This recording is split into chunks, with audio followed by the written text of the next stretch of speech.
The Woman in White. By Wilkie Collins. The story begun by Walter Hartright.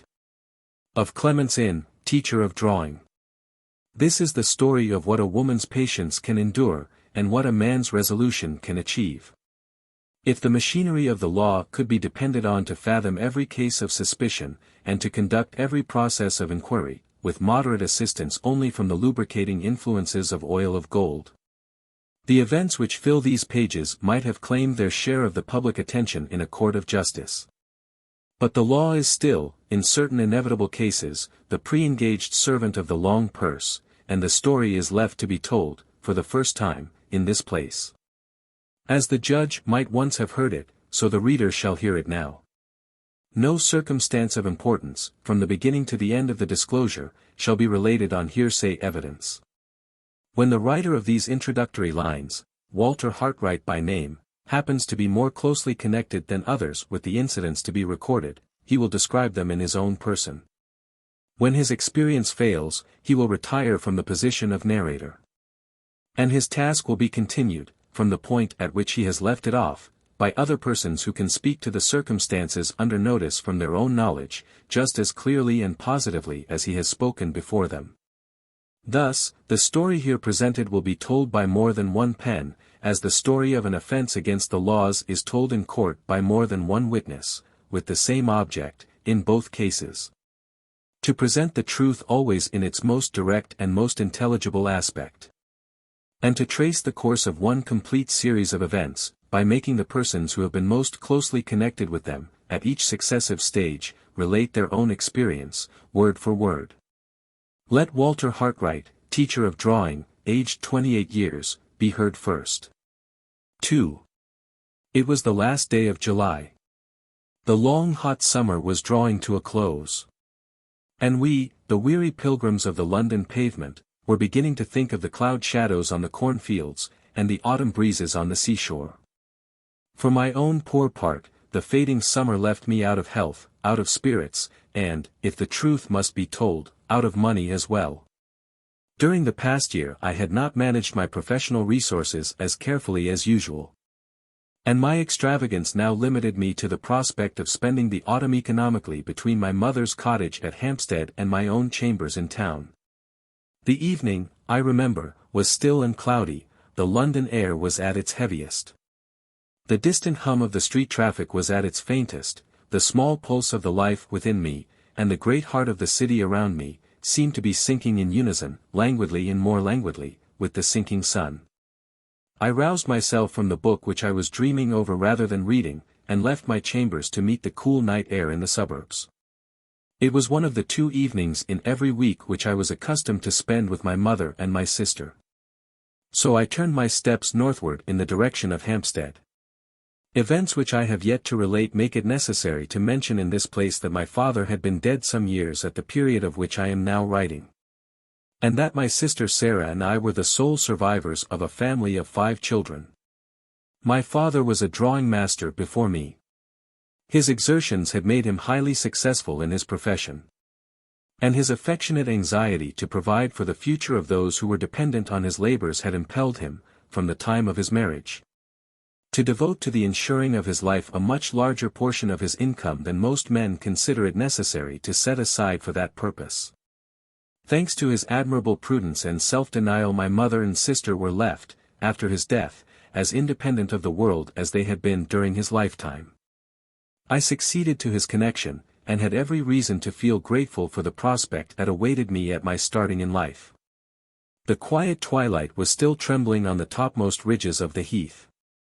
And the view of London below me had sunk into a black gulf in the shadow of the cloudy night, when I stood before the gate of my mother's cottage. I had hardly rung the bell before the house door was opened violently. My worthy Italian friend, Professor Pesca, appeared in the servant's place, and darted out joyously to receive me, with a shrill foreign parody on an English cheer. On his own account, and, I must be allowed to add, on mine also, the professor merits the honor of a formal introduction. Accident has made him the starting point of the strange family story which it is the purpose of these pages to unfold. I had first become acquainted with my Italian friend by meeting him at certain great houses where he taught his own language and I taught drawing. All I then knew of the history of his life was, that he had once held a situation in the University of Padua, that he had left Italy for political reasons, the nature of which he uniformly declined to mention to any one. And that he had been for many years respectably established in London as a teacher of languages. Without being actually a dwarf, for he was perfectly well proportioned from head to foot, Pesca was, I think, the smallest human being I ever saw out of a showroom. Remarkable anywhere, by his personal appearance, he was still further distinguished among the rank and file of mankind by the harmless eccentricity of his character. The ruling idea of his life appeared to be, that he was bound to show his gratitude to the country which had afforded him an asylum and a means of subsistence by doing his utmost to turn himself into an Englishman. Not content with paying the nation in general the compliment of invariably carrying an umbrella, and invariably wearing gaiters and a white hat, the professor further aspired to become an Englishman in his habits and amusements, as well as in his personal appearance. Finding us distinguished, as a nation, by our love of athletic exercises, the little man, in the innocence of his heart, devoted himself impromptu to all our English sports and pastimes whenever he had the opportunity of joining them. Firmly persuaded that he could adopt our national amusements of the field by an effort of will precisely as he had adopted our national gaiters and our national white hat. I had seen him risk his limbs blindly at a fox hunt and in a cricket field.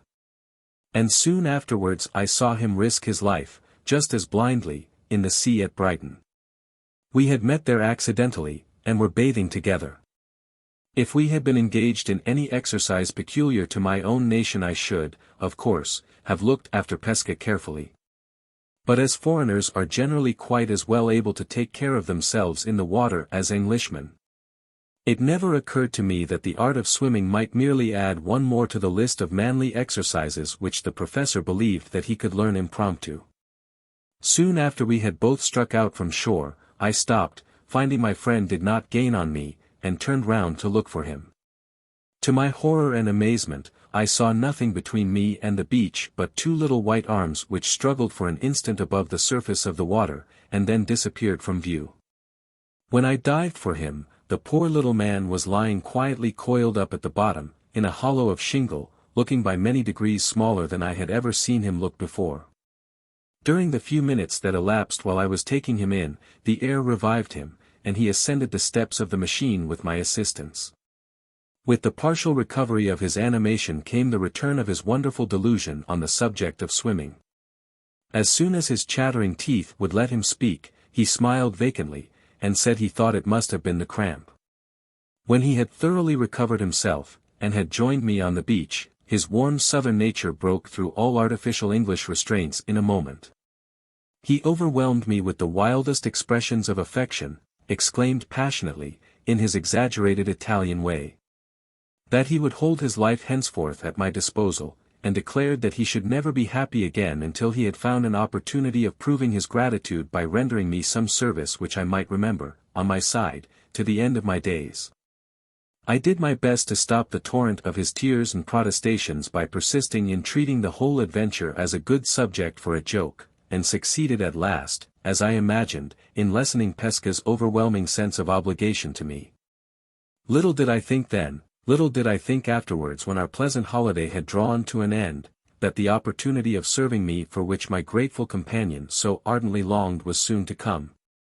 That he was eagerly to seize it on the instant, and that by so doing he was to turn the whole current of my existence into a new channel, and to alter me to myself almost past recognition.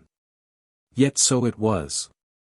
If I had not dived for Professor Pesca when he lay under water on his shingle bed, I should in all human probability never have been connected with the story which these pages will relate. I should never, perhaps, have heard even the name of the woman who has lived in all my thoughts, who has possessed herself of all my energies, who has become the one guiding influence that now directs the purpose of my life. 3. Pesca's face and manner, on the evening when we confronted each other at my mother's gate, were more than sufficient to inform me that something extraordinary had happened. It was quite useless, however, to ask him for an immediate explanation. I could only conjecture, while he was dragging me in by both hands, that, knowing my habits, he had come to the cottage to make sure of meeting me that night, and that he had some news to tell of an unusually agreeable kind. We both bounced into the parlor in a highly abrupt and undignified manner. My mother sat by the open window laughing and fanning herself. Pesca was one of her especial favorites, and his wildest eccentricities were always pardonable in her eyes. Poor dear soul! From the first moment when she found out that the little professor was deeply and gratefully attached to her son, she opened her heart to him unreservedly, and took all his puzzling foreign peculiarities for granted, without so much as attempting to understand any one of them. My sister Sarah, with all the advantages of youth, was, strangely enough, less pliable. She did full justice to Pesca's excellent qualities of heart, but she could not accept him implicitly, as my mother accepted him, for my sake. Her insular notions of propriety rose in perpetual revolt against Pesca's constitutional contempt for appearances, and she was always more or less undisguisedly astonished at her mother's familiarity with the eccentric little foreigner. I have observed, not only in my sister's case, but in the instances of others, that we of the young generation are nothing like so hardy and so impulsive as some of our elders. I constantly see old people flushed and excited by the prospect of some anticipated pleasure which altogether fails to ruffle the tranquillity of their serene grandchildren. Are we, I wonder, quite such genuine boys and girls now as our seniors were in their time? Has the great advance in education taken rather too long a stride, and are we in these modern days, just the least trifle in the world too well brought up? Without attempting to answer those questions decisively, I may at least record that I never saw my mother and my sister together in Pesca's society, without finding my mother much the younger woman of the two. On this occasion, for example, while the old lady was laughing heartily over the boyish manner in which we tumbled into the parlor, Sarah was perturbedly picking up the broken pieces of a teacup, which the professor had knocked off the table in his precipitate advance to meet me at the door. "I don't know what would have happened, Walter," said my mother, "if you had delayed much longer.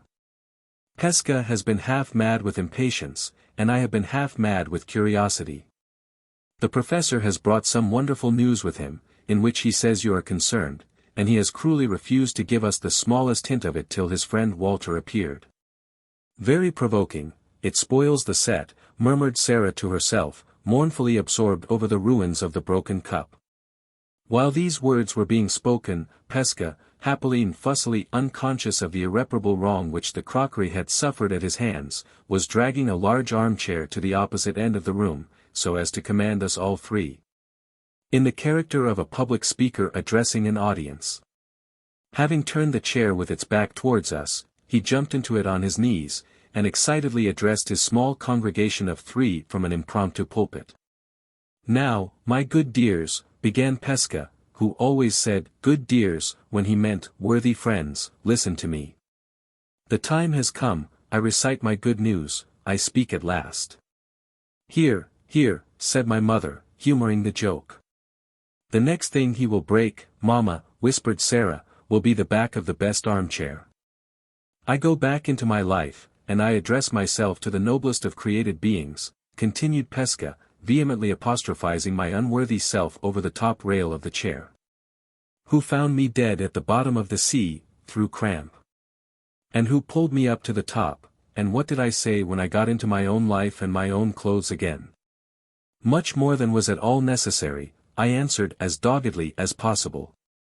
For the least encouragement in connection with this subject invariably let loose the professor's emotions in a flood of tears. "I said," persisted Pesca, "that my life belonged to my dear friend, Walter, for the rest of my days, and so it does. I said that I should never be happy again till I had found the opportunity of doing a good something for Walter, and I have never been contented with myself till this most blessed day." "Now," cried the enthusiastic little man at the top of his voice, "the overflowing happiness bursts out of me at every pore of my skin, like a perspiration. For on my faith, and soul, and honor, the something is done at last, and the only word to say now is, right all right." It may be necessary to explain here that Pesca prided himself on being a perfect Englishman in his language, as well as in his dress, manners, and amusements. Having picked up a few of our most familiar colloquial expressions, he scattered them about over his conversation whenever they happened to occur to him, turning them, in his high relish for their sound and his general ignorance of their sense, into compound words and repetitions of his own, and always running them into each other, as if they consisted of one long syllable. "Among the fine London houses where I teach the language of my native country," said the professor, rushing into his long-deferred explanation without another word of preface, "there is one, mighty fine, in the big place called Portland. You all know where that is?" "Yes, of course. The fine house, my good dears, has got inside it a fine family. A mamma, fair and fat, 3 young misses, fair and fat, 2 young misters, fair and fat. And a papa, the fairest and the fattest of all, who is a mighty merchant, up to his eyes in gold, a fine man once, but seeing that he has got a naked head and 2 chins, fine no longer at the present time. Now mind. I teach the sublime Dante to the young misses, and my soul bless my soul, it is not in human language to say how the sublime Dante puzzles the pretty heads of all 3. No matter, all in good time, and the more lessons the better for me. Now mind. Imagine to yourselves that I am teaching the young misses today, as usual. We are all 4 of us down together in the hell of Dante.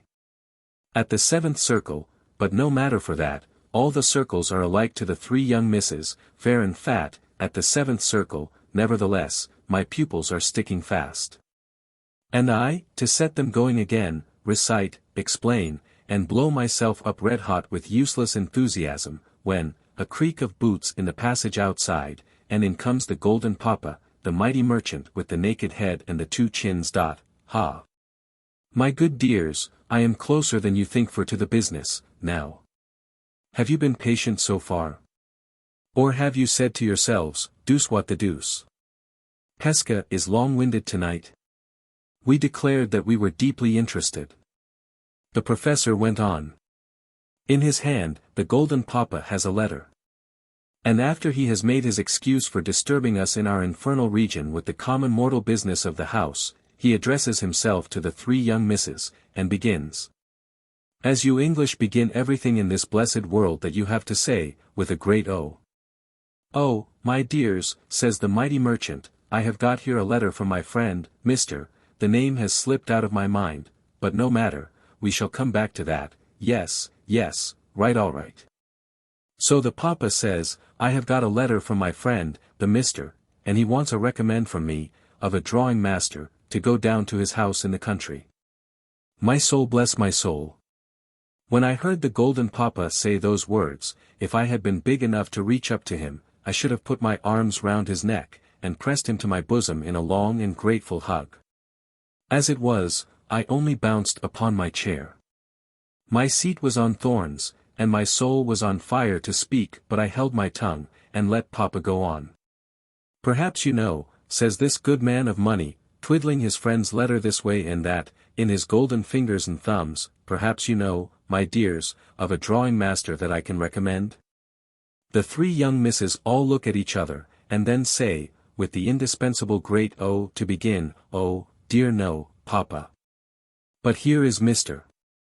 Pesca." At the mention of myself I can hold no longer, the thought of you, my good dears, mounts like blood to my head, I start from my seat.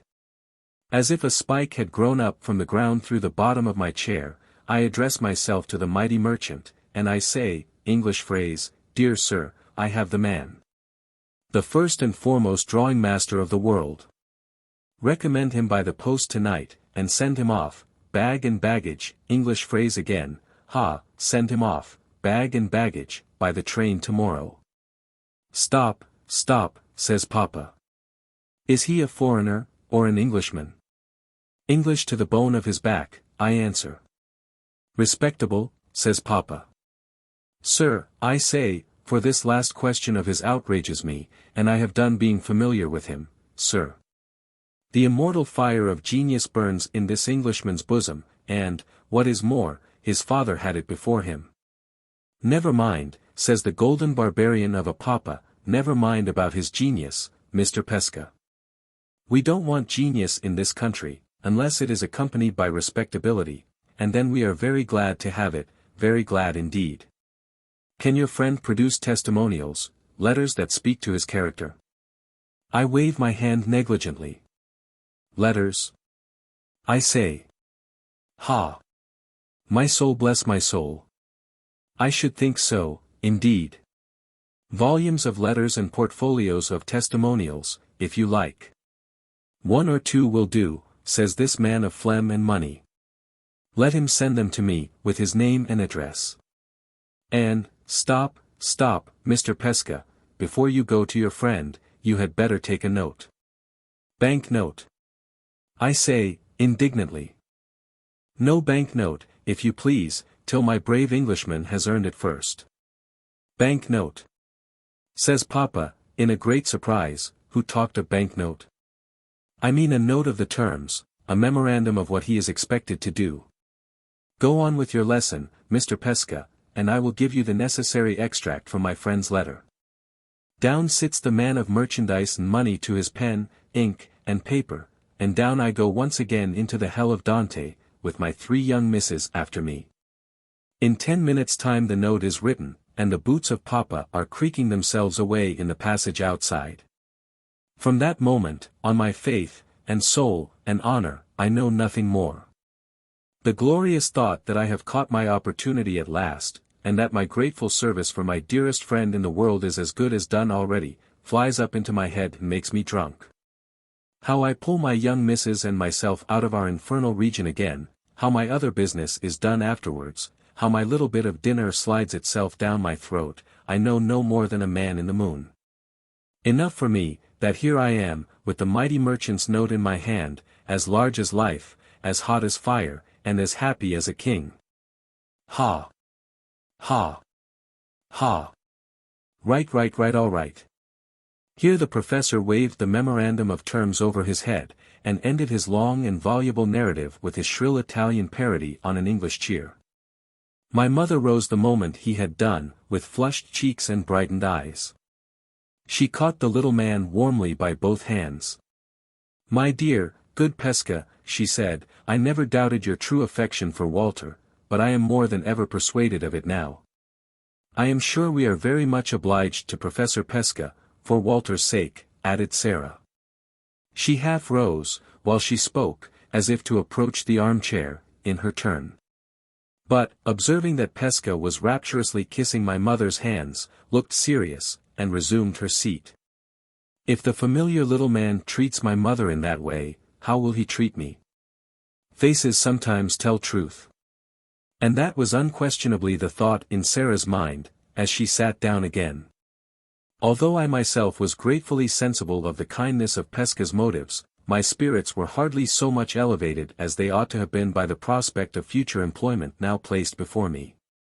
When the professor had quite done with my mother's hand, and when I had warmly thanked him for his interference on my behalf, I asked to be allowed to look at the note of terms which his respectable patron had drawn up for my inspection. Pesca handed me the paper, with a triumphant flourish of the hand.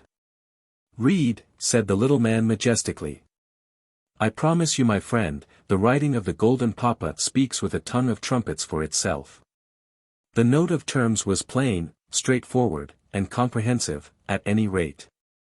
It informed me. First, that Frederick Fairlie, Esquire, of Limmeridge House, Cumberland, wanted to engage the services of a thoroughly competent drawing master, for a period of 4 months certain. Secondly, that the duties which the master was expected to perform would be of a twofold kind. He was to superintend the instruction of 2 young ladies in the art of painting in watercolors. And he was to devote his leisure time, afterwards, to the business of repairing and mounting a valuable collection of drawings, which had been suffered to fall into a condition of total neglect. Thirdly, that the terms offered to the person who should undertake and properly perform these duties were 4 guineas a week, that he was to reside at Limmeridge House, and that he was to be treated there on the footing of a gentleman. Fourthly, and lastly, that no person need think of applying for this situation unless he could furnish the most unexceptionable references to character and abilities. The references were to be sent to Mr. Fairlie's friend in London, who was empowered to conclude all necessary arrangements. These instructions were followed by the name and address of Pesca's employer in Portland Place, and there the note, or memorandum, ended. The prospect which this offer of an engagement held out was certainly an attractive one. The employment was likely to be both easy and agreeable. It was proposed to me at the autumn time of the year when I was least occupied. And the terms, judging by my personal experience in my profession, were surprisingly liberal. I knew this. I knew that I ought to consider myself very fortunate if I succeeded in securing the offered employment, and yet, no sooner had I read the memorandum than I felt an inexplicable unwillingness within me to stir in the matter. I had never in the whole of my previous experience found my duty and my inclination so painfully and so unaccountably at variance as I found them now. "Oh, Walter, your father never had such a chance as this," said my mother, when she had read the note of terms and had handed it back to me. "Such distinguished people to know," remarked Sarah, straightening herself in the chair, "and on such gratifying terms of equality too." "Yes, yes. The terms, in every sense, are tempting enough," I replied impatiently. "But before I send in my testimonials, I should like a little time to consider." "Consider," exclaimed my mother. "Why, Walter, what is the matter with you?" "Consider," echoed my sister. "What a very extraordinary thing to say, under the circumstances." "Consider," chimed in the professor. "What is there to consider about? Answer me this. Have you not been complaining of your health, and have you not been longing for what you call a smack of the country breeze? Well, there in your hand is the paper that offers you perpetual choking mouthfuls of country breeze for 4 months' time. Is it not so? Ha! Again, you want money. Well, is 4 golden guineas a week nothing? My soul bless my soul. Only give it to me, and my boots shall creak like the golden papas, with a sense of the overpowering richness of the man who walks in them. 4 guineas a week, and, more than that, the charming society of 2 young misses. And, more than that, your bed, your breakfast, your dinner, your gorging English teas and lunches and drinks of foaming beer, all for nothing. Why, Walter, my dear good friend, deuce what the deuce. For the first time in my life I have not eyes enough in my head to look, and wonder at you." Neither my mother's evident astonishment at my behavior, nor Pesca's fervid enumeration of the advantages offered to me by the new employment, had any effect in shaking my unreasonable disinclination to go to Limmeridge House. After starting all the petty objections that I could think of to going to Cumberland, and after hearing them answered, one after another, to my own complete discomfiture, I tried to set up a last obstacle by asking what was to become of my pupils in London while I was teaching Mr. Fairlie's young ladies to sketch from nature. The obvious answer to this was, that the greater part of them would be away on their autumn travels, and that the few who remained at home might be confided to the care of one of my brother drawing-masters, whose pupils I had once taken off his hands under similar circumstances. My sister reminded me that this gentleman had expressly placed his services at my disposal, during the present season, in case I wished to leave town. My mother seriously appealed to me not to let an idle caprice stand in the way of my own interests and my own health. And Pesca piteously entreated that I would not wound him to the heart by rejecting the first grateful offer of service that he had been able to make to the friend who had saved his life. The evident sincerity and affection which inspired these remonstrances would have influenced any man with an atom of good feeling in his composition. Though I could not conquer my own unaccountable perversity, I had at least virtue enough to be heartily ashamed of it, and to end the discussion pleasantly by giving way, and promising to do all that was wanted of me. The rest of the evening passed merrily enough in humorous anticipations of my coming life with the 2 young ladies in Cumberland. Pesca, inspired by our national grog, which appeared to get into his head, in the most marvellous manner, 5 minutes after it had gone down his throat, asserted his claims to be considered a complete Englishman by making a series of speeches in rapid succession, proposing my mother's health, my sister's health, my health, and the healths, in mass, of Mr. Fairlie and the 2 young misses, pathetically returning thanks himself, immediately afterwards, for the whole party. "A secret, Walter," said my little friend confidentially, as we walked home together. I am flushed by the recollection of my own eloquence. My soul bursts itself with ambition. One of these days I go into your noble parliament. It is the dream of my whole life to be Honourable Pesca, MP. The next morning I sent my testimonials to the professor's employer in Portland Place. 3 days passed, and I concluded, with secret satisfaction, that my papers had not been found sufficiently explicit. On the 4th day, however, an answer came. It announced that Mr. Fairlie accepted my services, and requested me to start for Cumberland immediately. All the necessary instructions for my journey were carefully and clearly added in a postscript. I made my arrangements, unwillingly enough, for leaving London early the next day. Towards evening Pesca looked in, on his way to a dinner party, to bid me good-bye. "I shall dry my tears in your absence," said the professor gaily, with this glorious thought. "It is my auspicious hand that has given the first push to your fortune in the world. Go, my friend. When your sun shines in Cumberland, English proverb, in the name of heaven make your hay. Marry one of the 2 young misses, become Honourable Hartright, MP. And when you are on the top of the ladder remember that Pesca, at the bottom, has done it all." I tried to laugh with my little friend over his parting jest, but my spirits were not to be commanded. Something jarred in me almost painfully while he was speaking his light farewell words. When I was left alone again nothing remained to be done but to walk to the Hampstead cottage and bid my mother and Sarah good-bye. 4. The heat had been painfully oppressive all day, and it was now a close and sultry night. My mother and sister had spoken so many last words, and had begged me to wait another 5 minutes so many times, that it was nearly midnight when the servant locked the garden gate behind me. I walked forward a few paces on the shortest way back to London, then stopped and hesitated. The moon was full and broad in the dark blue starless sky, and the broken ground of the heath looked wild enough in the mysterious light to be hundreds of miles away from the great city that lay beneath it. The idea of descending any sooner than I could help into the heat and gloom of London repelled me.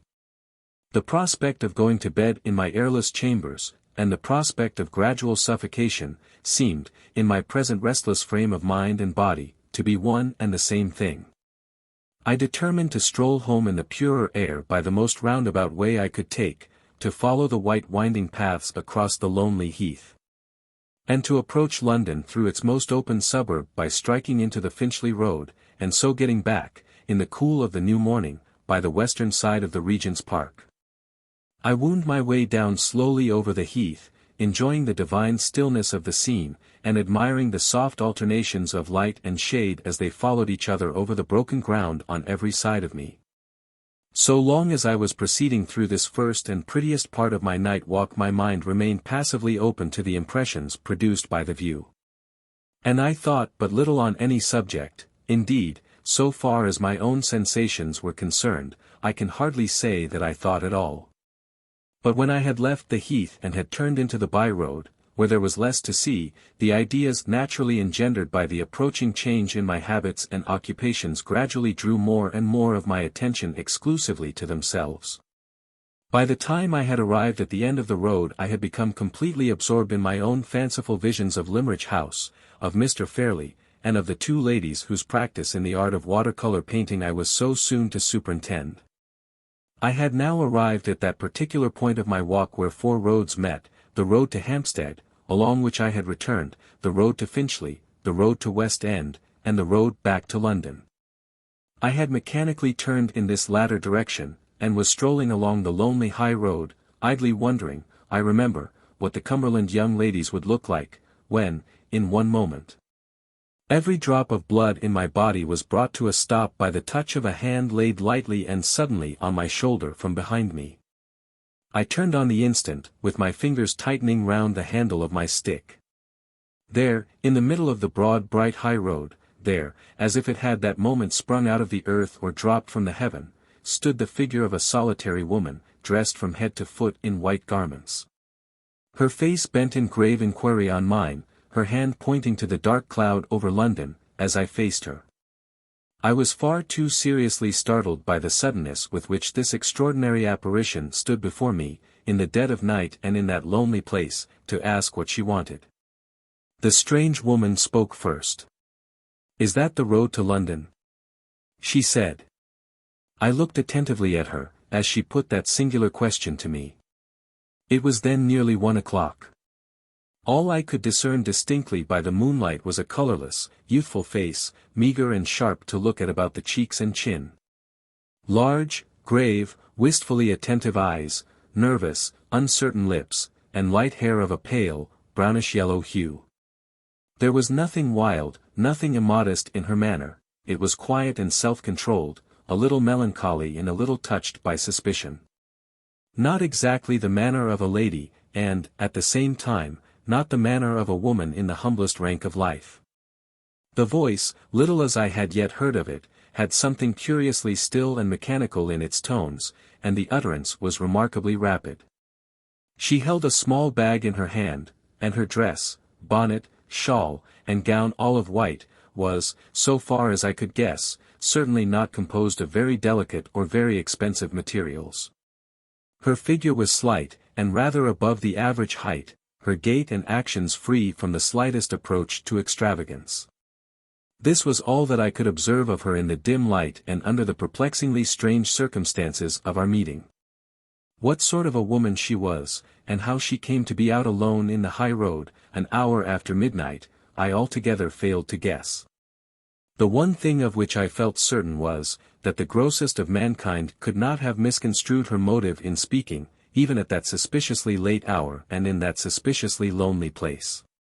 "Did you hear me?" she said, still quietly and rapidly, and without the least fretfulness or impatience. I asked if that was the way to London. "Yes," I replied, "that is the way. It leads to St. John's Wood and the Regent's Park. You must excuse my not answering you before. I was rather startled by your sudden appearance in the road, and I am, even now, quite unable to account for it. You don't suspect me of doing anything wrong, do you?" "I have done nothing wrong. I have met with an accident. I am very unfortunate in being here alone so late." "Why do you suspect me of doing wrong?" She spoke with unnecessary earnestness and agitation, and shrank back from me several paces. I did my best to reassure her. "Pray don't suppose that I have any idea of suspecting you," I said, "or any other wish than to be of assistance to you, if I can. I only wondered at your appearance in the road, because it seemed to me to be empty the instant before I saw you." She turned, and pointed back to a place at the junction of the road to London and the road to Hampstead, where there was a gap in the hedge.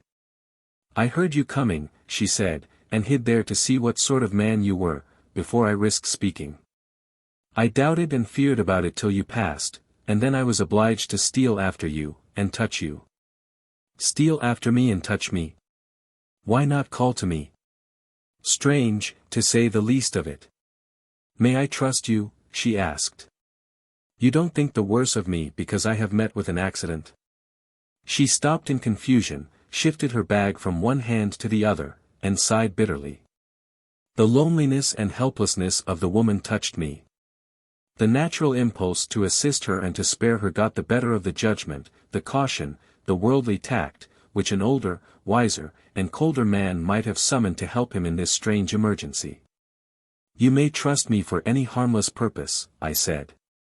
"If it troubles you to explain your strange situation to me, don't think of returning to the subject again. I have no right to ask you for any explanations. Tell me how I can help you. And if I can, I will. You are very kind, and I am very, very thankful to have met you." The first touch of womanly tenderness that I had heard from her trembled in her voice as she said the words. But no tears glistened in those large, wistfully attentive eyes of hers, which were still fixed on me. "I have only been in London once before," she went on, more and more rapidly, "and I know nothing about that side of it, yonder. Can I get a fly, or a carriage of any kind? Is it too late? I don't know. If you could show me where to get a fly, and if you will only promise not to interfere with me, and to let me leave you, when and how I please, I have a friend in London who will be glad to receive me. I want nothing else. Will you promise?" She looked anxiously up and down the road, shifted her bag again from one hand to the other, repeated the words, "Will you promise?"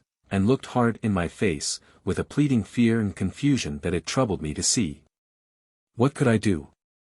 Here was a stranger utterly and helplessly at my mercy, and that stranger a forlorn woman.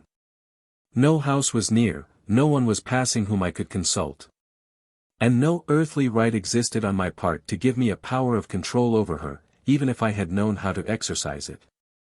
I traced these lines, self-distrustfully, with the shadows of after events darkening the very paper I write on. And still I say, what could I do? What I did do, was to try and gain time by questioning her. "Are you sure that your friend in London will receive you at such a late hour as this?" I said. "Quite sure. Only say you will let me leave you when and how I please, only say you won't interfere with me. Will you promise?" As she repeated the words for the third time, she came close to me and laid her hand, with a sudden gentle stealthiness, on my bosom, a thin hand, a cold hand, when I removed it with mine, even on that sultry night. Remember that I was young. Remember that the hand which touched me was a woman's. Will you promise? Yes. One word. The little familiar word that is on everybody's lips, every hour in the day. Oh me! And I tremble, now, when I write it. We set our faces towards London, and walked on together in the first still hour of the new day, I, and this woman, whose name, whose character, whose story, whose objects in life, whose very presence by my side, at that moment, were fathomless mysteries to me. It was like a dream. Was I Walter Hartright? Was this the well-known, uneventful road, where holiday people strolled on Sundays? Had I really left, little more than an hour since, the quiet, decent, conventionally domestic atmosphere of my mother's cottage? I was too bewildered, too conscious also of a vague sense of something like self-reproach, to speak to my strange companion for some minutes. It was her voice again that first broke the silence between us. "I want to ask you something," she said suddenly. "Do you know many people in London?" "Yes, a great many." "Many men of rank and title?" There was an unmistakable tone of suspicion in the strange question. I hesitated about answering it. "Some," I said, after a moment's silence. "Many," she came to a full stop, and looked me searchingly in the face. "Many men of the rank of baronet?" Too much astonished to reply, I questioned her in my turn. "Why do you ask?" "Because I hope, for my own sake, there is one baronet that you don't know." "Will you tell me his name?" "I can't, I daren't, I forget myself when I mention it." She spoke loudly and almost fiercely, raised her clenched hand in the air, and shook it passionately, then, on a sudden, controlled herself again, and added, in tones lowered to a whisper, "Tell me which of them you know." I could hardly refuse to humor her in such a trifle, and I mentioned 3 names. 2, the names of fathers of families whose daughters I taught. 1, the name of a bachelor who had once taken me a cruise in his yacht, to make sketches for him. "Ah! You don't know him," she said, with a sigh of relief. "Are you a man of rank and title yourself?" "Far from it. I am only a drawing master." As the reply passed my lips, a little bitterly, perhaps, she took my arm with the abruptness which characterized all her actions. "Not a man of rank and title," she repeated to herself.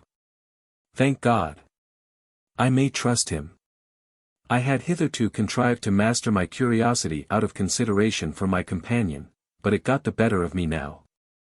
"I am afraid you have serious reason to complain of some man of rank and title," I said. "I am afraid the baronet, whose name you are unwilling to mention to me, has done you some grievous wrong. Is he the cause of your being out here at this strange time of night?" "Don't ask me, don't make me talk of it," she answered. "I'm not fit now. I have been cruelly used and cruelly wronged.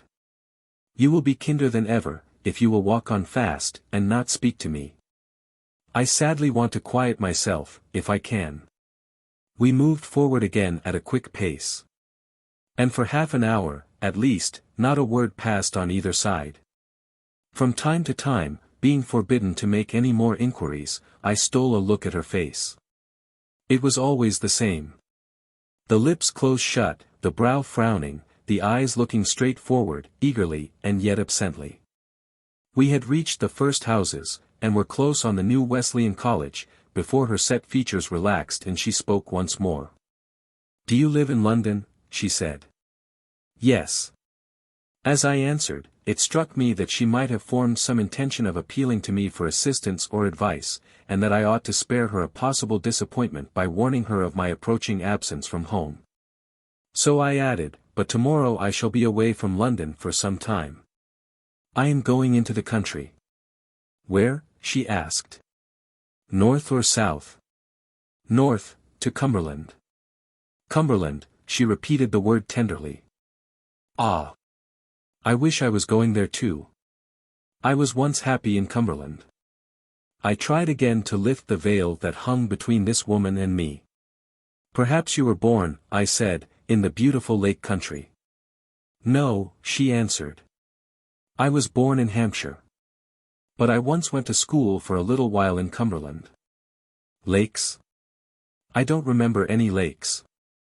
It's Limmeridge village and Limmeridge House, I should like to see again." It was my turn now to stop suddenly. In the excited state of my curiosity, at that moment, the chance reference to Mr. Fairlie's place of residence, on the lips of my strange companion, staggered me with astonishment. "Did you hear anybody calling after us?" she asked, looking up and down the road affrightedly, the instant I stopped. "No, no. I was only struck by the name of Limmeridge House. I heard it mentioned by some Cumberland people a few days since." "Ah! Not my people. Mrs. Fairlie is dead. And her husband is dead, and their little girl may be married and gone away by this time. I can't say who lives at Limmeridge now. If any more are left there of that name, I only know I love them for Mrs. Fairlie's sake." She seemed about to say more, but while she was speaking, we came within view of the turnpike, at the top of the avenue road. Her hand tightened round my arm, and she looked anxiously at the gate before us. "Is the turnpike man looking out?" she asked. He was not looking out, no one else was near the place when we passed through the gate. The sight of the gas lamps and houses seemed to agitate her, and to make her impatient. "This is London," she said. "Do you see any carriage I can get? I am tired and frightened. I want to shut myself in and be driven away." I explained to her that we must walk a little further to get to a cab stand, unless we were fortunate enough to meet with an empty vehicle. And then tried to resume the subject of Cumberland. It was useless. That idea of shutting herself in, and being driven away, had now got full possession of her mind. She could think and talk of nothing else. We had hardly proceeded a third of the way down the avenue road when I saw a cab draw up at a house a few doors below us, on the opposite side of the way. A gentleman got out and let himself in at the garden door. I hailed the cab, as the driver mounted the box again. When we crossed the road, my companion's impatience increased to such an extent that she almost forced me to run. "It's so late," she said. "I am only in a hurry because it's so late. I can't take you, sir, if you're not going towards Tottenham Court Road," said the driver civilly, when I opened the cab door. "My horse is dead beat, and I can't get him no further than the stable." "Yes, yes. That will do for me. I'm going that way, I'm going that way." She spoke with breathless eagerness, and pressed by me into the cab. I had assured myself that the man was sober as well as civil before I let her enter the vehicle. And now, when she was seated inside, I entreated her to let me see her set down safely at her destination. "No, no, no," she said vehemently. "I'm quite safe, and quite happy now. If you are a gentleman, remember your promise. Let him drive on till I stop him." "Thank you, oh. Thank you, thank you." My hand was on the cab door. She caught it in hers, kissed it, and pushed it away. The cab drove off at the same moment. I started into the road, with some vague idea of stopping it again, I hardly knew why, hesitated from dread of frightening and distressing her, called, at last. But not loudly enough to attract the driver's attention. The sound of the wheels grew fainter in the distance, the cab melted into the black shadows on the road, the woman in white was gone. 10 minutes or more had passed. I was still on the same side of the way. Now mechanically walking forward a few paces, now stopping again absently. At one moment I found myself doubting the reality of my own adventure. At another I was perplexed and distressed by an uneasy sense of having done wrong, which yet left me confusedly ignorant of how I could have done right. I hardly knew where I was going, or what I meant to do next. I was conscious of nothing but the confusion of my own thoughts, when I was abruptly recalled to myself, awakened, I might almost say, by the sound of rapidly approaching wheels close behind me. I was on the dark side of the road, in the thick shadow of some garden trees, when I stopped to look round. On the opposite and lighter side of the way, a short distance below me, a policeman was strolling along in the direction of the Regent's Park. The carriage passed me, an open chaise driven by 2 men. "Stop," cried one.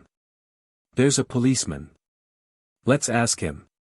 The horse was instantly pulled up, a few yards beyond the dark place where I stood.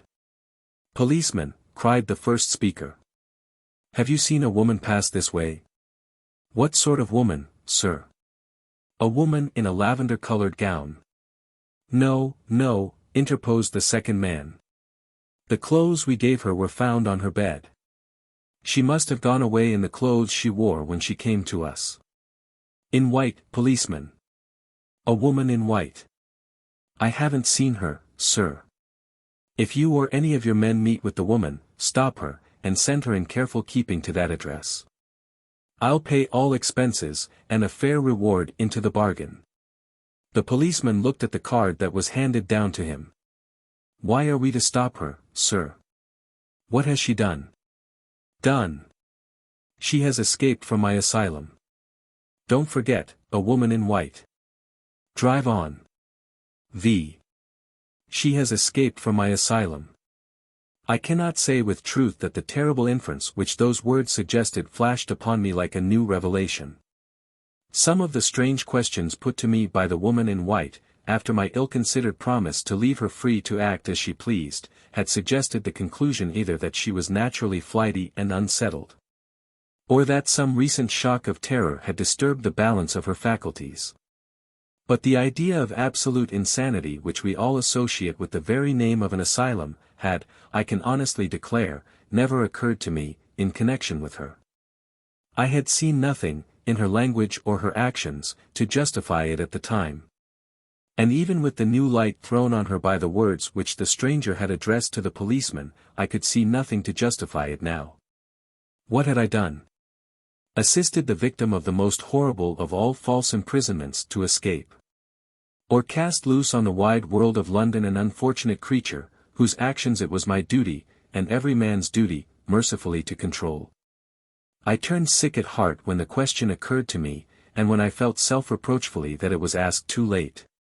In the disturbed state of my mind, it was useless to think of going to bed, when I at last got back to my chambers in Clement's Inn. Before many hours elapsed it would be necessary to start on my journey to Cumberland. I sat down and tried, first to sketch, then to read, but the woman in white got between me and my pencil, between me and my book. Had the forlorn creature come to any harm? That was my first thought, though I shrank selfishly from confronting it. Other thoughts followed, on which it was less harrowing to dwell. Where had she stopped the cab? What had become of her now? Had she been traced and captured by the men in the chaise? Or was she still capable of controlling her own actions? And were we two following our widely parted roads towards one point in the mysterious future, at which we were to meet once more? It was a relief when the hour came to lock my door, to bid farewell to London pursuits, London pupils, and London friends, and to be in movement again towards new interests and a new life. Even the bustle and confusion at the railway terminus, so wearisome and bewildering at other times, roused me and did me good. My travelling instructions directed me to go to Carlisle, and then to diverge by a branch railway which ran in the direction of the coast. As a misfortune to begin with, our engine broke down between Lancaster and Carlisle. The delay occasioned by this accident caused me to be too late for the branch train, by which I was to have gone on immediately. I had to wait some hours. And when a later train finally deposited me at the nearest station to Limmeridge House, it was past 10, and the night was so dark that I could hardly see my way to the pony chaise which Mr. Fairlie had ordered to be in waiting for me. The driver was evidently discomposed by the lateness of my arrival. He was in that state of highly respectful sulkiness which is peculiar to English servants. We drove away slowly through the darkness in perfect silence. The roads were bad, and the dense obscurity of the night increased the difficulty of getting over the ground quickly. It was, by my watch, nearly an hour and a half from the time of our leaving the station before I heard the sound of the sea in the distance, and the crunch of our wheels on a smooth gravel drive. We had passed one gate before entering the drive, and we passed another before we drew up at the house. I was received by a solemn manservant out of livery, was informed that the family had retired for the night, and was then led into a large and lofty room where my supper was awaiting me, in a forlorn manner. At one extremity of a lonesome mahogany wilderness of dining table. I was too tired and out of spirits to eat or drink much, especially with the solemn servant waiting on me as elaborately as if a small dinner party had arrived at the house instead of a solitary man. In a quarter of an hour I was ready to be taken up to my bedchamber. The solemn servant conducted me into a prettily furnished room, said, "Breakfast at 9 o'clock, sir," looked all round him to see that everything was in its proper place, and noiselessly withdrew. What shall I see in my dreams tonight? I thought to myself, as I put out the candle, the woman in white. Or the unknown inhabitants of this Cumberland mansion. It was a strange sensation to be sleeping in the house, like a friend of the family, and yet not to know one of the inmates, even by sight. 6. When I rose the next morning and drew up my blind, the sea opened before me joyously under the broad August sunlight, and the distant coast of Scotland fringed the horizon with its lines of melting blue. The view was such a surprise, and such a change to me, after my weary London experience of brick and mortar landscape, that I seemed to burst into a new life and a new set of thoughts the moment I looked at it. A confused sensation of having suddenly lost my familiarity with the past, without acquiring any additional clearness of idea in reference to the present or the future, took possession of my mind. Circumstances that were but a few days old faded back in my memory, as if they had happened months and months since. Pesca's quaint announcement of the means by which he had procured me my present employment. The farewell evening I had passed with my mother and sister, even my mysterious adventure on the way home from Hampstead, had all become like events which might have occurred at some former epoch of my existence. Although the woman in white was still in my mind, the image of her seemed to have grown dull and faint already. A little before 9 o'clock, I descended to the ground floor of the house. The solemn manservant of the night before met me wandering among the passages, and compassionately showed me the way to the breakfast room. My first glance round me, as the man opened the door, disclosed a well-furnished breakfast table, standing in the middle of a long room, with many windows in it. I looked from the table to the window farthest from me, and saw a lady standing at it, with her back turned towards me. The instant my eyes rested on her, I was struck by the rare beauty of her form, and by the unaffected grace of her attitude. Her figure was tall, yet not too tall, comely and well-developed, yet not fat, her head set on her shoulders with an easy, pliant firmness. Her waist, perfection in the eyes of a man, for it occupied its natural place, it filled out its natural circle, it was visibly and delightfully undeformed by stays. She had not heard my entrance into the room. And I allowed myself the luxury of admiring her for a few moments, before I moved one of the chairs near me, as the least embarrassing means of attracting her attention. She turned towards me immediately. The easy elegance of every movement of her limbs and body as soon as she began to advance from the far end of the room, set me in a flutter of expectation to see her face clearly. She left the window, and I said to myself, "The lady is dark." She moved forward a few steps, and I said to myself, "The lady is young." She approached nearer, and I said to myself, with a sense of surprise which words fail me to express, the lady is ugly. Never was the old conventional maxim, that nature cannot err, more flatly contradicted, never was the fair promise of a lovely figure more strangely and startlingly belied by the face and head that crowned it. The lady's complexion was almost swarthy, and the dark down on her upper lip was almost a mustache. She had a large, firm, masculine mouth and jaw, prominent, piercing, resolute brown eyes, and thick, coal-black hair, growing unusually low down on her forehead.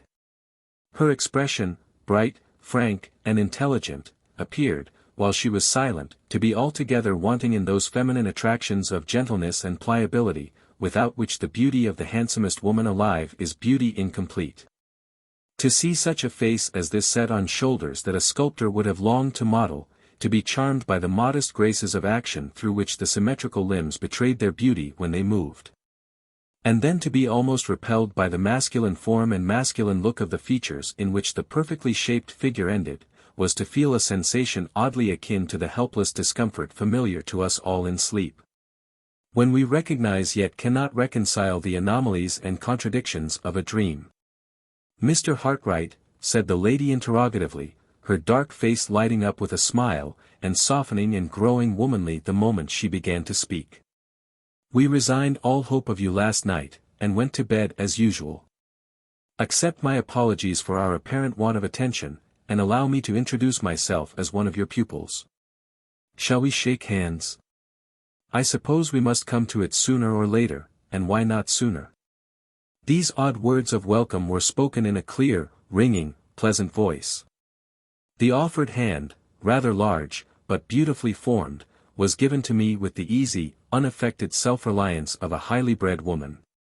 We sat down together at the breakfast table in as cordial and customary a manner as if we had known each other for years, and had met at Limmeridge House to talk over old times by previous appointment. "I hope you come here good-humoredly determined to make the best of your position," continued the lady. "You will have to begin this morning by putting up with no other company at breakfast than mine.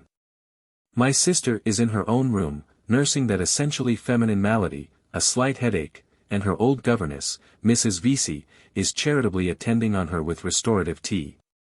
My uncle, Mr. Fairlie, never joins us at any of our meals, he is an invalid, and keeps bachelor state in his own apartments. There is nobody else in the house but me. 2 young ladies have been staying here, but they went away yesterday, in despair. And no wonder. All through their visit, in consequence of Mr. Fairlie's invalid condition, we produced no such convenience in the house as a flirtable, danceable, small-talkable creature of the male sex. And the consequence was, we did nothing but quarrel, especially at dinner time. How can you expect 4 women to dine together alone every day, and not quarrel? We are such fools, we can't entertain each other at table. You see, I don't think much of my own sex, Mr. Hartright. Which will you have, tea or coffee? No woman does think much of her own sex, although few of them confess it as freely as I do." "Dear me, you look puzzled. Why? Are you wondering what you will have for breakfast? Or are you surprised at my careless way of talking? In the first case, I advise you, as a friend, to have nothing to do with that cold ham at your elbow, and to wait till the omelette comes in. In the second case, I will give you some tea to compose your spirits, and do all a woman can, which is very little, by the by, to hold my tongue." She handed me my cup of tea, laughing gaily. Her light flow of talk, and her lively familiarity of manner with a total stranger, were accompanied by an unaffected naturalness and an easy inborn confidence in herself and her position, which would have secured her the respect of the most audacious man breathing. While it was impossible to be formal and reserved in her company, it was more than impossible to take the faintest vestige of a liberty with her, even in thought. I felt this instinctively, even while I caught the infection of her own bright gaiety of spirits, even while I did my best to answer her in her own frank, lively way. "Yes, yes," she said, when I had suggested the only explanation I could offer, to account for my perplexed looks, "I understand. You are such a perfect stranger in the house, that you are puzzled by my familiar references to the worthy inhabitants. Natural enough, I ought to have thought of it before. At any rate, I can set it right now. Suppose I begin with myself, so as to get done with that part of the subject as soon as possible. My name is Marian Halcombe. And I am as inaccurate as women usually are, in calling Mr. Fairlie my uncle, and Miss Fairlie my sister. My mother was twice married, the first time to Mr. Halcombe, my father, the second time to Mr. Fairlie, my half-sister's father. Except that we are both orphans, we are in every respect as unlike each other as possible. My father was a poor man, and Miss Fairlie's father was a rich man. I have got nothing, and she has a fortune. I am dark and ugly, and she is fair and pretty. Everybody thinks me crabbed and odd, with perfect justice, and everybody thinks her sweet-tempered and charming, with more justice still. In short, she is an angel, and I am, try some of that marmalade, Mr. Hartright, and finish the sentence, in the name of female propriety, for yourself. What am I to tell you about Mr. Fairlie? Upon my honor, I hardly know. He is sure to send for you after breakfast, and you can study him for yourself. In the meantime, I may inform you, first, that he is the late Mr. Fairlie's younger brother, secondly, that he is a single man, and thirdly, that he is Miss Fairlie's guardian. I won't live without her, and she can't live without me. And that is how I come to be at Limmeridge House. My sister and I are honestly fond of each other, which, you will say, is perfectly unaccountable, under the circumstances, and I quite agree with you, but so it is. You must please both of us, Mr. Hartright, or please neither of us, and, what is still more trying, you will be thrown entirely upon our society. Mrs. VIII is an excellent person, who possesses all the cardinal virtues, and counts for nothing, and Mr. Fairlie is too great an invalid to be a companion for anybody. I don't know what is the matter with him, and the doctors don't know what is the matter with him, and he doesn't know himself what is the matter with him. We all say it's on the nerves, and we none of us know what we mean when we say it. However, I advise you to humor his little peculiarities, when you see him today. Admire his collection of coins, prints, and watercolor drawings, and you will win his heart. Upon my word, if you can be contented with a quiet country life, I don't see why you should not get on very well here. From breakfast to lunch, Mr. Fairlie's drawings will occupy you. After lunch, Miss Fairlie and I shoulder our sketchbooks, and go out to misrepresent nature, under your directions. Drawing is her favorite whim, mind, not mine. Women can't draw, their minds are too flighty, and their eyes are too inattentive. No matter, my sister likes it, so I waste paint and spoil paper, for her sake, as composedly as any woman in England. As for the evenings, I think we can help you through them. Miss Fairlie plays delightfully. For my own poor part, I don't know one note of music from the other. But I can match you at chess, backgammon, écarté, and, with the inevitable female drawbacks, even at billiards as well. What do you think of the program? Can you reconcile yourself to our quiet, regular life? Or do you mean to be restless, and secretly thirst for change and adventure, in the humdrum atmosphere of Limmeridge House? She had run on thus far, in her gracefully bantering way, with no other interruptions on my part than the unimportant replies which politeness required of me. The turn of the expression, however, in her last question, or rather the one chance word, adventure, lightly as it fell from her lips, recalled my thoughts to my meeting with the woman in white, and urged me to discover the connection which the stranger's own reference to Mrs. Fairlie informed me must once have existed between the nameless fugitive from the asylum, and the former mistress of Limmeridge House. Even if I were the most restless of mankind, I said, I should be in no danger of thirsting after adventures for some time to come. The very night before I arrived at this house, I met with an adventure. And the wonder and excitement of it, I can assure you, Miss Halcombe, will last me for the whole term of my stay in Cumberland, if not for a much longer period. You don't say so, Mr. Hartright. May I hear it? You have a claim to hear it. The chief person in the adventure was a total stranger to me, and may perhaps be a total stranger to you, but she certainly mentioned the name of the late Mrs. Fairlie in terms of the sincerest gratitude and regard. Mentioned my mother's name. You interest me indescribably. Pray go on. I at once related the circumstances under which I had met the woman in white, exactly as they had occurred, and I repeated what she had said to me about Mrs. Fairlie in Limmeridge House, word for word. Miss Halcombe's bright resolute eyes looked eagerly into mine, from the beginning of the narrative to the end. Her face expressed vivid interest and astonishment, but nothing more. She was evidently as far from knowing of any clue to the mystery as I was myself. "Are you quite sure of those words referring to my mother?" she asked. "Quite sure," I replied. "Whoever she may be, the woman was once at school in the village of Limmeridge, was treated with especial kindness by Mrs. Fairlie, and, in grateful remembrance of that kindness, feels an affectionate interest in all surviving members of the family. She knew that Mrs. Fairlie and her husband were both dead, and she spoke of Miss Fairlie as if they had known each other when they were children. You said, I think, that she denied belonging to this place." "Yes, she told me she came from Hampshire." "And you entirely failed to find out her name?" "Entirely." "Very strange. I think you were quite justified, Mr. Hartright, in giving the poor creature her liberty, for she seems to have done nothing in your presence to show herself unfit to enjoy it. But I wish you had been a little more resolute about finding out her name.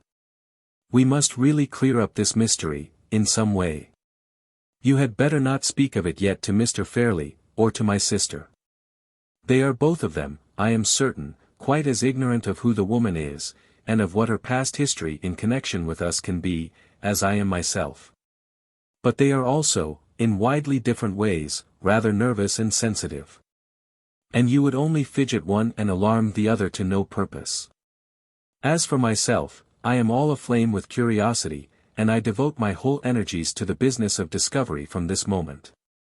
When my mother came here, after her second marriage, she certainly established the village school just as it exists at the present time. But the old teachers are all dead, or gone elsewhere, and no enlightenment is to be hoped for from that quarter. The only other alternative I can think of. At this point we were interrupted by the entrance of the servant, with a message from Mr. Fairlie, intimating that he would be glad to see me, as soon as I had done breakfast. "Wait in the hall," said Miss Halcombe, answering the servant for me, in her quick, ready way. "Mr. Hartright will come out directly." I was about to say, she went on, addressing me again, that my sister and I have a large collection of my mother's letters, addressed to my father and to hers. In the absence of any other means of getting information, I will pass the morning in looking over my mother's correspondence with Mr. Fairlie. He was fond of London, and was constantly away from his country home. And she was accustomed, at such times, to write and report to him how things went on at Limmeridge. Her letters are full of references to the school in which she took so strong an interest. And I think it more than likely that I may have discovered something when we meet again. The luncheon hour is 2, Mr. Hartright. I shall have the pleasure of introducing you to my sister by that time, and we will occupy the afternoon in driving round the neighborhood and showing you all our pet points of view. Till 2 o'clock, then, farewell. She nodded to me with the lively grace, the delightful refinement of familiarity, which characterized all that she did and all that she said, and disappeared by a door at the lower end of the room. As soon as she had left me, I turned my steps towards the hall, and followed the servant, on my way, for the first time, to the presence of Mr. Fairlie. 7. My conductor led me upstairs into a passage which took us back to the bedchamber in which I had slept during the past night, and opening the door next to it, begged me to look in. "I have my master's orders to show you your own sitting room, sir," said the man, "and to inquire if you approve of the situation and the light." I must have been hard to please, indeed, if I had not approved of the room, and of everything about it. The bow window looked out on the same lovely view which I had admired, in the morning, from my bedroom. The furniture was the perfection of luxury and beauty. The table in the center was bright with gaily bound books, elegant conveniences for writing, and beautiful flowers. The second table, near the window, was covered with all the necessary materials for mounting watercolor drawings, and had a little easel attached to it, which I could expand or fold up at will. The walls were hung with gaily tinted chintz, and the floor was spread with Indian matting in maize color and red. It was the prettiest and most luxurious little sitting room I had ever seen, and I admired it with the warmest enthusiasm. The solemn servant was far too highly trained to betray the slightest satisfaction. He bowed with icy deference when my terms of eulogy were all exhausted, and silently opened the door for me to go out into the passage again. We turned a corner, and entered a long second passage, ascended a short flight of stairs at the end, crossed a small circular upper hall, and stopped in front of a door covered with dark baize. The servant opened this door, and led me on a few yards to a second, opened that also, and disclosed two curtains of pale sea-green silk hanging before us, raised one of them noiselessly, softly uttered the words, "Mr. Hartright," and left me. I found myself in a large, lofty room, with a magnificent carved ceiling, and with a carpet over the floor, so thick and soft that it felt like piles of velvet under my feet. One side of the room was occupied by a long bookcase of some rare inlaid wood that was quite new to me. It was not more than 6 feet high, and the top was adorned with statuettes in marble, ranged at regular distances one from the other. On the opposite side stood 2 antique cabinets, and between them, and above them, hung a picture of the Virgin and Child, protected by glass, and bearing Raphael's name on the gilt tablet at the bottom of the frame. On my right hand and on my left, as I stood inside the door, were chiffoniers and little stands in buhl and marqueterie, loaded with figures in Dresden china, with rare vases, ivory ornaments, and toys and curiosities that sparkled at all points with gold, silver, and precious stones. At the lower end of the room, opposite to me, the windows were concealed and the sunlight was tempered by large blinds of the same pale sea-green color as the curtains over the door. The light thus produced was deliciously soft, mysterious, and subdued. It fell equally upon all the objects in the room, it helped to intensify the deep silence, and the air of profound seclusion that possessed the place. And it surrounded, with an appropriate halo of repose, the solitary figure of the master of the house, leaning back, listlessly composed, in a large easy chair, with a reading easel fastened on one of its arms, and a little table on the other. If a man's personal appearance, when he is out of his dressing room, and when he has passed 40, can be accepted as a safe guide to his time of life, which is more than doubtful, Mr. Fairlie's age, when I saw him, might have been reasonably computed at over 50 and under 60 years. His beardless face was thin, worn, and transparently pale, but not wrinkled. His nose was high and hooked.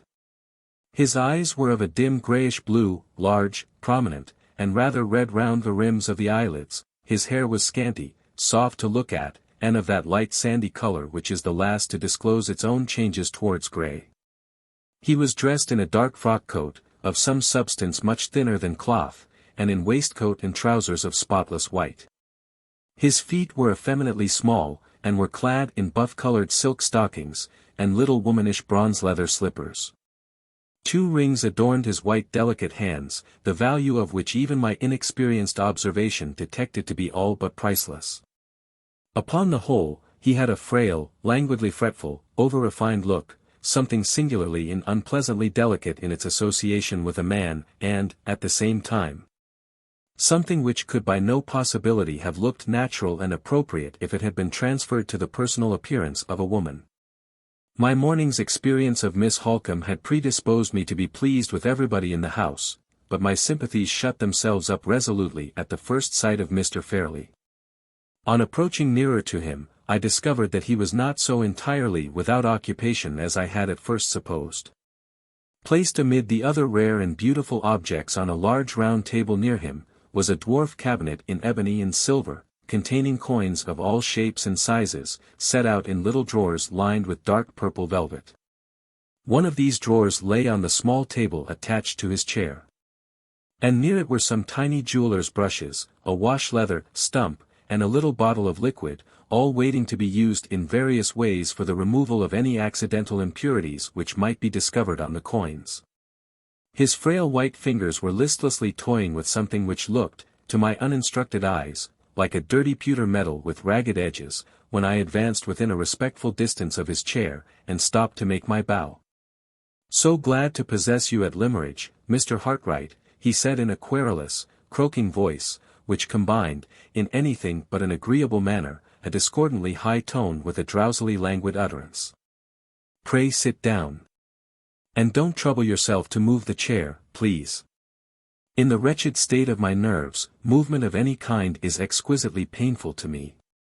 Have you seen your studio? Will it do? I have just come from seeing the room, Mr. Fairlie. And I assure you—" He stopped me in the middle of the sentence, by closing his eyes, and holding up one of his white hands imploringly. I paused in astonishment, and the croaking voice honored me with this explanation. "Pray excuse me. But could you contrive to speak in a lower key? In the wretched state of my nerves, loud sound of any kind is indescribable torture to me. You will pardon an invalid? I only say to you what the lamentable state of my health obliges me to say to everybody." "Yes. And you really like the room?" "I could wish for nothing prettier and nothing more comfortable," I answered, dropping my voice, and beginning to discover already that Mr. Fairlie's selfish affectation and Mr. Fairlie's wretched nerves meant one and the same thing. "So glad. You will find your position here, Mr. Hartright, properly recognized. There is none of the horrid English barbarity of feeling about the social position of an artist in this house. So much of my early life has been passed abroad, that I have quite cast my insular skin in that respect. I wish I could say the same of the gentry, detestable word, but I suppose I must use it, of the gentry in the neighborhood. They are sad Goths in art, Mr. Hartright. People, I do assure you, who would have opened their eyes in astonishment, if they had seen Charles V pick up Titian's brush for him.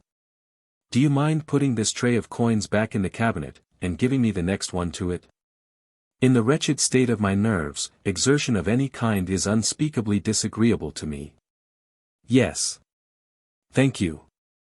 As a practical commentary on the liberal social theory which he had just favored me by illustrating, Mr. Fairlie's cool request rather amused me. I put back one drawer and gave him the other, with all possible politeness. He began trifling with the new set of coins and the little brushes immediately, languidly looking at them and admiring them all the time he was speaking to me. "A thousand thanks and a thousand excuses. Do you like coins?" "Yes. So glad we have another taste in common besides our taste for art. Now, about the pecuniary arrangements between us, do tell me, are they satisfactory?" "Most satisfactory, Mr. Fairlie." "So glad. And, what next?" "Ah! I remember. Yes. In reference to the consideration which you are good enough to accept for giving me the benefit of your accomplishments in art, my steward will wait on you at the end of the first week, to ascertain your wishes." "And, what next? Curious, is it not? I had a great deal more to say, and I appear to have quite forgotten it. Do you mind touching the bell? In that corner." "Yes.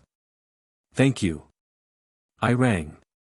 And a new servant noiselessly made his appearance, a foreigner, with a set smile and perfectly brushed hair, a valet every inch of him. "Louis," said Mr. Fairlie, dreamily dusting the tips of his fingers with one of the tiny brushes for the coins, "I made some entries in my tablettes this morning." "Find my tablettes." "1,000 pardons, Mr. Hartright, I'm afraid I bore you." As he wearily closed his eyes again, before I could answer, and as he did most assuredly bore me, I sat silent, and looked up at the Madonna and Child by Raphael. In the meantime, the valet left the room, and returned shortly with a little ivory book. Mr. Fairlie, after first relieving himself by a gentle sigh, let the book drop open with one hand, and held up the tiny brush with the other, as a sign to the servant to wait for further orders. "Yes. Just so," said Mr. Fairlie, consulting the tablettes. "Louis, take down that portfolio." He pointed, as he spoke, to several portfolios placed near the window, on mahogany stands. "No. Not the one with the green back, that contains my Rembrandt etchings, Mr. Hartright. Do you like etchings? Yes. So glad we have another taste in common. The portfolio with the red back, Louis. Don't drop it. You have no idea of the tortures I should suffer, Mr. Hartright, if Louis dropped that portfolio. Is it safe on the chair? Do you think it's safe, Mr. Hartright? Yes. So glad. Will you oblige me by looking at the drawings, if you really think they are quite safe? Louis, go away. What an ass you are. Don't you see me holding the tablettes? Do you suppose I want to hold them? Then why not relieve me of the tablettes without being told? 1,000 pardons, Mr. Hartright, servants are such asses, are they not? Do tell me, what do you think of the drawings? They have come from a sale in a shocking state. I thought they smelt of horrid dealers' and brokers' fingers when I looked at them last. Can you undertake them? Although my nerves were not delicate enough to detect the odor of plebeian fingers which had offended Mr. Fairlie's nostrils, my taste was sufficiently educated to enable me to appreciate the value of the drawings, while I turned them over. They were, for the most part, really fine specimens of English watercolor art, and they had deserved much better treatment at the hands of their former possessor than they appeared to have received. The drawings, I answered, require careful straining and mounting, and, in my opinion, they are well worth. I beg your pardon, interposed Mr. Fairlie.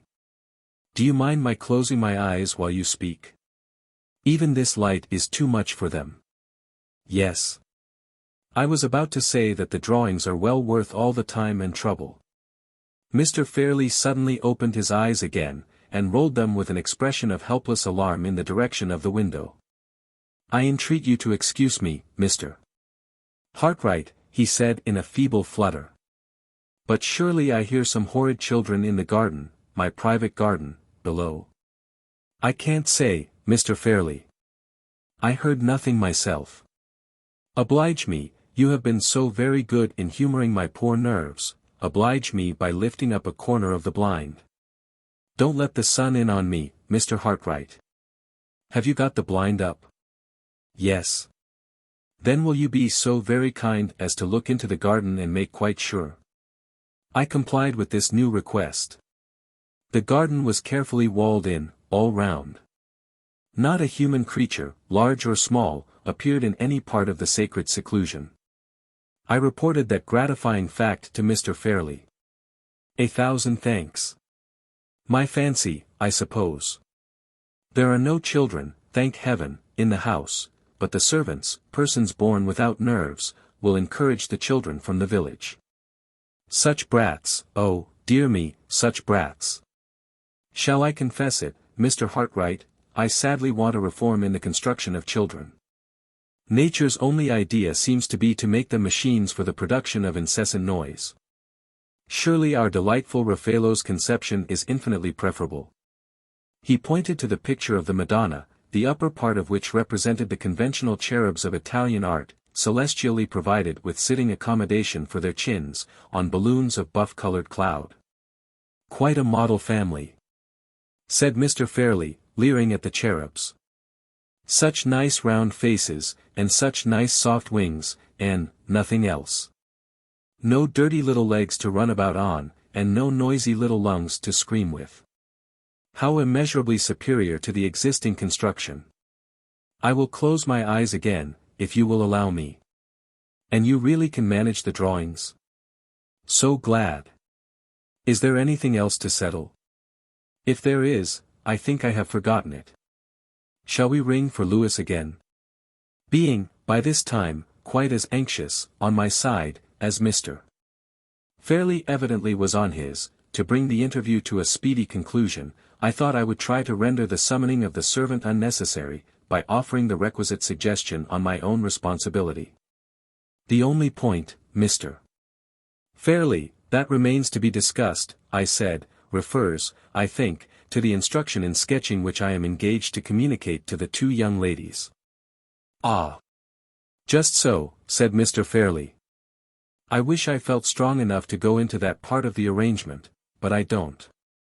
The ladies who profit by your kind services, Mr. Hartright, must settle, and decide, and so on, for themselves. My niece is fond of your charming art. She knows just enough about it to be conscious of her own sad defects. Please take pains with her. Yes. Is there anything else? No. We quite understand each other, don't we? I have no right to detain you any longer from your delightful pursuit, have I? So pleasant to have settled everything, such a sensible relief to have done business. Do you mind ringing for Lewis to carry the portfolio to your own room? I will carry it there myself, Mr. Fairlie, if you will allow me. Will you really? Are you strong enough? How nice to be so strong. Are you sure you won't drop it? So glad to possess you at Limmeridge, Mr. Hartright. I am such a sufferer that I hardly dare hope to enjoy much of your society. Would you mind taking great pains not to let the doors bang, and not to drop the portfolio? Thank you. Gently with the curtains, please, the slightest noise from them goes through me like a knife. Yes. Good morning. When the sea-green curtains were closed, and when the two baize doors were shut behind me, I stopped for a moment in the little circular hall beyond, and drew a long, luxurious breath of relief. It was like coming to the surface of the water after deep diving, to find myself once more on the outside of Mr. Fairlie's room. As soon as I was comfortably established for the morning in my pretty little studio, the first resolution at which I arrived was to turn my steps no more in the direction of the apartments occupied by the master of the house. Except in the very improbable event of his honoring me with a special invitation to pay him another visit. Having settled this satisfactory plan of future conduct in reference to Mr. Fairlie, I soon recovered the serenity of temper of which my employer's haughty familiarity and impudent politeness had, for the moment, deprived me. The remaining hours of the morning passed away pleasantly enough, in looking over the drawings, arranging them in sets, trimming their ragged edges, and accomplishing the other necessary preparations in anticipation of the business of mounting them. I ought, perhaps, to have made more progress than this, but, as the luncheon time drew near, I grew restless and unsettled, and felt unable to fix my attention on work, even though that work was only of the humble manual kind. At 2 o'clock I descended again to the breakfast room, a little anxiously. Expectations of some interest were connected with my approaching reappearance in that part of the house. My introduction to Miss Fairlie was now close at hand. And, if Miss Halcombe's search through her mother's letters had produced the result which she anticipated, the time had come for clearing up the mystery of the woman in white. 8. When I entered the room, I found Miss Halcombe and an elderly lady seated at the luncheon table. The elderly lady, when I was presented to her, proved to be Miss Fairlie's former governess, Mrs. VIII, who had been briefly described to me by my lively companion at the breakfast table, as possessed of all the cardinal virtues, and counting for nothing. I can do little more than offer my humble testimony to the truthfulness of Miss Halcombe's sketch of the old lady's character. Mrs. VIII looked the personification of human composure and female amiability. A calm enjoyment of a calm existence beamed in drowsy smiles on her plump, placid face. Some of us rush through life, and some of us saunter through life. Mrs. VIII sat through life. Sat in the house, early and late, sat in the garden. Sat in unexpected window seats in passages, sat, on a camp stool, when her friends tried to take her out walking. Sat before she looked at anything, before she talked of anything, before she answered yes, or no, to the commonest question, always with the same serene smile on her lips, the same vacantly attentive turn of the head. The same snugly comfortable position of her hands and arms, under every possible change of domestic circumstances. A mild, a compliant, an unutterably tranquil and harmless old lady, who never by any chance suggested the idea that she had been actually alive since the hour of her birth. Nature has so much to do in this world, and is engaged in generating such a vast variety of coexistent productions, that she must surely be now and then too flurried and confused to distinguish between the different processes that she is carrying on at the same time. Starting from this point of view, it will always remain my private persuasion that nature was absorbed in making cabbages when Mrs. VIII was born, and that the good lady suffered the consequences of a vegetable preoccupation in the mind of the mother of us all. Now, Mrs. VIII, said Miss Halcombe, looking brighter, sharper, and readier than ever, by contrast with the undemonstrative old lady at her side, what will you have? A cutlet? Mrs. VIII crossed her dimpled hands on the edge of the table, smiled placidly, and said, yes, dear. What is that opposite Mr. Hartright? Boiled chicken, is it not? I thought you liked boiled chicken better than cutlet, Mrs. VIII. Mrs. VIII took her dimpled hands off the edge of the table and crossed them on her lap instead, nodded contemplatively at the boiled chicken, and said, yes, dear. Well, but which will you have, today? Shall Mr. Hartright give you some chicken? Or shall I give you some cutlet? Mrs. VIII put one of her dimpled hands back again on the edge of the table, hesitated drowsily, and said, which you please, dear. Mercy on me. It's a question for your taste, my good lady, not for mine. Suppose you have a little of both. And suppose you begin with the chicken, because Mr. Hartright looks devoured by anxiety to carve for you. Mrs. VIII put the other dimpled hand back on the edge of the table, brightened dimly one moment. Went out again the next, bowed obediently, and said, if you please, sir. Surely a mild, a compliant, an unutterably tranquil and harmless old lady.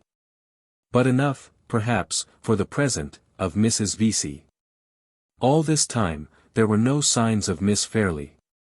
We finished our luncheon, and still she never appeared. Miss Halcombe, whose quick eye nothing escaped, noticed the looks that I cast, from time to time, in the direction of the door. I understand you, Mr. Hartright, she said, you are wondering what has become of your other pupil. She has been downstairs, and has got over her headache, but has not sufficiently recovered her appetite to join us at lunch. If you will put yourself under my charge, I think I can undertake to find her somewhere in the garden. She took up a parasol lying on a chair near her, and led the way out, by a long window at the bottom of the room, which opened on to the lawn. It is almost unnecessary to say that we left Mrs. VIII still seated at the table, with her dimpled hands still crossed on the edge of it, apparently settled in that position for the rest of the afternoon. As we crossed the lawn, Miss Halcombe looked at me significantly, and shook her head. That mysterious adventure of yours, she said, still remains involved in its own appropriate midnight darkness. I have been all the morning looking over my mother's letters, and I have made no discoveries yet. However, don't despair, Mr. Hartright. This is a matter of curiosity, and you have got a woman for your ally. Under such conditions success is certain, sooner or later. The letters are not exhausted. I have 3 packets still left, and you may confidently rely on my spending the whole evening over them. Here, then, was one of my anticipations of the morning still unfulfilled. I began to wonder, next, whether my introduction to Miss Fairlie would disappoint the expectations that I had been forming of her since breakfast time. And how did you get on with Mr. Fairlie? Inquired Miss Halcombe, as we left the lawn and turned into a shrubbery. Was he particularly nervous this morning? Never mind considering about your answer, Mr. Hartright. The mere fact of your being obliged to consider is enough for me. I see in your face that he was particularly nervous, and, as I am amiably unwilling to throw you into the same condition, I ask no more. We turned off into a winding path while she was speaking, and approached a pretty summer house, built of wood, in the form of a miniature Swiss chalet. The one room of the summer house, as we ascended the steps of the door, was occupied by a young lady. She was standing near a rustic table, looking out at the inland view of moor and hill presented by a gap in the trees, and absently turning over the leaves of a little sketch-book that lay at her side. This was Miss Fairlie. How can I describe her? How can I separate her from my own sensations, and from all that has happened in the later time? How can I see her again as she looked when my eyes first rested on her, as she should look, now, to the eyes that are about to see her in these pages? The watercolor drawing that I made of Laura Fairlie, at an after period, in the place and attitude in which I first saw her, lies on my desk while I write. I look at it, and there dawns upon me brightly, from the dark greenish-brown background of the summer house, a light, youthful figure, clothed in a simple muslin dress, the pattern of it formed by broad alternate stripes of delicate blue and white. A scarf of the same material sits crisply and closely round her shoulders, and a little straw hat of the natural color, plainly and sparingly trimmed with ribbon to match the gown, covers her head, and throws its soft pearly shadow over the upper part of her face. Her hair is of so faint and pale a brown, not flaxen, and yet almost as light, not golden, and yet almost as glossy, that it nearly melts, here and there, into the shadow of the hat. It is plainly parted and drawn back over her ears, and the line of it ripples naturally as it crosses her forehead. The eyebrows are rather darker than the hair. And the eyes are of that soft, limpid, turquoise blue, so often sung by the poets, so seldom seen in real life. Lovely eyes in color, lovely eyes in form, large and tender and quietly thoughtful, but beautiful above all things in the clear truthfulness of look that dwells in their inmost depths, and shines through all their changes of expression with the light of a purer and a better world. The charm, most gently and yet most distinctly expressed, which they shed over the whole face, so covers and transforms its little natural human blemishes elsewhere, that it is difficult to estimate the relative merits and defects of the other features. It is hard to see that the lower part of the face is too delicately refined away towards the chin to be in full and fair proportion with the upper part. That the nose, in escaping the aquiline bend, always hard and cruel in a woman, no matter how abstractedly perfect it may be, has erred a little in the other extreme, and has missed the ideal straightness of line. And that the sweet, sensitive lips are subject to a slight nervous contraction, when she smiles, which draws them upward a little at one corner, towards the cheek. It might be possible to note these blemishes in another woman's face, but it is not easy to dwell on them in hers, so subtly are they connected with all that is individual and characteristic in her expression. And so closely does the expression depend for its full play in life, in every other feature, on the moving impulse of the eyes. Does my poor portrait of her, my fond, patient labor of long and happy days, show me these things? Ah, how few of them are in the dim mechanical drawing, and how many in the mind with which I regard it. A fair, delicate girl, in a pretty light dress, trifling with the leaves of a sketch-book, while she looks up from it with truthful, innocent blue eyes, that is all the drawing can say. All, perhaps, that even the deeper reach of thought and pen can say in their language either. The woman who first gives life, light, and form to our shadowy conceptions of beauty, fills a void in our spiritual nature that has remained unknown to us till she appeared. Sympathies that lie too deep for words, too deep almost for thoughts, are touched, at such times, by other charms than those which the senses feel and which the resources of expression can realize. The mystery which underlies the beauty of women is never raised above the reach of all expression until it has claimed kindred with the deeper mystery in our own souls. Then, and then only, has it passed beyond the narrow region on which light falls, in this world, from the pencil and the pen. Think of her as you thought of the first woman who quickened the pulses within you that the rest of her sex had no art to stir. Let the kind, candid blue eyes meet yours, as they met mine, with the one matchless look which we both remember so well. Let her voice speak the music that you once loved best, attuned as sweetly to your ear as to mine. Let her footstep, as she comes and goes, in these pages, be like that other footstep to whose airy fall your own heart once beat time. Take her as the visionary nursling of your own fancy, and she will grow upon you, all the more clearly, as the living woman who dwells in mine.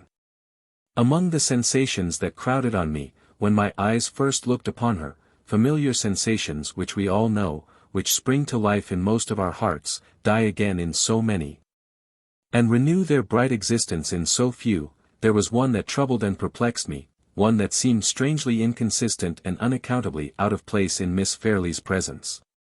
Mingling with the vivid impression produced by the charm of her fair face and head, her sweet expression, and her winning simplicity of manner, was another impression, which, in a shadowy way, suggested to me the idea of something wanting. At one time it seemed like something wanting in her, at another, like something wanting in myself, which hindered me from understanding her as I ought. The impression was always strongest in the most contradictory manner, when she looked at me. Or, in other words, when I was most conscious of the harmony and charm of her face, and yet, at the same time, most troubled by the sense of an incompleteness which it was impossible to discover. Something wanting, and where it was, and what it was, I could not say. The effect of this curious caprice of fancy, as I thought it then, was not of a nature to set me at my ease, during a first interview with Miss Fairlie. The few kind words of welcome which she spoke found me hardly self-possessed enough to thank her in the customary phrases of reply. Observing my hesitation, and no doubt attributing it, naturally enough, to some momentary shyness on my part, Miss Halcombe took the business of talking, as easily and readily as usual, into her own hands. "Look there, Mr. Hartright," she said, pointing to the sketch-book on the table, and to the little delicate wandering hand that was still trifling with it. "Surely you will acknowledge that your model pupil is found at last. The moment she hears that you are in the house, she seizes her inestimable sketch-book, looks universal nature straight in the face, and longs to begin." Miss Fairlie laughed with a ready good humor, which broke out as brightly as if it had been part of the sunshine above us, over her lovely face. "I must not take credit to myself where no credit is due," she said, her clear, truthful blue eyes looking alternately at Miss Halcombe and at me. "Fond as I am of drawing, I am so conscious of my own ignorance that I am more afraid than anxious to begin. Now I know you are here, Mr. Hartright, I find myself looking over my sketches, as I used to look over my lessons when I was a little girl, and when I was sadly afraid that I should turn out not fit to be heard."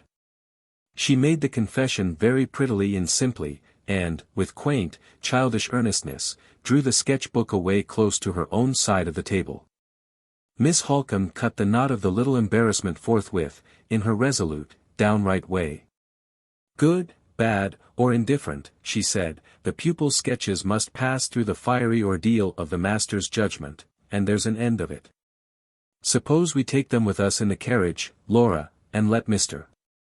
Hartright see them, for the first time, under circumstances of perpetual jolting and interruption.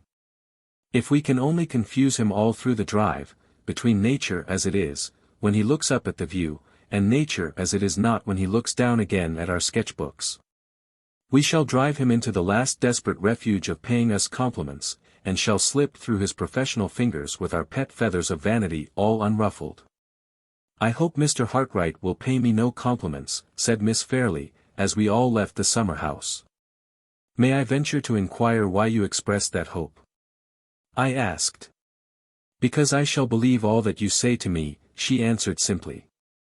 In those few words she unconsciously gave me the key to her whole character, to that generous trust in others which, in her nature, grew innocently out of the sense of her own truth. I only knew it intuitively then. I know it by experience now. We merely waited to rouse good Mrs. Vesey from the place which she still occupied at the deserted luncheon table, before we entered the open carriage for our promised drive. The old lady and Miss Halcombe occupied the back seat, and Miss Fairlie and I sat together in front, with the sketch-book open between us, fairly exhibited at last to my professional eyes. All serious criticism on the drawings, even if I had been disposed to volunteer it, was rendered impossible by Miss Halcombe's lively resolution to see nothing but the ridiculous side of the fine arts, as practiced by herself, her sister, and ladies in general. I can remember the conversation that passed far more easily than the sketches that I mechanically looked over. That part of the talk, especially, in which Miss Fairlie took any share, is still as vividly impressed on my memory as if I had heard it only a few hours ago. Yes. Let me acknowledge that on this first day I let the charm of her presence lure me from the recollection of myself and my position. The most trifling of the questions that she put to me, on the subject of using her pencil and mixing her colors. The slightest alterations of expression in the lovely eyes that looked into mine with such an earnest desire to learn all that I could teach, and to discover all that I could show, attracted more of my attention than the finest view we passed through, or the grandest changes of light and shade, as they flowed into each other over the waving moorland and the level beach. At any time, and under any circumstances of human interest, Is it not strange to see how little real hold the objects of the natural world amid which we live can gain on our hearts and minds? We go to nature for comfort in trouble, and sympathy in joy, only in books. Admiration of those beauties of the inanimate world, which modern poetry so largely and so eloquently describes, is not, even in the best of us, one of the original instincts of our nature. As children, we none of us possess it. No uninstructed man or woman possesses it. Those whose lives are most exclusively passed amid the ever-changing wonders of sea and land are also those who are most universally insensible to every aspect of nature not directly associated with the human interest of their calling. Our capacity of appreciating the beauties of the earth we live on is, in truth, one of the civilized accomplishments which we all learn as an art. And, more, that very capacity is rarely practiced by any of us except when our minds are most indolent and most unoccupied. How much share have the attractions of nature ever had in the pleasurable or painful interests and emotions of ourselves or our friends? What space do they ever occupy in the thousand little narratives of personal experience which pass every day by word of mouth from one of us to the other? All that our minds can compass, all that our hearts can learn, can be accomplished with equal certainty, equal profit, and equal satisfaction to ourselves, in the poorest as in the richest prospect that the face of the earth can show. There is surely a reason for this want of inborn sympathy between the creature and the creation around it, a reason which may perhaps be found in the widely differing destinies of man in his earthly sphere. The grandest mountain prospect that the eye can range over is appointed to annihilation. The smallest human interest that the pure heart can feel is appointed to immortality. We had been out nearly 3 hours, when the carriage again passed through the gates of Limmeridge House.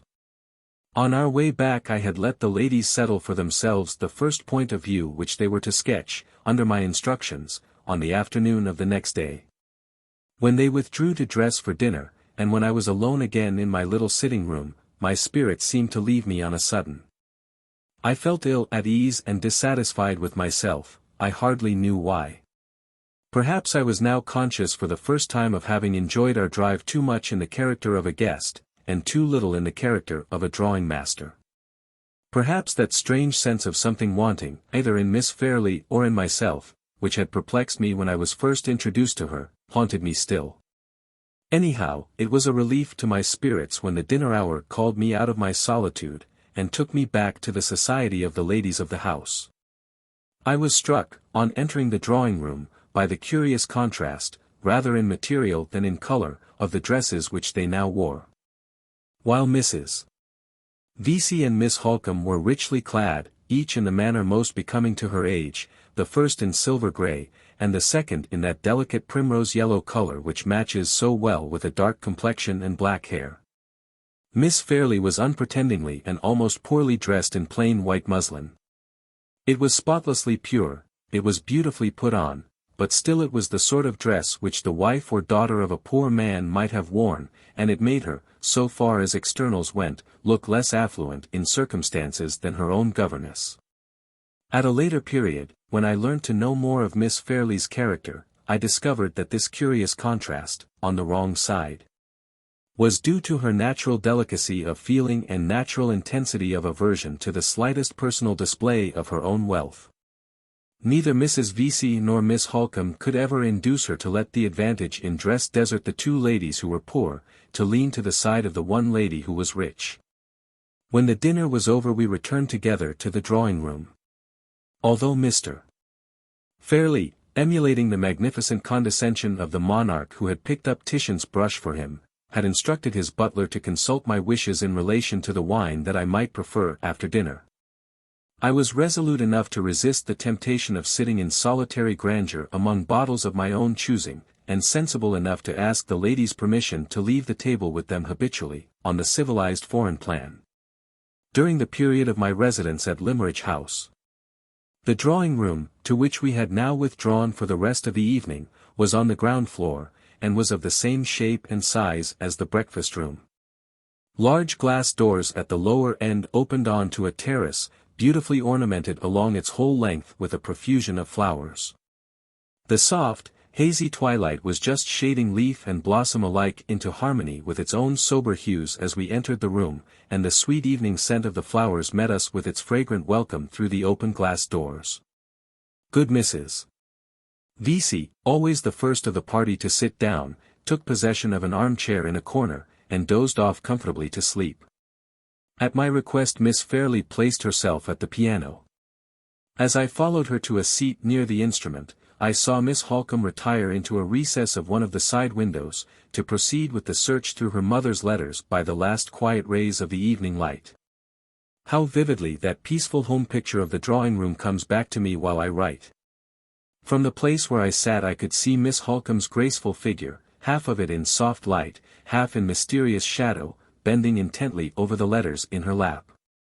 While, nearer to me, the fair profile of the player at the piano was just delicately defined against the faintly deepening background of the inner wall of the room. Outside, on the terrace, the clustering flowers and long grasses and creepers waved so gently in the light evening air, that the sound of their rustling never reached us. The sky was without a cloud, and the dawning mystery of moonlight began to tremble already in the region of the eastern heaven. The sense of peace and seclusion soothed all thought and feeling into a rapt, unearthly repose. And the balmy quiet, that deepened ever with the deepening light, seemed to hover over us with a gentler influence still, when there stole upon it from the piano the heavenly tenderness of the music of Mozart. It was an evening of sights and sounds never to forget. We all sat silent in the places we had chosen, Mrs. VIII still sleeping, Miss Fairlie still playing, Miss Halcombe still reading, till the light failed us. By this time the moon had stolen round to the terrace, and soft, mysterious rays of light were slanting already across the lower end of the room. The change from the twilight obscurity was so beautiful that we banished the lamps, by common consent, when the servant brought them in, and kept the large room unlighted, except by the glimmer of the 2 candles at the piano. For half an hour more the music still went on. After that the beauty of the moonlight view on the terrace tempted Miss Fairlie out to look at it, and I followed her. When the candles at the piano had been lighted Miss Halcombe had changed her place, so as to continue her examination of the letters by their assistance. We left her, on a low chair, at one side of the instrument, so absorbed over her reading that she did not seem to notice when we moved. We had been out on the terrace together, just in front of the glass doors, hardly so long as 5 minutes, I should think.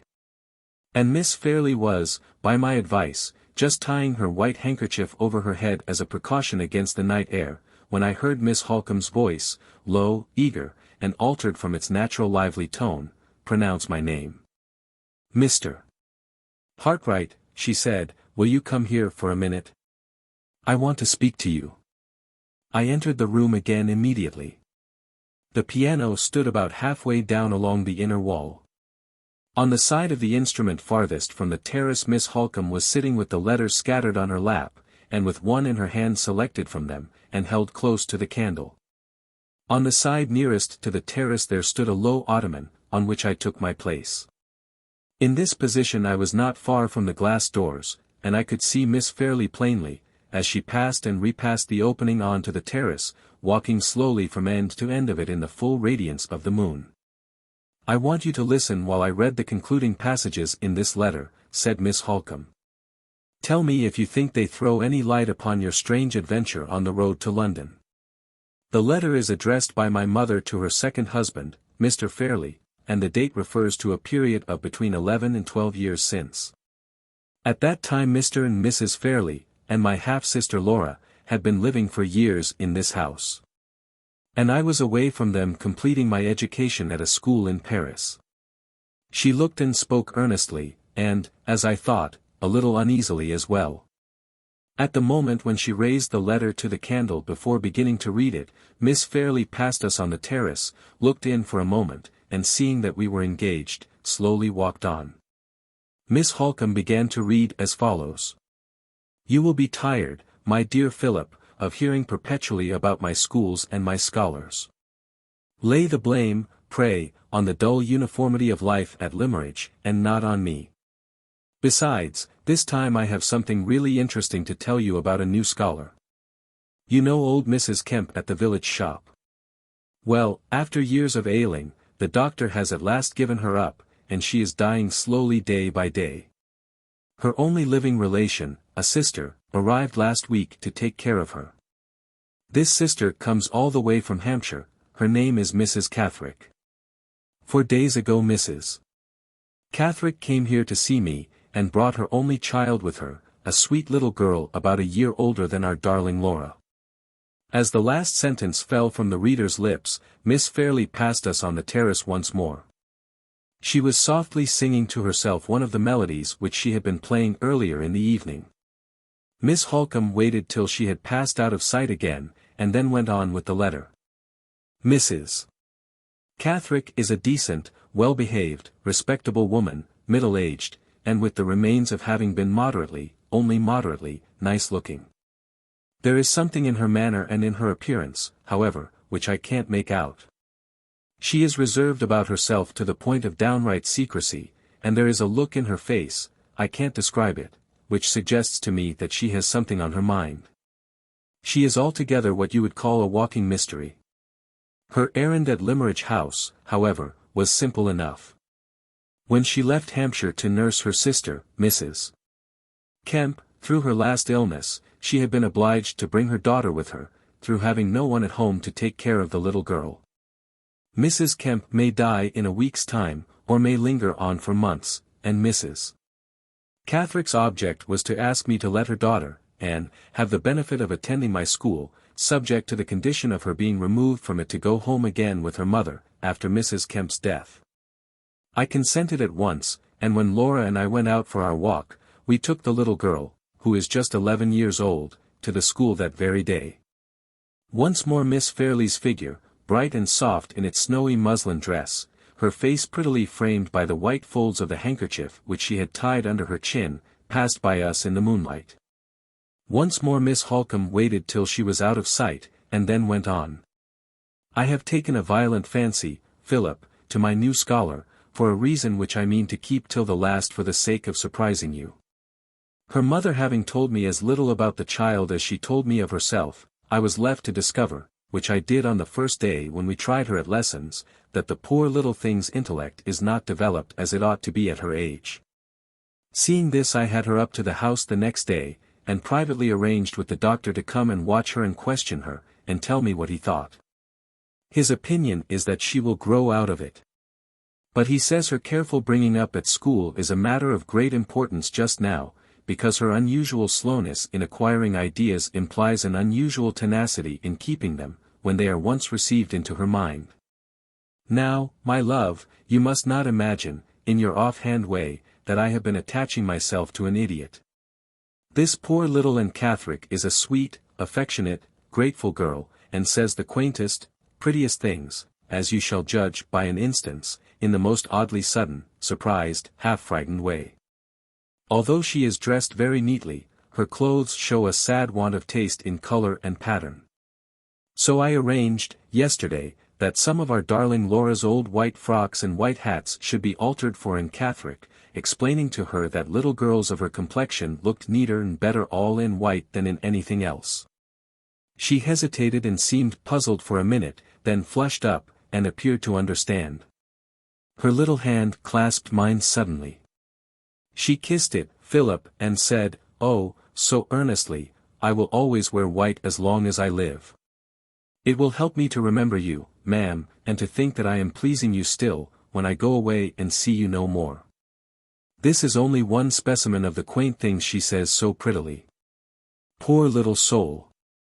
She shall have a stock of white frocks, made with good deep tucks, to let out for her as she grows. Miss Halcombe paused, and looked at me across the piano. Did the forlorn woman whom you met in the high road seem young? She asked. Young enough to be 2 or 23. Yes, Miss Halcombe, as young as that. And she was strangely dressed, from head to foot, all in white. All in white. While the answer was passing my lips, Miss Fairlie glided into view on the terrace for the 3rd time. Instead of proceeding on her walk, she stopped, with her back turned towards us, and, leaning on the balustrade of the terrace, looked down into the garden beyond. My eyes fixed upon the white gleam of her muslin gown and headdress in the moonlight, and a sensation, for which I can find no name, a sensation that quickened my pulse, and raised a fluttering at my heart, began to steal over me. All in white. Miss Halcombe repeated. The most important sentences in the letter, Mr. Hartright, are those at the end, which I will read to you immediately. But I can't help dwelling a little upon the coincidence of the white costume of the woman you met, and the white frocks which produced that strange answer from my mother's little scholar. The doctor may have been wrong when he discovered the child's defects of intellect, and predicted that she would grow out of them. She may never have grown out of them, and the old grateful fancy about dressing in white, which was a serious feeling to the girl, may be a serious feeling to the woman still. I said a few words in answer, I hardly know what.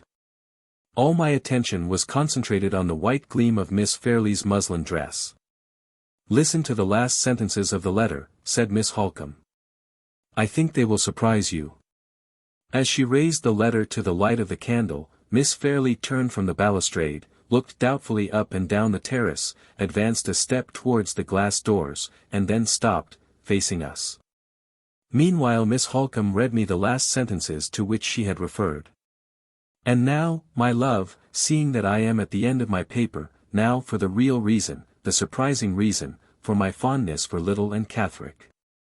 My dear Philip, although she is not half so pretty, she is, nevertheless, by one of those extraordinary caprices of accidental resemblance which one sometimes sees, the living likeness, in her hair, her complexion, the color of her eyes, and the shape of her face. I started up from the ottoman before Miss Halcombe could pronounce the next words.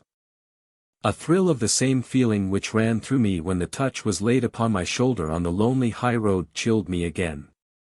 There stood Miss Fairlie, a white figure, alone in the moonlight.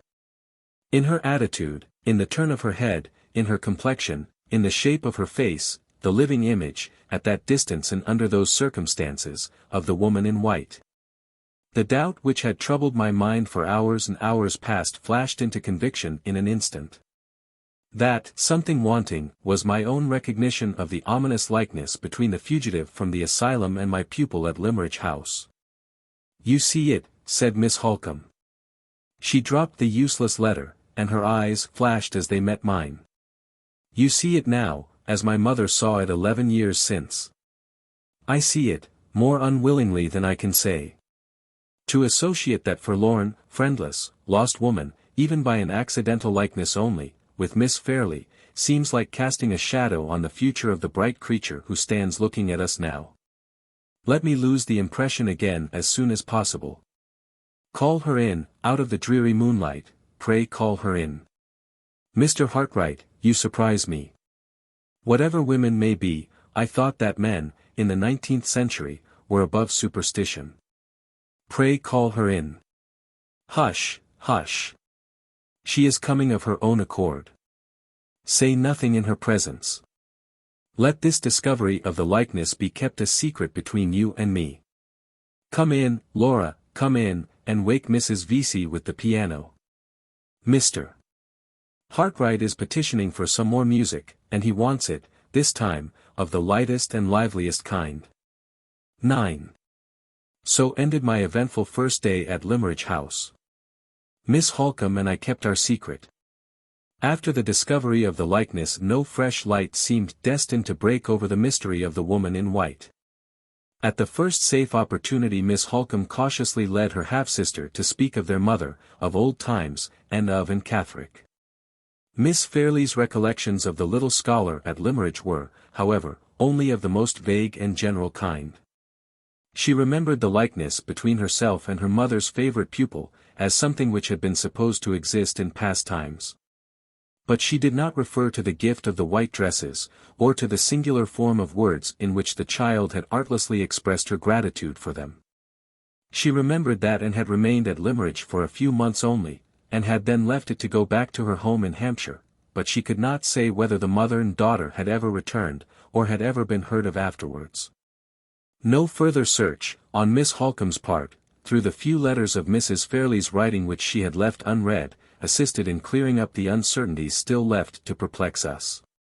We had identified the unhappy woman whom I had met in the night time with Anne Catherick. We had made some advance, at least, towards connecting the probably defective condition of the poor creature's intellect with the peculiarity of her being dressed all in white, and with the continuance, in her maturer years, of her childish gratitude towards Mrs. Fairlie, and there, so far as we knew at that time, our discoveries had ended. The days passed on, the weeks passed on, and the track of the golden autumn wound its bright way visibly through the green summer of the trees. Peaceful, fast-flowing, happy time. My story glides by you now as swiftly as you once glided by me. Of all the treasures of enjoyment that you poured so freely into my heart, how much is left me that has purpose and value enough to be written on this page? Nothing but the saddest of all confessions that a man can make, the confession of his own folly. The secret which that confession discloses should be told with little effort, for it has indirectly escaped me already. The poor weak words, which have failed to describe Miss Fairlie, have succeeded in betraying the sensations she awakened in me. It is so with us all. Our words are giants when they do us an injury, and dwarfs when they do us a service. I loved her. Ah! How well I know all the sadness and all the mockery that is contained in those 3 words. I can sigh over my mournful confession with the tenderest woman who reads it and pities me. I can laugh at it as bitterly as the hardest man who tosses it from him in contempt. I loved her. Feel for me, or despise me, I confess it with the same immovable resolution to own the truth. Was there no excuse for me? There was some excuse to be found, surely, in the conditions under which my term of hired service was passed at Limmeridge House. My morning hours succeeded each other calmly in the quiet and seclusion of my own room.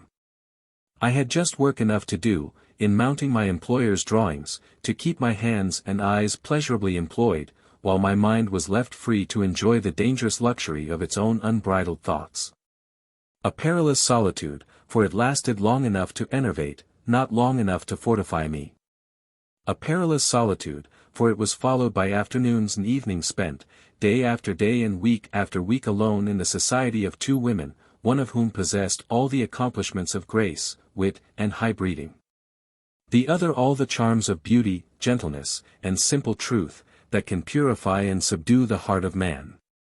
Not a day passed, in that dangerous intimacy of teacher and pupil, in which my hand was not close to Miss Fairlie's, my cheek, as we bent together over her sketchbook, almost touching hers. The more attentively she watched every movement of my brush, the more closely I was breathing the perfume of her hair, and the warm fragrance of her breath. It was part of my service to live in the very light of her eyes, at one time to be bending over her, so close to her bosom as to tremble at the thought of touching it. At another, to feel her bending over me, bending so close to see what I was about, that her voice sank low when she spoke to me, and her ribbons brushed my cheek in the wind before she could draw them back. The evenings which followed the sketching excursions of the afternoon varied, rather than checked, these innocent, these inevitable familiarities. My natural fondness for the music which she played with such tender feeling, such delicate womanly taste, and her natural enjoyment of giving me back, by the practice of her art, the pleasure which I had offered to her by the practice of mine, only wove another tie which drew us closer and closer to one another. The accidents of conversation, the simple habits which regulated even such a little thing as the position of our places at table. The play of Miss Halcombe's ever-ready raillery, always directed against my anxiety as teacher, while it sparkled over her enthusiasm as pupil, the harmless expression of poor Mrs. V.C.'s drowsy approval, which connected Miss Fairlie and me as 2 model young people who never disturbed her, every one of these trifles, and many more, combined to fold us together in the same domestic atmosphere, and to lead us both insensibly to the same hopeless end. I should have remembered my position, and have put myself secretly on my guard. I did so, but not till it was too late. All the discretion, all the experience, which had availed me with other women, and secured me against other temptations, failed me with her. It had been my profession, for years past, to be in this close contact with young girls of all ages, and of all orders of beauty. I had accepted the position as part of my calling in life. I had trained myself to leave all the sympathies natural to my age in my employer's outer hall, as coolly as I left my umbrella there before I went upstairs. I had long since learnt to understand, composedly and as a matter of course, that my situation in life was considered a guarantee against any of my female pupils feeling more than the most ordinary interest in me. And that I was admitted among beautiful and captivating women much as a harmless domestic animal is admitted among them. This guardian experience I had gained early, this guardian experience had sternly and strictly guided me straight along my own poor narrow path, without once letting me stray aside, to the right hand or to the left. And now I and my trusty talisman were parted for the first time. Yes, my hardly earned self-control was as completely lost to me as if I had never possessed it. Lost to me, as it is lost every day to other men, in other critical situations, where women are concerned. I know, now, that I should have questioned myself from the first. I should have asked why any room in the house was better than home to me when she entered it. And barren as a desert when she went out again, why I always noticed and remembered the little changes in her dress that I had noticed and remembered in no other woman's before, why I saw her, heard her, and touched her, when we shook hands at night and morning, as I had never seen, heard, and touched any other woman in my life. I should have looked into my own heart, and found this new growth springing up there, and plucked it out while it was young. Why was this easiest, simplest work of self-culture always too much for me? The explanation has been written already in the 3 words that were many enough, and plain enough, for my confession. I loved her. The days passed, the weeks passed, it was approaching the 3rd month of my stay in Cumberland. The delicious monotony of life in our calm seclusion flowed on with me, like a smooth stream with a swimmer who glides down the current. All memory of the past, all thought of the future, all sense of the falseness and hopelessness of my own position, lay hushed within me into deceitful rest. Lulled by the siren song that my own heart sung to me, with eyes shut to all sight, and ears closed to all sound of danger, I drifted nearer and nearer to the fatal rocks. The warning that aroused me at last, and startled me into sudden, self-accusing consciousness of my own weakness, was the plainest, the truest, the kindest of all warnings, for it came silently from her. We had parted one night as usual. No word had fallen from my lips, at that time or at any time before it, that could betray me, or startle her into sudden knowledge of the truth. But when we met again in the morning, a change had come over her, a change that told me all. I shrank then, I shrink still, from invading the innermost sanctuary of her heart, and laying it open to others, as I have laid open my own. Let it be enough to say that the time when she first surprised my secret was, I firmly believe, the time when she first surprised her own, and the time, also, when she changed towards me in the interval of one night. Her nature, too truthful to deceive others, was too noble to deceive itself. When the doubt that I had hushed asleep first laid its weary weight on her heart, the true face owned all, and said, in its own frank, simple language, I am sorry for him. I am sorry for myself. It said this, and more, which I could not then interpret. I understood but too well the change in her manner, to greater kindness and quicker readiness in interpreting all my wishes, before others, to constraint and sadness, and nervous anxiety to absorb herself in the first occupation she could seize on. Whenever we happened to be left together alone, I understood why the sweet sensitive lips smiled so rarely and so restrainedly now, and why the clear blue eyes looked at me, sometimes with the pity of an angel, sometimes with the innocent perplexity of a child. But the change meant more than this. There was a coldness in her hand, there was an unnatural immobility in her face, there was in all her movements the mute expression of constant fear and clinging self-reproach. The sensations that I could trace to herself and to me, the unacknowledged sensations that we were feeling in common, were not these. There were certain elements of the change in her that were still secretly drawing us together, and others that were, as secretly, beginning to drive us apart. In my doubt and perplexity, in my vague suspicion of something hidden which I was left to find by my own unaided efforts, I examined Miss Halcombe's looks and manner for enlightenment. Living in such intimacy as ours, no serious alteration could take place in any one of us which did not sympathetically affect the others. The change in Miss Fairlie was reflected in her half-sister. Although not a word escaped Miss Halcombe which hinted at an altered state of feeling towards myself, her penetrating eyes had contracted a new habit of always watching me.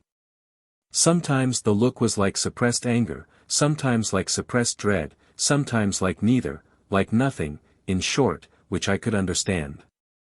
A week elapsed, leaving us all three still in this position of secret constraint towards one another.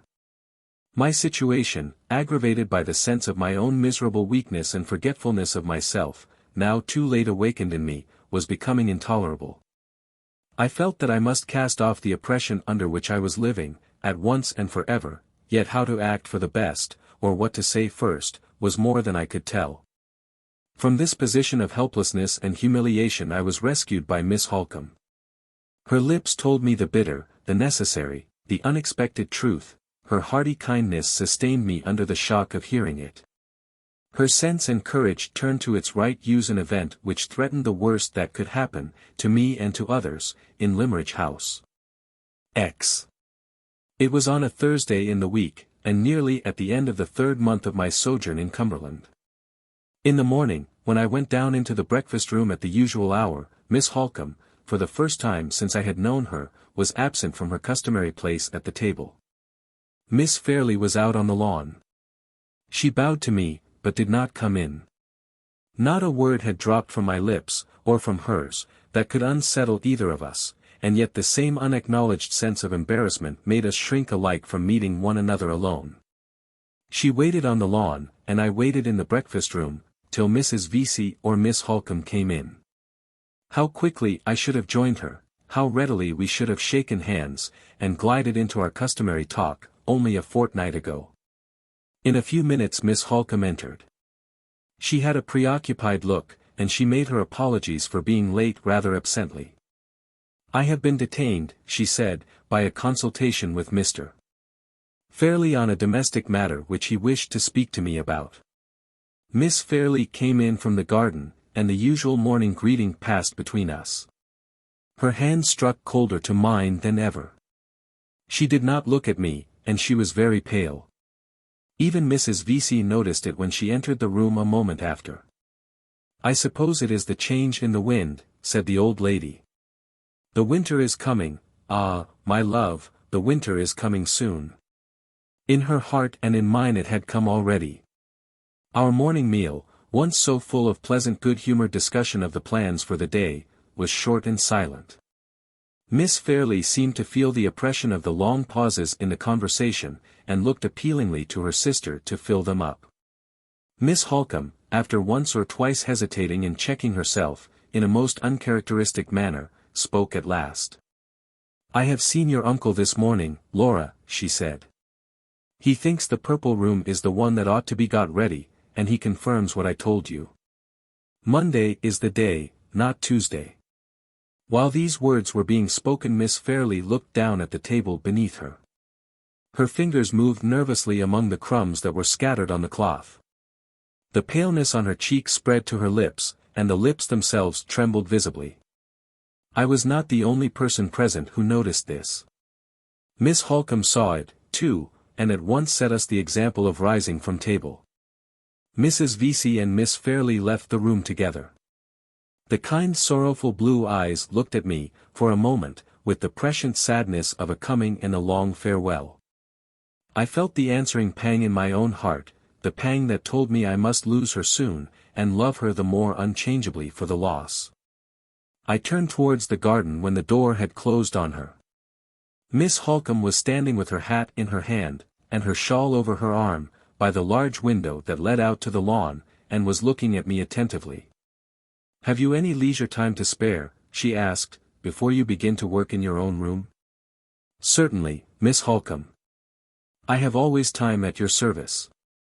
"I want to say a word to you in private, Mr. Hartright. Get your hat and come out into the garden.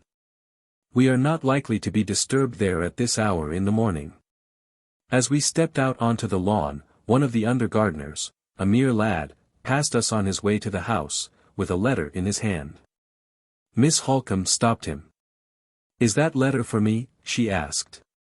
"Nay, miss, it's just said to be for Miss Fairlie," answered the lad, holding out the letter as he spoke. Miss Halcombe took it from him and looked at the address. A strange handwriting, she said to herself. Who can Laura's correspondent be? "Where did you get this?" she continued, addressing the gardener.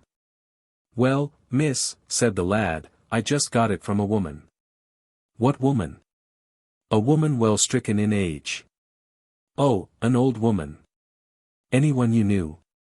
"I canna tack it on missile to say that she was other than a stranger to me." "Which way did she go?" "That gate," said the under gardener, turning with great deliberation towards the south, and embracing the whole of that part of England with one comprehensive sweep of his arm. "Curious," said Miss Halcombe, "I suppose it must be a begging letter. There," she added, handing the letter back to the lad, "take it to the house, and give it to one of the servants. And now, Mr. Hartright, if you have no objection, let us walk this way." She led me across the lawn, along the same path by which I had followed her on the day after my arrival at Limmeridge. At the little summer house, in which Laura Fairlie and I had first seen each other, she stopped, and broke the silence which she had steadily maintained while we were walking together. "What I have to say to you I can say here." With those words she entered the summer house, took one of the chairs at the little round table inside, and signed to me to take the other.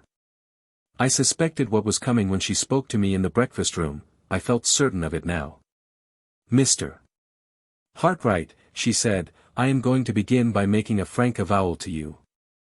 I am going to say, without phrase-making, which I detest, or paying compliments, which I heartily despise, that I have come, in the course of your residence with us, to feel a strong friendly regard for you. I was predisposed in your favor when you first told me of your conduct towards that unhappy woman whom you met under such remarkable circumstances. Your management of the affair might not have been prudent, but it showed the self-control, the delicacy, and the compassion of a man who was naturally a gentleman. It made me expect good things from you, and you have not disappointed my expectations." She paused, but held up her hand at the same time, as a sign that she awaited no answer from me before she proceeded. "When I entered the summer house, no thought was in me of the woman in white. But now, Miss Halcombe's own words had put the memory of my adventure back in my mind. It remained there throughout the interview, remained, and not without a result. As your friend," she proceeded, "I am going to tell you, at once, in my own plain, blunt, downright language, that I have discovered your secret, without help or hint, mind, from any one else. Mr. Hartright, you have thoughtlessly allowed yourself to form an attachment, a serious and devoted attachment I am afraid, to my sister Laura. I don't put you to the pain of confessing it in so many words, because I see and know that you are too honest to deny it.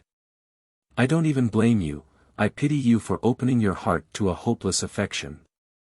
You have not attempted to take any underhand advantage, you have not spoken to my sister in secret. You are guilty of weakness and want of attention to your own best interests, but of nothing worse.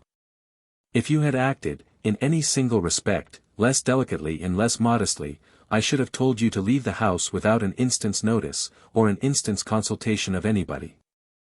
As it is, I blame the misfortune of your years and your position, I don't blame you. Shake hands, I have given you pain, I am going to give you more, but there is no help for it. Shake hands with your friend, Marian Halcombe, first." The sudden kindness, the warm, high-minded, fearless sympathy which met me on such mercifully equal terms, which appealed with such delicate and generous abruptness straight to my heart, my honor, and my courage, overcame me in an instant. I tried to look at her when she took my hand, but my eyes were dim. I tried to thank her, but my voice failed me. "Listen to me," she said, considerately avoiding all notice of my loss of self-control. "Listen to me, and let us get it over at once. It is a real true relief to me that I am not obliged, in what I have now to say, to enter into the question, the hard and cruel question as I think it, of social inequalities. Circumstances which will try you to the quick, spare me the ungracious necessity of paining a man who has lived in friendly intimacy under the same roof with myself by any humiliating reference to matters of rank and station. You must leave Limmeridge House, Mr. Hartright, before more harm is done. It is my duty to say that to you.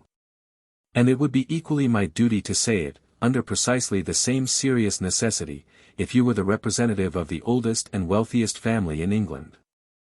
You must leave us, not because you are a teacher of drawing. She waited a moment, turned her face full on me, and reaching across the table, laid her hand firmly on my arm. Not because you are a teacher of drawing, she repeated, but because Laura Fairlie is engaged to be married. The last word went like a bullet to my heart.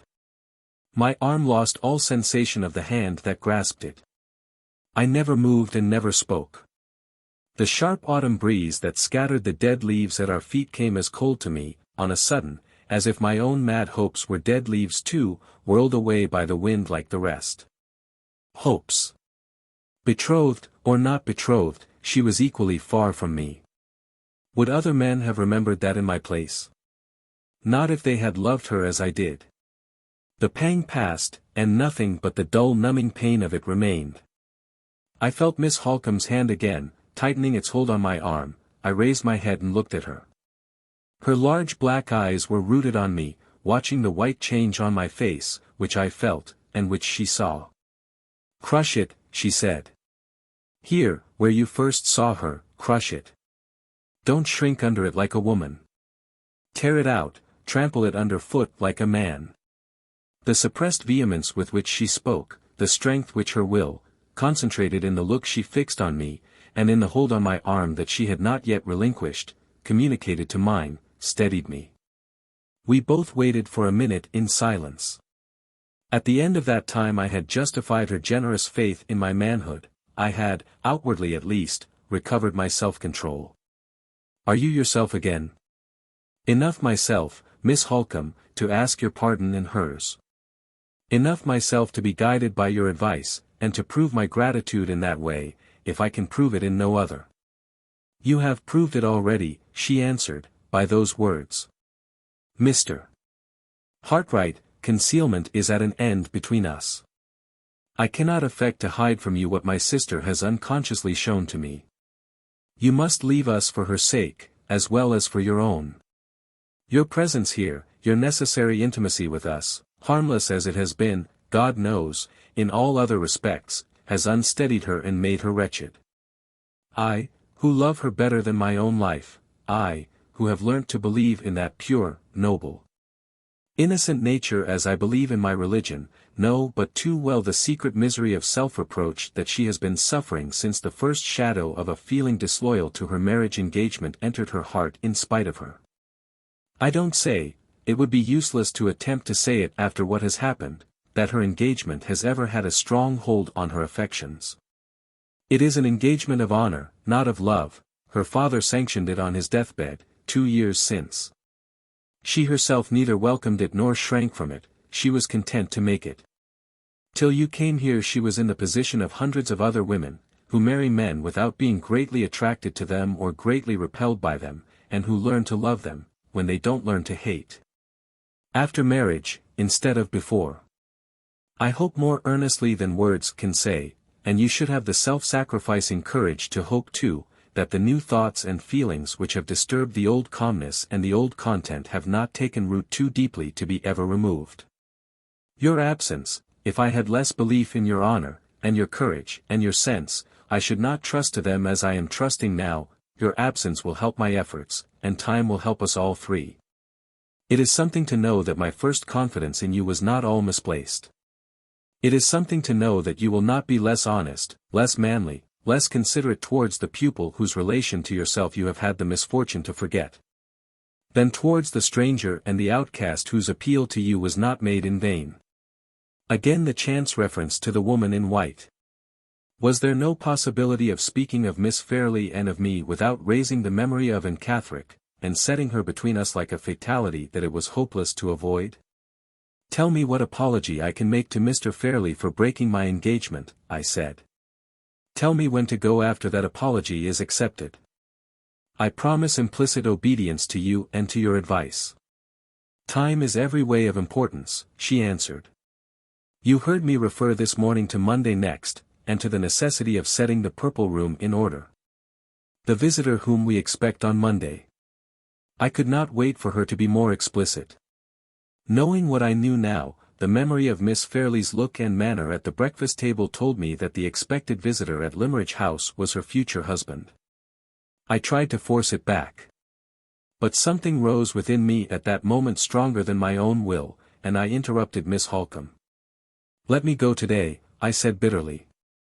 The sooner the better. No, not today, she replied. The only reason you can assign to Mr. Fairlie for your departure, before the end of your engagement, must be that an unforeseen necessity compels you to ask his permission to return at once to London. You must wait till tomorrow to tell him that, at the time when the post comes in, because he will then understand the sudden change in your plans, by associating it with the arrival of a letter from London. It is miserable and sickening to descend to deceit, even of the most harmless kind, but I know Mr. Fairlie, and if you once excite his suspicions that you are trifling with him, he will refuse to release you. Speak to him on Friday morning, occupy yourself afterwards, for the sake of your own interests with your employer, in leaving your unfinished work in as little confusion as possible, and quit this place on Saturday. It will be time enough then, Mr. Hartright, for you, and for all of us. Before I could assure her that she might depend on my acting in the strictest accordance with her wishes, we were both startled by advancing footsteps in the shrubbery. Someone was coming from the house to seek for us. I felt the blood rush into my cheeks and then leave them again. Could the third person who was fast approaching us, at such a time and under such circumstances, be Miss Fairlie? It was a relief, so sadly, so hopelessly was my position towards her changed already. It was absolutely a relief to me, when the person who had disturbed us appeared at the entrance of the summer house, and proved to be only Miss Fairlie's maid. Could I speak to you for a moment, miss? Said the girl, in rather a flurried, unsettled manner. Miss Halcombe descended the steps into the shrubbery, and walked aside a few paces with the maid. Left by myself, my mind reverted, with a sense of forlorn wretchedness which it is not in any words that I can find to describe, to my approaching return to the solitude and the despair of my lonely London home. Thoughts of my kind old mother, and of my sister, who had rejoiced with her so innocently over my prospects in Cumberland, thoughts whose long banishment from my heart it was now my shame and my reproach to realize for the first time, came back to me with the loving mournfulness of old. Neglected friends. My mother and my sister, what would they feel when I returned to them from my broken engagement, with the confession of my miserable secret, they who had parted from me so hopefully on that last happy night in the Hampstead cottage? Anne Catherick again. Even the memory of the farewell evening with my mother and my sister could not return to me now unconnected with that other memory of the moonlight walk back to London. What did it mean? Were that woman and I to meet once more? It was possible, at the least. Did she know that I lived in London? Yes, I had told her so, either before or after that strange question of hers, when she had asked me so distrustfully if I knew many men of the rank of baronet.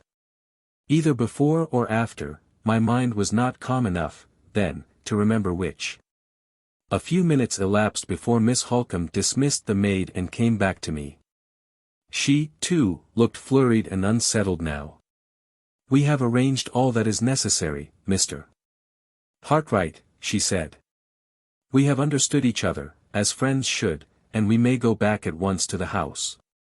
To tell you the truth, I am uneasy about Laura. She has sent to say she wants to see me directly, and the maid reports that her mistress is apparently very much agitated by a letter that she has received this morning, the same letter, no doubt, which I sent on to the house before we came here. We retraced our steps together hastily along the shrubbery path. Although Miss Halcombe had ended all that she thought it necessary to say on her side, I had not ended all that I wanted to say on mine. From the moment when I had discovered that the expected visitor at Limmeridge was Miss Fairlie's future husband, I had felt a bitter curiosity, a burning envious eagerness, to know who he was.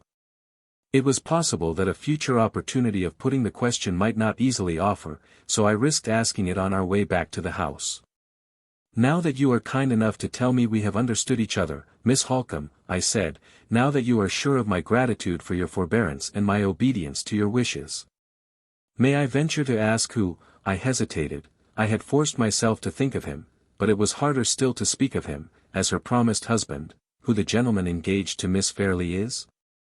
Her mind was evidently occupied with the message she had received from her sister. She answered in a hasty, absent way. "A gentleman of large property in Hampshire." Hampshire. Anne Catherick's native place. Again, and yet again, the woman in white. There was a fatality in it. "And his name?" I said, as quietly and indifferently as I could. "Sir Percival Glyde." Sir Percival.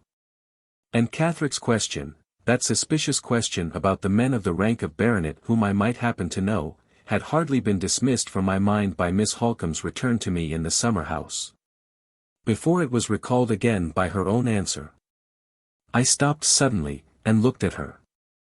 "Sir Percival Glyde," she repeated, imagining that I had not heard her former reply. "Knight, or baronet?" I asked, with an agitation that I could hide no longer. She paused for a moment, and then answered, rather coldly. "Baronet, of course." 11. Not a word more was said, on either side, as we walked back to the house. Miss Halcombe hastened immediately to her sister's room, and I withdrew to my studio to set in order all of Mr. Fairlie's drawings that I had not yet mounted and restored before I resigned them to the care of other hands. Thoughts that I had hitherto restrained, thoughts that made my position harder than ever to endure, crowded on me now that I was alone. She was engaged to be married, and her future husband was Sir Percival Glyde. A man of the rank of baronet, and the owner of property in Hampshire. There were hundreds of baronets in England, and dozens of landowners in Hampshire. Judging by the ordinary rules of evidence, I had not the shadow of a reason, thus far, for connecting Sir Percival Glyde with the suspicious words of inquiry that had been spoken to me by the woman in white. And yet, I did connect him with them. Was it because he had now become associated in my mind with Miss Fairlie being, in her turn, associated with Anne Catherick, since the night when I had discovered the ominous likeness between them? Had the events of the morning so unnerved me already that I was at the mercy of any delusion which common chances and common coincidences might suggest to my imagination? Impossible to say. I could only feel that what had passed between Miss Halcombe and myself, on our way from the summer house, had affected me very strangely. The foreboding of some undiscoverable danger lying hid from us all in the darkness of the future was strong on me. The doubt whether I was not linked already to a chain of events which even my approaching departure from Cumberland would be powerless to snap asunder, the doubt whether we any of us saw the end as the end would really be, gathered more and more darkly over my mind. Poignant as it was, the sense of suffering caused by the miserable end of my brief, presumptuous love seemed to be blunted and deadened by the still stronger sense of something obscurely impending, something invisibly threatening. That time was holding over our heads. I had been engaged with the drawings little more than half an hour, when there was a knock at the door. It opened, on my answering, and, to my surprise, Miss Halcombe entered the room. Her manner was angry and agitated. She caught up a chair for herself before I could give her one, and sat down in it, close at my side. "Mr. Hartright," she said, "I had hoped that all painful subjects of conversation were exhausted between us, for today at least. But it is not to be so. There is some underhand villainy at work to frighten my sister about her approaching marriage. You saw me send the gardener on to the house, with a letter addressed, in a strange handwriting, to Miss Fairlie?" "Certainly. The letter is an anonymous letter, a vile attempt to injure Sir Percival Glyde in my sister's estimation. It has so agitated and alarmed her that I have had the greatest possible difficulty in composing her spirit sufficiently to allow me to leave her room and come here. I know this is a family matter on which I ought not to consult you, and in which you can feel no concern or interest. I beg your pardon, Miss Halcombe. I feel the strongest possible concern and interest in anything that affects Miss Fairlie's happiness or yours. I am glad to hear you say so. You are the only person in the house, or out of it, who can advise me. Mr. Fairlie, in his state of health and with his horror of difficulties and mysteries of all kinds, is not to be thought of. The clergyman is a good, weak man, who knows nothing out of the routine of his duties. And our neighbors are just the sort of comfortable, jog-trot acquaintances whom one cannot disturb in times of trouble and danger. What I want to know is this: ought I at once to take such steps as I can to discover the writer of the letter? Or ought I to wait, and apply to Mr. Fairlie's legal adviser tomorrow?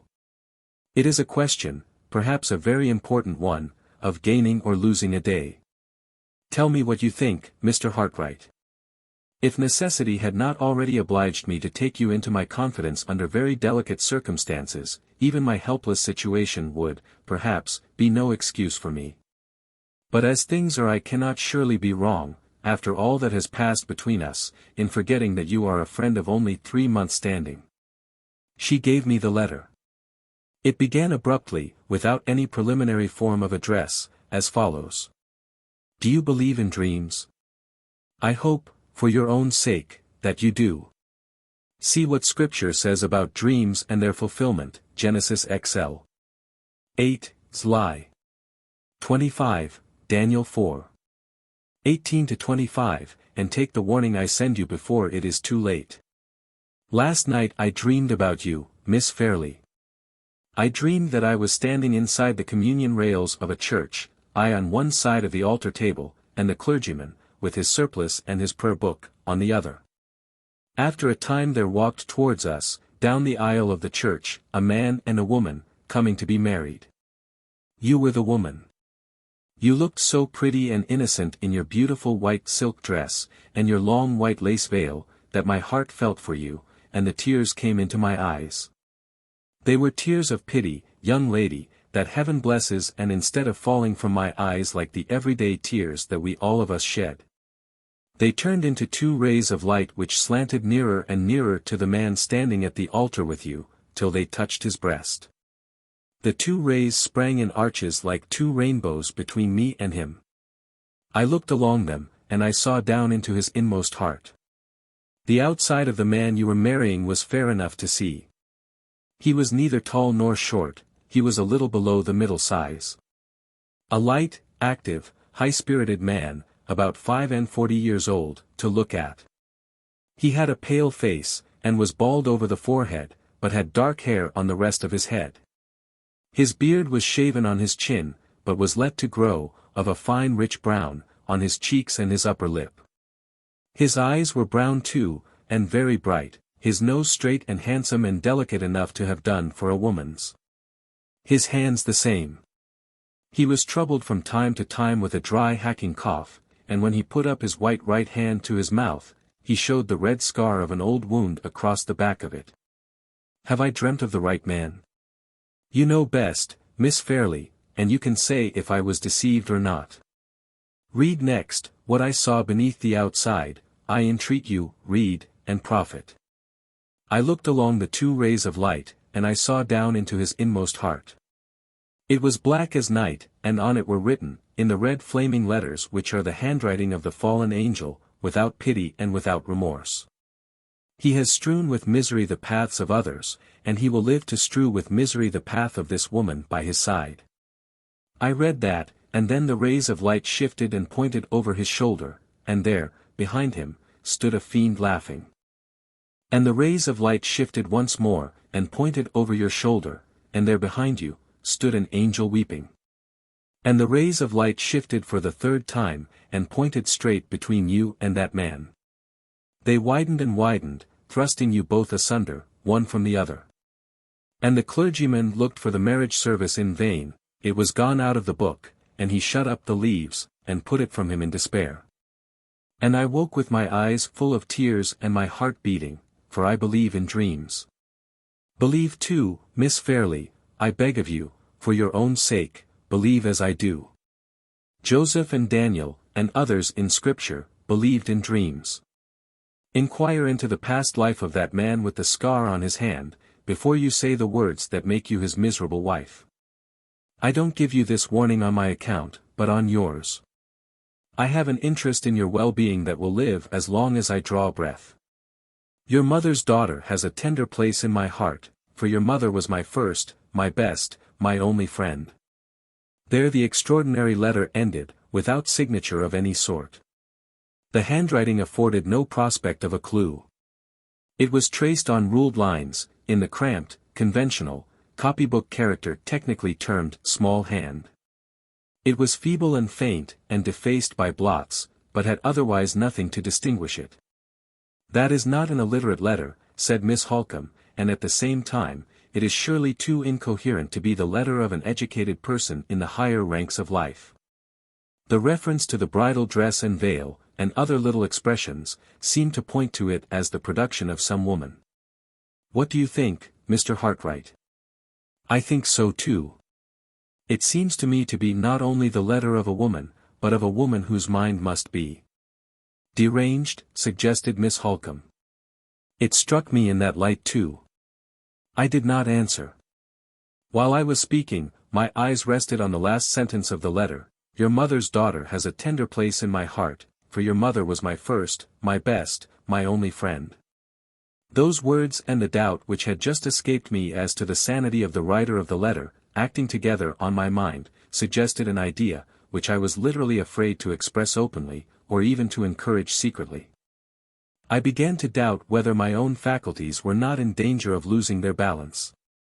It seemed almost like a monomania to be tracing back everything strange that happened, everything unexpected that was said, always to the same hidden source and the same sinister influence. I resolved, this time, in defense of my own courage and my own sense, to come to no decision that plain fact did not warrant, and to turn my back resolutely on everything that tempted me in the shape of surmise.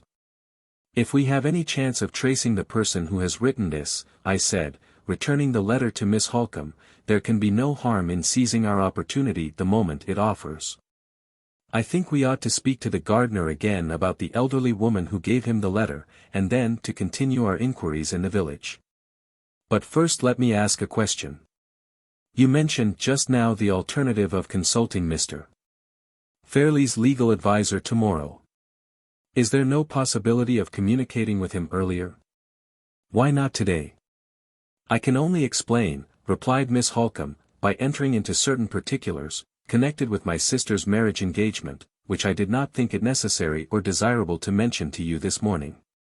One of Sir Percival Glyde's objects in coming here on Monday, is to fix the period of his marriage, which has hitherto been left quite unsettled. He is anxious that the event should take place before the end of the year. Does Miss Fairlie know of that wish? I asked eagerly. She has no suspicion of it, and after what has happened, I shall not take the responsibility upon myself of enlightening her. Sir Percival has only mentioned his views to Mr. Fairlie, who has told me himself that he is ready and anxious, as Laura's guardian, to forward them. He has written to London, to the family solicitor, Mr. Gilmore. Mr. Gilmore happens to be away in Glasgow on business, and he has replied by proposing to stop at Limmeridge House on his way back to town. He will arrive tomorrow, and will stay with us a few days, so as to allow Sir Percival time to plead his own cause. If he succeeds, Mr. Gilmore will then return to London, taking with him his instructions for my sister's marriage settlement. You understand now, Mr. Hartright, why I speak of waiting to take legal advice until tomorrow. Mr. Gilmore is the old and tried friend of 2 generations of Fairlies, and we can trust him, as we could trust no one else. The marriage settlement. The mere hearing of those 2 words stung me with a jealous despair that was poison to my higher and better instincts. I began to think, it is hard to confess this, but I must suppress nothing from beginning to end of the terrible story that I now stand committed to reveal. I began to think, with a hateful eagerness of hope, of the vague charges against Sir Percival Glyde which the anonymous letter contained. What if those wild accusations rested on a foundation of truth?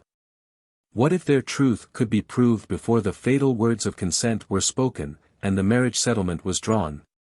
I have tried to think since, that the feeling which then animated me began and ended in pure devotion to Miss Fairlie's interests, but I have never succeeded in deceiving myself into believing it, and I must not now attempt to deceive others. The feeling began and ended in reckless, vindictive, hopeless hatred of the man who was to marry her.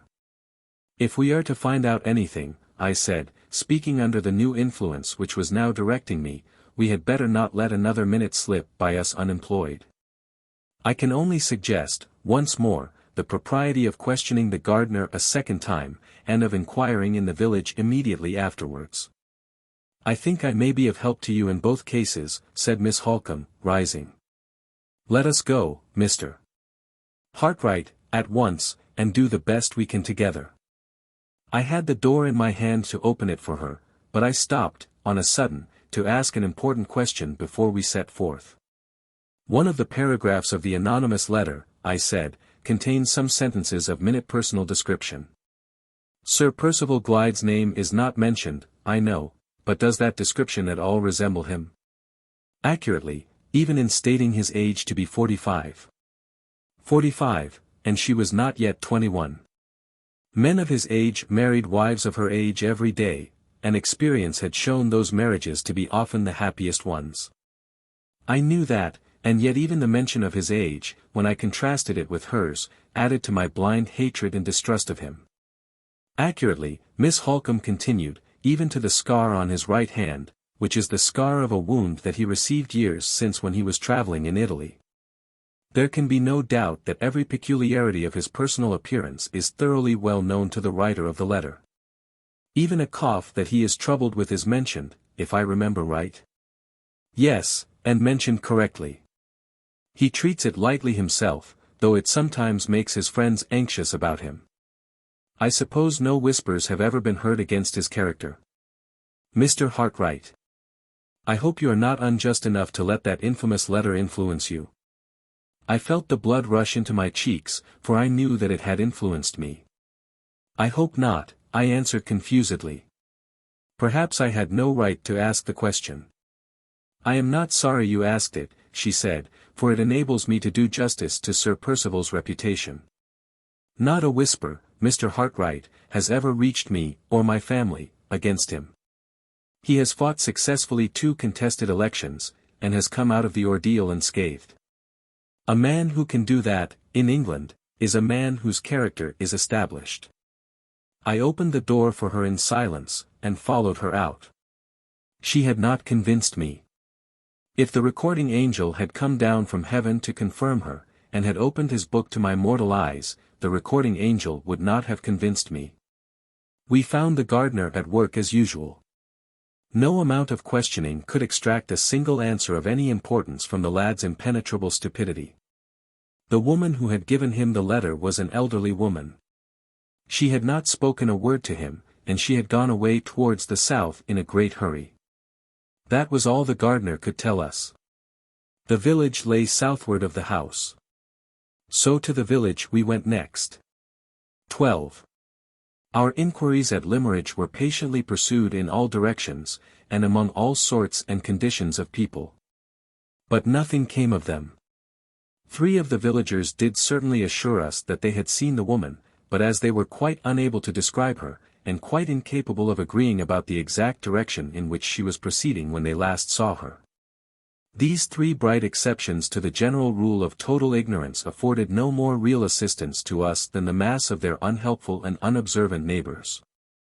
The course of our useless investigations brought us, in time, to the end of the village at which the schools established by Mrs. Fairlie were situated.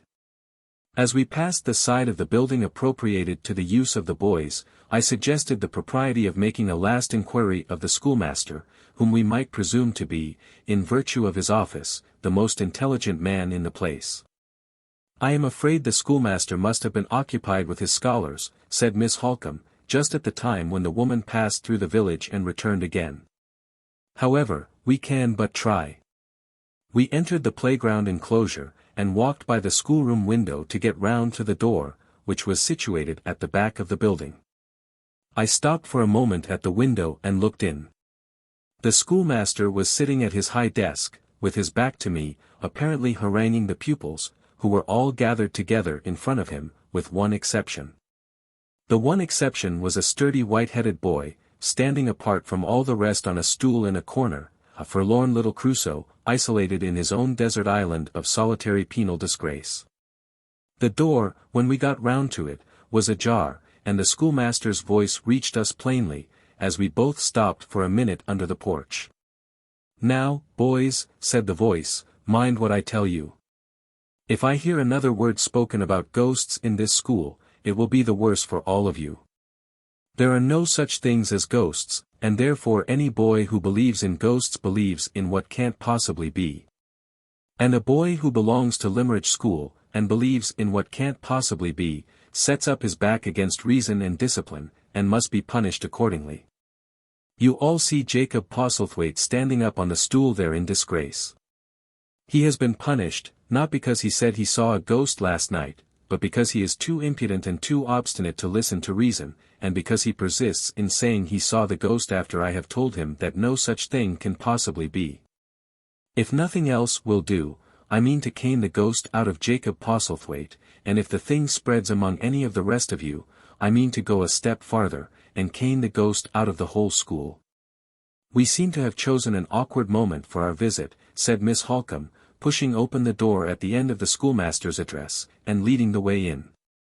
Our appearance produced a strong sensation among the boys.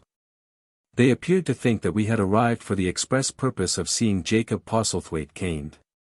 "Go home all of you to dinner," said the schoolmaster, "except Jacob. Jacob must stop where he is. And the ghost may bring him his dinner, if the ghost pleases."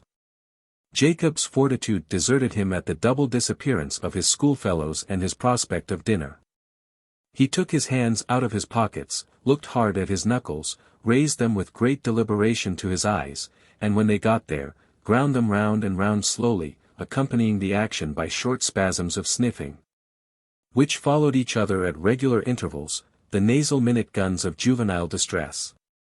"We came here to ask you a question, Mr. Dempster," said Miss Halcombe, addressing the schoolmaster, "and we little expected to find you occupied in exorcising a ghost. What does it all mean? What has really happened?"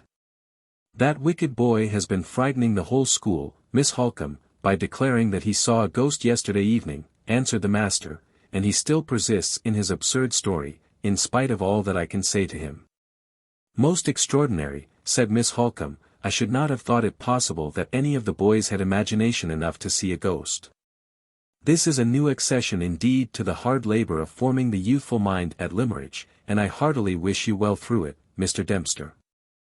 In the meantime, let me explain why you see me here, and what it is I want." She then put the same question to the schoolmaster which we had asked already of almost every one else in the village. It was met by the same discouraging answer.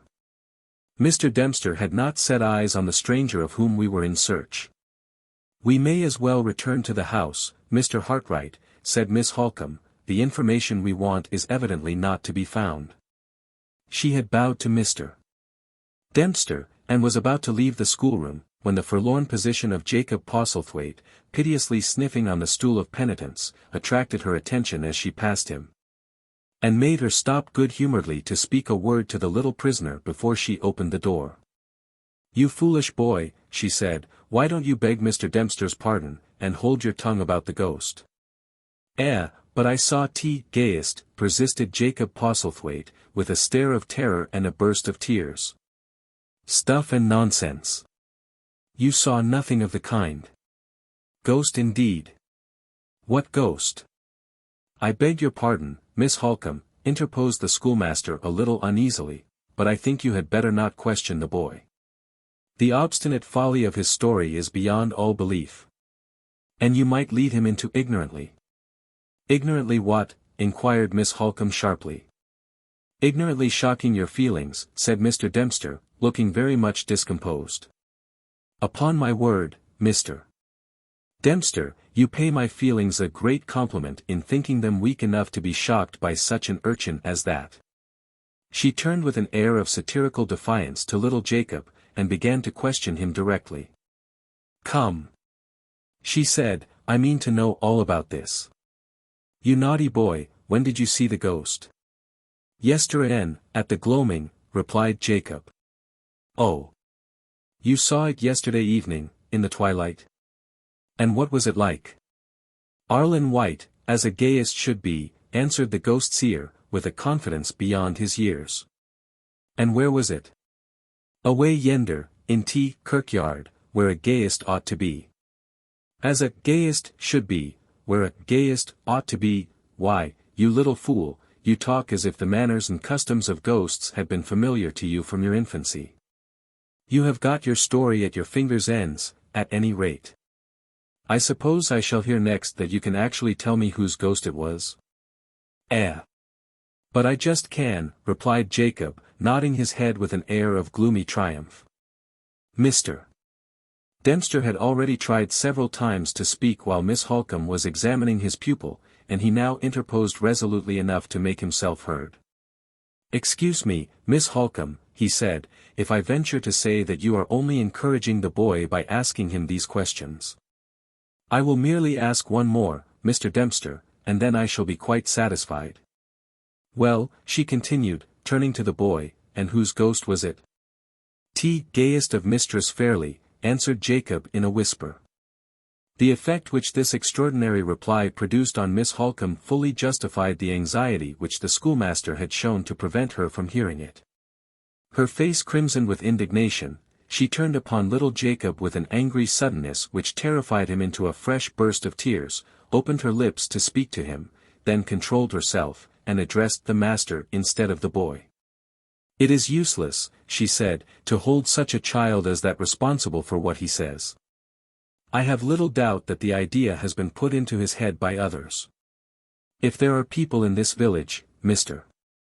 Dempster, who have forgotten the respect and gratitude due from every soul in it to my mother's memory, I will find them out, and if I have any influence with Mr. Fairlie, they shall suffer for it.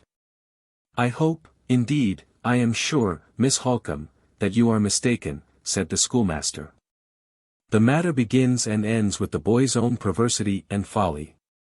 He saw, or thought he saw, a woman in white, yesterday evening, as he was passing the churchyard, and the figure, real or fancied, was standing by the marble cross, which he and every one else in Limmeridge knows to be the monument over Mrs. Fairlie's grave. These two circumstances are surely sufficient to have suggested to the boy himself the answer which has so naturally shocked you. Although Miss Halcombe did not seem to be convinced, she evidently felt that the schoolmaster's statement of the case was too sensible to be openly combated.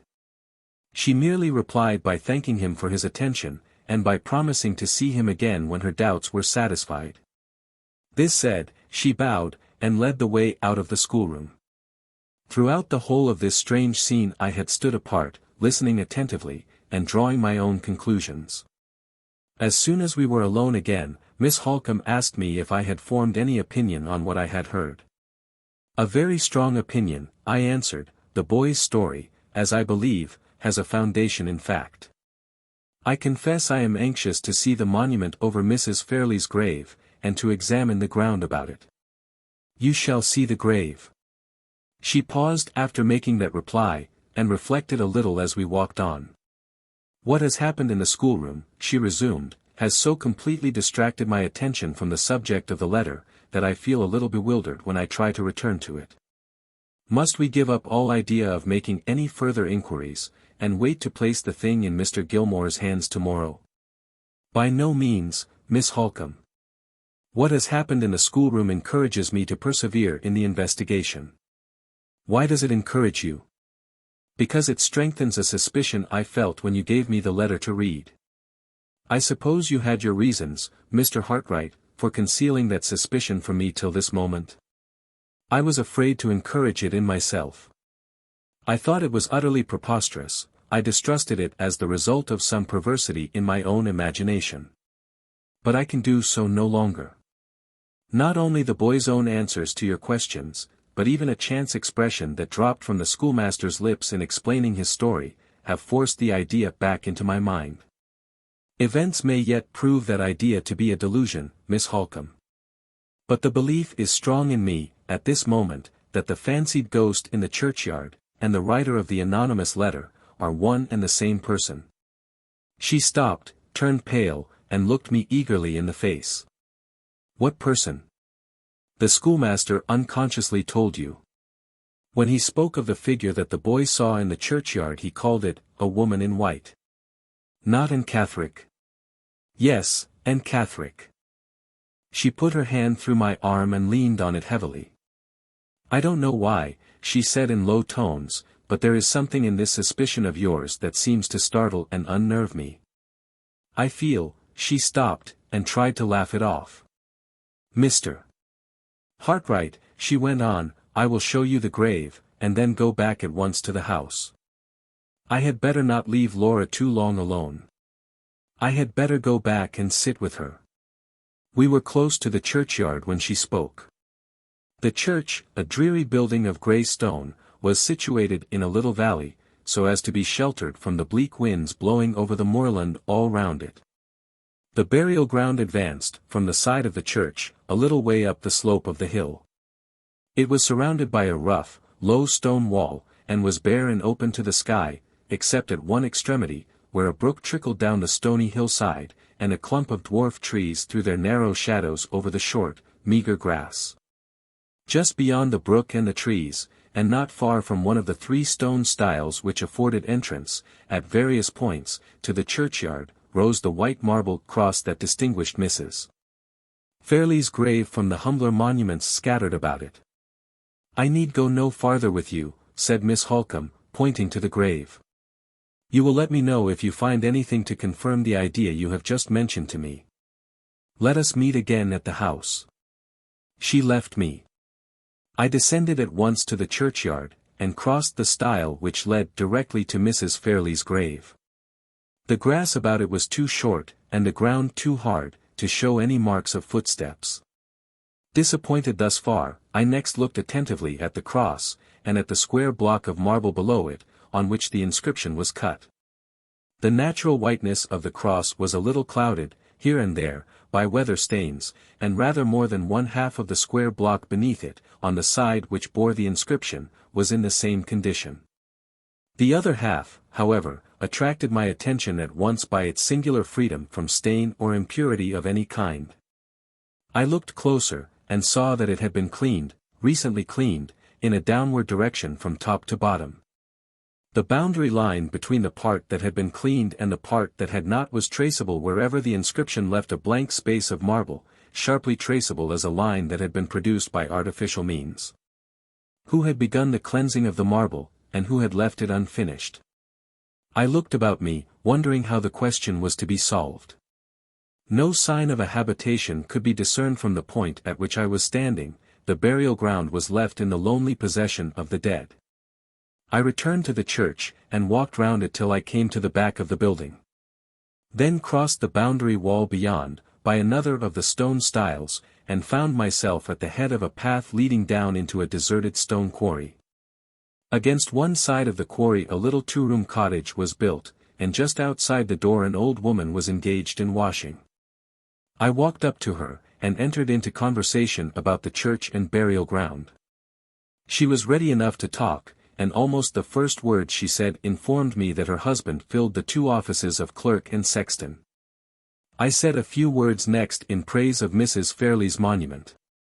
The old woman shook her head, and told me I had not seen it at its best.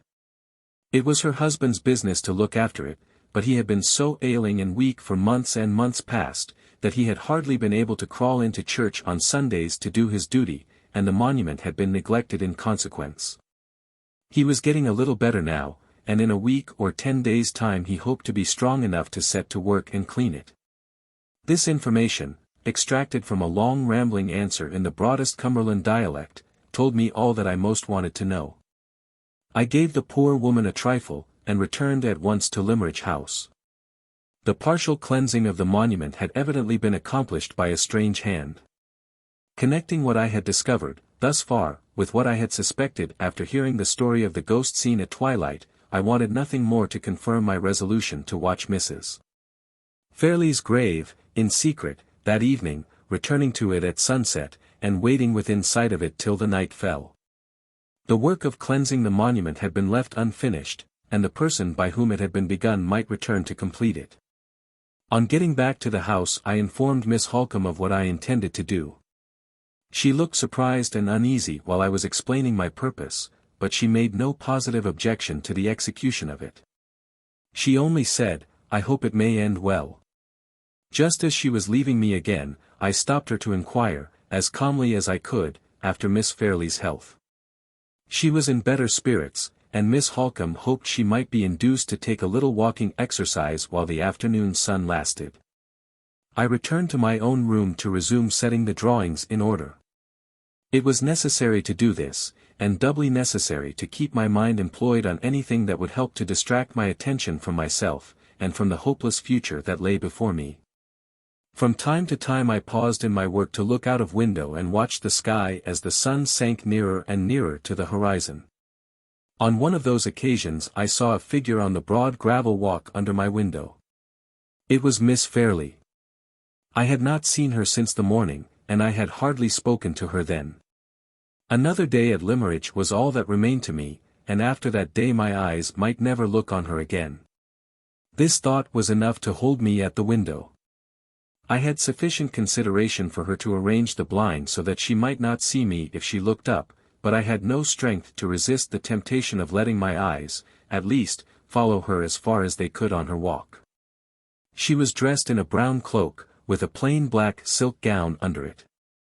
On her head was the same simple straw hat which she had worn on the morning when we first met.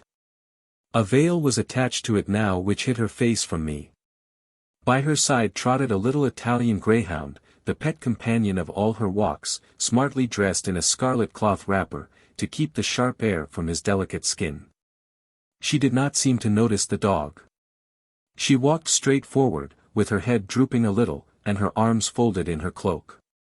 The dead leaves, which had whirled in the wind before me when I had heard of her marriage engagement in the morning, whirled in the wind before her, and rose and fell and scattered themselves at her feet as she walked on in the pale waning sunlight. The dog shivered and trembled, and pressed against her dress impatiently for notice and encouragement. But she never heeded him. She walked on, farther and farther away from me, with the dead leaves whirling about her on the path, walked on, till my aching eyes could see her no more, and I was left alone again with my own heavy heart. In another hour's time I had done my work, and the sunset was at hand. I got my hat and coat in the hall, and slipped out of the house without meeting any one. The clouds were wild in the western heaven, and the wind blew chill from the sea. Far as the shore was, the sound of the surf swept over the intervening moorland, and beat drearily in my ears when I entered the churchyard. Not a living creature was in sight. The place looked lonelier than ever as I chose my position, and waited and watched, with my eyes on the white cross that rose over Mrs. Fairlie's grave. 13.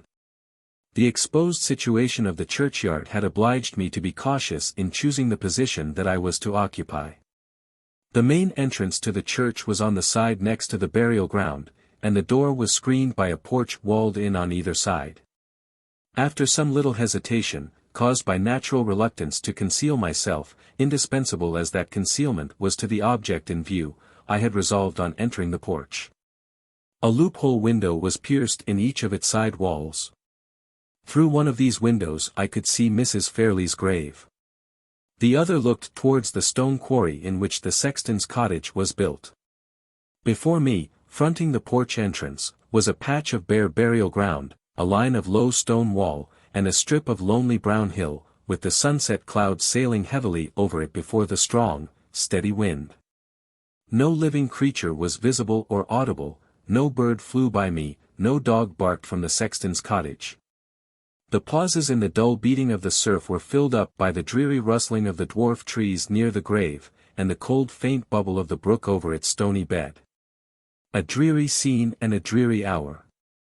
My spirit sank fast as I counted out the minutes of the evening in my hiding-place under the church porch. It was not twilight yet, the light of the setting sun still lingered in the heavens, and little more than the first half-hour of my solitary watch had elapsed, when I heard footsteps and a voice. The footsteps were approaching from the other side of the church, and the voice was a woman's. "Don't you fret, my dear, about the letter," said the voice. "I gave it to the lad quite safe, and the lad he took it from me without a word. He went his way and I went mine, and not a living soul followed me afterwards, that I'll warrant. These words strung up my attention to a pitch of expectation that was almost painful. There was a pause of silence, but the footsteps still advanced. In another moment 2 persons, both women, passed within my range of view from the porch window. They were walking straight towards the grave, and therefore they had their backs turned towards me. One of the women was dressed in a bonnet and shawl. The other wore a long traveling cloak of a dark blue color, with the hood drawn over her head. A few inches of her gown were visible below the cloak. My heart beat fast as I noted the color. It was white. After advancing about halfway between the church and the grave they stopped, and the woman in the cloak turned her head towards her companion. But her side face, which a bonnet might now have allowed me to see, was hidden by the heavy, projecting edge of the hood. "Mind you keep that comfortable warm cloak on," said the same voice which I had already heard, the voice of the woman in the shawl. "Mrs. Todd is right about your looking too particular, yesterday, all in white. I'll walk about a little while you're here, churchyards being not at all in my way, whatever they may be in yours. Finish what you want to do before I come back, and let us be sure and get home again before night." With those words she turned about, and retracing her steps, advanced with her face towards me. It was the face of an elderly woman, brown, rugged, and healthy, with nothing dishonest or suspicious in the look of it. Close to the church she stopped to pull her shawl closer round her. "Queer," she said to herself, "always queer, with her whims and her ways, ever since I can remember her. Harmless, though, as harmless, poor soul, as a little child." She sighed, looked about the burial ground nervously, shook her head, as if the dreary prospect by no means pleased her, and disappeared round the corner of the church. I doubted for a moment whether I ought to follow and speak to her or not. My intense anxiety to find myself face to face with her companion helped me to decide in the negative. I could ensure seeing the woman in the shawl by waiting near the churchyard until she came back, although it seemed more than doubtful whether she could give me the information of which I was in search. The person who had delivered the letter was of little consequence. The person who had written it was the one center of interest, and the one source of information, and that person I now felt convinced was before me in the churchyard. While these ideas were passing through my mind I saw the woman in the cloak approach close to the grave, and stand looking at it for a little while. She then glanced all round her, and taking a white linen cloth or handkerchief from under her cloak, turned aside towards the brook. The little stream ran into the churchyard under a tiny archway in the bottom of the wall, and ran out again, after a winding course of a few dozen yards, under a similar opening. She dipped the cloth in the water, and returned to the grave. I saw her kiss the white cross, then kneel down before the inscription, and apply her wet cloth to the cleansing of it. After considering how I could show myself with the least possible chance of frightening her, I resolved to cross the wall before me, to skirt round it outside, and to enter the churchyard again by the stile near the grave, in order that she might see me as I approached. She was so absorbed over her employment that she did not hear me coming until I had stepped over the stile. Then she looked up, started to her feet with a faint cry, and stood facing me in speechless and motionless terror. "Don't be frightened," I said. "Surely you remember me?" I stopped while I spoke, then advanced a few steps gently, then stopped again, and so approached by little and little till I was close to her. If there had been any doubt still left in my mind, it must have been now set at rest. There, speaking affrightedly for itself, there was the same face confronting me over Mrs. Fairlie's grave which had first looked into mine on the high road by night. "You remember me?" I said. "We met very late, and I helped you to find the way to London. Surely you have not forgotten that?" Her features relaxed, and she drew a heavy breath of relief. I saw the new life of recognition stirring slowly under the death-like stillness which fear had set on her face. "Don't attempt to speak to me just yet," I went on. "Take time to recover yourself, take time to feel quite certain that I am a friend." "You are very kind to me," she murmured. "As kind now as you were then." She stopped, and I kept silence on my side. I was not granting time for composure to her only, I was gaining time also for myself.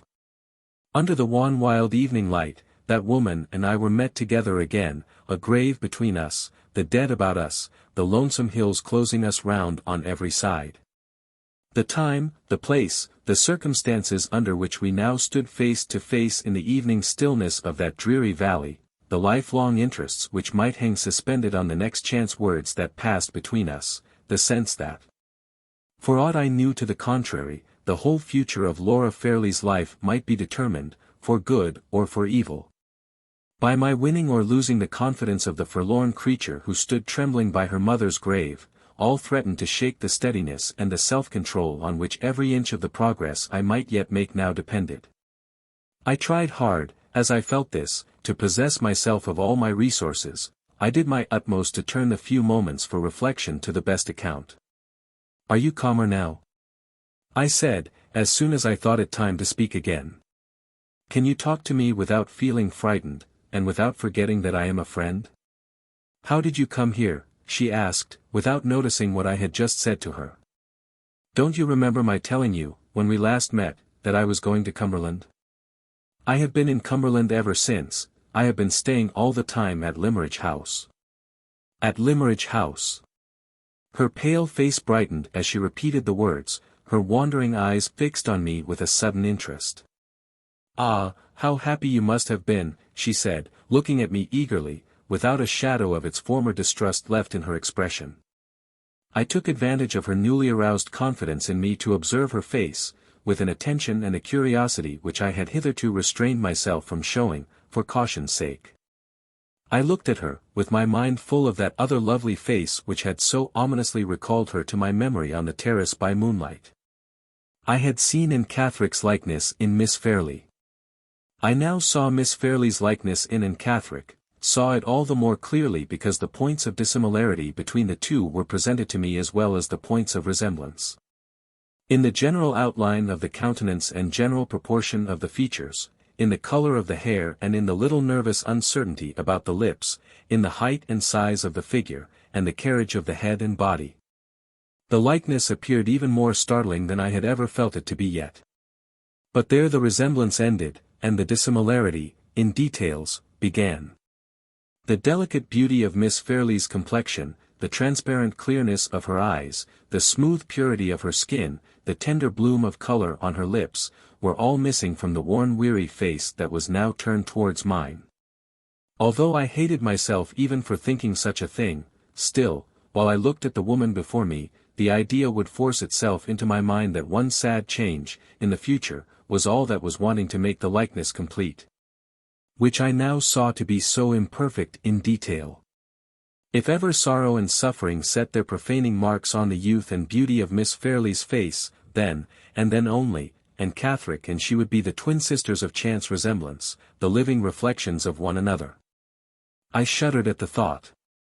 There was something horrible in the blind unreasoning distrust of the future which the mere passage of it through my mind seemed to imply. It was a welcome interruption to be roused by feeling Anne Catherick's hand laid on my shoulder. The touch was as stealthy and as sudden as that other touch which had petrified me from head to foot on the night when we first met. "You are looking at me, and you are thinking of something," she said, with her strange breathless rapidity of utterance. "What is it?" "Nothing extraordinary," I answered. "I was only wondering how you came here." "I came with a friend who is very good to me. I have only been here 2 days." "And you found your way to this place yesterday?" "How do you know that?" "I only guessed it." She turned from me, and knelt down before the inscription once more. "Where should I go if not here?" she said. "The friend who was better than a mother to me is the only friend I have to visit at Limmeridge.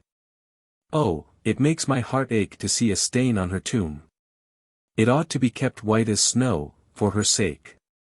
I was tempted to begin cleaning it yesterday, and I can't help coming back to go on with it today. Is there anything wrong in that?" "I hope not. Surely nothing can be wrong that I do for Mrs. Fairlie's sake." The old grateful sense of her benefactress's kindness was evidently the ruling idea still in the poor creature's mind, the narrow mind which had but too plainly opened to no other lasting impression since that first impression of her younger and happier days.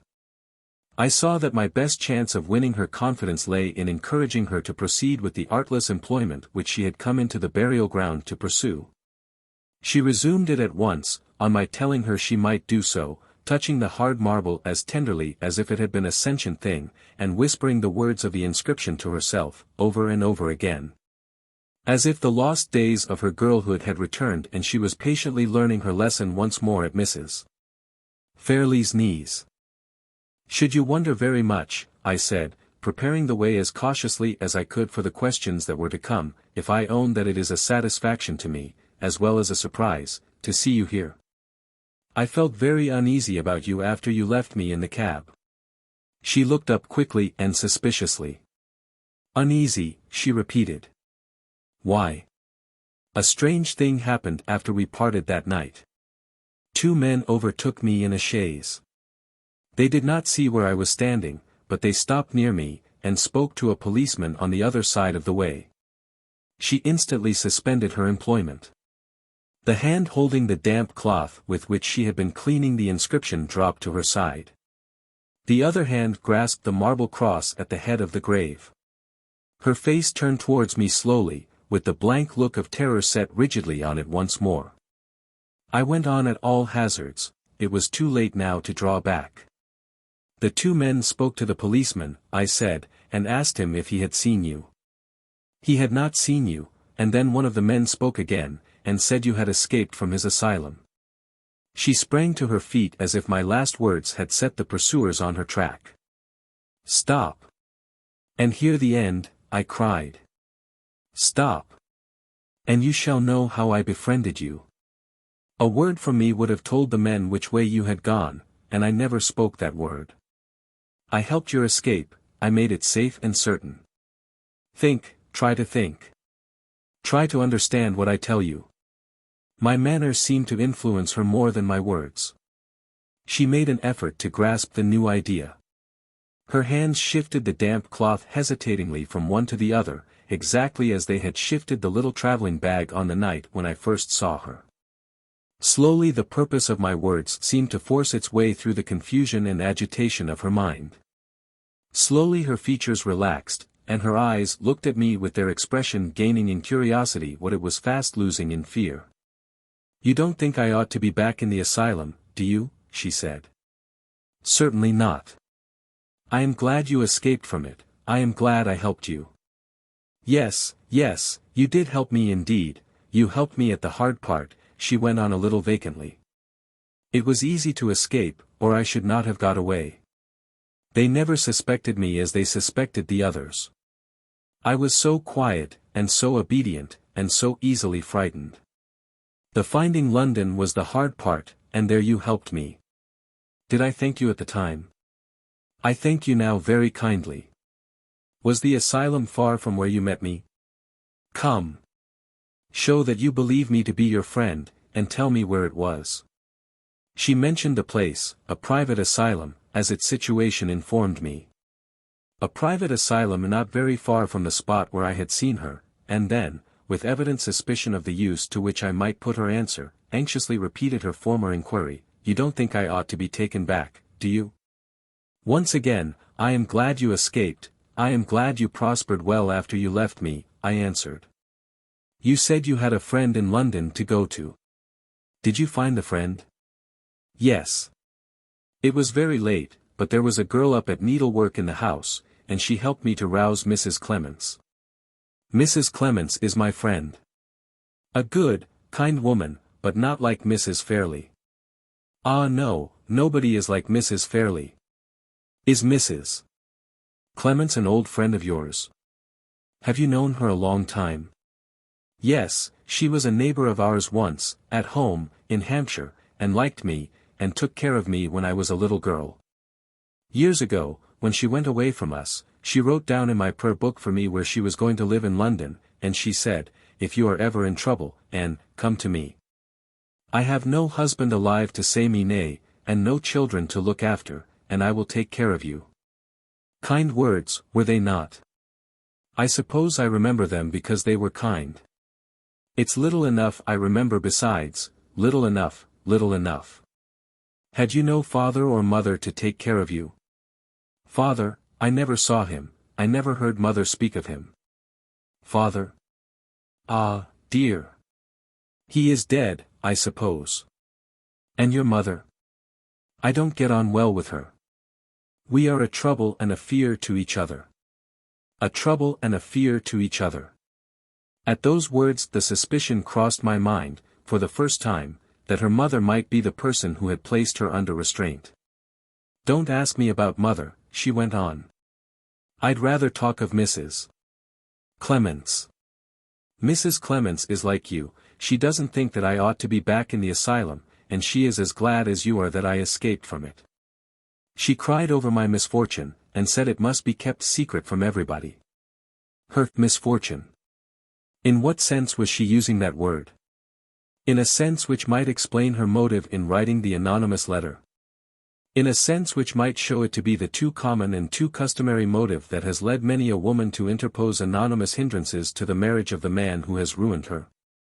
I resolved to attempt the clearing up of this doubt before more words passed between us on either side. What misfortune? I asked. The misfortune of my being shut up, she answered, with every appearance of feeling surprised at my question. What other misfortune could there be? I determined to persist, as delicately and forbearingly as possible. It was of very great importance that I should be absolutely sure of every step in the investigation which I now gained in advance. There is another misfortune, I said, to which a woman may be liable, and by which she may suffer lifelong sorrow and shame. What is it? She asked eagerly. The misfortune of believing too innocently in her own virtue, and in the faith and honor of the man she loves, I answered. She looked up at me with the artless bewilderment of a child. Not the slightest confusion or change of color, not the faintest trace of any secret consciousness of shame struggling to the surface appeared in her face, that face which betrayed every other emotion with such transparent clearness. No words that ever were spoken could have assured me, as her look and manner now assured me, that the motive which I had assigned for her writing the letter and sending it to Miss Fairlie was plainly and distinctly the wrong one. That doubt, at any rate, was now set at rest, but the very removal of it opened a new prospect of uncertainty. The letter, as I knew from positive testimony, pointed at Sir Percival Glyde, though it did not name him. She must have had some strong motive, originating in some deep sense of injury, for secretly denouncing him to Miss Fairlie in such terms as she had employed. And that motive was unquestionably not to be traced to the loss of her innocence and her character. Whatever wrong he might have inflicted on her was not of that nature. Of what nature could it be?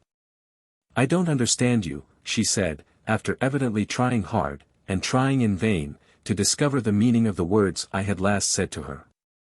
Never mind, I answered. Let us go on with what we were talking about. Tell me how long you stayed with Mrs. Clements in London, and how you came here. How long, she repeated. I stayed with Mrs. Clements till we both came to this place, 2 days ago. You are living in the village, then? I said. It is strange I should not have heard of you, though you have only been here 2 days. No, not in the village. 3 miles away at a farm. Do you know the farm? They call it Todd's Corner. I remembered the place perfectly, we had often passed by it in our drives. It was one of the oldest farms in the neighborhood, situated in a solitary, sheltered spot, inland at the junction of 2 hills. They are relations of Mrs. Clements at Todd's Corner, she went on, and they had often asked her to go and see them. She said she would go, and take me with her, for the quiet and the fresh air. It was very kind, was it not? I would have gone anywhere to be quiet, and safe, and out of the way. But when I heard that Todd's Corner was near Limmeridge, oh! I was so happy I would have walked all the way barefoot to get there, and see the schools and the village and Limmeridge House again. They are very good people at Todd's Corner. I hope I shall stay there a long time. There is only one thing I don't like about them, and don't like about Mrs. Clements. What is it? They will tease me about dressing all in white, they say it looks so particular. How do they know? Mrs. Fairlie knew best. Mrs. Fairlie would never have made me wear this ugly blue cloak. Ah! She was fond of white in her lifetime, and here is white stone about her grave, and I am making it whiter for her sake. She often wore white herself, and she always dressed her little daughter in white. Is Miss Fairlie well and happy? Does she wear white now, as she used when she was a girl? Her voice sank when she put the questions about Miss Fairlie, and she turned her head farther and farther away from me. I thought I detected, in the alteration of her manner, an uneasy consciousness of the risk she had run in sending the anonymous letter, and I instantly determined so to frame my answer as to surprise her into owning it. Miss Fairlie was not very well or very happy this morning, I said. She murmured a few words, but they were spoken so confusedly, and in such a low tone, that I could not even guess at what they meant. Did you ask me why Miss Fairlie was neither well nor happy this morning? I continued. No, she said quickly and eagerly, oh no, I never asked that. I will tell you without your asking, I went on. Miss Fairlie has received your letter. She had been down on her knees for some little time past, carefully removing the last weather stains left about the inscription while we were speaking together.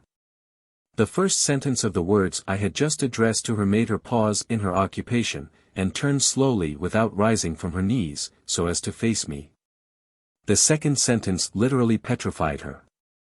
The cloth she had been holding dropped from her hands, her lips fell apart, all the little color that there was naturally in her face left it in an instant.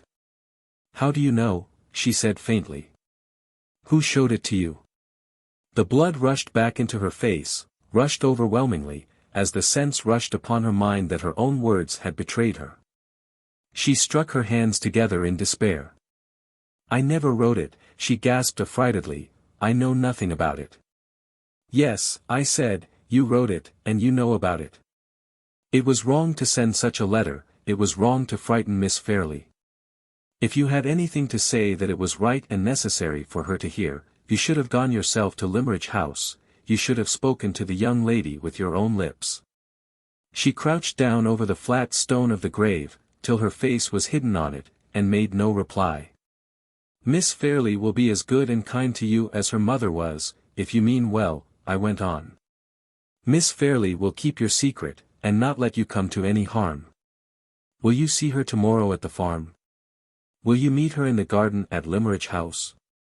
Oh, if I could die, and be hidden and at rest with you. Her lips murmured the words close on the gravestone, murmured them in tones of passionate endearment, to the dead remains beneath. You know how I love your child, for your sake. Oh, Mrs. Fairlie. Mrs. Fairlie. Tell me how to save her. Be my darling and my mother once more, and tell me what to do for the best.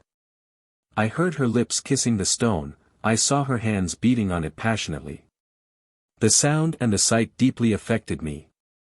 I stooped down, and took the poor helpless hands tenderly in mine, and tried to soothe her.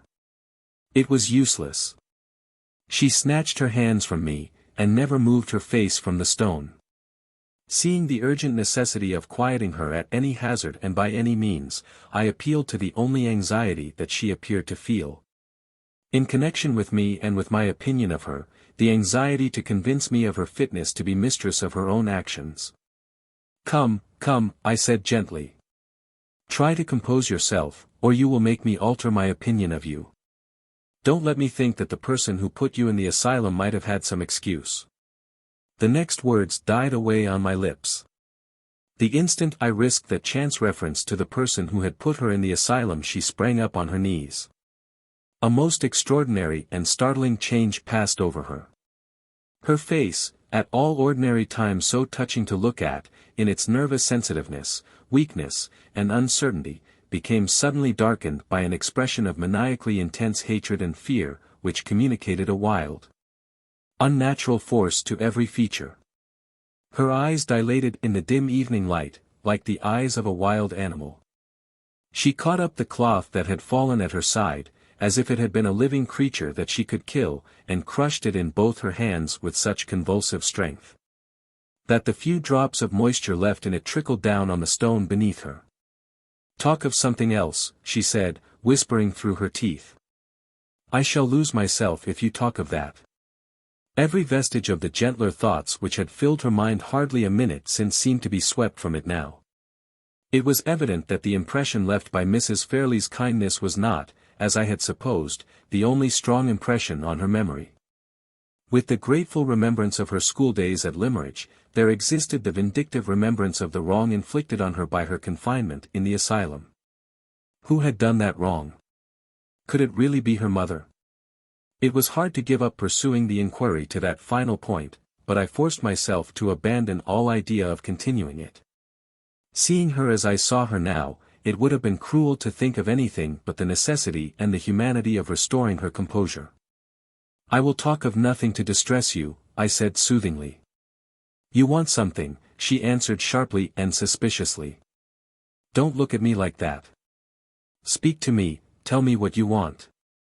I only want you to quiet yourself, and when you are calmer, to think over what I have said." Said. She paused, twisted the cloth in her hands, backwards and forwards, and whispered to herself, "What is it he said?" She turned again towards me, and shook her head impatiently. "Why don't you help me?" she asked, with angry suddenness. "Yes, yes," I said, "I will help you, and you will soon remember. I ask you to see Miss Fairlie tomorrow and to tell her the truth about the letter." "Ah! Miss Fairlie, Fairlie, Fairlie." The mere utterance of the loved familiar name seemed to quiet her. Her face softened and grew like itself again. "You need have no fear of Miss Fairlie," I continued, "and no fear of getting into trouble through the letter. She knows so much about it already, that you will have no difficulty in telling her all. There can be little necessity for concealment where there is hardly anything left to conceal. You mention no names in the letter. But Miss Fairlie knows that the person you write of is Sir Percival Glyde." The instant I pronounced that name she started to her feet, and a scream burst from her that rang through the churchyard, and made my heart leap in me with the terror of it. The dark deformity of the expression which had just left her face lowered on it once more, with doubled and trebled intensity. The shriek at the name, the reiterated look of hatred and fear that instantly followed, told all. Not even a last doubt now remained. Her mother was guiltless of imprisoning her in the asylum. A man had shut her up, and that man was Sir Percival Glyde. The scream had reached other ears than mine. On one side I heard the door of the sexton's cottage open, on the other I heard the voice of her companion, the woman in the shawl, the woman whom she had spoken of as Mrs. Clements. "I'm coming! I'm coming!" cried the voice from behind the clump of dwarf trees. In a moment more Mrs. Clements hurried into view. "Who are you?" she cried, facing me resolutely as she set her foot on the stile. "How dare you frighten a poor helpless woman like that?" She was at Anne Catherick's side, and had put one arm around her, before I could answer. "What is it, my dear?" she said. "What has he done to you?" "Nothing," the poor creature answered. "Nothing. I'm only frightened." Mrs. Clements turned on me with a fearless indignation, for which I respected her. "I should be heartily ashamed of myself if I deserved that angry look," I said. "But I do not deserve it. I have unfortunately startled her without intending it. This is not the first time she has seen me. Ask her yourself, and she will tell you that I am incapable of willingly harming her or any woman." I spoke distinctly, so that Anne Catherick might hear and understand me, and I saw that the words and their meaning had reached her. "Yes, yes," she said, "he was good to me once, he helped me," she whispered the rest into her friend's ear. "Strange, indeed," said Mrs. Clements, with a look of perplexity. "It makes all the difference, though. I'm sorry I spoke so rough to you, sir, but you must own that appearances look suspicious to a stranger. It's more my fault than yours, for humoring her whims, and letting her be alone in such a place as this. Come, my dear, come home now." I thought the good woman looked a little uneasy at the prospect of the walk back, and I offered to go with them until they were both within sight of home. Mrs. Clements thanked me civilly, and declined. She said they were sure to meet some of the farm labourers as soon as they got to the moor. "Try to forgive me," I said, when Anne Catherick took her friend's arm to go away. Innocent as I had been of any intention to terrify and agitate her, my heart smote me as I looked at the poor, pale, frightened face. "I will try," she answered. "But you know too much, I'm afraid you'll always frighten me now." Mrs. Clements glanced at me, and shook her head pityingly. "Good night, sir," she said. "You couldn't help it, I know, but I wish it was me you had frightened, and not her." They moved away a few steps. I thought they had left me, but Anne suddenly stopped, and separated herself from her friend. "Wait a little," she said. "I must say good-bye." She returned to the grave, rested both hands tenderly on the marble cross, and kissed it. "I'm better now," she sighed, looking up at me quietly. "I forgive you." She joined her companion again, and they left the burial ground. I saw them stop near the church and speak to the sexton's wife, who had come from the cottage, and had waited, watching us from a distance. Then they went on again up the path that led to the moor. I looked after Anne Catherick as she disappeared, till all trace of her had faded in the twilight, looked as anxiously and sorrowfully as if that was the last I was to see in this weary world of the woman in white. 14. Half an hour later I was back at the house, and was informing Miss Halcombe of all that had happened. She listened to me from beginning to end with a steady, silent attention, which, in a woman of her temperament and disposition, was the strongest proof that could be offered of the serious manner in which my narrative affected her. "My mind misgives me," was all she said when I had done. "My mind misgives me sadly about the future." "The future may depend," I suggested, "on the use we make of the present. It is not improbable that Anne Catherick may speak more readily and unreservedly to a woman than she has spoken to me. If Miss Fairlie—" "Not to be thought of for a moment," interposed Miss Halcombe, in her most decided manner. "Let me suggest, then," I continued, "that you should see Anne Catherick yourself, and do all you can to win her confidence. For my own part, I shrink from the idea of alarming the poor creature a second time, as I have most unhappily alarmed her already. Do you see any objection to accompanying me to the farmhouse tomorrow?" "None whatever. I will go anywhere and do anything to serve Laura's interests." "What did you say the place was called?" "You must know it well." "It is called Todd's Corner." "Certainly. Todd's Corner is one of Mr. Fairlie's farms. Our dairymaid here is the farmer's second daughter. She goes backwards and forwards constantly between this house and her father's farm, and she may have heard or seen something which it may be useful to us to know. Shall I ascertain, at once, if the girl is downstairs?" She rang the bell, and sent the servant with his message. He returned, and announced that the dairymaid was then at the farm. She had not been there for the last 3 days, and the housekeeper had given her leave to go home for an hour or two that evening. "I can speak to her tomorrow," said Miss Halcombe, when the servant had left the room again. "In the meantime, let me thoroughly understand the object to be gained by my interview with Anne Catherick. Is there no doubt in your mind that the person who confined her in the asylum was Sir Percival Glyde?" "There is not the shadow of a doubt. The only mystery that remains is the mystery of his motive. Looking to the great difference between his station in life and hers, which seems to preclude all idea of the most distant relationship between them. It is of the last importance, even assuming that she really required to be placed under restraint, to know why he should have been the person to assume the serious responsibility of shutting her up. In a private asylum, I think you said?"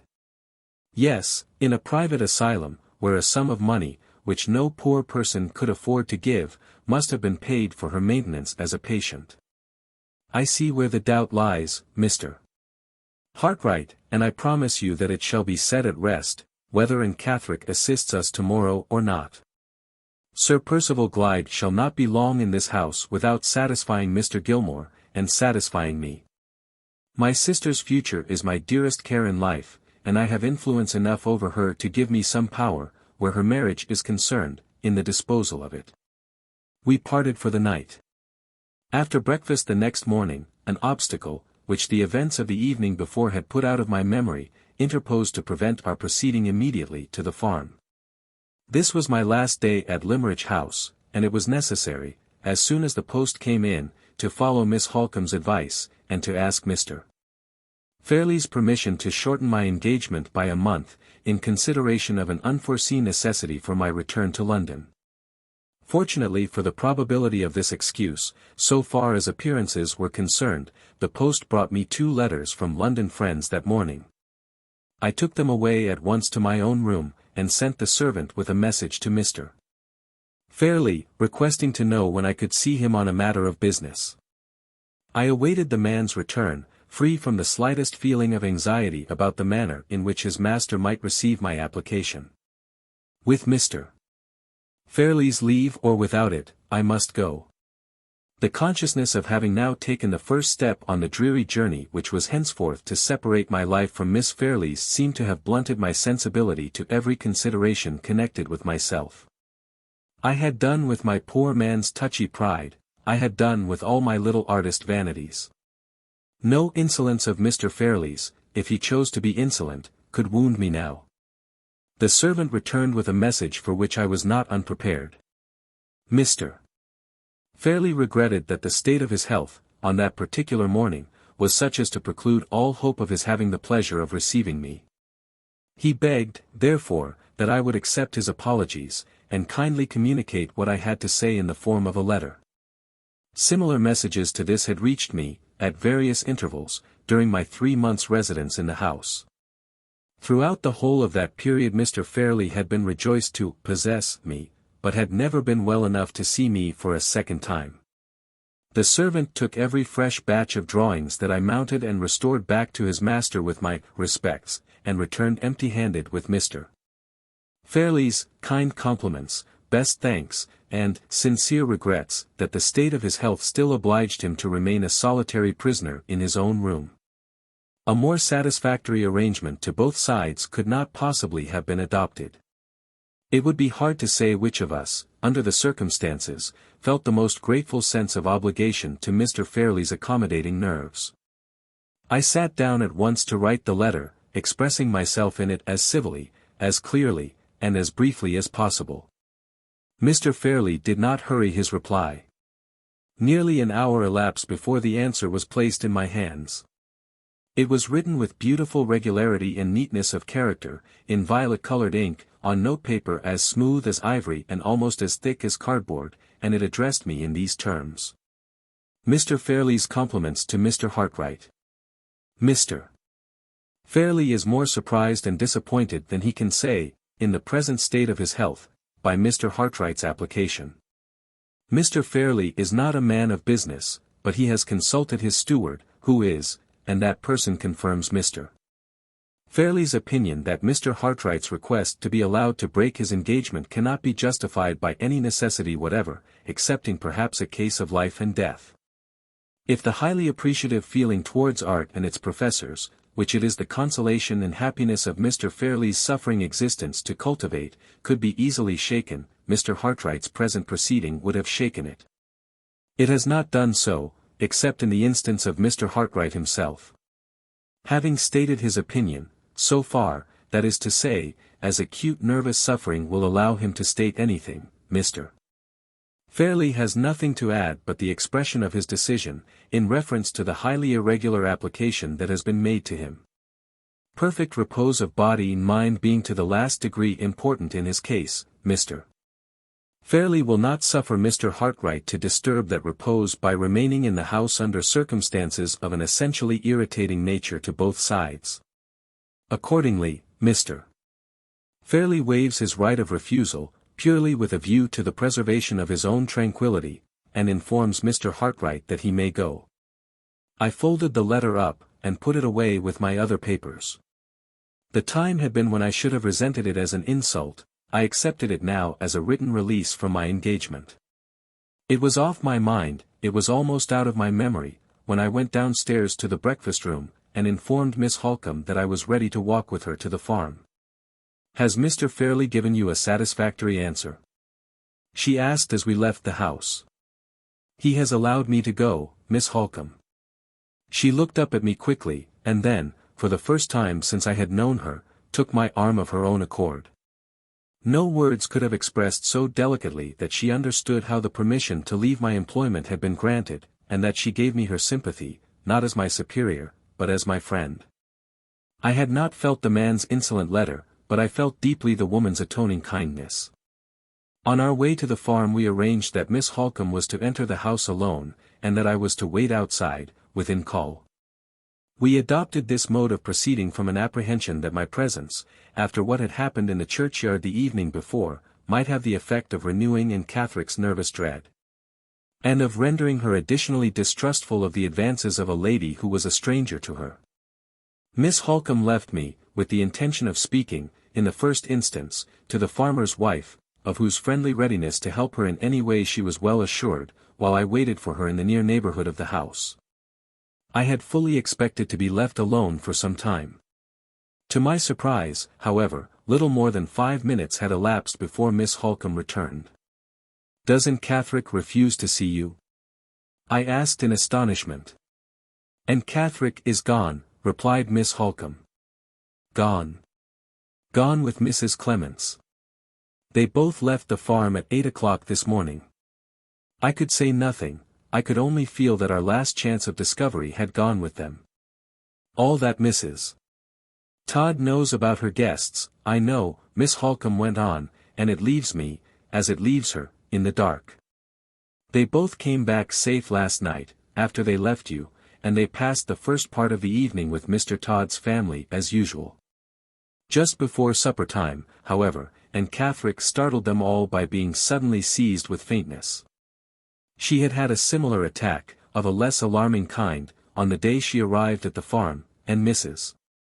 Todd had connected it, on that occasion, with something she was reading at the time in our local newspaper, which lay on the farm table, and which she had taken up only a minute or two before. "Does Mrs.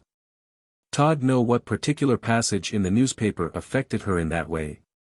I inquired. "No," replied Miss Halcombe. She had looked it over, and had seen nothing in it to agitate any one.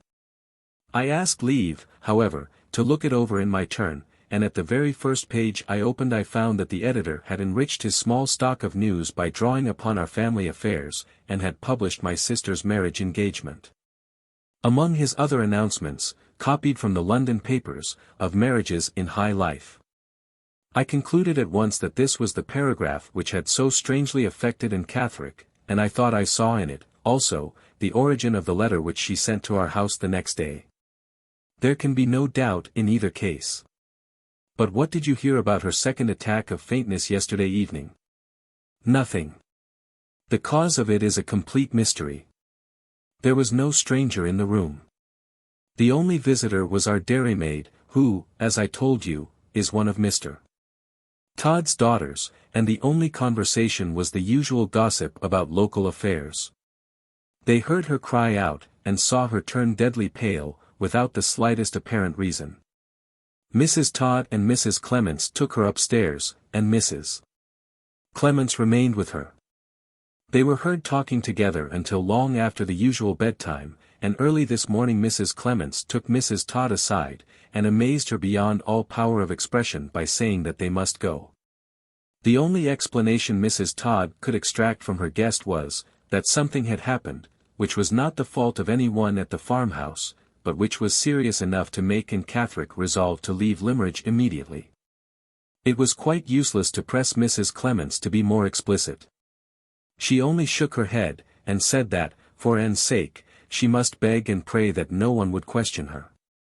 All she could repeat, with every appearance of being seriously agitated herself, was that Anne must go, that she must go with her, and that the destination to which they might both betake themselves must be kept a secret from everybody. I spare you the recital of Mrs. Todd's hospitable remonstrances and refusals. It ended in her driving them both to the nearest station, more than 3 hours since. She tried hard on the way to get them to speak more plainly, but without success. And she set them down outside the station door, so hurt and offended by the unceremonious abruptness of their departure and their unfriendly reluctance to place the least confidence in her, that she drove away in anger, without so much as stopping to bid them good-bye. That is exactly what has taken place.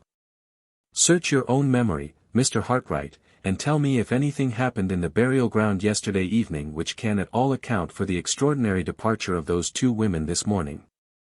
I should like to account first, Miss Halcombe, for the sudden change in Anne Catherick which alarmed them at the farmhouse, hours after she and I had parted. And when time enough had elapsed to quiet any violent agitation that I might have been unfortunate enough to cause. Did you inquire particularly about the gossip which was going on in the room when she turned faint? Yes. But Mrs. Todd's household affairs seemed to have divided her attention that evening with the talk in the farmhouse parlor. She could only tell me that it was just the news, meaning, I suppose, that they all talked as usual about each other. The dairymaid's memory may be better than her mother's, I said. It may be as well for you to speak to the girl, Miss Halcombe, as soon as we get back. My suggestion was acted on the moment we returned to the house. Miss Halcombe led me round to the servants' offices, and we found the girl in the dairy, with her sleeves tucked up to her shoulders, cleaning a large milk pan and singing blithely over her work. I have brought this gentleman to see your dairy, Hannah, said Miss Halcombe. It is one of the sights of the house, and it always does you credit. The girl blushed and curtsied, and said shyly that she hoped she always did her best to keep things neat and clean. We have just come from your father's, Miss Halcombe continued. You were there yesterday evening, I hear, and you found visitors at the house. Yes, miss. One of them was taken faint and ill, I am told. I suppose nothing was said or done to frighten her. You were not talking of anything very terrible, were you? Oh no, miss, said the girl, laughing. We were only talking of the news. Your sisters told you the news at Todd's Corner, I suppose. Yes, miss. And you told them the news at Limmeridge House? Yes, miss. And I'm quite sure nothing was said to frighten the poor thing, for I was talking when she was taken ill. It gave me quite a turn, miss, to see it, never having been taken faint myself. Before any more questions could be put to her, she was called away to receive a basket of eggs at the dairy door. As she left us I whispered to Miss Halcombe. Ask her if she happened to mention, last night, that visitors were expected at Limmeridge House. Miss Halcombe showed me, by a look, that she understood, and put the question as soon as the dairymaid returned to us. Oh yes, miss, I mentioned that, said the girl simply. The company coming, and the accident to the brindled cow, was all the news I had to take to the farm. Did you mention names? Did you tell them that Sir Percival Glyde was expected on Monday? Yes, miss, I told them Sir Percival Glyde was coming. I hope there was no harm in it, I hope I didn't do wrong. Oh no, no harm. Come, Mr. Hartright, Hannah will begin to think us in the way, if we interrupt her any longer over her work. We stopped and looked at one another the moment we were alone again. Is there any doubt in your mind, now, Miss Halcombe? Sir Percival Glyde shall remove that doubt, Mr. Hartright, or Laura Fairlie shall never be his wife. 15. As we walked round to the front of the house a fly from the railway approached us along the drive. Miss Halcombe waited on the doorsteps until the fly drew up, and then advanced to shake hands with an old gentleman, who got out briskly the moment the steps were let down. Mr. Gilmore had arrived. I looked at him, when we were introduced to each other, with an interest and a curiosity which I could hardly conceal. This old man was to remain at Limmeridge House after I had left it, he was to hear Sir Percival Glyde's explanation, and was to give Miss Halcombe the assistance of his experience in forming her judgment. He was to wait until the question of the marriage was set at rest, and his hand, if that question were decided in the affirmative, was to draw the settlement which bound Miss Fairlie irrevocably to her engagement. Even then, when I knew nothing by comparison with what I know now, I looked at the family lawyer with an interest which I had never felt before in the presence of any man breathing who was a total stranger to me. In external appearance Mr. Gilmore was the exact opposite of the conventional idea of an old lawyer. His complexion was florid, his white hair was worn rather long and kept carefully brushed, his black coat, waistcoat, and trousers fitted him with perfect neatness, his white cravat was carefully tied. And his lavender-colored kid gloves might have adorned the hands of a fashionable clergyman, without fear and without reproach. His manners were pleasantly marked by the formal grace and refinement of the old school of politeness, quickened by the invigorating sharpness and readiness of a man whose business in life obliges him always to keep his faculties in good working order. A sanguine constitution and fair prospects to begin with, a long subsequent career of creditable and comfortable prosperity, a cheerful, diligent, widely respected old age, such were the general impressions I derived from my introduction to Mr. Gilmore, and it is but fair to him to add, that the knowledge I gained by later and better experience only tended to confirm them. I left the old gentleman and Miss Halcombe to enter the house together, and to talk of family matters undisturbed by the restraint of a stranger's presence. They crossed the hall on their way to the drawing-room, and I descended the steps again to wander about the garden alone. My hours were numbered at Limmeridge House, my departure the next morning was irrevocably settled, my share in the investigation which the anonymous letter had rendered necessary was at an end. No harm could be done to any one but myself if I let my heart loose again, for the little time that was left me, from the cold cruelty of restraint which necessity had forced me to inflict upon it, and took my farewell of the scenes which were associated with the brief dream time of my happiness and my love. I turned instinctively to the walk beneath my study window, where I had seen her the evening before with her little dog, and followed the path which her dear feet had trodden so often, till I came to the wicket gate that led into her rose garden. The winter bareness spread drearily over it now. The flowers that she had taught me to distinguish by their names, the flowers that I had taught her to paint from, were gone, and the tiny white paths that led between the beds were damp and green already. I went on to the avenue of trees, where we had breathed together the warm fragrance of August evenings, where we had admired together the myriad combinations of shade and sunlight that dappled the ground at our feet. The leaves fell about me from the groaning branches, and the earthy decay in the atmosphere chilled me to the bones. A little farther on, and I was out of the grounds, and following the lane that wound gently upward to the nearest hills. The old felled tree by the wayside, on which we had sat to rest, was sodden with rain, and the tuft of ferns and grasses which I had drawn for her, nestling under the rough stone wall in front of us, had turned to a pool of water, stagnating round an island of draggled weeds. I gained the summit of the hill, and looked at the view which we had so often admired in the happier time.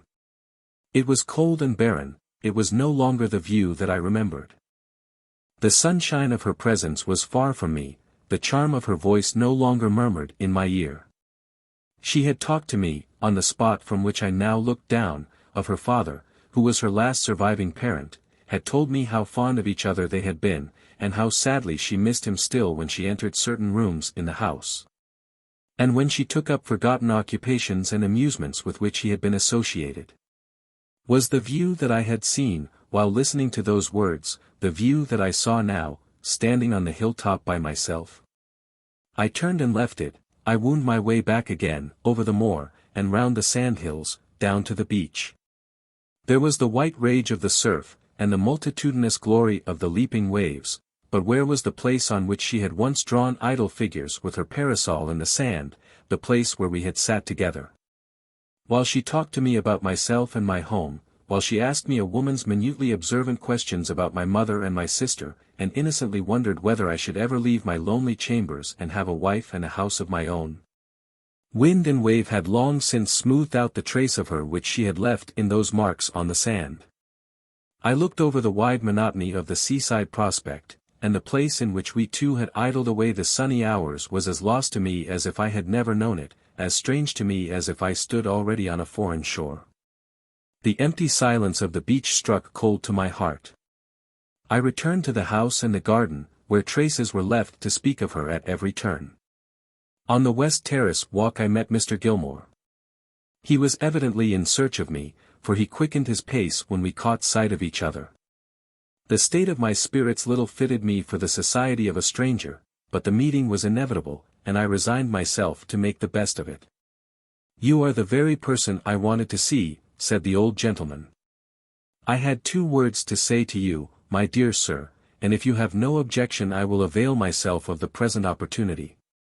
To put it plainly, Miss Halcombe and I have been talking over family affairs, affairs which are the cause of my being here, and in the course of our conversation she was naturally led to tell me of this unpleasant matter connected with the anonymous letter. And of the share which you have most creditably and properly taken in the proceedings so far. That share, I quite understand, gives you an interest which you might not otherwise have felt, in knowing that the future management of the investigation which you have begun will be placed in safe hands. My dear sir, make yourself quite easy on that point, it will be placed in my hands. You are, in every way, Mr. Gilmore, much fitter to advise and to act in the matter than I am. Is it an indiscretion on my part to ask if you have decided yet on a course of proceeding? So far as it is possible to decide, Mr. Hartright, I have decided. I mean to send a copy of the letter, accompanied by a statement of the circumstances, to Sir Percival Glyde, solicitor in London, with whom I have some acquaintance. The letter itself I shall keep here to show to Sir Percival as soon as he arrives. The tracing of the 2 women I have already provided for, by sending one of Mr. Fairlie's servants, a confidential person, to the station to make inquiries.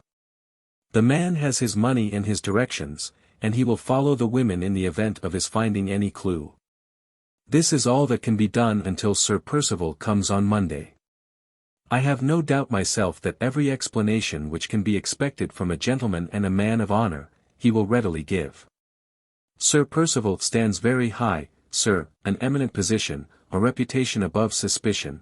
I feel quite easy about results, quite easy, I am rejoiced to assure you. Things of this sort happen constantly in my experience. Anonymous letters, unfortunate woman, sad state of society.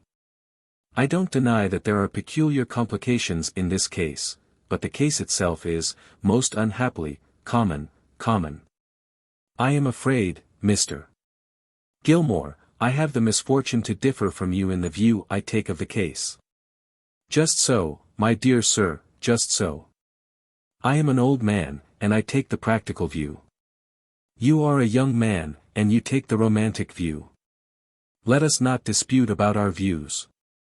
I live professionally in an atmosphere of disputation, Mr. Hartright, and I am only too glad to escape from it, as I am escaping here. We will wait for events, yes, we will wait for events. Charming place this. Good shooting? Probably not, none of Mr. Fairlie's land is preserved, I think. Charming place, though, and delightful people. You draw and paint, I hear, Mr. Hartright. Enviable accomplishment. What style? We dropped into general conversation, or rather, Mr. Gilmore talked and I listened. My attention was far from him, and from the topics on which he discoursed so fluently. The solitary walk of the last 2 hours had wrought its effect on me, it had set the idea in my mind of hastening my departure from Limmeridge House. Why should I prolong the hard trial of saying farewell by one unnecessary minute? What further service was required of me by any one? There was no useful purpose to be served by my stay in Cumberland, there was no restriction of time in the permission to leave which my employer had granted to me. Why not end it there and then? I determined to end it. There were some hours of daylight still left, there was no reason why my journey back to London should not begin on that afternoon. I made the first civil excuse that occurred to me for leaving Mr. Gilmore, and returned at once to the house. On my way up to my own room I met Miss Halcombe on the stairs. She saw, by the hurry of my movements and the change in my manner, that I had some new purpose in view, and asked what had happened. I told her the reasons which induced me to think of hastening my departure, exactly as I have told them here. No, she said, earnestly and kindly, leave us like a friend, break bread with us once more.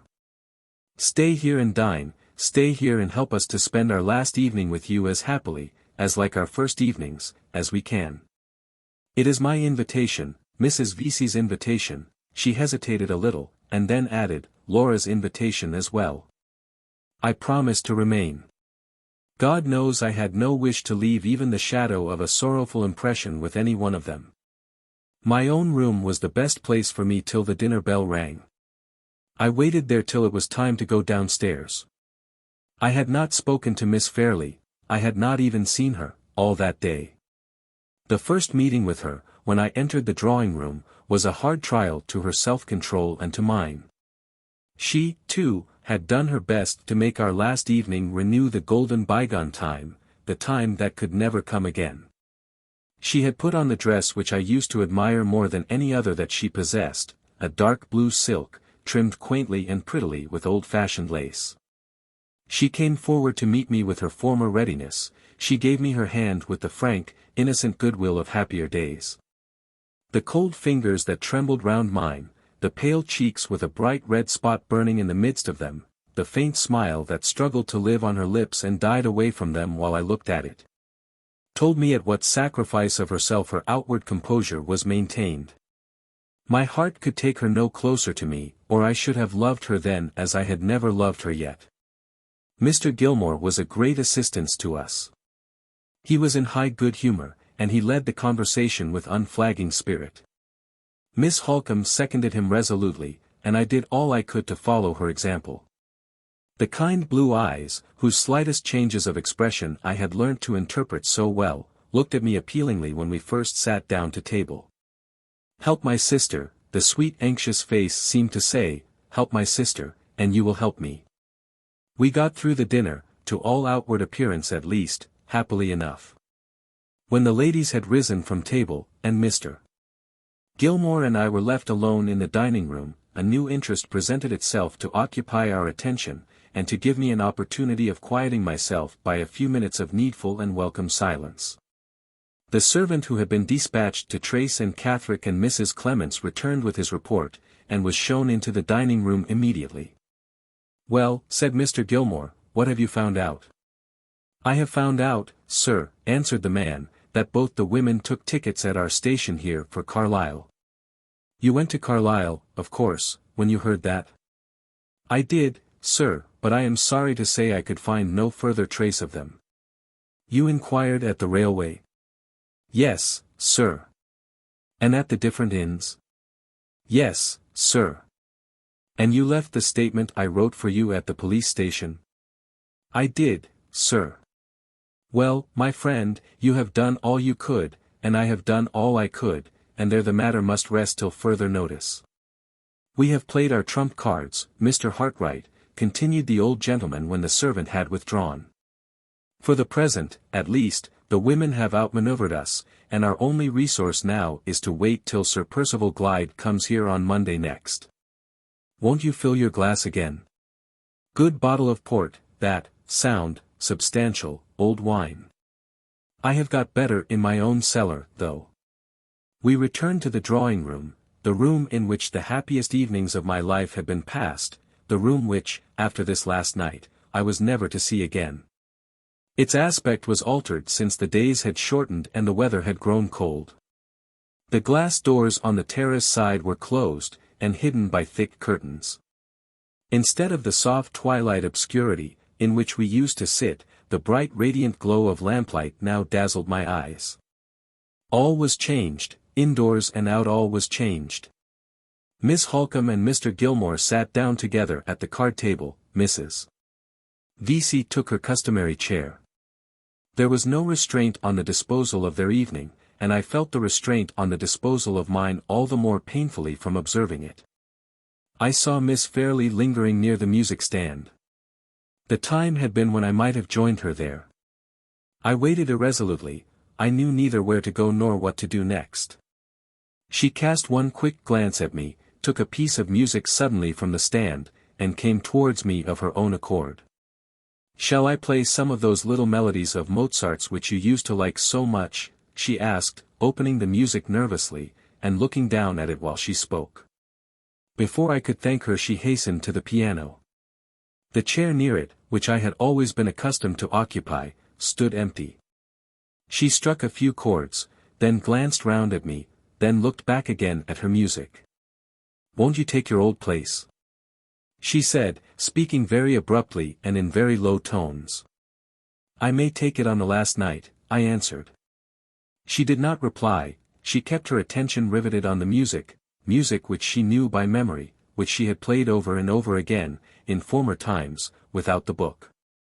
I only knew that she had heard me, I only knew that she was aware of my being close to her, by seeing the red spot on the cheek that was nearest to me fade out, and the face grow pale all over. I am very sorry you are going, she said, her voice almost sinking to a whisper, her eyes looking more and more intently at the music. Her fingers flying over the keys of the piano with a strange feverish energy which I had never noticed in her before. I shall remember those kind words, Miss Fairlie, long after tomorrow has come and gone. The paleness grew wider on her face, and she turned it farther away from me. Don't speak of tomorrow, she said. Let the music speak to us of tonight, in a happier language than ours. Her lips trembled, a faint sigh fluttered from them, which she tried vainly to suppress. Her fingers wavered on the piano, she struck a false note, confused herself in trying to set it right, and dropped her hands angrily on her lap. Miss Halcombe and Mr. Gilmore looked up in astonishment from the card table at which they were playing. Even Mrs. Vesey, dozing in her chair, woke at the sudden cessation of the music, and inquired what had happened. You play at whist, Mr. Hartright? Asked Miss Halcombe, with her eyes directed significantly at the place I occupied. I knew what she meant, I knew she was right, and I rose at once to go to the card table. As I left the piano, Miss Fairlie turned a page of the music, and touched the keys again with a surer hand. I will play it, she said, striking the notes almost passionately. I will play it on the last night. Come, Mrs. Vesey, said Miss Halcombe, Mr. Gilmore and I are tired of écarté, come and be Mr. Hartright's partner at whist. The old lawyer smiled satirically. His had been the winning hand, and he had just turned up a king.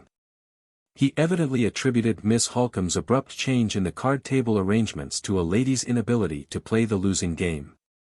The rest of the evening passed without a word or a look from her. She kept her place at the piano, and I kept mine at the card table. She played unintermittingly, played as if the music was her only refuge from herself. Sometimes her fingers touched the notes with a lingering fondness, a soft, plaintive, dying tenderness, unutterably beautiful and mournful to hear. Sometimes they faltered and failed her, or hurried over the instrument mechanically, as if their task was a burden to them. But still, change and waver as they might in the expression they imparted to the music, their resolution to play never faltered. She only rose from the piano when we all rose to say good night. Mrs. Vesey was the nearest to the door, and the first to shake hands with me. I shall not see you again, Mr. Hartright, said the old lady. I am truly sorry you are going away. You have been very kind and attentive, and an old woman like me feels kindness and attention. I wish you happy, sir, I wish you a kind goodbye. Mr. Gilmore came next. I hope we shall have a future opportunity of bettering our acquaintance, Mr. Hartright. You quite understand about that little matter of business being safe in my hands? Yes, yes, of course. Bless me, how cold it is. Don't let me keep you at the door. Bon voyage, my dear sir, bon voyage, as the French say. Miss Halcombe followed. 7:30 tomorrow morning, she said, then added in a whisper, I have heard and seen more than you think. Your conduct tonight has made me your friend for life. Miss Fairlie came last. I could not trust myself to look at her when I took her hand, and when I thought of the next morning. My departure must be a very early one, I said. I shall be gone, Miss Fairlie, before you. No, no, she interposed hastily, not before I am out of my room. I shall be down to breakfast with Marian. I am not so ungrateful, not so forgetful of the past 3 months. Her voice failed her, her hand closed gently round mine, then dropped it suddenly. Before I could say, good night, she was gone. The end comes fast to meet me, comes inevitably, as the light of the last morning came at Limmeridge House. It was barely 7:30 when I went downstairs, but I found them both at the breakfast table waiting for me. In the chill air, in the dim light, in the gloomy morning silence of the house, we three sat down together, and tried to eat, tried to talk. The struggle to preserve appearances was hopeless and useless, and I rose to end it. As I held out my hand, as Miss Halcombe, who was nearest to me, took it, Miss Fairlie turned away suddenly and hurried from the room. "Better so," said Miss Halcombe, when the door had closed, "better so, for you and for her."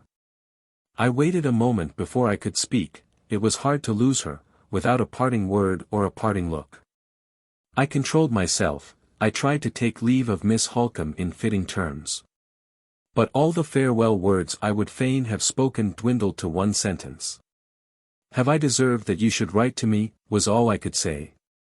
"You have nobly deserved everything that I can do for you, as long as we both live. Whatever the end is, you shall know it. And if I can ever be of help again, at any future time, long after the memory of my presumption and my folly is forgotten." I could add no more. My voice faltered, my eyes moistened in spite of me. She caught me by both hands, she pressed them with the strong, steady grasp of a man, her dark eyes glittered, her brown complexion flushed deep, the force and energy of her face glowed and grew beautiful with the pure inner light of her generosity and her pity. "I will trust you, if ever the time comes I will trust you as my friend and her friend, as my brother and her brother." She stopped, drew me nearer to her, the fearless, noble creature, touched my forehead, sister-like, with her lips, and called me by my Christian name. "God bless you, Walter," she said. "Wait here alone and compose yourself. I had better not stay for both our sakes. I had better see you go from the balcony upstairs." She left the room. I turned away towards the window, where nothing faced me but the lonely autumn landscape. I turned away to master myself, before I too left the room in my turn, and left it forever. A minute passed, it could hardly have been more, when I heard the door open again softly, and the rustling of a woman's dress on the carpet moved towards me. My heart beat violently as I turned round. Miss Fairlie was approaching me from the farther end of the room. She stopped and hesitated when our eyes met, and when she saw that we were alone. Then, with that courage which women lose so often in the small emergency, and so seldom in the great, she came on nearer to me, strangely pale and strangely quiet, drawing one hand after her along the table by which she walked, and holding something at her side in the other, which was hidden by the folds of her dress. "I only went into the drawing-room," she said, "to look for this. It may remind you of your visit here, and of the friends you leave behind you. You told me I had improved very much when I did it, and I thought you might like." She turned her head away, and offered me a little sketch, drawn throughout by her own pencil, of the summer house in which we had first met. The paper trembled in her hand as she held it out to me, trembled in mine as I took it from her. I was afraid to say what I felt. I only answered, "It shall never leave me, all my life long it shall be the treasure that I prize most. I am very grateful for it, very grateful to you, for not letting me go away without bidding you good-bye." "Oh," she said innocently, "how could I let you go, after we have passed so many happy days together? Those days may never return, Miss Fairlie, my way of life and yours are very far apart. But if a time should come, when the devotion of my whole heart and soul and strength will give you a moment's happiness, or spare you a moment's sorrow, will you try to remember the poor drawing master who has taught you? Miss Halcombe has promised to trust me, will you promise too?" The farewell sadness in the kind blue eyes shone dimly through her gathering tears. "I promise it," she said in broken tones. "Oh, don't look at me like that. I promise it with all my heart." I ventured a little nearer to her, and held out my hand. "You have many friends who love you, Miss Fairlie. Your happy future is the dear object of many hopes. May I say, at parting, that it is the dear object of my hopes too?" The tears flowed fast down her cheeks. She rested one trembling hand on the table to steady herself while she gave me the other. I took it in mine, I held it fast. My head drooped over it, my tears fell on it, my lips pressed it, not in love, oh, not in love, at that last moment, but in the agony, in the self-abandonment of despair. "For God's sake, leave me," she said faintly. The confession of her heart's secret burst from her in those pleading words. I had no right to hear them, no right to answer them. They were the words that banished me, in the name of her sacred weakness, from the room. It was all over. I dropped her hand, I said no more. The blinding tears shut her out from my eyes, and I dashed them away to look at her for the last time. One look as she sank into a chair, as her arms fell on the table, as her fair head dropped on them wearily. One farewell look, and the door had closed upon her, the great gulf of separation had opened between us, the image of Laura Fairlie was a memory of the past already. The end of Hartright's narrative. The story continued by Vincent Gilmore. Of Chancery Lane, Solicitor. I write these lines at the request of my friend, Mr. Walter Hartright. They are intended to convey a description of certain events which seriously affected Miss Fairlie's interests, and which took place after the period of Mr. Hartright's departure from Limmeridge House. There is no need for me to say whether my own opinion does or does not sanction the disclosure of the remarkable family story, of which my narrative forms an important component part. Mr. Hartright has taken that responsibility on himself, and circumstances yet to be related will show that he has amply earned the right to do so, if he chooses to exercise it. The plan he has adopted for presenting the story to others, in the most truthful and most vivid manner, requires that it should be told, at each successive stage in the march of events, by the persons who were directly concerned in those events at the time of their occurrence. My appearance here, as narrator, is the necessary consequence of this arrangement. I was present during the sojourn of Sir Percival Glyde in Cumberland, and was personally concerned in one important result of his short residence under Mr. Fairlie's roof. It is my duty, therefore, to add these new links to the chain of events, and to take up the chain itself at the point where, for the present only, Mr. Hartright has dropped it. I arrived at Limmeridge House on Friday the 2nd of November. My object was to remain at Mr. Fairlie's until the arrival of Sir Percival Glyde. If that event led to the appointment of any given day for Sir Percival's union with Miss Fairlie, I was to take the necessary instructions back with me to London, and to occupy myself in drawing the lady's marriage settlement. On the Friday I was not favoured by Mr. Fairlie with an interview. He had been, or had fancied himself to be, an invalid for years past, and he was not well enough to receive me. Miss Halcombe was the first member of the family whom I saw. She met me at the house door, and introduced me to Mr. Hartright, who had been staying at Limmeridge for some time past. I did not see Miss Fairlie until later in the day, at dinner time. She was not looking well, and I was sorry to observe it. She is a sweet lovable girl, as amiable and attentive to every one about her as her excellent mother used to be, though, personally speaking, she takes after her father. Mrs. Fairlie had dark eyes and hair, and her elder daughter, Miss Halcombe, strongly reminds me of her. Miss Fairlie played to us in the evening, not so well as usual, I thought. We had a rubber at whist, a mere profanation, so far as play was concerned, of that noble game. I had been favourably impressed by Mr. Hartright on our first introduction to one another, but I soon discovered that he was not free from the social failings incidental to his age. There are three things that none of the young men of the present generation can do. They can't sit over their wine, they can't play at whist, and they can't pay a lady a compliment. Mr. Hartright was no exception to the general rule. Otherwise, even in those early days and on that short acquaintance, he struck me as being a modest and gentlemanlike young man. So the Friday passed. I say nothing about the more serious matters which engaged my attention on that day, the anonymous letter to Miss Fairlie, the measures I thought it right to adopt when the matter was mentioned to me, and the conviction I entertained that every possible explanation of the circumstances would be readily afforded by Sir Percival Glyde, having all been fully noticed, as I understand, in the narrative which precedes this. On the Saturday Mr. Hartright had left before I got down to breakfast. Miss Fairlie kept her room all day, and Miss Halcombe appeared to me to be out of spirits. The house was not what it used to be in the time of Mr. and Mrs. Philip Fairlie. I took a walk by myself in the forenoon, and looked about at some of the places which I first saw when I was staying at Limmeridge to transact family business, more than 30 years since. They were not what they used to be either. At 2 o'clock Mr. Fairlie sent to say he was well enough to see me. He had not altered, at any rate, since I first knew him. His talk was to the same purpose as usual, all about himself and his ailments, his wonderful coins, and his matchless Rembrandt etchings. The moment I tried to speak of the business that had brought me to his house, he shut his eyes and said I upset him. I persisted in upsetting him by returning again and again to the subject.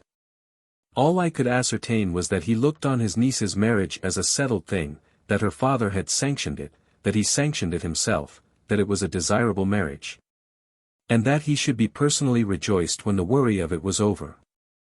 As to the settlements, if I would consult his niece, and afterwards dive as deeply as I pleased into my own knowledge of the family affairs, and get everything ready, and limit his share in the business, as guardian, to saying yes at the right moment, why, of course he would meet my views, and everybody else's views, with infinite pleasure.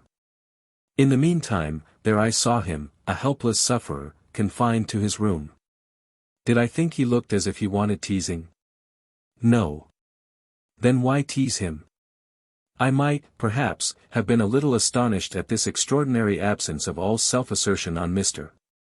Fairlie's part, in the character of guardian, if my knowledge of the family affairs had not been sufficient to remind me that he was a single man, and that he had nothing more than a life interest in the Limmeridge property.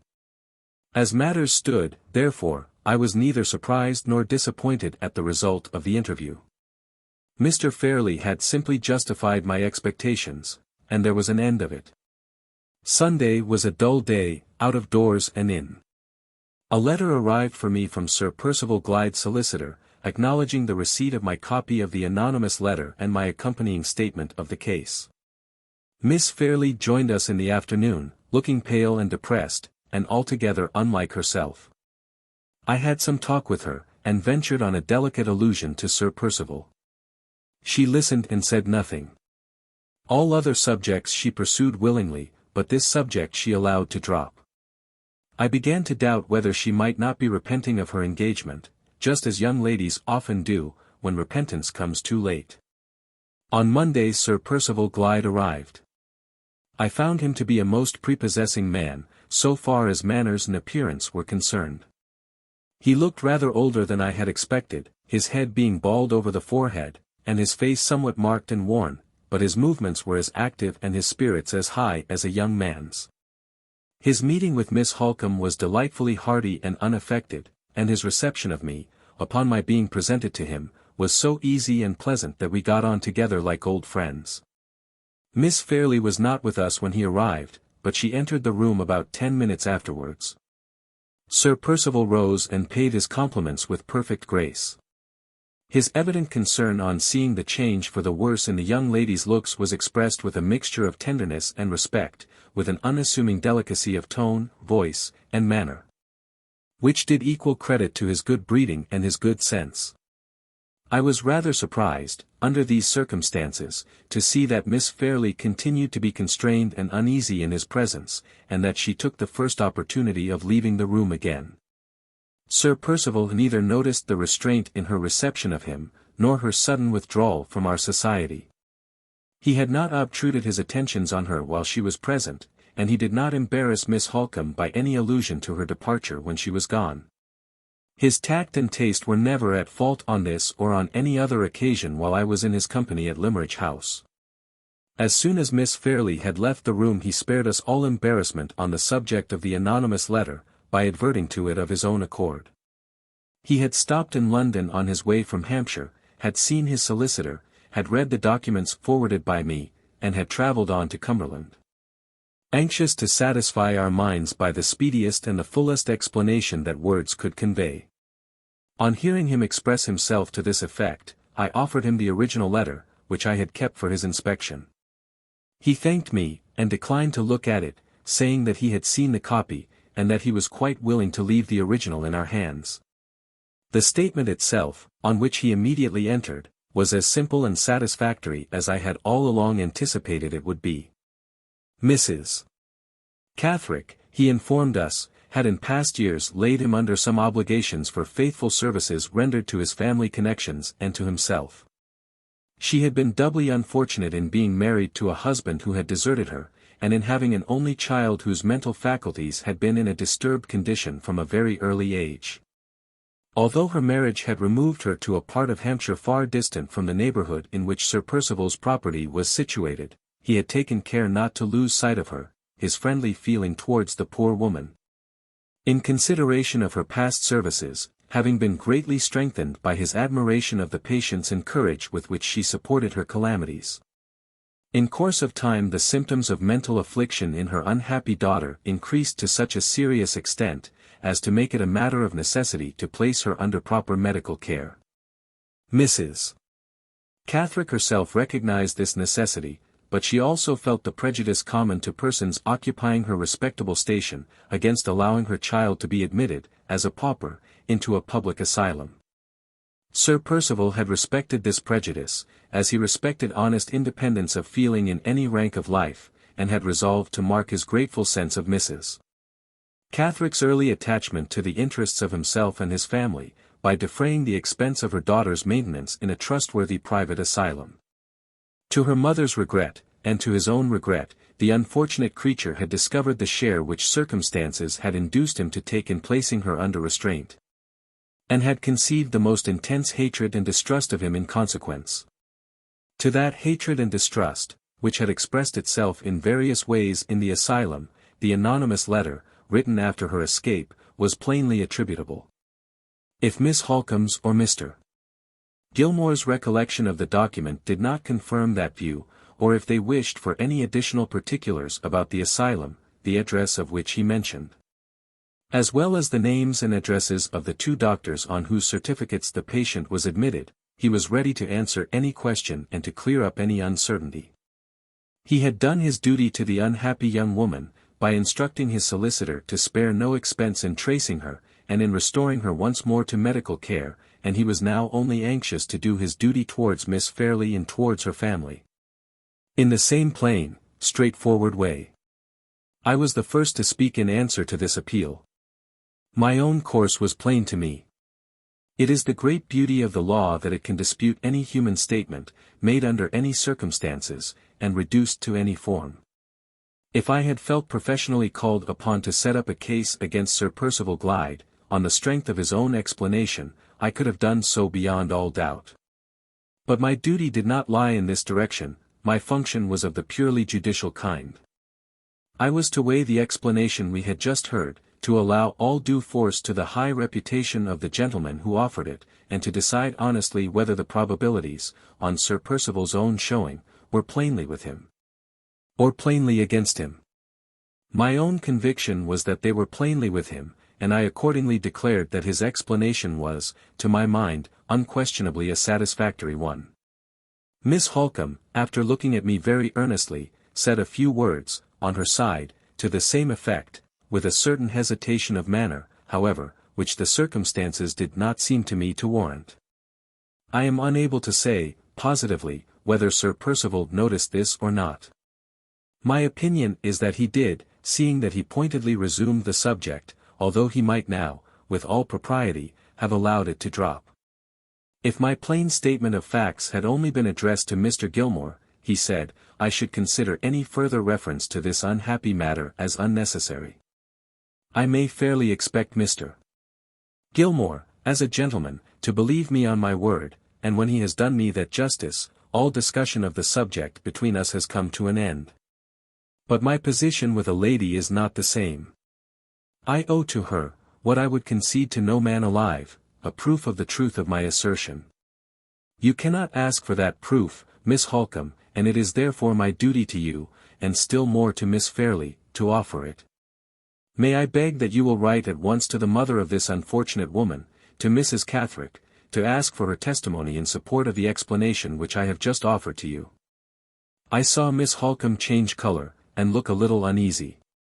Sir Percival's suggestion, politely as it was expressed, appeared to her, as it appeared to me, to point very delicately at the hesitation which her manner had betrayed a moment or two since. I hope, Sir Percival, You don't do me the injustice to suppose that I distrust you, she said quickly. Certainly not, Miss Halcombe. I make my proposal purely as an act of attention to you. Will you excuse my obstinacy if I still venture to press it? He walked to the writing table as he spoke, drew a chair to it, and opened the paper case. Let me beg you to write the note, he said, as a favor to me. It need not occupy you more than a few minutes. You have only to ask Mrs. Catherick 2 questions. First, if her daughter was placed in the asylum with her knowledge and approval. Secondly, if the share I took in the matter was such as to merit the expression of her gratitude towards myself.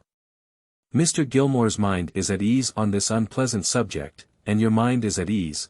Pray set my mind at ease also by writing the note. You oblige me to grant your request, Sir Percival, when I would much rather refuse it. With those words Miss Halcombe rose from her place and went to the writing table. Sir Percival thanked her, handed her a pen, and then walked away towards the fireplace. Miss Fairlie's little Italian greyhound was lying on the rug. He held out his hand, and called to the dog good-humouredly. Come, Nina, he said, we remember each other, don't we? The little beast, cowardly and cross-grained, as pet dogs usually are, looked up at him sharply, shrank away from his outstretched hand, whined, shivered, and hid itself under a sofa. It was scarcely possible that he could have been put out by such a trifle as a dog's reception of him, but I observed, nevertheless, that he walked away towards the window very suddenly. Perhaps his temper is irritable at times. If so, I can sympathize with him. My temper is irritable at times too. Miss Halcombe was not long in writing the note. When it was done she rose from the writing table, and handed the open sheet of paper to Sir Percival. He bowed, took it from her, folded it up immediately without looking at the contents, sealed it, wrote the address, and handed it back to her in silence. I never saw anything more gracefully and more becomingly done in my life. You insist on my posting this letter, Sir Percival, said Miss Halcombe. I beg you will post it, he answered.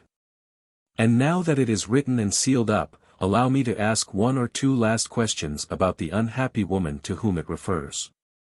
I have read the communication which Mr. Gilmore kindly addressed to my solicitor, describing the circumstances under which the writer of the anonymous letter was identified. But there are certain points to which that statement does not refer. Didn't Catherick see Miss Fairlie?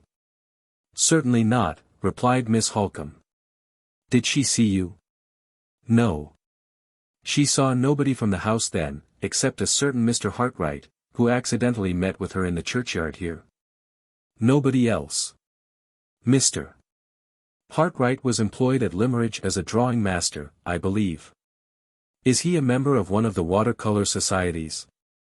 I believe he is, answered Miss Halcombe. He paused for a moment, as if he was thinking over the last answer, and then added. Did you find out where Anne Catherick was living, when she was in this neighbourhood? Yes. At a farm on the moor, called Todd's Corner. It is a duty we all owe to the poor creature herself to trace her, continued Sir Percival. She may have said something at Todd's Corner which may help us to find her. I will go there and make inquiries on the chance.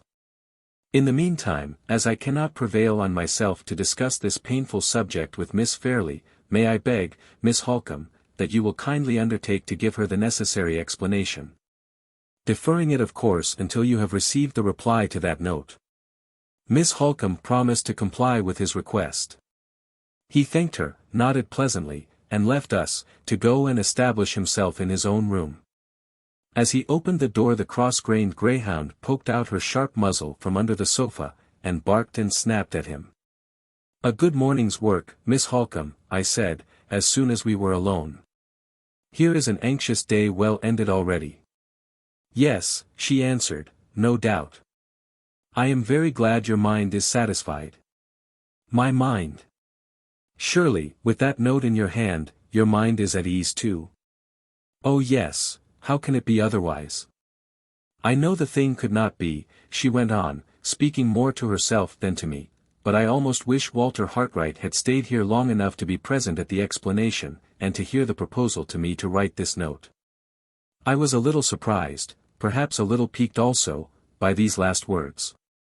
Events, it is true, connected Mr. Hartright very remarkably with the affair of the letter, I said. And I readily admit that he conducted himself, all things considered, with great delicacy and discretion.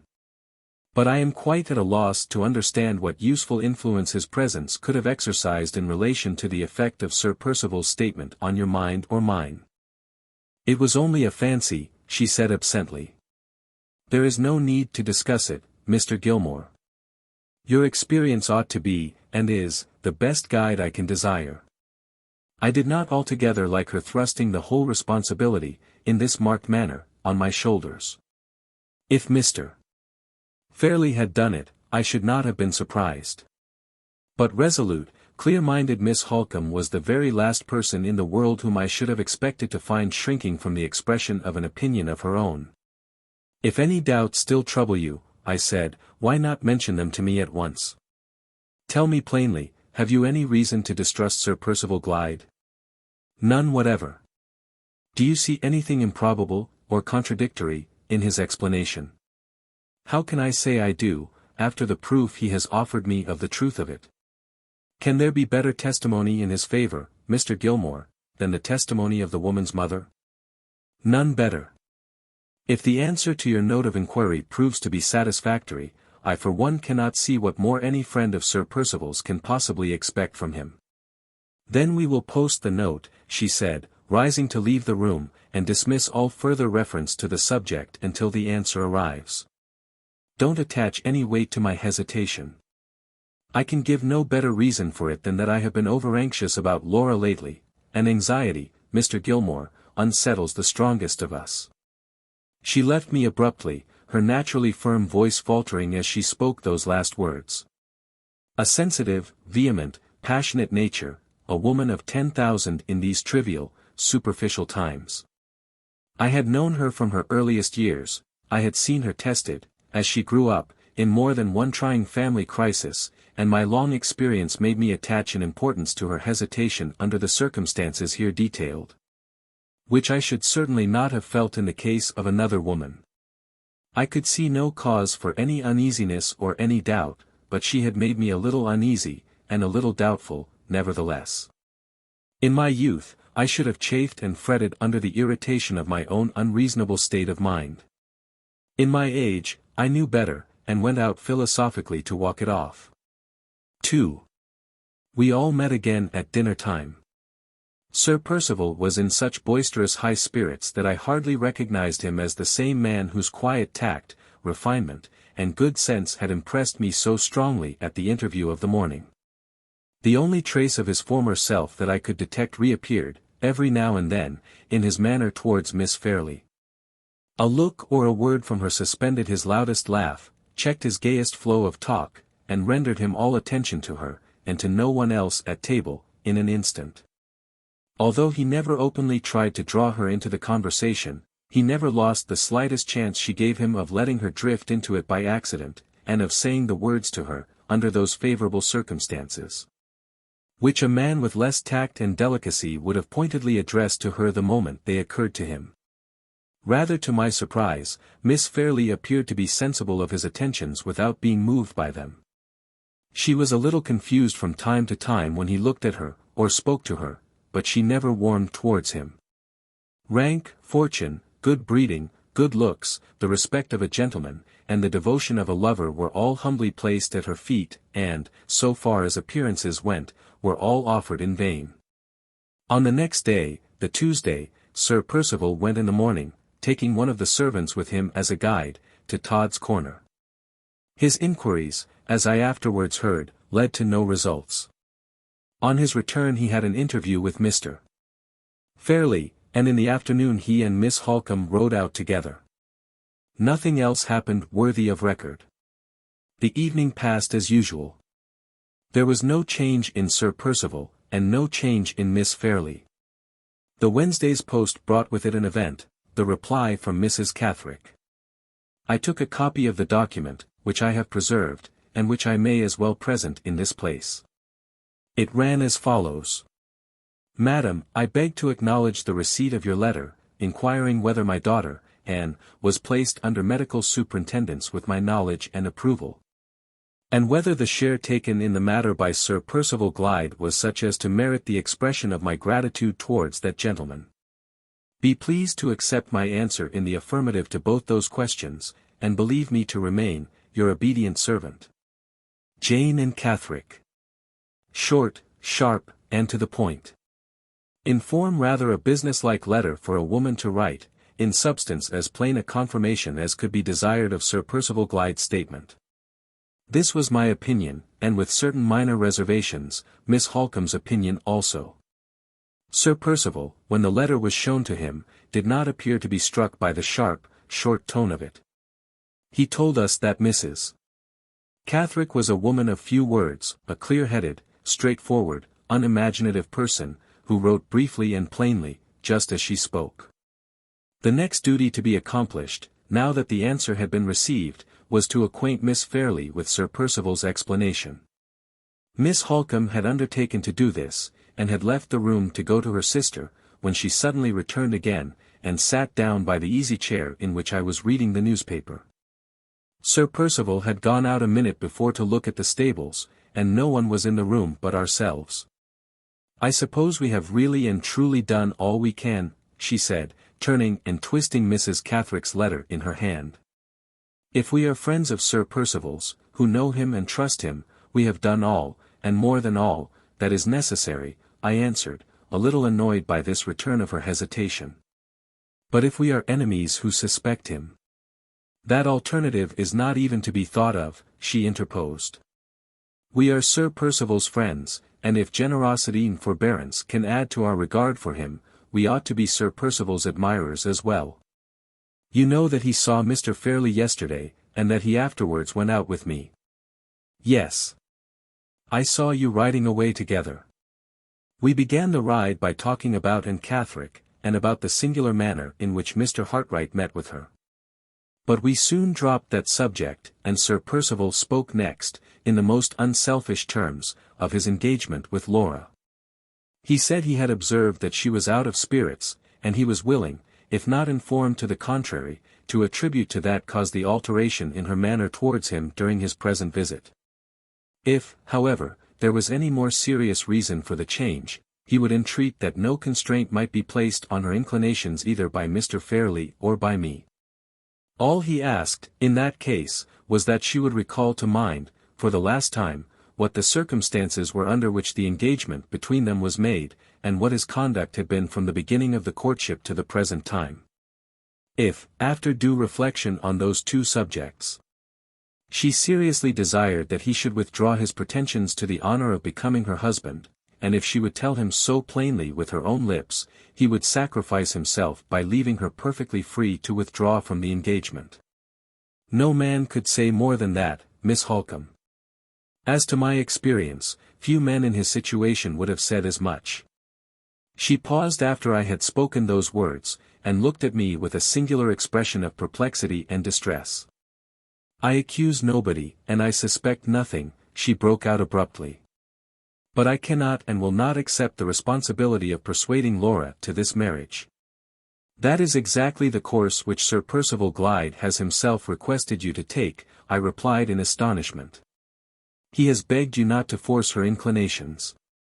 And he indirectly obliges me to force them, if I give her his message. How can that possibly be? Consult your own knowledge of Laura, Mr. Gilmore. If I tell her to reflect on the circumstances of her engagement, I at once appeal to two of the strongest feelings in her nature, to her love for her father's memory, and to her strict regard for truth.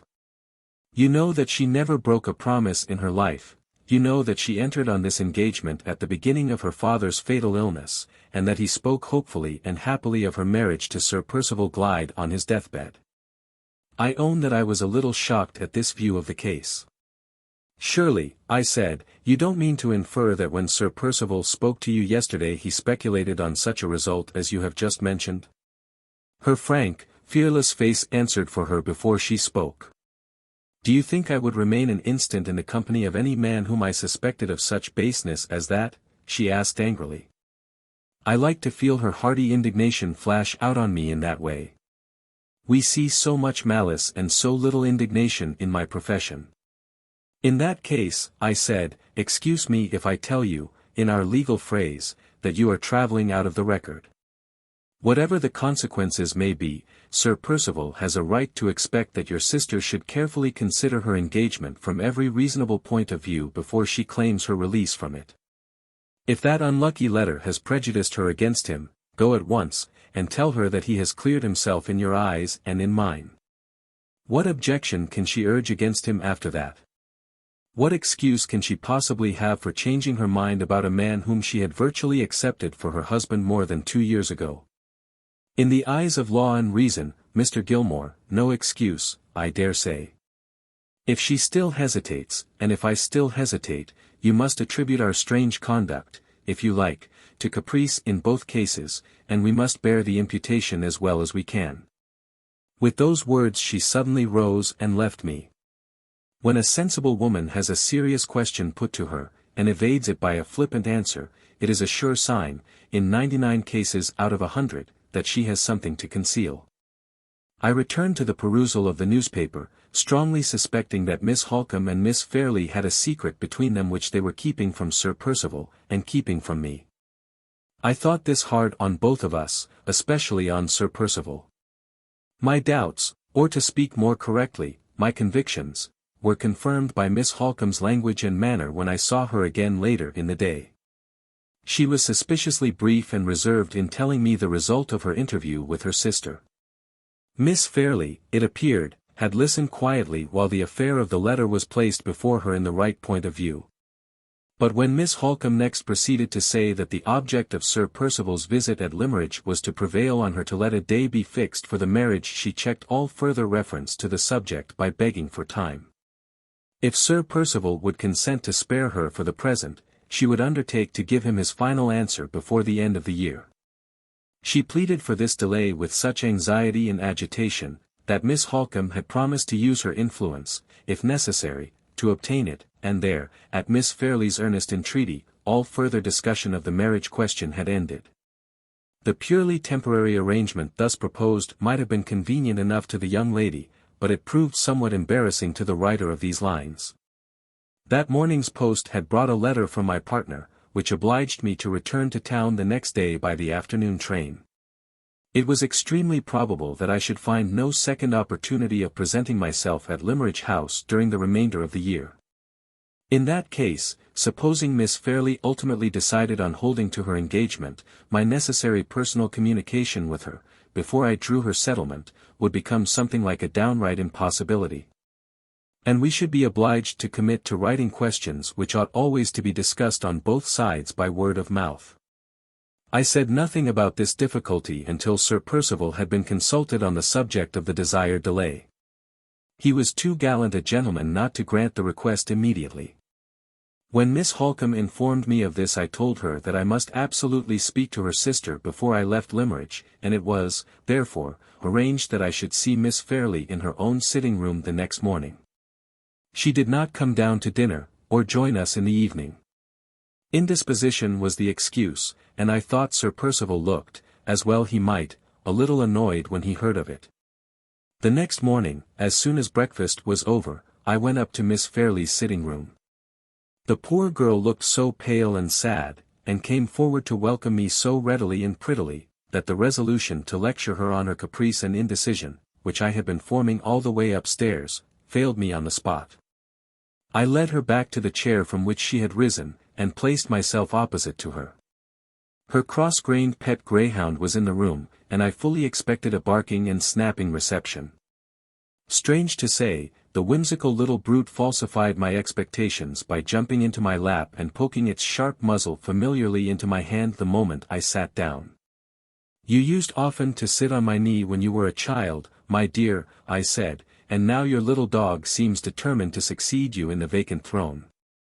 Is that pretty drawing you're doing?" I pointed to a little album which lay on the table by her side and which she had evidently been looking over when I came in. The page that lay open had a small watercolor landscape very neatly mounted on it.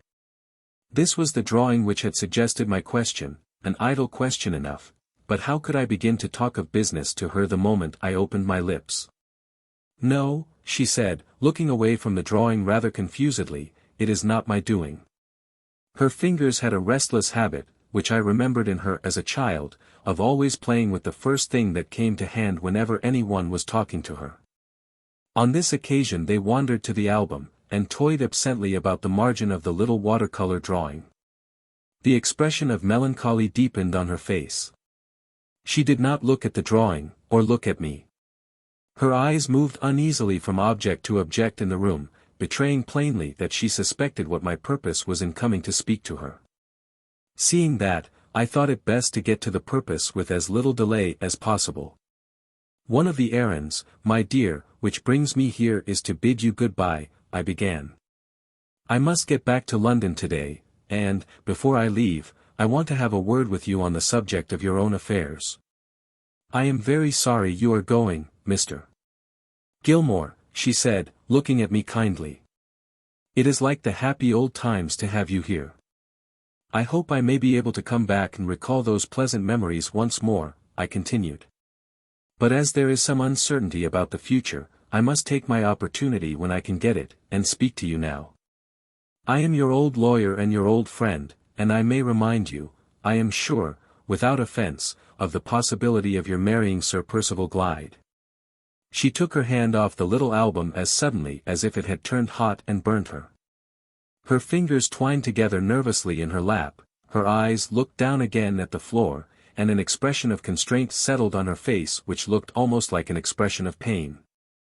Is it absolutely necessary to speak of my marriage engagement? She asked in low tones. It is necessary to refer to it, I answered, but not to dwell on it. Let us merely say that you may marry, or that you may not marry. In the first case, I must be prepared, beforehand, to draw your settlement, and I ought not to do that without, as a matter of politeness, first consulting you. This may be my only chance of hearing what your wishes are. Let us, therefore, suppose the case of your marrying, and let me inform you, in as few words as possible, what your position is now, and what you may make it, if you please, in the future. I explained to her the object of a marriage settlement, and then told her exactly what her prospects were, in the first place, on her coming of age, and in the second place, on the decease of her uncle, marking the distinction between the property in which she had a life interest only, and the property which was left at her own control.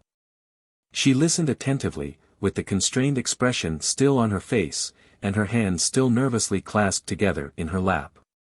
And now, I said in conclusion, tell me if you can think of any condition which, in the case we have supposed, you would wish me to make for you, subject, of course, to your guardian's approval, as you are not yet of age. She moved uneasily in her chair, then looked in my face on a sudden very earnestly. If it does happen, she began faintly, if I am. If you are married, I added, helping her out. Don't let him part me from Marian, she cried, with a sudden outbreak of energy. Oh, Mr. Gilmore, pray make it law that Marian is to live with me. Under other circumstances I might, perhaps, have been amused at this essentially feminine interpretation of my question, and of the long explanation which had preceded it. But her looks and tones, when she spoke, were of a kind to make me more than serious, they distressed me. Her words, few as they were, betrayed a desperate clinging to the past which boded ill for the future. Your having Marian Halcombe to live with you can easily be settled by private arrangement, I said. You hardly understood my question, I think. It referred to your own property, to the disposal of your money. Supposing you were to make a will when you come of age, who would you like the money to go to? Marian has been mother and sister both to me, said the good, affectionate girl, her pretty blue eyes glistening while she spoke. May I leave it to Marian, Mr. Gilmore? Certainly, my love, I answered. But remember what a large sum it is. Would you like it all to go to Miss Halcombe? She hesitated. Her color came and went, and her hand stole back again to the little album. Not all of it, she said. There is someone else besides Marian. She stopped. Her color heightened, and the fingers of the hand that rested upon the album beat gently on the margin of the drawing, as if her memory had set them going mechanically with the remembrance of a favorite tune. You mean some other member of the family besides Miss Halcombe? I suggested, seeing her at a loss to proceed. The heightening color spread to her forehead and her neck, and the nervous fingers suddenly clasped themselves fast round the edge of the book. There is someone else, she said, not noticing my last words, though she had evidently heard them. There is someone else who might like a little keepsake if I might leave it. There would be no harm if I should die first. She paused again. The color that had spread over her cheeks suddenly left them. The hand on the album resigned its hold, trembled a little, and moved the book away from her. She looked at me for an instant, then turned her head aside in the chair. Her handkerchief fell to the floor as she changed her position, and she hurriedly hid her face from me in her hands. Sad. To remember her, as I did, the liveliest, happiest child that ever laughed the day through, and to see her now, in the flower of her age and her beauty, so broken and so brought down as this. In the distress that she caused me I forgot the years that had passed, and the change they had made in our position towards one another.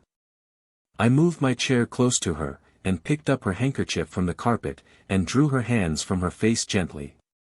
Don't cry, my love, I said, and dried the tears that were gathering in her eyes with my own hand, as if she had been the little Laura Fairlie of 10 long years ago. It was the best way I could have taken to compose her. She laid her head on my shoulder, and smiled faintly through her tears. I am very sorry for forgetting myself, she said artlessly. I have not been well, I have felt sadly weak and nervous lately, and I often cry without reason when I am alone. I am better now, I can answer you as I ought, Mr. Gilmore, I can indeed. No, no, my dear, I replied, we will consider the subject as done with for the present.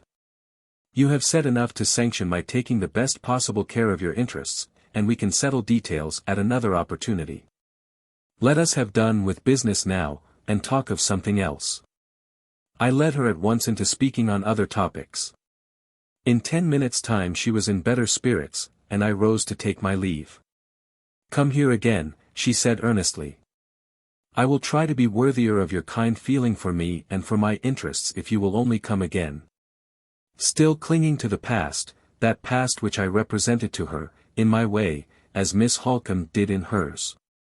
It troubled me sorely to see her looking back, at the beginning of her career, just as I look back at the end of mine. If I do come again, I hope I shall find you better, I said, better and happier. God bless you, my dear. She only answered by putting up her cheek to me to be kissed. Even lawyers have hearts, and mine ached a little as I took leave of her. The whole interview between us had hardly lasted more than half an hour. She had not breathed a word, in my presence, to explain the mystery of her evident distress and dismay at the prospect of her marriage. And yet she had contrived to win me over to her side of the question, I neither knew how nor why. I had entered the room, feeling that Sir Percival Glyde had fair reason to complain of the manner in which she was treating him. I left it, secretly hoping that matters might end in her taking him at his word and claiming her release. A man of my age and experience ought to have known better than to vacillate in this unreasonable manner. I can make no excuse for myself, I can only tell the truth, and say, so it was. The hour for my departure was now drawing near. I sent to Mr. Fairlie to say that I would wait on him to take leave if he liked, but that he must excuse my being rather in a hurry. He sent a message back, written in pencil on a slip of paper, kind love and best wishes, dear Gilmore. Hurry of any kind is inexpressibly injurious to me. Pray take care of yourself. Goodbye. Just before I left I saw Miss Halcombe for a moment alone. Have you said all you wanted to Laura? She asked. Yes, I replied. She is very weak and nervous, I am glad she has you to take care of her. Miss Halcombe's sharp eyes studied my face attentively. You are altering your opinion about Laura, she said. You are readier to make allowances for her than you were yesterday. No sensible man ever engages, unprepared, in a fencing match of words with a woman. I only answered. Let me know what happens. I will do nothing till I hear from you. She still looked hard in my face.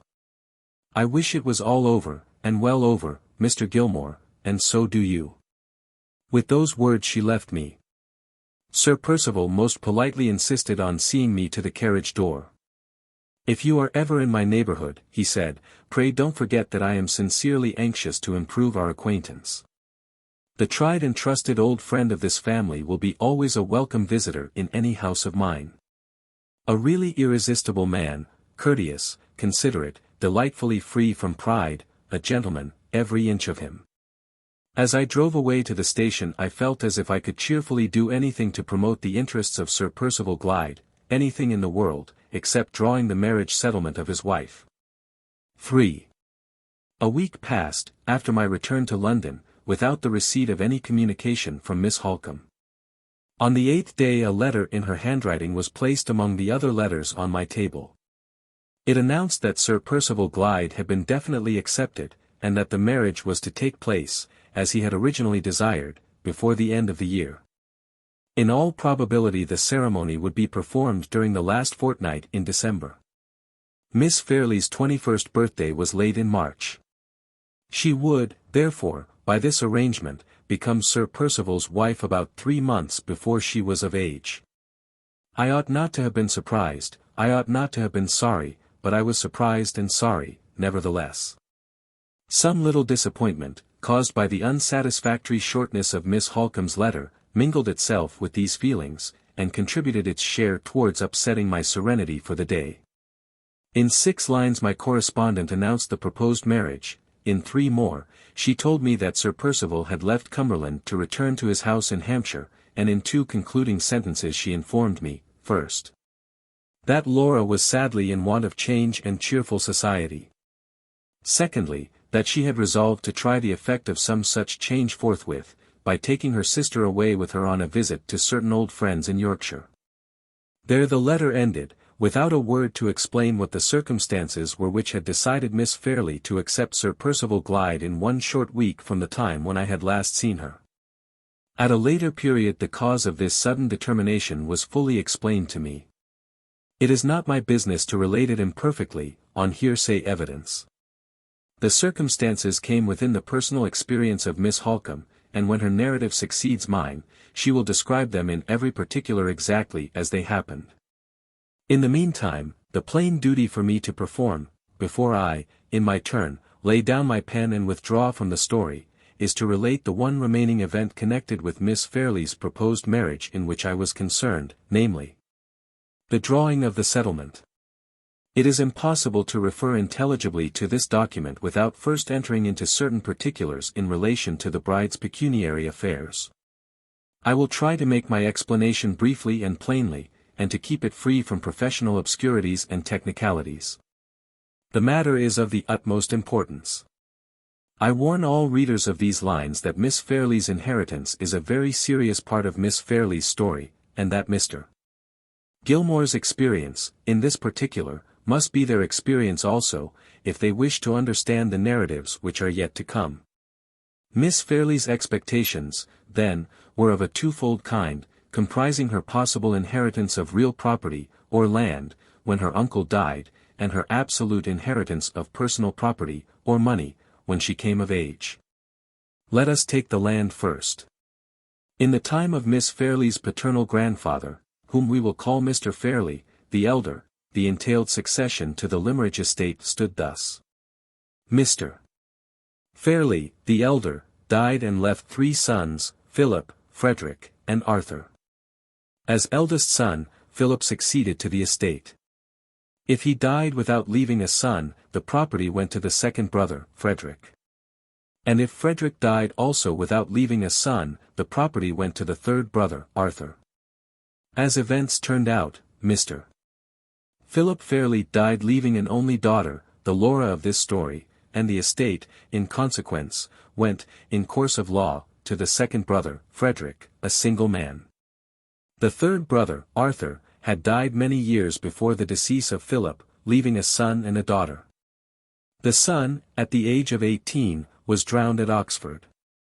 His death left Laura, the daughter of Mr.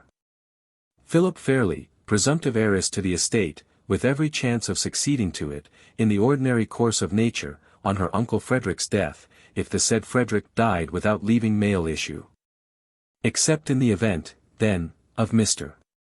Frederick Fairlie's marrying and leaving an heir, the two very last things in the world that he was likely to do, his niece, Laura, would have the property on his death, possessing, it must be remembered, nothing more than a life interest in it. If she died single, or died childless, the estate would revert to her cousin, Magdalen, the daughter of Mr. Arthur Fairlie. If she married, with a proper settlement, or, in other words, with the settlement I meant to make for her, the income from the estate, a good 3,000 a year, would, during her lifetime, be at her own disposal. If she died before her husband, he would naturally expect to be left in the enjoyment of the income, for his lifetime. If she had a son, that son would be the heir, to the exclusion of her cousin Magdalen. Thus, Sir Percival's prospects in marrying Miss Fairlie, so far as his wife's expectations from real property were concerned, promised him these two advantages, on Mr. Frederick Fairlie's death: first, the use of 3,000 a year, by his wife's permission, while she lived, and in his own right, on her death, if he survived her, and, secondly, the inheritance of Limmeridge for his son, if he had one.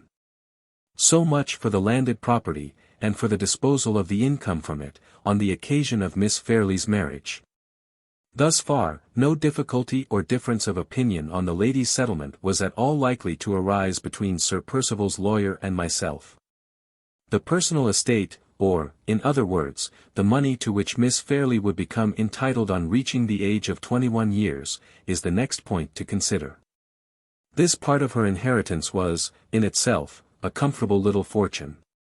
It was derived under her father's will, and it amounted to the sum of £20,000. Besides this, she had a life interest in £10,000 more, which latter amount was to go, on her decease, to her Aunt Eleanor, her father's only sister. It will greatly assist in setting the family affairs before the reader in the clearest possible light, if I stop here for a moment, to explain why the aunt had been kept waiting for her legacy until the death of the niece. Mr. Philip Fairlie had lived on excellent terms with his sister Eleanor, as long as she remained a single woman.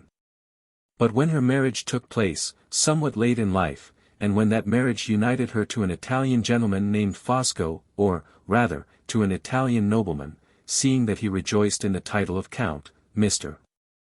Fairlie disapproved of her conduct so strongly that he ceased to hold any communication with her, and even went the length of striking her name out of his will. The other members of the family all thought this serious manifestation of resentment at his sister's marriage more or less unreasonable. Count Fosco, though not a rich man, was not a penniless adventurer either. He had a small but sufficient income of his own. He had lived many years in England, and he held an excellent position in society. These recommendations, however, availed nothing with Mr. Fairlie. In many of his opinions he was an Englishman of the old school, and he hated a foreigner simply and solely because he was a foreigner. The utmost that he could be prevailed on to do, in after years, mainly at Miss Fairlie's intercession, was to restore his sister's name to its former place in his will. But to keep her waiting for her legacy by giving the income of the money to his daughter for life, and the money itself, if her aunt died before her, to her cousin Magdalen. Considering the relative ages of the two ladies, the aunt's chance, in the ordinary course of nature, of receiving the £10,000, was thus rendered doubtful in the extreme. And Madame Fosco resented her brother's treatment of her as unjustly as usual in such cases, by refusing to see her niece, and declining to believe that Miss Fairlie's intercession had ever been exerted to restore her name to Mr. Fairlie's will. Such was the history of the £10,000. Here again no difficulty could arise with Sir Percival's legal adviser. The income would be at the wife's disposal, and the principal would go to her aunt or her cousin on her death. All preliminary explanations being now cleared out of the way, I come at last to the real knot of the case, to the £20,000. This sum was absolutely Miss Fairlie's own on her completing her 21st year, and the whole future disposition of it depended, in the first instance, on the conditions I could obtain for her in her marriage settlement. The other clauses contained in that document were of a formal kind, and need not be recited here. But the clause relating to the money is too important to be passed over. A few lines will be sufficient to give the necessary abstract of it. My stipulation in regard to the £20,000 was simply this: the whole amount was to be settled so as to give the income to the lady for her life, afterwards to Sir Percival for his life, and the principal to the children of the marriage. In default of issue, the principal was to be disposed of as the lady might by her will direct, for which purpose I reserved to her the right of making a will. The effect of these conditions may be thus summed up. If Lady Glyde died without leaving children, her half-sister Miss Halcombe, and any other relatives or friends whom she might be anxious to benefit, would, on her husband's death, divide among them such shares of her money as she desired them to have. If, on the other hand, she died leaving children, then their interest, naturally and necessarily, superseded all other interests whatsoever. This was the clause, and no one who reads it can fail, I think, to agree with me that it meted out equal justice to all parties. We shall see how my proposals were met on the husband's side. At the time when Miss Halcombe's letter reached me I was even more busily occupied than usual. But I contrived to make leisure for the settlement. I had drawn it, and had sent it for approval to Sir Percival's solicitor, in less than a week from the time when Miss Halcombe had informed me of the proposed marriage.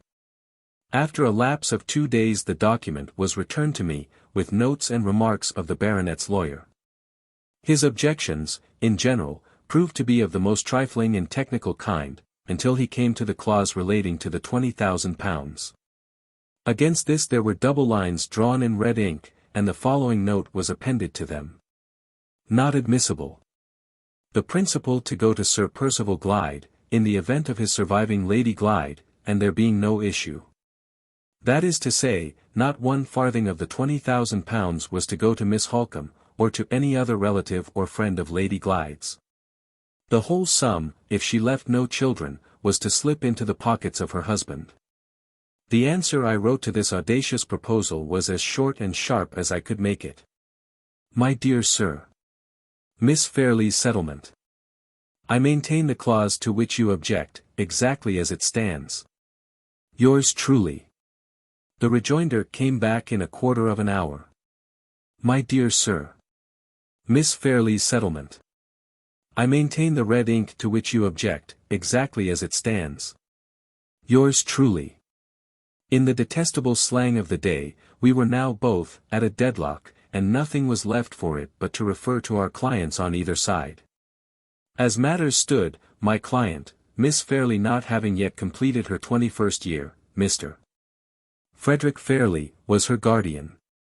I wrote by that day's post, and put the case before him exactly as it stood, not only urging every argument I could think of to induce him to maintain the clause as I had drawn it, but stating to him plainly the mercenary motive which was at the bottom of the opposition to my settlement of the £20,000.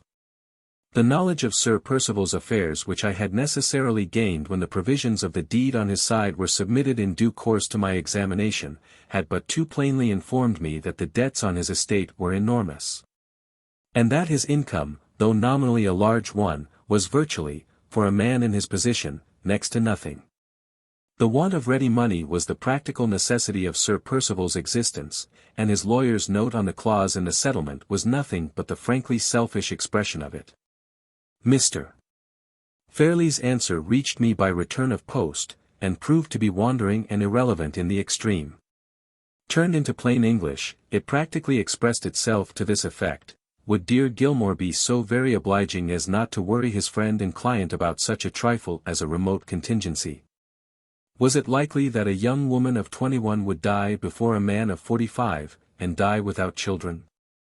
On the other hand, in such a miserable world as this, was it possible to overestimate the value of peace and quietness?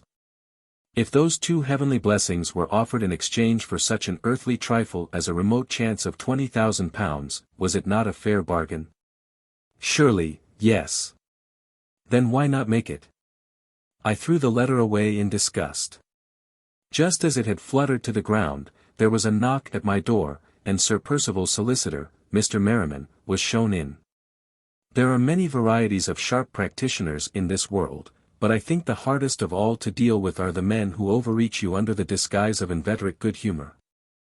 A fat, well-fed, smiling, friendly man of business is of all parties to a bargain the most hopeless to deal with. Mr. Merriman was one of this class.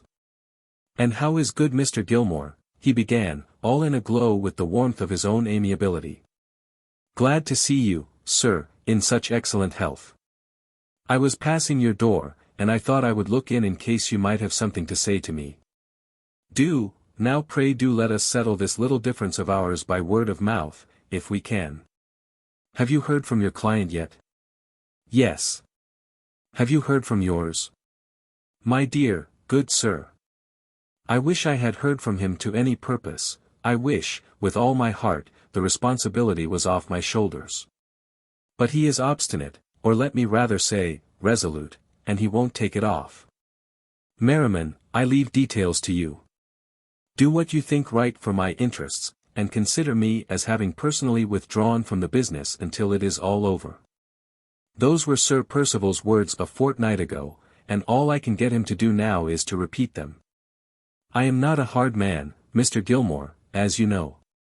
Personally and privately, I do assure you, I should like to sponge out that note of mine at this very moment. But if Sir Percival won't go into the matter, if Sir Percival will blindly leave all his interests in my sole care, what course can I possibly take except the course of asserting them?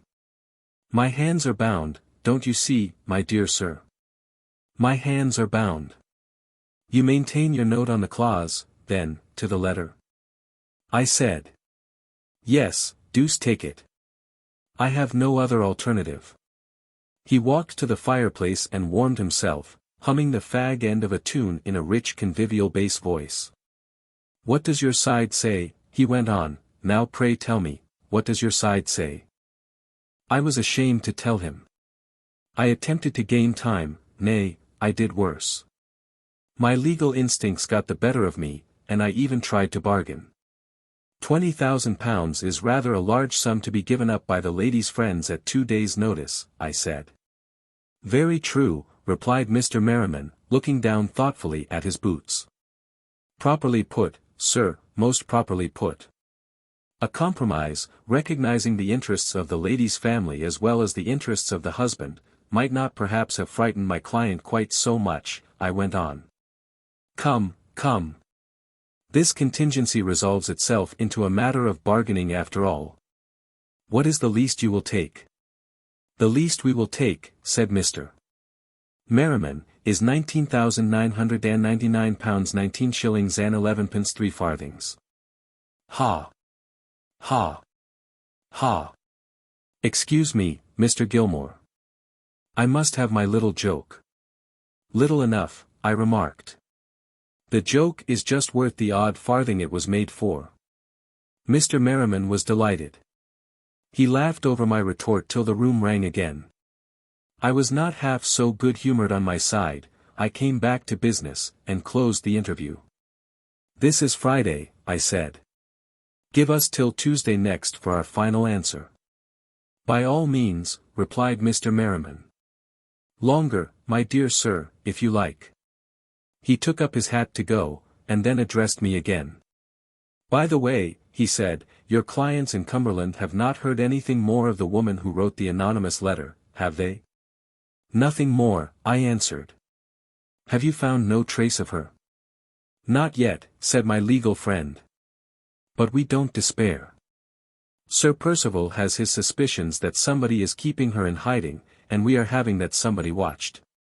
You mean the old woman who was with her in Cumberland, I said. Quite another party, sir, answered Mr. Merriman. We don't happen to have laid hands on the old woman yet. Our somebody is a man. We have got him close under our eye here in London, and we strongly suspect he had something to do with helping her in the first instance to escape from the asylum. Sir Percival wanted to question him at once, but I said, no. Questioning him will only put him on his guard. Watch him, and wait. We shall see what happens.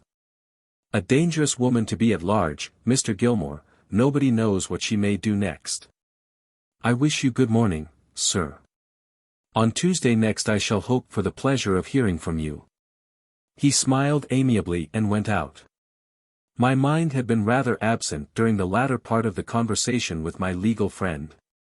I was so anxious about the matter of the settlement that I had little attention to give to any other subject, and the moment I was left alone again I began to think over what my next proceeding ought to be.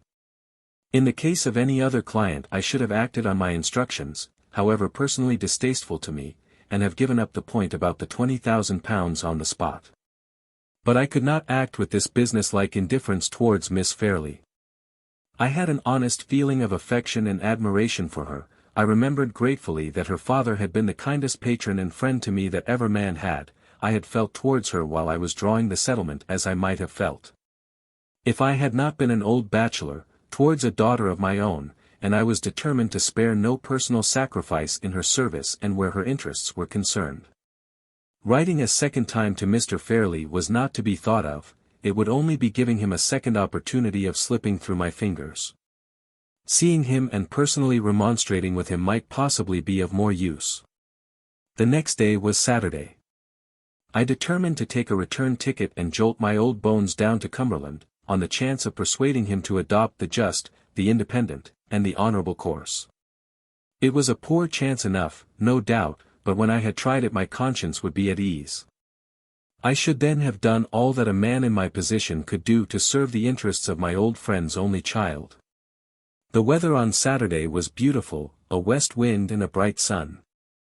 Having felt latterly a return of that fullness and oppression of the head, against which my doctor warned me so seriously more than 2 years since, I resolved to take the opportunity of getting a little extra exercise by sending my bag on before me and walking to the terminus in Euston Square. As I came out into Holborn a gentleman walking by rapidly stopped and spoke to me. It was Mr. Walter Hartright. If he had not been the first to greet me I should certainly have passed him. He was so changed that I hardly knew him again. His face looked pale and haggard, his manner was hurried and uncertain, and his dress, which I remembered as neat and gentlemanlike when I saw him at Limmeridge, was so slovenly now that I should really have been ashamed of the appearance of it on one of my own clerks. "Have you been long back from Cumberland?" he asked. "I heard from Miss Halcombe lately. I am aware that Sir Percival Glyde's explanation has been considered satisfactory. Will the marriage take place soon? Do you happen to know, Mr. Gilmore?" He spoke so fast, and crowded his questions together so strangely and confusedly, that I could hardly follow him. However accidentally intimate he might have been with the family at Limmeridge, I could not see that he had any right to expect information on their private affairs, and I determined to drop him, as easily as might be, on the subject of Miss Fairlie's marriage. "Time will show, Mr. Hartright," I said, "time will show. I dare say if we look out for the marriage in the papers we shall not be far wrong. Excuse my noticing it, but I am sorry to see you not looking so well as you were when we last met." A momentary nervous contraction quivered about his lips and eyes, and made me half reproach myself for having answered him in such a significantly guarded manner. "I had no right to ask about her marriage," he said bitterly. "I must wait to see it in the newspapers like other people. Yes," he went on before I could make any apologies, "I have not been well lately. I am going to another country to try a change of scene and occupation. Miss Halcombe has kindly assisted me with her influence, and my testimonials have been found satisfactory. It is a long distance off, but I don't care where I go, what the climate is, or how long I am away." He looked about him while he said this at the throng of strangers passing us by on either side, in a strange, suspicious manner, as if he thought that some of them might be watching us. "I wish you well through it and safe back again," I said, and then added, so as not to keep him altogether at arm's length on the subject of the Fairlies, "I am going down to Limmeridge today on business. Miss Halcombe and Miss Fairlie are away just now on a visit to some friends in Yorkshire." His eyes brightened, and he seemed about to say something in answer, but the same momentary nervous spasm crossed his face again. He took my hand, pressed it hard, and disappeared among the crowd without saying another word. Though he was little more than a stranger to me, I waited for a moment, looking after him almost with a feeling of regret. I had gained in my profession sufficient experience of young men to know what the outward signs and tokens were of their beginning to go wrong, and when I resumed my walk to the railway I am sorry to say I felt more than doubtful about Mr. Hartright's future. 4. Leaving by an early train, I got to Limmeridge in time for dinner. The house was oppressively empty and dull. I had expected that good Mrs. VIII would have been company for me in the absence of the young ladies, but she was confined to her room by a cold. The servants were so surprised at seeing me that they hurried and bustled absurdly, and made all sorts of annoying mistakes. Even the butler, who was old enough to have known better, brought me a bottle of port that was chilled. The reports of Mr. Fairlie's health were just as usual, and when I sent up a message to announce my arrival, I was told that he would be delighted to see me the next morning, but that the sudden news of my appearance had prostrated him with palpitations for the rest of the evening. The wind howled dismally all night, and strange cracking and groaning noises sounded here, there, and everywhere in the empty house. I slept as wretchedly as possible, and got up in a mighty bad humor to breakfast by myself the next morning. At 10 o'clock I was conducted to Mr. Fairlie's apartments. He was in his usual room, his usual chair, and his usual aggravating state of mind and body. When I went in, his valet was standing before him, holding up for inspection a heavy volume of etchings, as long and as broad as my office writing desk.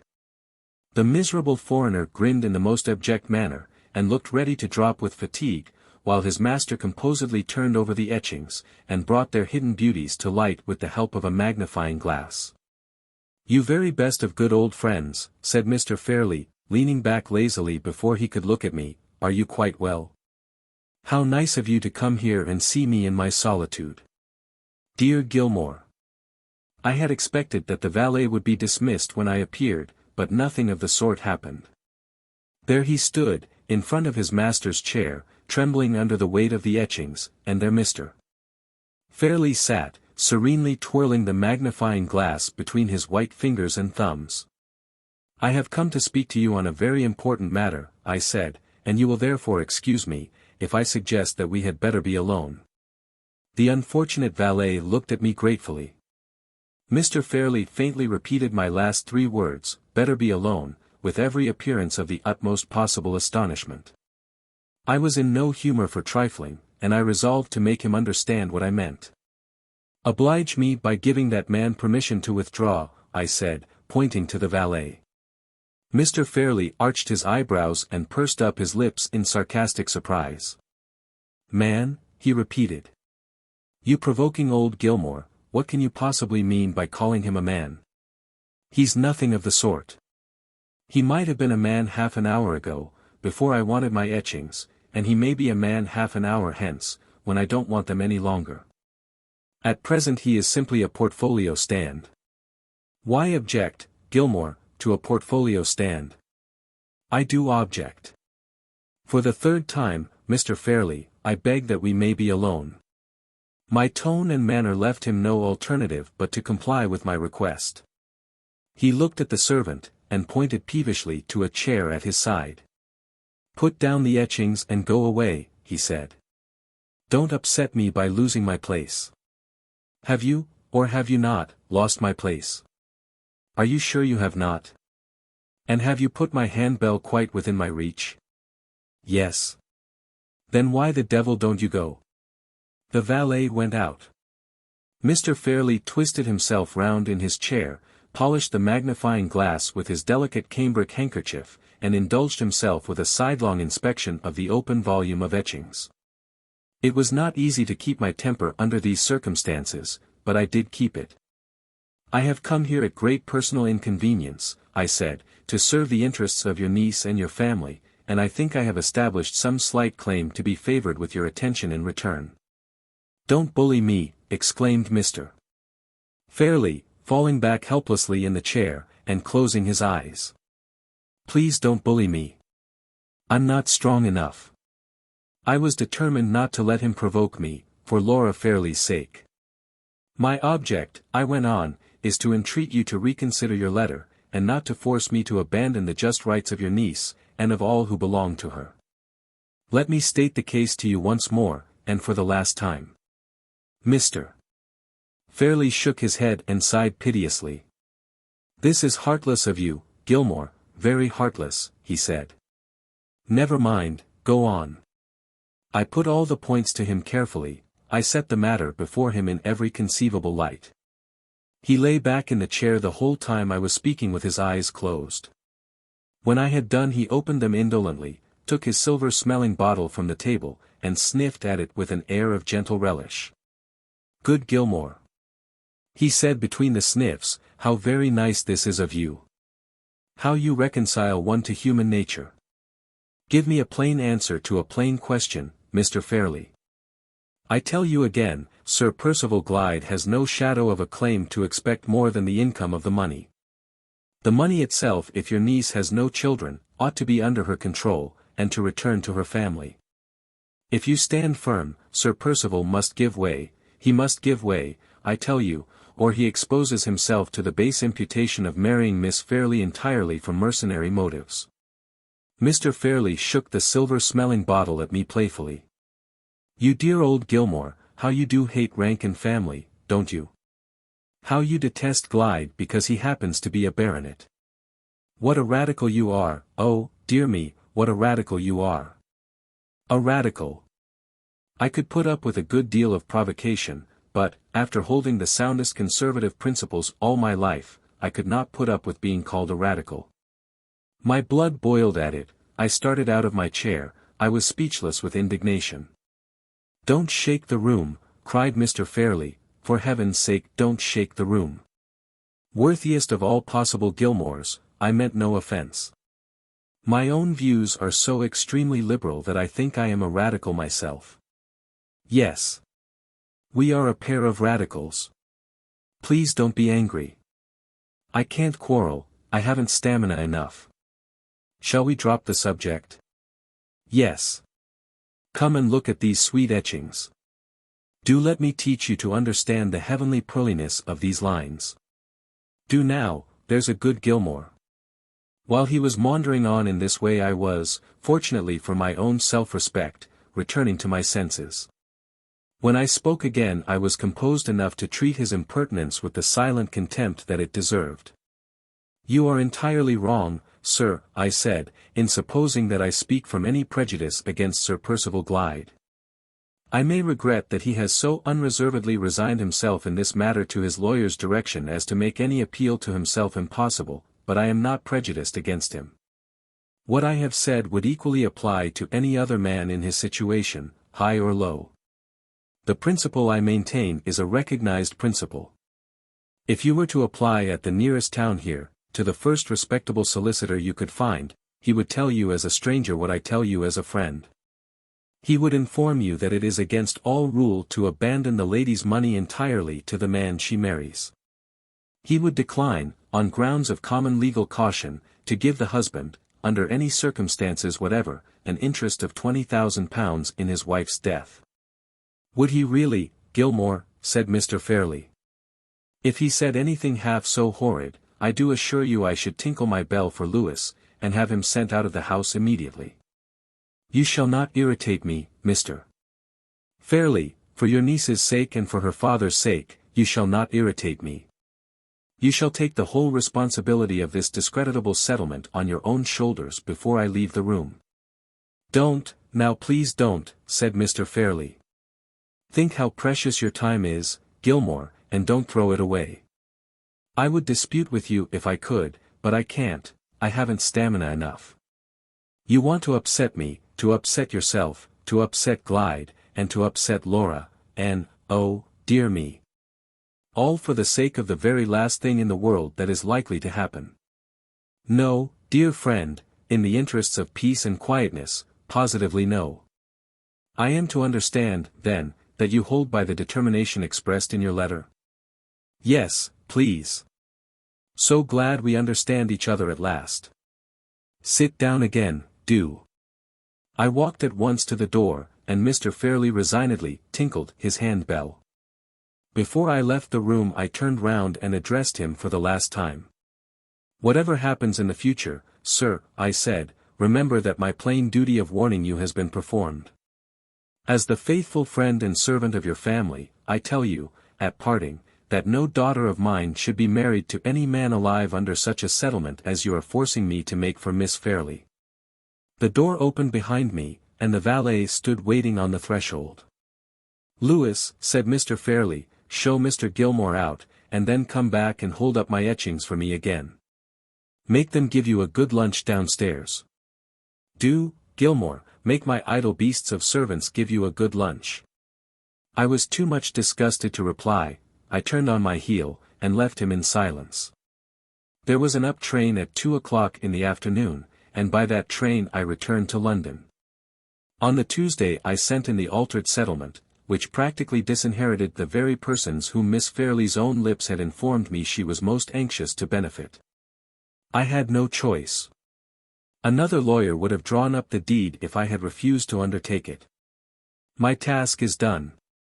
My personal share in the events of the family story extends no farther than the point which I have just reached. Other pens than mine will describe the strange circumstances which are now shortly to follow. Seriously and sorrowfully I close this brief record. Seriously and sorrowfully I repeat here the parting words that I spoke at Limmeridge House. No daughter of mine should have been married to any man alive under such a settlement as I was compelled to make for Laura Fairlie. The end of Mr. Gilmore's narrative. The story continued by Marian Halcombe. In extracts from her diary. Limmeridge House, November 8.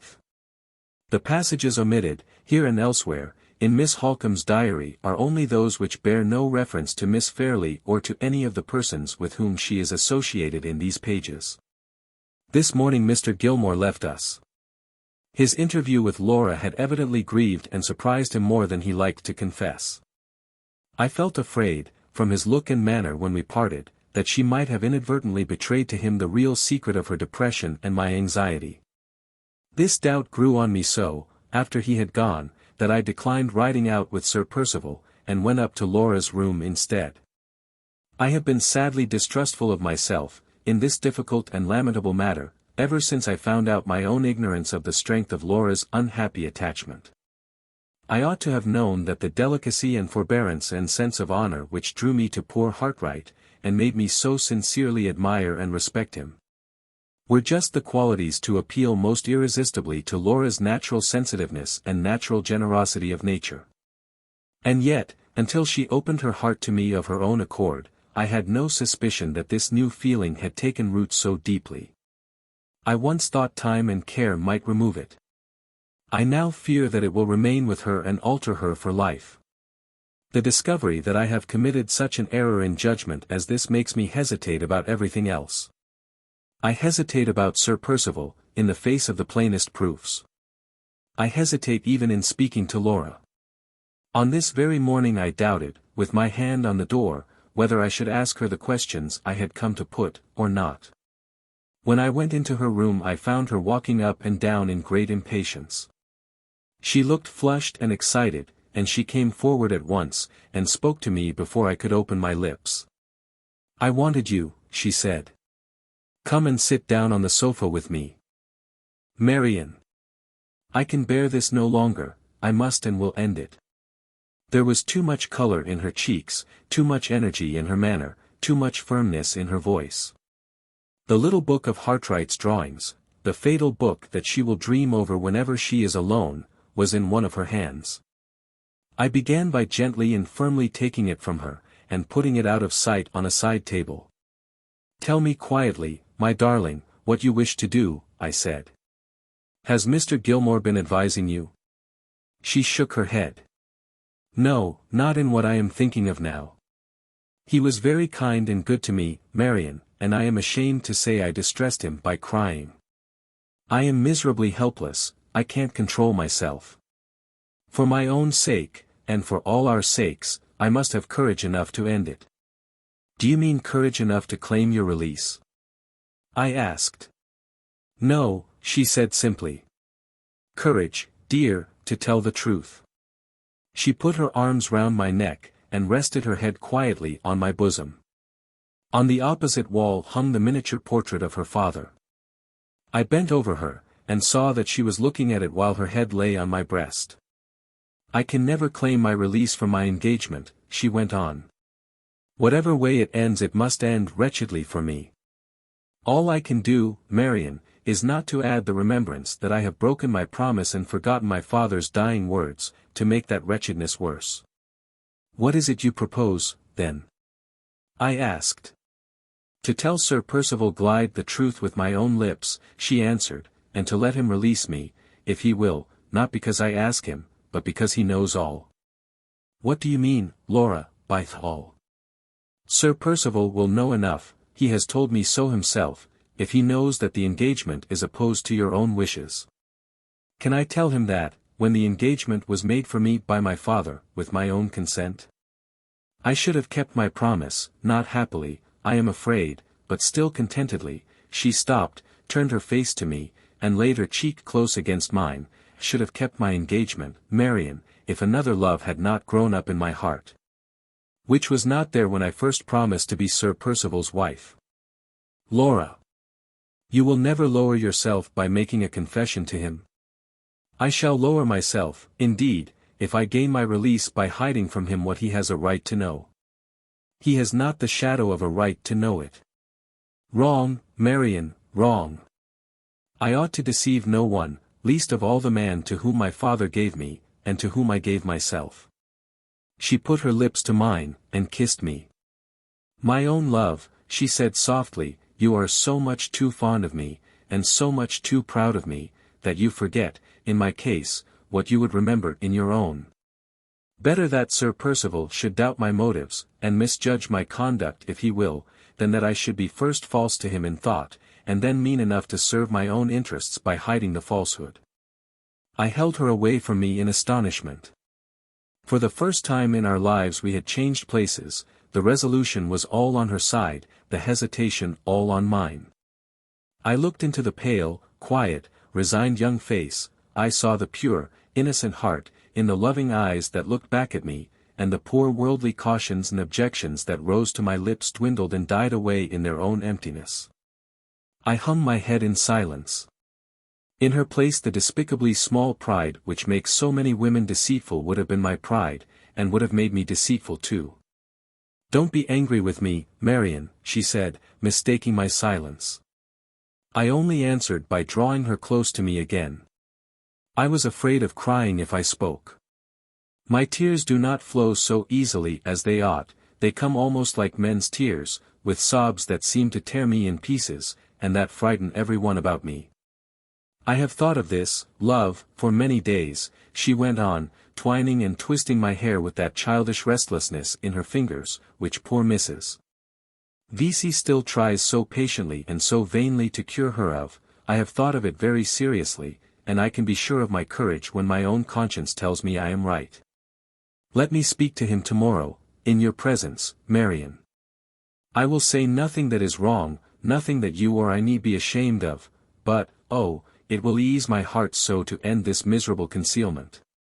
Only let me know and feel that I have no deception to answer for on my side, and then, when he has heard what I have to say, let him act towards me as he will. She sighed, and put her head back in its old position on my bosom. Sad misgivings about what the end would be weighed upon my mind, but still distrusting myself, I told her that I would do as she wished. She thanked me, and we passed gradually into talking of other things. At dinner she joined us again, and was more easy and more herself with Sir Percival than I have seen her yet. In the evening she went to the piano, choosing new music of the dexterous, tuneless, florid kind. The lovely old melodies of Mozart, which poor Hartright was so fond of, she has never played since he left. The book is no longer in the music stand. She took the volume away herself, so that nobody might find it out and ask her to play from it. I had no opportunity of discovering whether her purpose of the morning had changed or not, until she wished Sir Percival good night, and then her own words informed me that it was unaltered. She said, very quietly, that she wished to speak to him after breakfast, and that he would find her in her sitting-room with me. He changed color at those words, and I felt his hand trembling a little when it came to my turn to take it. The event of the next morning would decide his future life, and he evidently knew it. I went in, as usual, through the door between our 2 bedrooms, to bid Laura good night before she went to sleep.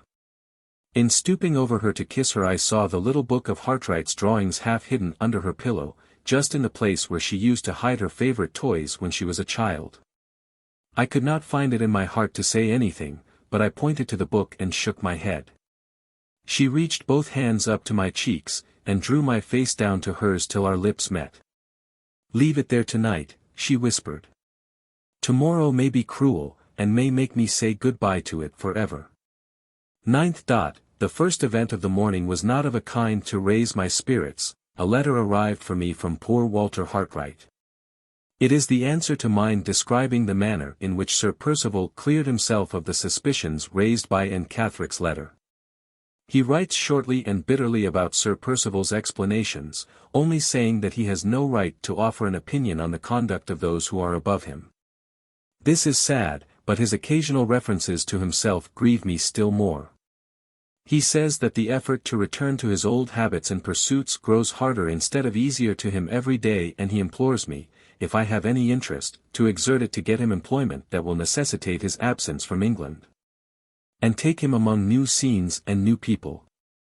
I have been made all the readier to comply with this request by a passage at the end of his letter, which has almost alarmed me. After mentioning that he has neither seen nor heard anything of Anne Catherick, he suddenly breaks off, and hints in the most abrupt, mysterious manner, that he has been perpetually watched and followed by strange men ever since he returned to London. He acknowledges that he cannot prove this extraordinary suspicion by fixing on any particular persons, but he declares that the suspicion itself is present to him night and day. This has frightened me, because it looks as if his one fixed idea about Laura was becoming too much for his mind. I will write immediately to some of my mother's influential old friends in London, and press his claims on their notice. Change of scene and change of occupation may really be the salvation of him at this crisis in his life. Greatly to my relief, Sir Percival sent an apology for not joining us at breakfast. He had taken an early cup of coffee in his own room, and he was still engaged there in writing letters. At 11 o'clock, if that hour was convenient, he would do himself the honor of waiting on Miss Fairlie and Miss Halcombe. My eyes were on Laura's face while the message was being delivered. I had found her unaccountably quiet and composed on going into her room in the morning, and so she remained all through breakfast. Even when we were sitting together on the sofa in her room, waiting for Sir Percival, she still preserved her self-control. "Don't be afraid of me, Marian," was all she said. "I may forget myself with an old friend like Mr. Gilmore, or with a dear sister like you, but I will not forget myself with Sir Percival Glyde." I looked at her, and listened to her in silent surprise. Through all the years of our close intimacy this passive force in her character had been hidden from me, hidden even from herself, till love found it, and suffering called it forth. As the clock on the mantelpiece struck 11, Sir Percival knocked at the door and came in. There was suppressed anxiety and agitation in every line of his face. The dry, sharp cough, which teases him at most times, seemed to be troubling him more incessantly than ever. He sat down opposite to us at the table, and Laura remained by me. I looked attentively at them both, and he was the palest of the two. He said a few unimportant words, with a visible effort to preserve his customary ease of manner. But his voice was not to be steadied, and the restless uneasiness in his eyes was not to be concealed. He must have felt this himself, for he stopped in the middle of a sentence, and gave up even the attempt to hide his embarrassment any longer. There was just one moment of dead silence before Laura addressed him. "I wish to speak to you, Sir Percival," she said, "on a subject that is very important to us both. My sister is here, because her presence helps me and gives me confidence. She has not suggested one word of what I am going to say. I speak from my own thoughts, not from hers. I am sure you will be kind enough to understand that before I go any farther." Sir Percival bowed. She had proceeded thus far, with perfect outward tranquillity and perfect propriety of manner. She looked at him, and he looked at her. They seemed, at the outset, at least, resolved to understand one another plainly. "I have heard from Marian," she went on, that I have only to claim my release from our engagement to obtain that release from you. It was forbearing and generous on your part, Sir Percival, to send me such a message. It is only doing you justice to say that I am grateful for the offer, and I hope and believe that it is only doing myself justice to tell you that I decline to accept it." His attentive face relaxed a little. But I saw one of his feet, softly, quietly, incessantly beating on the carpet under the table, and I felt that he was secretly as anxious as ever. "I have not forgotten," she said, "that you asked my father's permission before you honored me with a proposal of marriage. Perhaps you have not forgotten either what I said when I consented to our engagement. I ventured to tell you that my father's influence and advice had mainly decided me to give you my promise. I was guided by my father, because I had always found him the truest of all advisers, the best and fondest of all protectors and friends. I have lost him now, I have only his memory to love, but my faith in that dear dead friend has never been shaken. I believe at this moment, as truly as I ever believed, that he knew what was best, and that his hopes and wishes ought to be my hopes and wishes too." Her voice trembled for the first time. Her restless fingers stole their way into my lap, and held fast by one of my hands. There was another moment of silence, and then Sir Percival spoke. "May I ask," he said, "if I have ever proved myself unworthy of the trust which it has been hitherto my greatest honor and greatest happiness to possess?" "I have found nothing in your conduct to blame," she answered. "You have always treated me with the same delicacy and the same forbearance. You have deserved my trust, and, what is of far more importance in my estimation, you have deserved my father's trust, out of which mine grew. You have given me no excuse, even if I had wanted to find one, for asking to be released from my pledge. What I have said so far has been spoken with the wish to acknowledge my whole obligation to you. My regard for that obligation, my regard for my father's memory, and my regard for my own promise, all forbid me to set the example, on my side, of withdrawing from our present position. The breaking of our engagement must be entirely your wish and your act, Sir Percival, not mine." The uneasy beating of his foot suddenly stopped, and he leaned forward eagerly across the table. "My act?" he said. "What reason can there be on my side for withdrawing?" I heard her breath quickening, I felt her hand growing cold. In spite of what she had said to me when we were alone, I began to be afraid of her. I was wrong. "A reason that it is very hard to tell you," she answered. "There is a change in me, Sir Percival, a change which is serious enough to justify you, to yourself and to me, in breaking off our engagement." His face turned so pale again that even his lips lost their color. He raised the arm which lay on the table, turned a little away in his chair, and supported his head on his hand, so that his profile only was presented to us. "What change?" he asked. The tone in which he put the question jarred on me, there was something painfully suppressed in it. She sighed heavily, and leaned towards me a little, so as to rest her shoulder against mine. I felt her trembling, and tried to spare her by speaking myself. She stopped me by a warning pressure of her hand, and then addressed Sir Percival one more, but this time without looking at him. "I have heard," she said, "and I believe it, that the fondest and truest of all affections is the affection which a woman ought to bear to her husband. When our engagement began, that affection was mine to give, if I could, and yours to win, if you could. Will you pardon me, and spare me, Sir Percival, if I acknowledge that it is not so any longer?"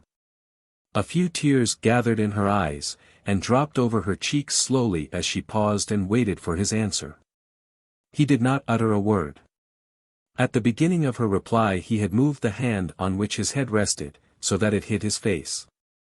I saw nothing but the upper part of his figure at the table. Not a muscle of him moved. The fingers of the hand which supported his head were dented deep in his hair. They might have expressed hidden anger or hidden grief, it was hard to say which. There was no significant trembling in them. There was nothing, absolutely nothing, to tell the secret of his thoughts at that moment, the moment which was the crisis of his life and the crisis of hers. I was determined to make him declare himself, for Laura's sake. "Sir Percival," I interposed sharply, have you nothing to say when my sister has said so much? More, in my opinion, I added, my unlucky temper getting the better of me, than any man alive, in your position, has a right to hear from her. That last rash sentence opened a way for him by which to escape me if he chose, and he instantly took advantage of it. Pardon me, Miss Halcombe, he said, still keeping his hand over his face, pardon me if I remind you that I have claimed no such right. The few plain words which would have brought him back to the point from which he had wandered were just on my lips, when Laura checked me by speaking again. I hope I have not made my painful acknowledgment in vain, she continued. I hope it has secured me your entire confidence in what I have still to say. Pray be assured of it. He made that brief reply warmly, dropping his hand on the table while he spoke, and turning towards us again. Whatever outward change had passed over him was gone now. His face was eager and expectant, it expressed nothing but the most intense anxiety to hear her next words. I wish you to understand that I have not spoken from any selfish motive, she said. If you leave me, Sir Percival, after what you have just heard, you do not leave me to marry another man, you only allow me to remain a single woman for the rest of my life. My fault towards you has begun and ended in my own thoughts. It can never go any farther.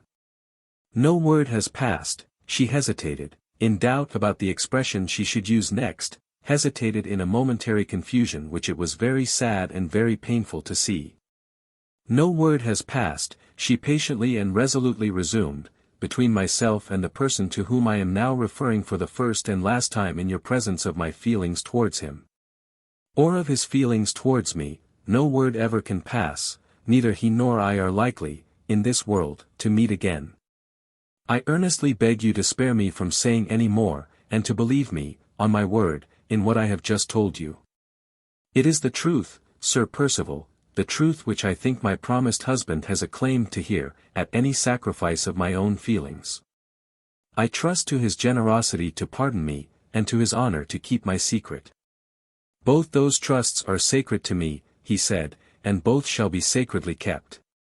After answering in those terms he paused, and looked at her as if he was waiting to hear more.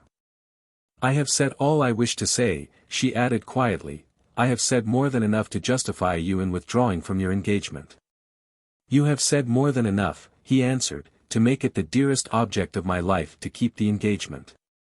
With those words he rose from his chair, and advanced a few steps towards the place where she was sitting. She started violently, and a faint cry of surprise escaped her. Every word she had spoken had innocently betrayed her purity and truth to a man who thoroughly understood the priceless value of a pure and true woman. Her own noble conduct had been the hidden enemy, throughout, of all the hopes she had trusted to it. I had dreaded this from the first. I would have prevented it, if she had allowed me the smallest chance of doing so.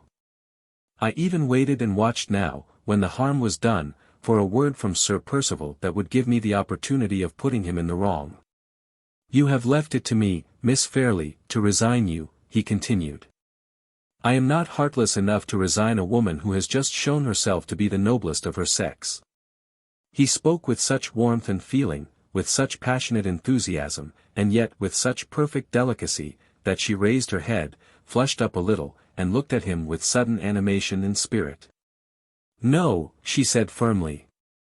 The most wretched of her sex, if she must give herself in marriage when she cannot give her love.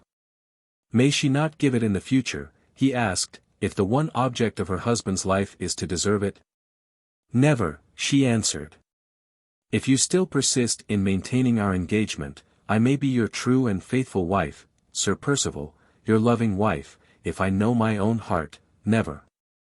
She looked so irresistibly beautiful as she said those brave words that no man alive could have steeled his heart against her. I tried hard to feel that Sir Percival was to blame, and to say so, but my womanhood would pity him, in spite of myself. I gratefully accept your faith and truth, he said. The least that you can offer is more to me than the utmost that I could hope for from any other woman in the world. Her left hand still held mine, but her right hand hung listlessly at her side. He raised it gently to his lips, touched it with them, rather than kissed it, bowed to me, and then, with perfect delicacy and discretion, silently quitted the room.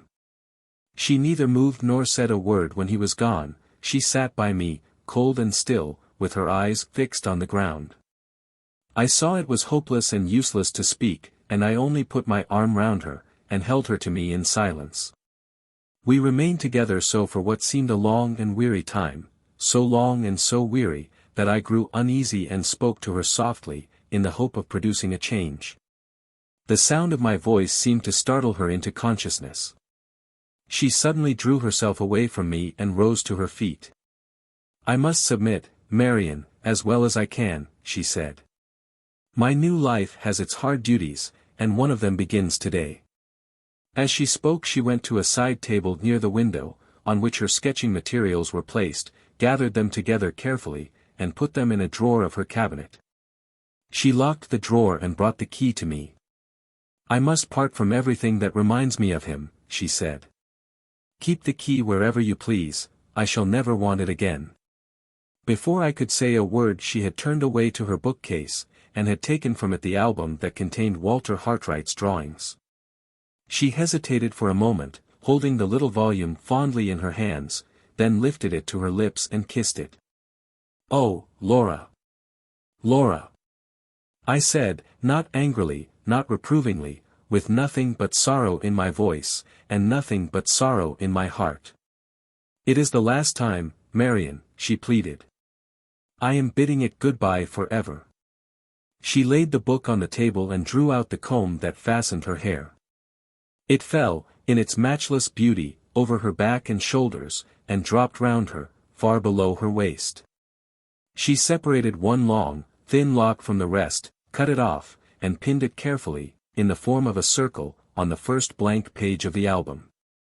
The moment it was fastened she closed the volume hurriedly, and placed it in my hands. "You write to him and he writes to you," she said. "While I am alive, if he asks after me always tell him I am well, and never say I am unhappy. Don't distress him, Marian, for my sake, don't distress him. If I die first, promise you will give him this little book of his drawings, with my hair in it. There can be no harm, when I am gone, in telling him that I put it there with my own hands.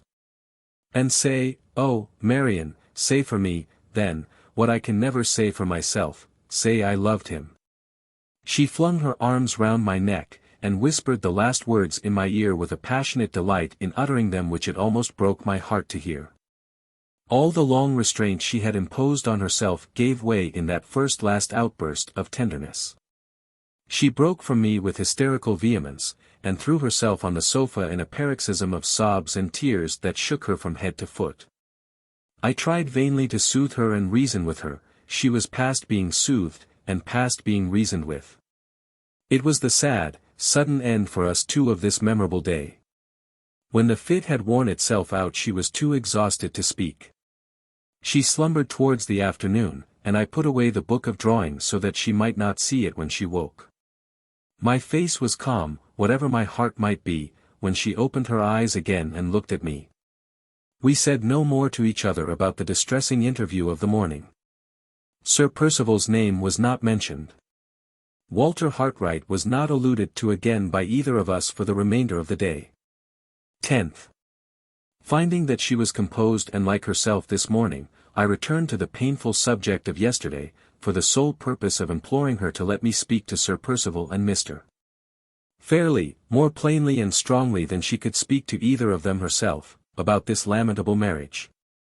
She interposed, gently but firmly, in the middle of my remonstrances. "I left yesterday to decide," she said. "And yesterday has decided. It is too late to go back. Sir Percival spoke to me this afternoon about what had passed in Laura's room. He assured me that the unparalleled trust she had placed in him had awakened such an answering conviction of her innocence and integrity in his mind, that he was guiltless of having felt even a moment's unworthy jealousy.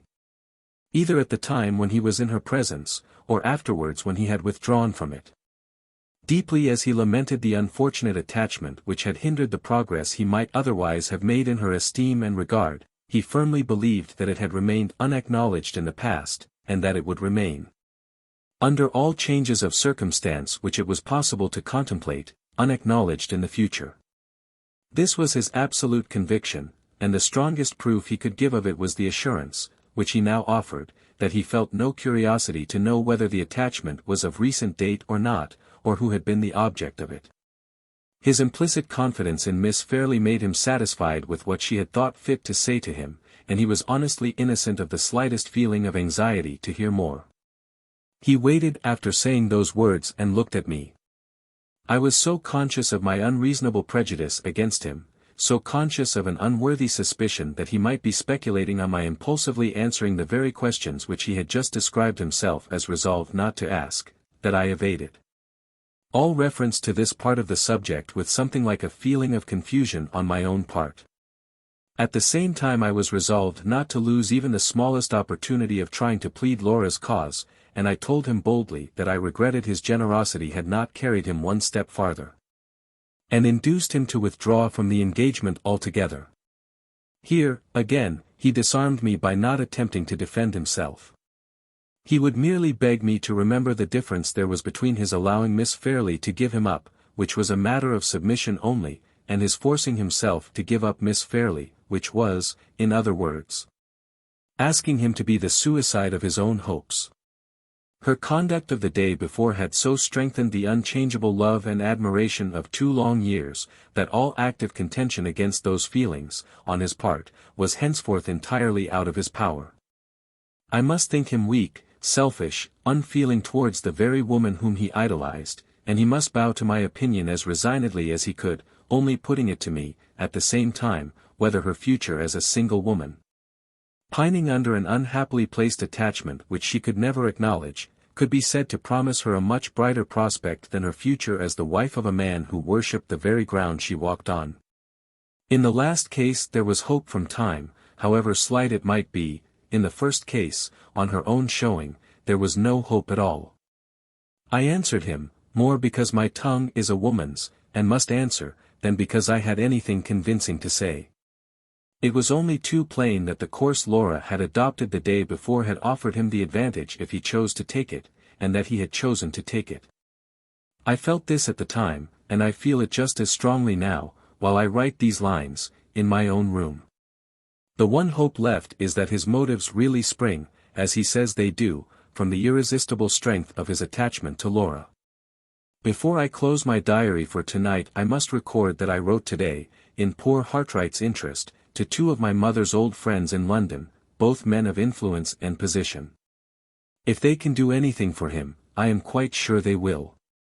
Except Laura, I never was more anxious about anyone than I am now about Walter. All that has happened since he left us has only increased my strong regard and sympathy for him. I hope I am doing right in trying to help him to employment abroad. I hope, most earnestly and anxiously, that it will end well. 11th. Sir Percival had an interview with Mr. Fairlie, and I was sent for to join them. I found Mr. Fairlie greatly relieved at the prospect of the family worry, as he was pleased to describe his niece's marriage, being settled at last. So far, I did not feel called on to say anything to him about my own opinion, but when he proceeded, in his most aggravatingly languid manner, to suggest that the time for the marriage had better be settled next. In accordance with Sir Percival's wishes, I enjoyed the satisfaction of assailing Mr. Fairlie's nerves with as strong a protest against hurrying Laura's decision as I could put into words. Sir Percival immediately assured me that he felt the force of my objection, and begged me to believe that the proposal had not been made in consequence of any interference on his part. Mr. Fairlie leaned back in his chair, closed his eyes, said we both of us did honor to human nature, and then repeated his suggestion as coolly as if neither Sir Percival nor I had said a word in opposition to it. It ended in my flatly declining to mention the subject to Laura, unless she first approached it of her own accord. I left the room at once after making that declaration. Sir Percival looked seriously embarrassed and distressed. Mr. Fairlie stretched out his lazy legs on his velvet footstool, and said, "Dear Marian, how I envy you your robust nervous system. Don't bang the door." On going to Laura's room I found that she had asked for me, and that Mrs. VIII had informed her that I was with Mr. Fairlie. She inquired at once what I had been wanted for, and I told her all that had passed, without attempting to conceal the vexation and annoyance that I really felt. Her answer surprised and distressed me inexpressibly. It was the very last reply that I should have expected her to make. "My uncle is right," she said. "I have caused trouble and anxiety enough to you, and to all about me. Let me cause no more, Marian, let Sir Percival decide." I remonstrated warmly, but nothing that I could say moved her. "I am held to my engagement," she replied. "I have broken with my old life. The evil day will not come the less surely because I put it off. No, Marian. Once again my uncle is right. I have caused trouble enough and anxiety enough, and I will cause no more." She used to be pliability itself, but she was now inflexibly passive in her resignation, I might almost say in her despair. Dearly as I love her, I should have been less pained if she had been violently agitated. It was so shockingly unlike her natural character to see her as cold and insensible as I saw her now. 12th. Sir Percival put some questions to me at breakfast about Laura, which left me no choice but to tell him what she had said. While we were talking she herself came down and joined us. She was just as unnaturally composed in Sir Percival's presence as she had been in mine. When breakfast was over he had an opportunity of saying a few words to her privately, in a recess of one of the windows. They were not more than 2 or 3 minutes together, and on their separating she left the room with Mrs. Vesey, while Sir Percival came to me. He said he had entreated her to favour him by maintaining her privilege of fixing the time for the marriage at her own will and pleasure. In reply she had merely expressed her acknowledgments, and had desired him to mention what his wishes were to Miss Halcombe. I have no patience to write more. In this instance, as in every other, Sir Percival has carried his point with the utmost possible credit to himself, in spite of everything that I can say or do. His wishes are now, what they were, of course, when he first came here. And Laura, having resigned herself to the one inevitable sacrifice of the marriage, remains as coldly hopeless and enduring as ever. In parting with the little occupations and relics that reminded her of Hartright, she seems to have parted with all her tenderness and all her impressibility. It is only 3 o'clock in the afternoon while I write these lines, and Sir Percival has left us already, in the happy hurry of a bridegroom, to prepare for the bride's reception at his house in Hampshire. Unless some extraordinary event happens to prevent it, they will be married exactly at the time when he wished to be married, before the end of the year. My very fingers burn as I write it. 13th. A sleepless night, through uneasiness about Laura. Towards the morning I came to a resolution to try what change of scene would do to rouse her.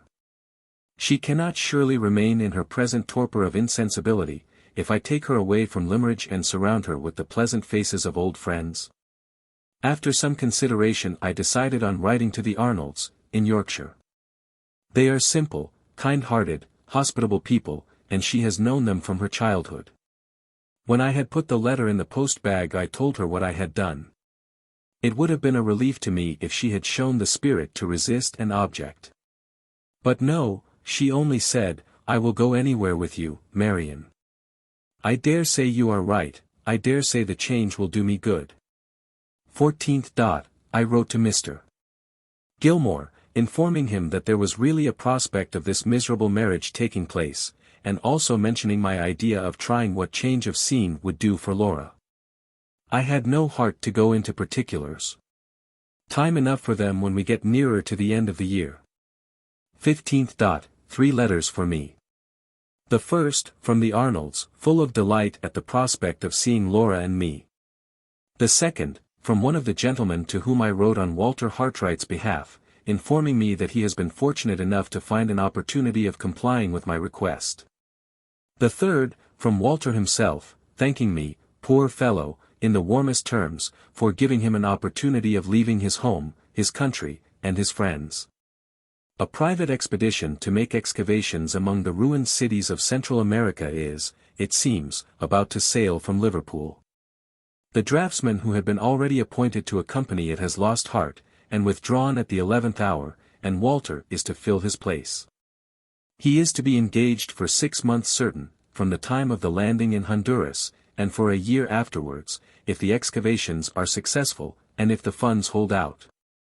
His letter ends with a promise to write me a farewell line when they are all on board ship, and when the pilot leaves them. I can only hope and pray earnestly that he and I are both acting in this matter for the best. It seems such a serious step for him to take, that the mere contemplation of it startles me.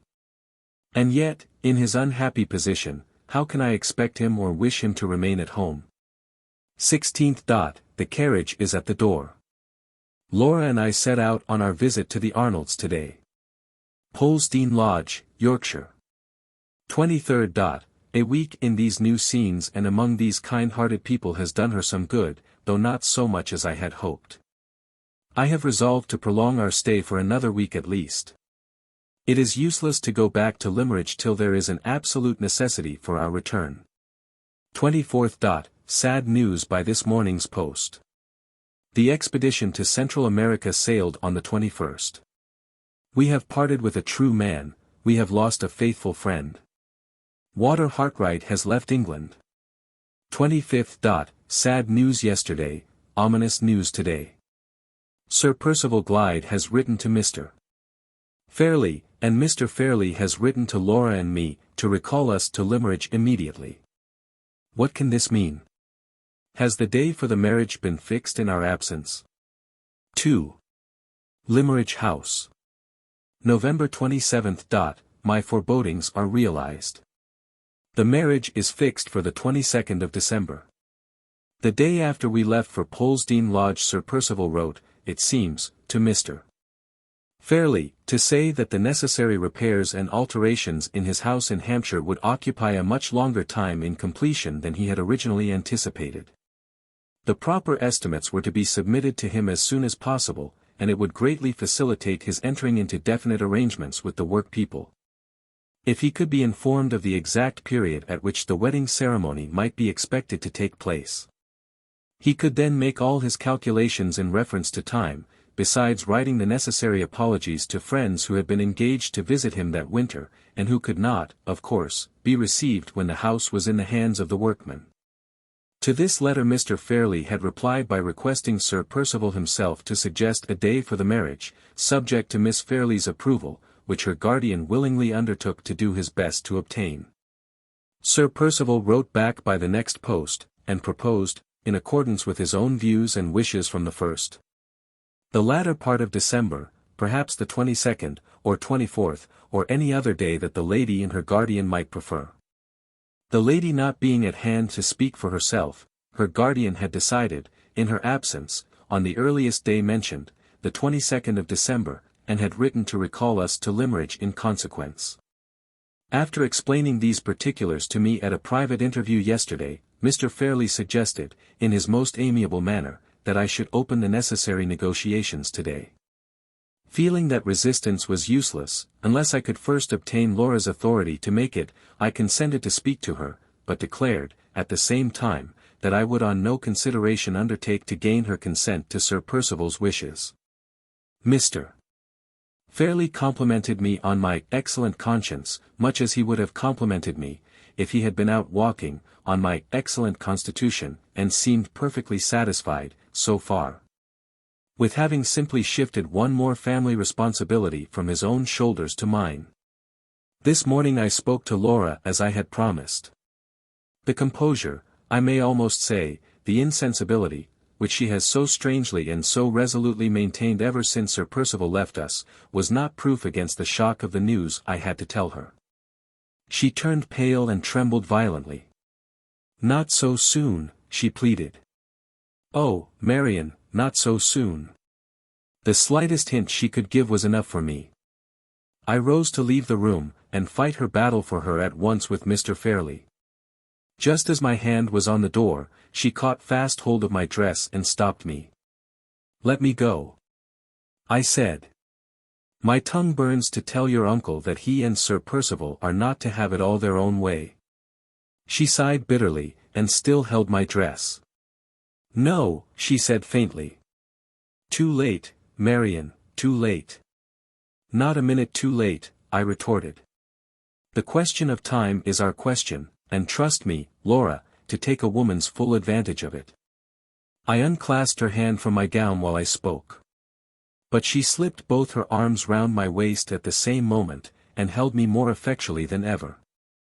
"It will only involve us in more trouble and more confusion," she said. "It will set you and my uncle at variance, and bring Sir Percival here again with fresh causes of complaint. So much the better." I cried out passionately. "Who cares for his causes of complaint? Are you to break your heart to set his mind at ease? No man under heaven deserves these sacrifices from us women. Men. They are the enemies of our innocence and our peace, they drag us away from our parents' love and our sisters' friendship, they take us body and soul to themselves, and fasten our helpless lives to theirs as they chain up a dog to his kennel. And what does the best of them give us in return? Let me go, Laura, I'm mad when I think of it." The tears, miserable, weak, women's tears of vexation and rage, started to my eyes. She smiled sadly, and put her handkerchief over my face to hide from me the betrayal of my own weakness, the weakness of all others which she knew that I most despised. "Oh, Marian," she said. "You crying. Think what you would say to me, if the places were changed, and if those tears were mine. All your love and courage and devotion will not alter what must happen, sooner or later. Let my uncle have his way. Let us have no more troubles and heartburnings that any sacrifice of mine can prevent. Say you will live with me, Marian, when I am married, and say no more." But I did say more. I forced back the contemptible tears that were no relief to me, and that only distressed her, and reasoned and pleaded as calmly as I could. It was of no avail. She made me twice repeat the promise to live with her when she was married, and then suddenly asked a question which turned my sorrow and my sympathy for her into a new direction. "While we were at Polesdean," she said, "you had a letter, Marian." Her altered tone, the abrupt manner in which she looked away from me and hid her face on my shoulder, the hesitation which silenced her before she had completed her question, all told me, but too plainly, to whom the half-expressed inquiry pointed. "I thought, Laura, that you and I were never to refer to him again," I said gently. "You had a letter from him?" she persisted. "Yes," I replied, "if you must know it." "Do you mean to write to him again?" I hesitated. I had been afraid to tell her of his absence from England, or of the manner in which my exertions to serve his new hopes and projects had connected me with his departure. What answer could I make? He was gone where no letters could reach him for months, perhaps for years, to come. "Suppose I do mean to write to him again," I said at last. "What then, Laura?" Her cheek grew burning hot against my neck, and her arms trembled and tightened round me. "Don't tell him about the 22nd, she whispered. "Promise, Marian, pray promise you will not even mention my name to him when you write next." I gave the promise. No words can say how sorrowfully I gave it. She instantly took her arm from my waist, walked away to the window, and stood looking out with her back to me. After a moment she spoke once more, but without turning round, without allowing me to catch the smallest glimpse of her face. "Are you going to my uncle's room?" she asked. "Will you say that I consent to whatever arrangement he may think best? Never mind leaving me, Marian. I shall be better alone for a little while." I went out. If, as soon as I got into the passage, I could have transported Mr. Fairlie and Sir Percival glide to the uttermost ends of the earth by lifting one of my fingers, that finger would have been raised without an instant's hesitation. For once my unhappy temper now stood my friend. I should have broken down altogether and burst into a violent fit of crying, if my tears had not been all burnt up in the heat of my anger. As it was, I dashed into Mr. Fairlie's room, called to him as harshly as possible, "Laura consents to the 22nd, and dashed out again without waiting for a word of answer. I banged the door after me, and I hope I shattered Mr.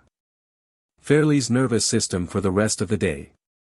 28th. This morning I read poor Hartright's farewell letter over again, a doubt having crossed my mind since yesterday, whether I am acting wisely in concealing the fact of his departure from Laura. On reflection, I still think I am right. The allusions in his letter to the preparations made for the expedition to Central America, all show that the leaders of it know it to be dangerous. If the discovery of this makes me uneasy, what would it make her? It is bad enough to feel that his departure has deprived us of the friend of all others to whose devotion we could trust in the hour of need, if ever that hour comes and finds us helpless. But it is far worse to know that he has gone from us to face the perils of a bad climate, a wild country, and a disturbed population. Surely it would be a cruel candor to tell Laura this, without a pressing and a positive necessity for it. I almost doubt whether I ought not to go a step farther, and burn the letter at once, for fear of its one day falling into wrong hands. It not only refers to Laura in terms which ought to remain a secret forever between the writer and me, but it reiterates his suspicion, so obstinate, so unaccountable, and so alarming, that he has been secretly watched since he left Limmeridge. He declares that he saw the faces of the two strange men who followed him about the streets of London, watching him among the crowd which gathered at Liverpool to see the expedition embark. And he positively asserts that he heard the name of Anne Catherick pronounced behind him as he got into the boat. His own words are, "These events have a meaning, these events must lead to a result."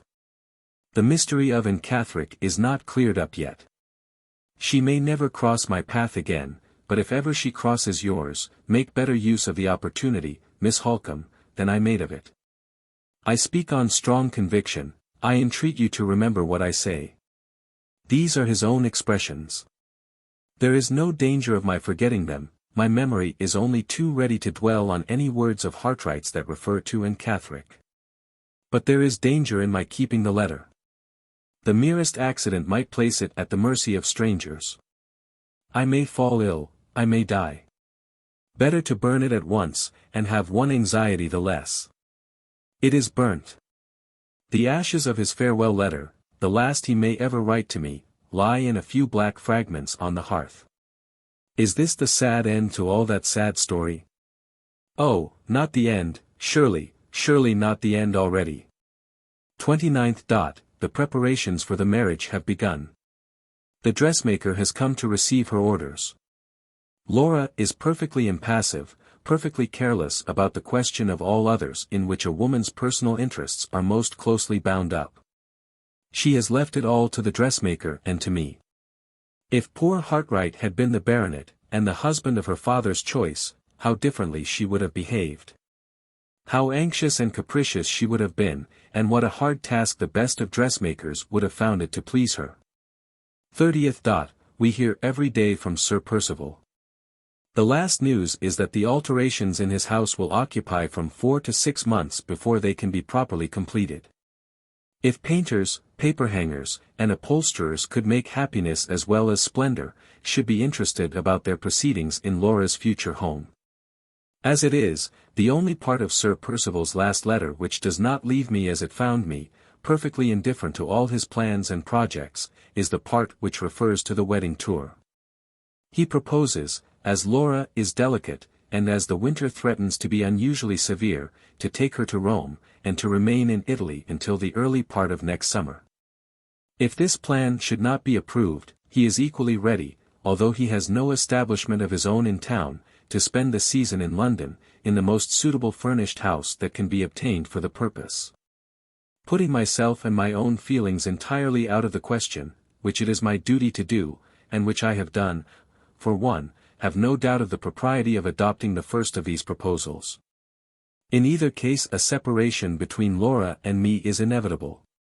It will be a longer separation, in the event of their going abroad, than it would be in the event of their remaining in London, but we must set against this disadvantage the benefit to Laura, on the other side, of passing the winter in a mild climate, and more than that, the immense assistance in raising her spirits, and reconciling her to her new existence, which the mere wonder and excitement of traveling for the first time in her life in the most interesting country in the world, must surely afford.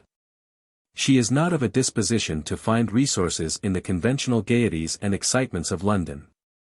They would only make the first oppression of this lamentable marriage fall the heavier on her. I dread the beginning of her new life more than words can tell, but I see some hope for her if she travels, none if she remains at home. It is strange to look back at this latest entry in my journal, and to find that I am writing of the marriage and the parting with Laura, as people write of a settled thing. It seems so cold and so unfeeling to be looking at the future already in this cruelly composed way. But what other way is possible, now that the time is drawing so near? Before another month is over our heads she will be his Laura instead of mine. His Laura. I am as little able to realize the idea which those two words convey, my mind feels almost as dulled and stunned by it, as if writing of her marriage were like writing of her death. December 1st. A sad, sad day, a day that I have no heart to describe at any length. After weakly putting it off last night, I was obliged to speak to her this morning of Sir Percival's proposal about the wedding tour. In the full conviction that I should be with her wherever she went, the poor child, for a child she is still in many things, was almost happy at the prospect of seeing the wonders of Florence and Rome and Naples. It nearly broke my heart to dispel her delusion, and to bring her face to face with the hard truth. I was obliged to tell her that no man tolerates a rival, not even a woman rival, in his wife's affections, when he first marries, whatever he may do afterwards.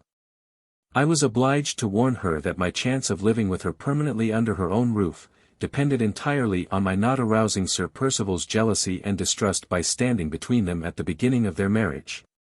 In the position of the chosen depositary of his wife's closest secrets. Drop by drop I poured the profaning bitterness of this world's wisdom into that pure heart and that innocent mind, while every higher and better feeling within me recoiled from my miserable task. It is over now. She has learned her hard, her inevitable lesson. The simple illusions of her girlhood are gone, and my hand has stripped them off. Better mine than his, that is all my consolation, better mine than his. So the first proposal is the proposal accepted. They are to go to Italy, and I am to arrange, with Sir Percival's permission, for meeting them and staying with them when they return to England. In other words, I am to ask a personal favor, for the first time in my life, and to ask it of the man of all others to whom I least desire to owe a serious obligation of any kind. Well, I think I could do even more than that, for Laura's sake. Second. On looking back, I find myself always referring to Sir Percival in disparaging terms. In the turn affairs have now taken, I must and will root out my prejudice against him. I cannot think how it first got into my mind. It certainly never existed in former times. Is it Laura's reluctance to become his wife that has set me against him? Have Hartright's perfectly intelligible prejudices infected me without my suspecting their influence? Does that letter of Anne Catherick still leave a lurking distrust in my mind, in spite of Sir Percival's explanation, and of the proof in my possession of the truth of it? I cannot account for the state of my own feelings. The one thing I am certain of is, that it is my duty, doubly my duty now, not to wrong Sir Percival by unjustly distrusting him. If it has got to be a habit with me always to write of him in the same unfavorable manner, I must and will break myself of this unworthy tendency, even though the effort should force me to close the pages of my journal till the marriage is over. I am seriously dissatisfied with myself. I will write no more today. December 16th. A whole fortnight has passed, and I have not once opened these pages. I have been long enough away from my journal to come back to it with a healthier and better mind, I hope, so far as Sir Percival is concerned. There is not much to record of the past 2 weeks. The dresses are almost all finished, and the new travelling trunks have been sent here from London. Poor dear Laura hardly leaves me for a moment all day, and last night, when neither of us could sleep, she came and crept into my bed to talk to me there.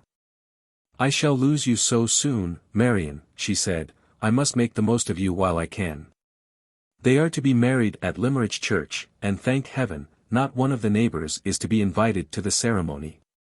The only visitor will be our old friend, Mr.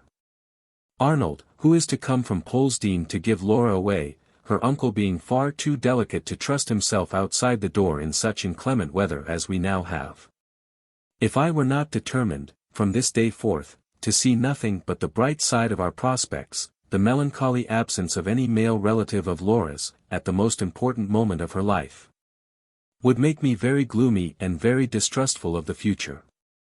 But I have done with gloom and distrust, that is to say, I have done with writing about either the one or the other in this journal.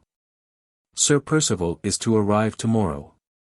He offered, in case we wish to treat him on terms of rigid etiquette, to write and ask our clergyman to grant him the hospitality of the rectory, during the short period of his sojourn at Limmeridge, before the marriage. Under the circumstances, neither Mr. Fairlie nor I thought it at all necessary for us to trouble ourselves about attending to trifling forms and ceremonies. In our wild moorland country, and in this great lonely house, we may well claim to be beyond the reach of the trivial conventionalities which hamper people in other places. I wrote to Sir Percival to thank him for his polite offer, and to beg that he would occupy his old rooms, just as usual, at Limmeridge House. 17th. He arrived today, looking, as I thought, a little worn and anxious, but still talking and laughing like a man in the best possible spirits. He brought with him some really beautiful presents in jewellery, which Laura received with her best grace, and, outwardly at least, with perfect self-possession. The only sign I can detect of the struggle it must cost her to preserve appearances at this trying time, expresses itself in a sudden unwillingness, on her part, ever to be left alone. Instead of retreating to her own room, as usual, she seems to dread going there. When I went upstairs today, after lunch, to put on my bonnet for a walk, she volunteered to join me, and again, before dinner, she threw the door open between our two rooms, so that we might talk to each other while we were dressing. "Keep me always doing something," she said, "keep me always in company with somebody. Don't let me think, that is all I ask now, Marian, don't let me think." This sad change in her only increases her attractions for Sir Percival. He interprets it, I can see, to his own advantage. There is a feverish flush in her cheeks, a feverish brightness in her eyes, which he welcomes as the return of her beauty and the recovery of her spirits. She talked today at dinner with a gaiety and carelessness so false, so shockingly out of her character, that I secretly longed to silence her and take her away. Sir Percival's delight and surprise appeared to be beyond all expression. The anxiety which I had noticed on his face when he arrived totally disappeared from it, and he looked, even to my eyes, a good 10 years younger than he really is. There can be no doubt, though some strange perversity prevents me from seeing it myself, there can be no doubt that Laura's future husband is a very handsome man. Regular features form a personal advantage to begin with, and he has them. Bright brown eyes, either in man or woman, are a great attraction, and he has them. Even baldness, when it is only baldness over the forehead, as in his case, is rather becoming than not in a man, for it heightens the head and adds to the intelligence of the face.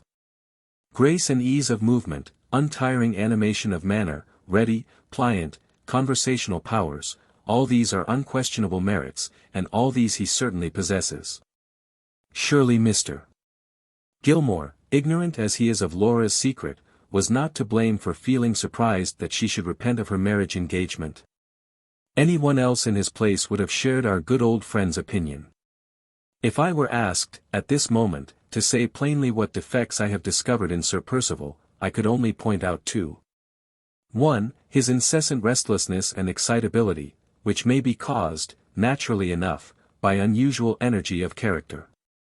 The other, his short, sharp, ill-tempered manner of speaking to the servants, which may be only a bad habit after all. No, I cannot dispute it, and I will not dispute it, Sir Percival is a very handsome and a very agreeable man. There. I have written it down at last, and I am glad it's over. 18th. Feeling weary and depressed this morning, I left Laura with Mrs. Vesey, and went out alone for one of my brisk midday walks, which I have discontinued too much of late. I took the dry airy road over the moor that leads to Todd's Corner. After having been out half an hour, I was excessively surprised to see Sir Percival approaching me from the direction of the farm. He was walking rapidly, swinging his stick, his head erect as usual, and his shooting jacket flying open in the wind. When we met he did not wait for me to ask any questions. He told me at once that he had been to the farm to inquire if Mr. or Mrs. Todd had received any tidings, since his last visit to Limmeridge, of Anne Catherick. You found, of course, that they had heard nothing? I said. Nothing whatever, he replied. I begin to be seriously afraid that we have lost her. Do you happen to know," he continued, looking me in the face very attentively, "if the artist, Mr. Hartright, is in a position to give us any further information?" "He has neither heard of her, nor seen her, since he left Cumberland," I answered. "Very sad," said Sir Percival, speaking like a man who was disappointed, and yet, oddly enough, looking at the same time like a man who was relieved. "It is impossible to say what misfortunes may not have happened to the miserable creature. I am inexpressibly annoyed at the failure of all my efforts to restore her to the care and protection which she so urgently needs." This time he really looked annoyed. I said a few sympathizing words, and we then talked of other subjects on our way back to the house. Surely my chance meeting with him on the moor has disclosed another favorable trait in his character. Surely it was singularly considerate and unselfish of him to think of Anne Catherick on the eve of his marriage, and to go all the way to Todd's Corner to make inquiries about her, when he might have passed the time so much more agreeably in Laura's society. Considering that he can only have acted from motives of pure charity, his conduct, under the circumstances, shows unusual good feeling and deserves extraordinary praise. Well, I give him extraordinary praise, and there's an end of it. 19th. More discoveries in the inexhaustible mine of Sir Percival's virtues. Today I approached the subject of my proposed sojourn under his wife's roof when he brings her back to England. I had hardly dropped my first hint in this direction before he caught me warmly by the hand, and said I had made the very offer to him which he had been, on his side, most anxious to make to me. I was the companion of all others whom he most sincerely longed to secure for his wife, and he begged me to believe that I had conferred a lasting favor on him by making the proposal to live with Laura after her marriage, exactly as I had always lived with her before it. When I had thanked him in her name and mine for his considerate kindness to both of us, we passed next to the subject of his wedding tour, and began to talk of the English society in Rome to which Laura was to be introduced. He ran over the names of several friends whom he expected to meet abroad this winter. They were all English, as well as I can remember, with one exception. The one exception was Count Fosco. The mention of the Count's name, and the discovery that he and his wife are likely to meet the bride and bridegroom on the continent, puts Laura's marriage, for the first time, in a distinctly favorable light. It is likely to be the means of healing a family feud. Hitherto Madame Fosco has chosen to forget her obligations as Laura's aunt out of sheer spite against the late Mr. Fairlie for his conduct in the affair of the legacy. Now however, she can persist in this course of conduct no longer. Sir Percival and Count Fosco are old and fast friends, and their wives will have no choice but to meet on civil terms. Madame Fosco in her maiden days was one of the most impertinent women I ever met with, capricious, exacting, and vain to the last degree of absurdity. If her husband has succeeded in bringing her to her senses, he deserves the gratitude of every member of the family, and he may have mine to begin with. I am becoming anxious to know the Count. He is the most intimate friend of Laura's husband, and in that capacity he excites my strongest interest. Neither Laura nor I have ever seen him. All I know of him is that his accidental presence, years ago, on the steps of the Trinita del Monte at Rome, assisted Sir Percival's escape from robbery and assassination at the critical moment when he was wounded in the hand, and might the next instant have been wounded in the heart. I remember also that, at the time of the late Mr. Fairlie's absurd objections to his sister's marriage, the Count wrote him a very temperate and sensible letter on the subject, which, I am ashamed to say, remained unanswered. This is all I know of Sir Percival's friend. I wonder if he will ever come to England. I wonder if I shall like him. My pen is running away into mere speculation. Let me return to sober matter of fact. It is certain that Sir Percival's reception of my venturesome proposal to live with his wife was more than kind, it was almost affectionate. I am sure Laura's husband will have no reason to complain of me if I can only go on as I have begun. I have already declared him to be handsome, agreeable, full of good feeling towards the unfortunate and full of affectionate kindness towards me. Really, I hardly know myself again, in my new character of Sir Percival's warmest friend. 20th. I hate Sir Percival. I flatly deny his good looks. I consider him to be eminently ill-tempered and disagreeable, and totally wanting in kindness and good feeling.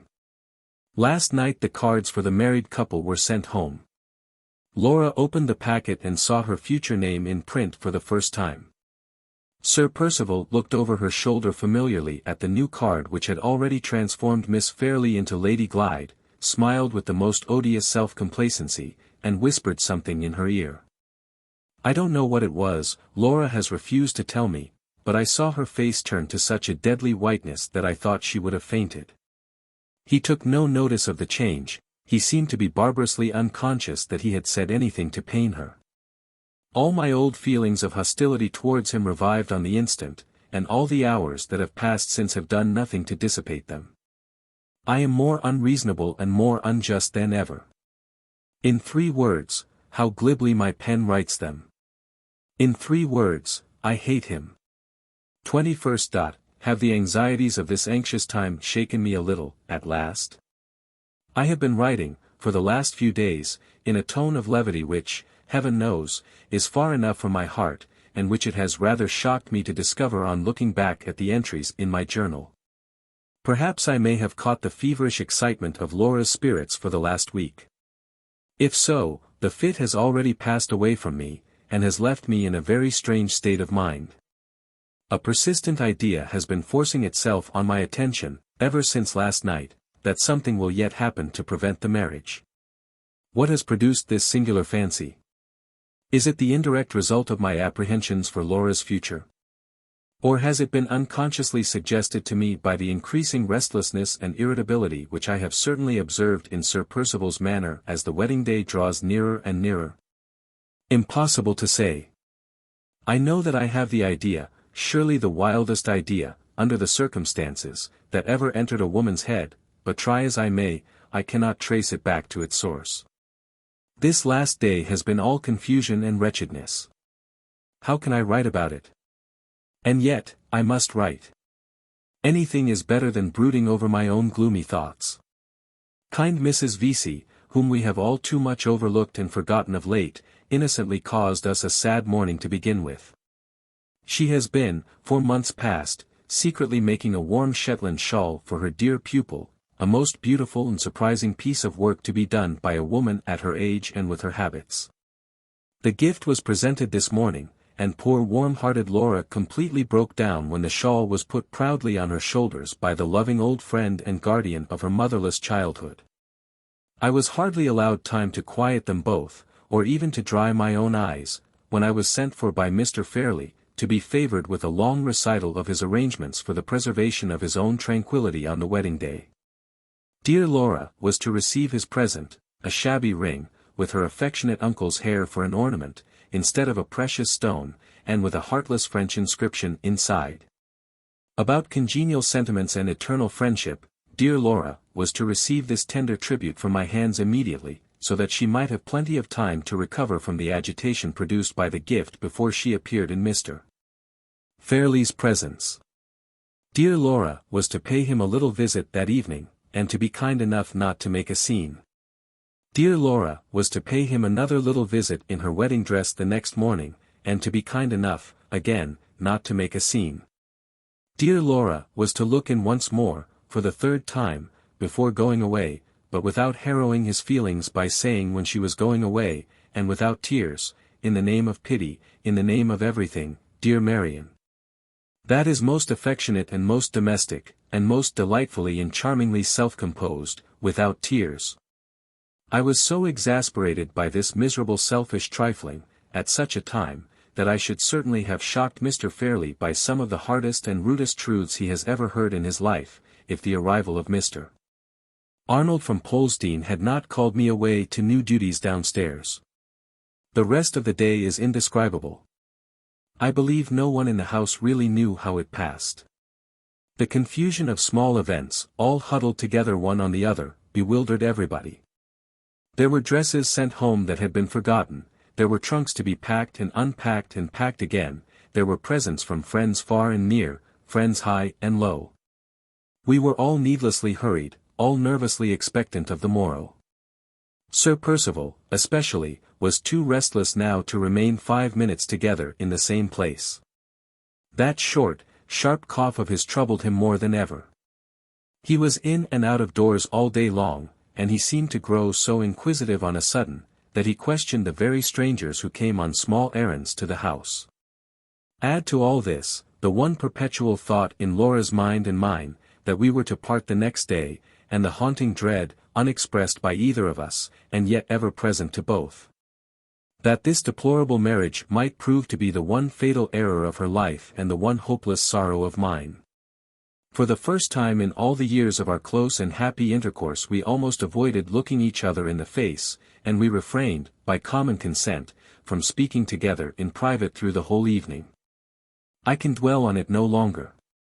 Whatever future sorrows may be in store for me, I shall always look back on this 21st of December as the most comfortless and most miserable day of my life. I am writing these lines in the solitude of my own room, long after midnight, having just come back from a stolen look at Laura in her pretty little white bed, the bed she has occupied since the days of her girlhood. There she lay, unconscious that I was looking at her, quiet, more quiet than I had dared to hope, but not sleeping. The glimmer of the night-light showed me that her eyes were only partially closed, the traces of tears glistened between her eyelids. My little keepsake, only a brooch, lay on the table at her bedside, with her prayer book, and the miniature portrait of her father which she takes with her wherever she goes. I waited a moment, looking at her from behind her pillow, as she lay beneath me, with one arm and hand resting on the white coverlet, so still, so quietly breathing, that the frill on her nightdress never moved. I waited, looking at her, as I have seen her thousands of times, as I shall never see her again, and then stole back to my room. My own love! With all your wealth, and all your beauty, how friendless you are! The one man who would give his heart's life to serve you is far away, tossing, this stormy night, on the awful sea. Who else is left to you? No father, no brother, no living creature but the helpless, useless woman who writes these sad lines, and watches by you for the morning, in sorrow that she cannot compose, in doubt that she cannot conquer. Oh, what a trust is to be placed in that man's hands tomorrow! If ever he forgets it, if ever he injures a hair of her head. The 22nd of December. 7 o'clock. A wild, unsettled morning. She has just risen, better and calmer, now that the time has come, than she was yesterday. 10 o'clock. She is dressed. We have kissed each other, we have promised each other not to lose courage. I am away for a moment in my own room. In the whirl and confusion of my thoughts, I can detect that strange fancy of some hindrance happening to stop the marriage still hanging about my mind. Is it hanging about his mind too? I see him from the window, moving hither and thither uneasily among the carriages at the door. How can I write such folly? The marriage is a certainty. In less than half an hour we start for the church. 11 o'clock. It is all over. They are married. 3 o'clock. They are gone. I am blind with crying, I can write no more. The first epoch of the story closes here. The second epoch. The story continued by Marian Halcombe. I. Blackwater Park, Hampshire. June 11, 1850. 6 months to look back on, 6 long, lonely months since Laura and I last saw each other. How many days have I still to wait? Only one. Tomorrow, the 12th, the travellers return to England. I can hardly realize my own happiness, I can hardly believe that the next 24 hours will complete the last day of separation between Laura and me. She and her husband have been in Italy all the winter, and afterwards in the Tyrol. They come back, accompanied by Count Fosco and his wife, who propose to settle somewhere in the neighbourhood of London, and who have engaged to stay at Blackwater Park for the summer months before deciding on a place of residence. So long as Laura returns, no matter who returns with her. Sir Percival may fill the house from floor to ceiling, if he likes, on condition that his wife and I inhabit it together. Meanwhile, here I am, established at Blackwater Park, the ancient and interesting seat, as the county history obligingly informs me, of Sir Percival Glyde, Bart. And the future abiding place, as I may now venture to add on my account, of plain Marian Halcombe, spinster, now settled in a snug little sitting-room, with a cup of tea by her side. And all her earthly possessions ranged round her in 3 boxes and a bag. I left Limmeridge yesterday, having received Laura's delightful letter from Paris the day before. I had been previously uncertain whether I was to meet them in London or in Hampshire, but this last letter informed me that Sir Percival proposed to land at Southampton, and to travel straight on to his country house. He has spent so much money abroad that he has none left to defray the expenses of living in London for the remainder of the season, and he is economically resolved to pass the summer and autumn quietly at Blackwater. Laura has had more than enough of excitement and change of scene, and is pleased at the prospect of country tranquillity and retirement which her husband's prudence provides for her. As for me, I am ready to be happy anywhere in her society. We are all, therefore, well contented in our various ways, to begin with. Last night I slept in London, and was delayed there so long today by various calls and commissions, that I did not reach Blackwater this evening till after dusk. Judging by my vague impressions of the place thus far, it is the exact opposite of Limmeridge. The house is situated on a dead flat, and seems to be shut in, almost suffocated, to my north country notions, by trees. I have seen nobody but the manservant who opened the door to me, and the housekeeper, a very civil person, who showed me the way to my own room, and got me my tea. I have a nice little boudoir and bedroom, at the end of a long passage on the first floor. The servants and some of the spare rooms are on the second floor, and all the living rooms are on the ground floor. I have not seen one of them yet, and I know nothing about the house, except that one wing of it is said to be 500 years old, that it had a moat round it once, and that it gets its name of Blackwater from a lake in the park. 11 o'clock has just struck, in a ghostly and solemn manner, from a turret over the centre of the house, which I saw when I came in. A large dog has been woke, apparently by the sound of the bell, and is howling and yawning drearily, somewhere round a corner. I hear echoing footsteps in the passages below, and the iron thumping of bolts and bars at the house door. The servants are evidently going to bed. Shall I follow their example? No, I am not half sleepy enough. Sleepy, did I say? I feel as if I should never close my eyes again. The bare anticipation of seeing that dear face, and hearing that well-known voice tomorrow, keeps me in a perpetual fever of excitement. If I only had the privileges of a man, I would order out Sir Percival's best horse instantly, and tear away on a night gallop eastward, to meet the rising sun, a long, hard, heavy, ceaseless gallop of hours and hours. Like the famous highwayman's ride to York. Being, however, nothing but a woman, condemned to patience, propriety, and petticoats for life, I must respect the housekeeper's opinions, and try to compose myself in some feeble and feminine way.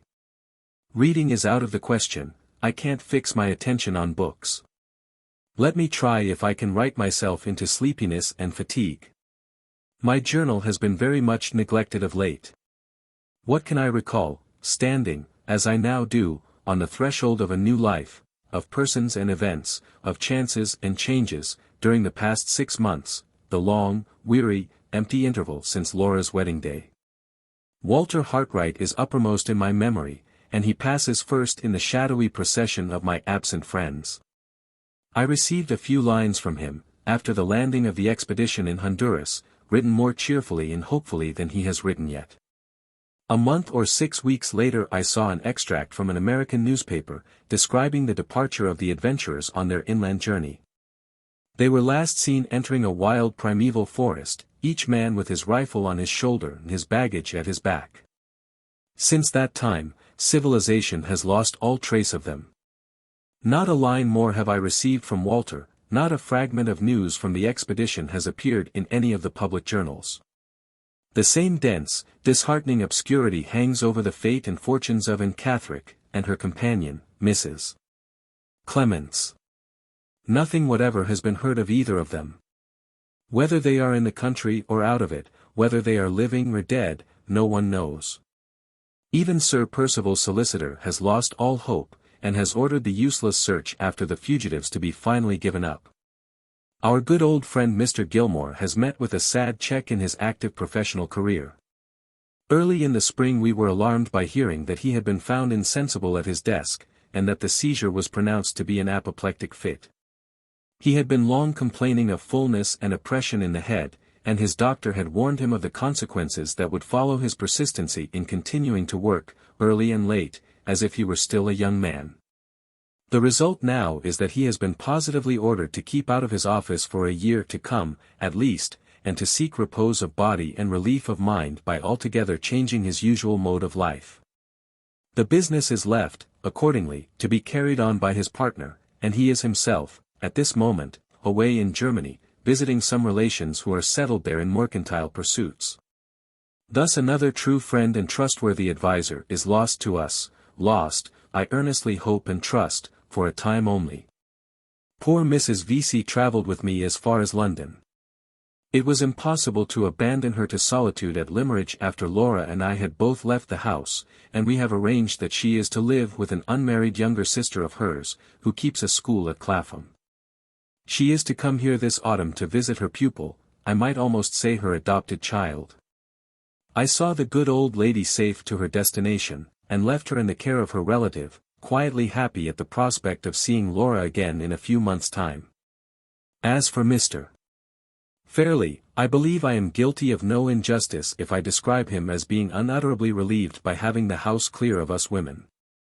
The idea of his missing his niece is simply preposterous. He used to let months pass in the old times without attempting to see her, and in my case and Mrs. VIII's, I take leave to consider his telling us both that he was half heartbroken at our departure, to be equivalent to a confession that he was secretly rejoiced to get rid of us. His last caprice has led him to keep 2 photographers incessantly employed in producing sun pictures of all the treasures and curiosities in his possession. One complete copy of the collection of the photographs is to be presented to the Mechanics' Institution of Carlisle, mounted on the finest cardboard, with ostentatious red-letter inscriptions underneath, Madonna and Child by Raphael. In the possession of Frederick Fairlie, Esquire. Copper coin of the period of Tiglath-Pileser. In the possession of Frederick Fairlie, Esquire. Unique Rembrandt etching. Known all over Europe as the smudge, from a printer's blot in the corner which exists in no other copy. Valued at 300 guineas. In the possession of Frederick Fairlie, Esq. Dozens of photographs of this sort, and all inscribed in this manner, were completed before I left Cumberland, and hundreds more remain to be done. With this new interest to occupy him, Mr. Fairlie will be a happy man for months and months to come, and the 2 unfortunate photographers will share the social martyrdom which he has hitherto inflicted on his valet alone. So much for the persons and events which hold the foremost place in my memory. What next of the one person who holds the foremost place in my heart? Laura has been present to my thoughts all the while I have been writing these lines. What can I recall of her during the past 6 months, before I close my journal for the night? I have only her letters to guide me, and on the most important of all the questions which our correspondents can discuss, every one of those letters leaves me in the dark. Does he treat her kindly? Is she happier now than she was when I parted with her on the wedding day? All my letters have contained these 2 inquiries, put more or less directly, now in one form, and now in another, and all, on that point only, have remained without reply. Or have been answered as if my questions merely related to the state of her health. She informs me, over and over again, that she is perfectly well, that travelling agrees with her, that she is getting through the winter, for the first time in her life, without catching cold, but not a word can I find anywhere which tells me plainly that she is reconciled to her marriage, and that she can now look back to the 22nd of December without any bitter feelings of repentance and regret. The name of her husband is only mentioned in her letters, as she might mention the name of a friend who was travelling with them, and who had undertaken to make all the arrangements for the journey. Sir Percival has settled that we leave on such a day, Sir Percival has decided that we travel by such a road. Sometimes she writes Percival only, but very seldom, in 9 cases out of 10 she gives him his title. I cannot find that his habits and opinions have changed and colored hers in any single particular. The usual moral transformation which is insensibly wrought in a young, fresh, sensitive woman by her marriage, seems never to have taken place in Laura. She writes of her own thoughts and impressions, amid all the wonders she has seen, exactly as she might have written to someone else, if I had been traveling with her instead of her husband. I see no betrayal anywhere of sympathy of any kind existing between them. Even when she wanders from the subject of her travels, and occupies herself with the prospects that await her in England, her speculations are busied with her future as my sister, and persistently neglect to notice her future as Sir Percival's wife. In all this there is no undertone of complaint to warn me that she is absolutely unhappy in her married life. The impression I have derived from our correspondence does not, thank God, lead me to any such distressing conclusion as that. I only see a sad torpor, an unchangeable indifference, when I turn my mind from her in the old character of a sister, and look at her, through the medium of her letters, in the new character of a wife. In other words, it is always Laura Fairlie who has been writing to me for the last 6 months, and never Lady Glyde. The strange silence which she maintains on the subject of her husband's character and conduct, she preserves with almost equal resolution in the few references which her later letters contain to the name of her husband's bosom friend, Count Fosco. For some unexplained reason the Count and his wife appear to have changed their plans abruptly, at the end of last autumn, and to have gone to Vienna instead of going to Rome. At which latter place Sir Percival had expected to find them when he left England. They only quitted Vienna in the spring, and travelled as far as the Tyrol to meet the bride and bridegroom on their homeward journey. Laura writes readily enough about the meeting with Madame Fosco, and assures me that she has found her aunt so much changed for the better, so much quieter, and so much more sensible as a wife than she was as a single woman, that I shall hardly know her again when I see her here. But on the subject of Count Fosco, who interests me infinitely more than his wife, Laura is provokingly circumspect and silent. She only says that he puzzles her, and that she will not tell me what her impression of him is until I have seen him, and formed my own opinion first. This, to my mind, looks ill for the Count. Laura has preserved, far more perfectly than most people do in later life, the child's subtle faculty of knowing a friend by instinct, and if I am right in assuming that her first impression of Count Fosco has not been favorable, I for one am in some danger of doubting and distrusting that illustrious foreigner before I have so much as set eyes on him. But, patience, patience, this uncertainty, and many uncertainties more, cannot last much longer. Tomorrow will see all my doubts in a fair way of being cleared up, sooner or later. 12 o'clock has struck, and I have just come back to close these pages, after looking out at my open window. It is a still, sultry, moonless night. The stars are dull and few. The trees that shut out the view on all sides look dimly black and solid in the distance, like a great wall of rock. I hear the croaking of frogs, faint and far off, and the echoes of the great clock hum in the airless calm long after the strokes have ceased. I wonder how Blackwater Park will look in the daytime. I don't altogether like it by night. 12th. A day of investigations and discoveries, a more interesting day, for many reasons, than I had ventured to anticipate. I began my sightseeing, of course, with the house. The main body of the building is of the time of that highly overrated woman, Queen Elizabeth. On the ground floor there are 2 hugely long galleries, with low ceilings lying parallel with each other, and rendered additionally dark and dismal by hideous family portraits, every one of which I should like to burn. The rooms on the floor above the 2 galleries are kept in tolerable repair, but are very seldom used. The civil housekeeper, who acted as my guide, offered to show me over them, but considerately added that she feared I should find them rather out of order. My respect for the integrity of my own petticoats and stockings infinitely exceeds my respect for all the Elizabethan bedrooms in the kingdom. So I positively declined exploring the upper regions of dust and dirt at the risk of soiling my nice clean clothes. The housekeeper said, "I am quite of your opinion, miss," and appeared to think me the most sensible woman she had met with for a long time past. So much, then, for the main building. 2 wings are added at either end of it. The half-ruined wing on the left, as you approach the house, was once a place of residence standing by itself, and was built in the 14th century. One of Sir Percival's maternal ancestors, I don't remember, and don't care which, tacked on the main building, at right angles to it, in the aforesaid Queen Elizabeth's time. The housekeeper told me that the architecture of the old wing, both outside and inside, was considered remarkably fine by good judges. On further investigation I discovered that good judges could only exercise their abilities on Sir Percival's piece of antiquity by previously dismissing from their minds all fear of damp, darkness, and rats. Under these circumstances, I unhesitatingly acknowledged myself to be no judge at all, and suggested that we should treat the old wing precisely as we had previously treated the Elizabethan bedrooms. Once more the housekeeper said, "I am quite of your opinion, miss," and once more she looked at me with undisguised admiration of my extraordinary common sense. We went next to the wing on the right, which was built, by way of completing the wonderful architectural jumble at Blackwater Park, in the time of George II. This is the habitable part of the house, which has been repaired and redecorated inside on Laura's account. My 2 rooms, and all the good bedrooms besides, are on the first floor, and the basement contains a drawing room, a dining room, a morning room, a library, and a pretty little boudoir for Laura, all very nicely ornamented in the bright modern way. And all very elegantly furnished with the delightful modern luxuries.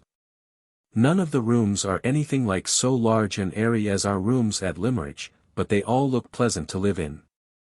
I was terribly afraid, from what I had heard of Blackwater Park, of fatiguing antique chairs, and dismal stained glass, and musty, frowsy hangings, and all the barbarous lumber which people born without a sense of comfort accumulate about them, in defiance of the consideration due to the convenience of their friends. It is an inexpressible relief to find that the 19th century has invaded this strange future home of mine, and has swept the dirty, good old times out of the way of our daily life. I dawdled away the morning, part of the time in the rooms downstairs, and part out of doors in the great square which is formed by the 3 sides of the house, and by the lofty iron railings and gates which protect it in front. A large circular fish pond with stone sides, and an allegorical leaden monster in the middle, occupies the center of the square.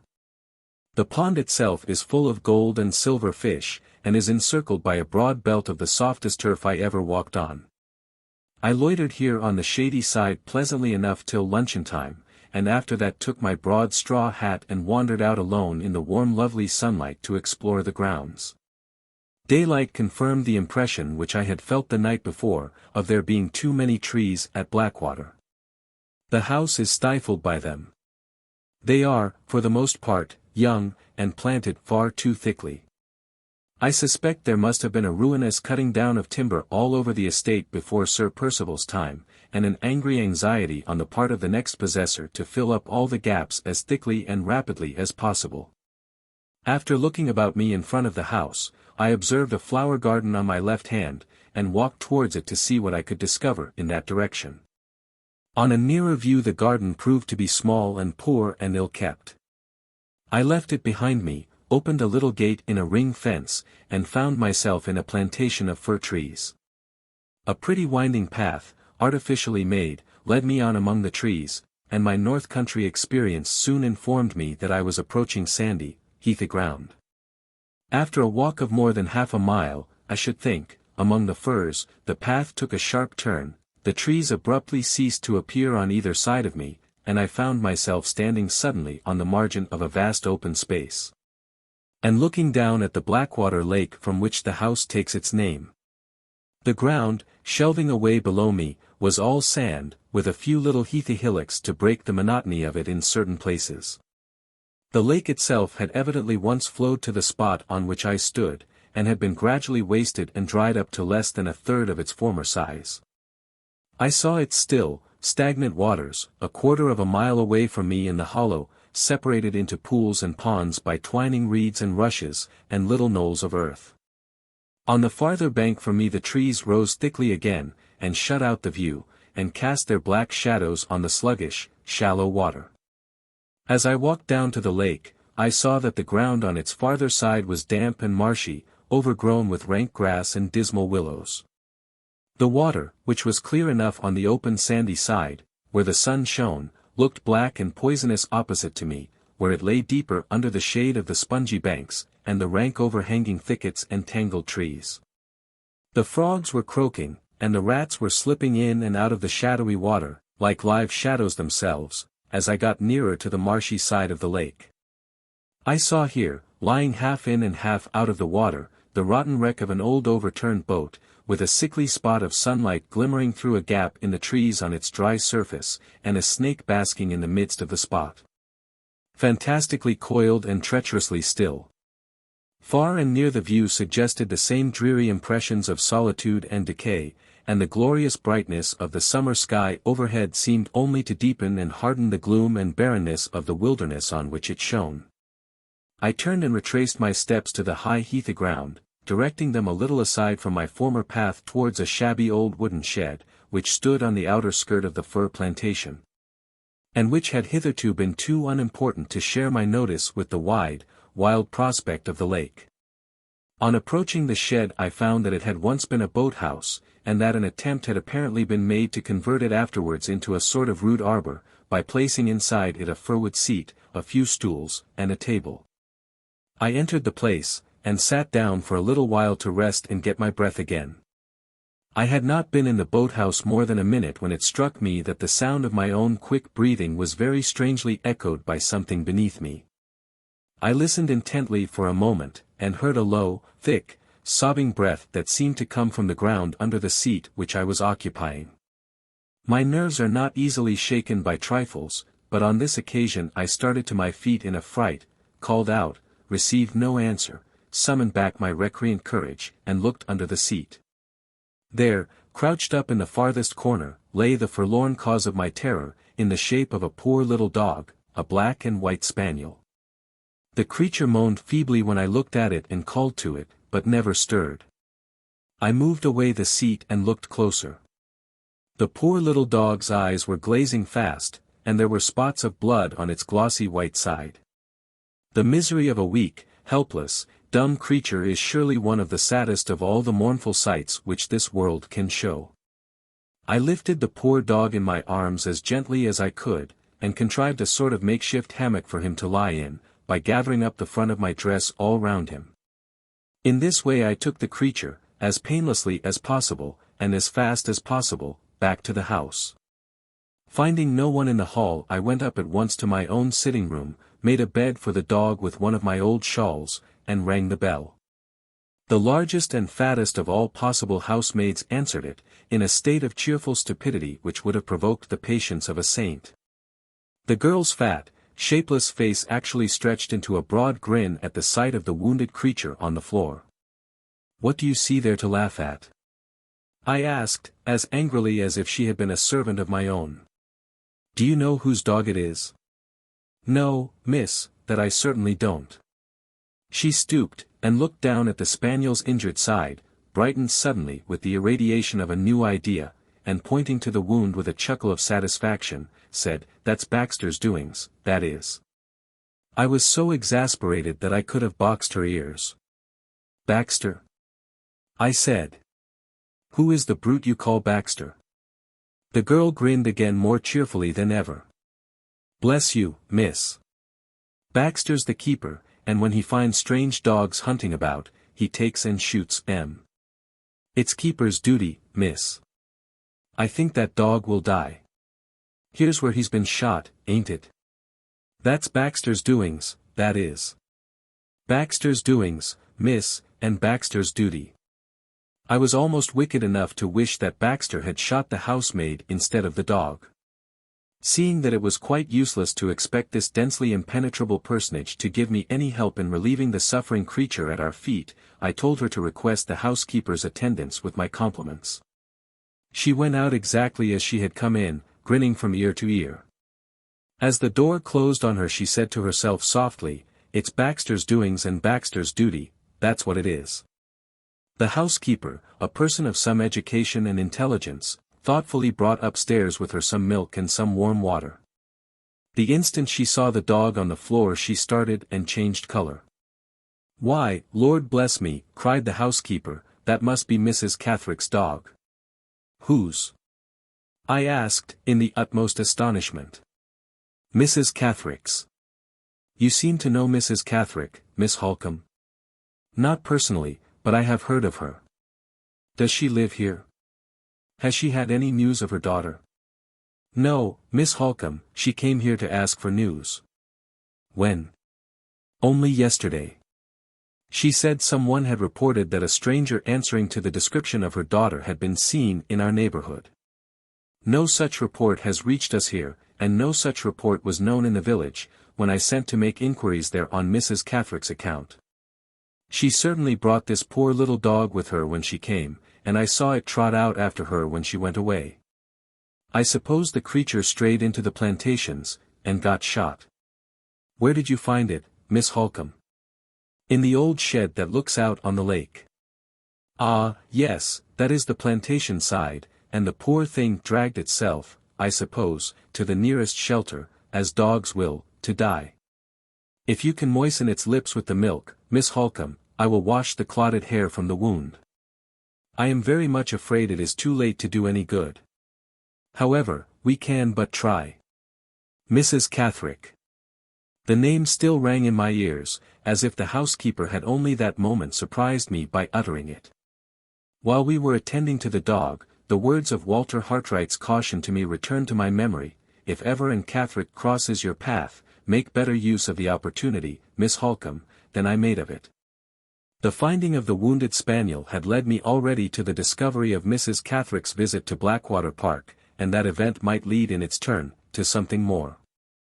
I determined to make the most of the chance which was now offered to me, and to gain as much information as I could. Did you say that Mrs. Catherick lived anywhere in this neighborhood? I asked. Oh dear, no, said the housekeeper.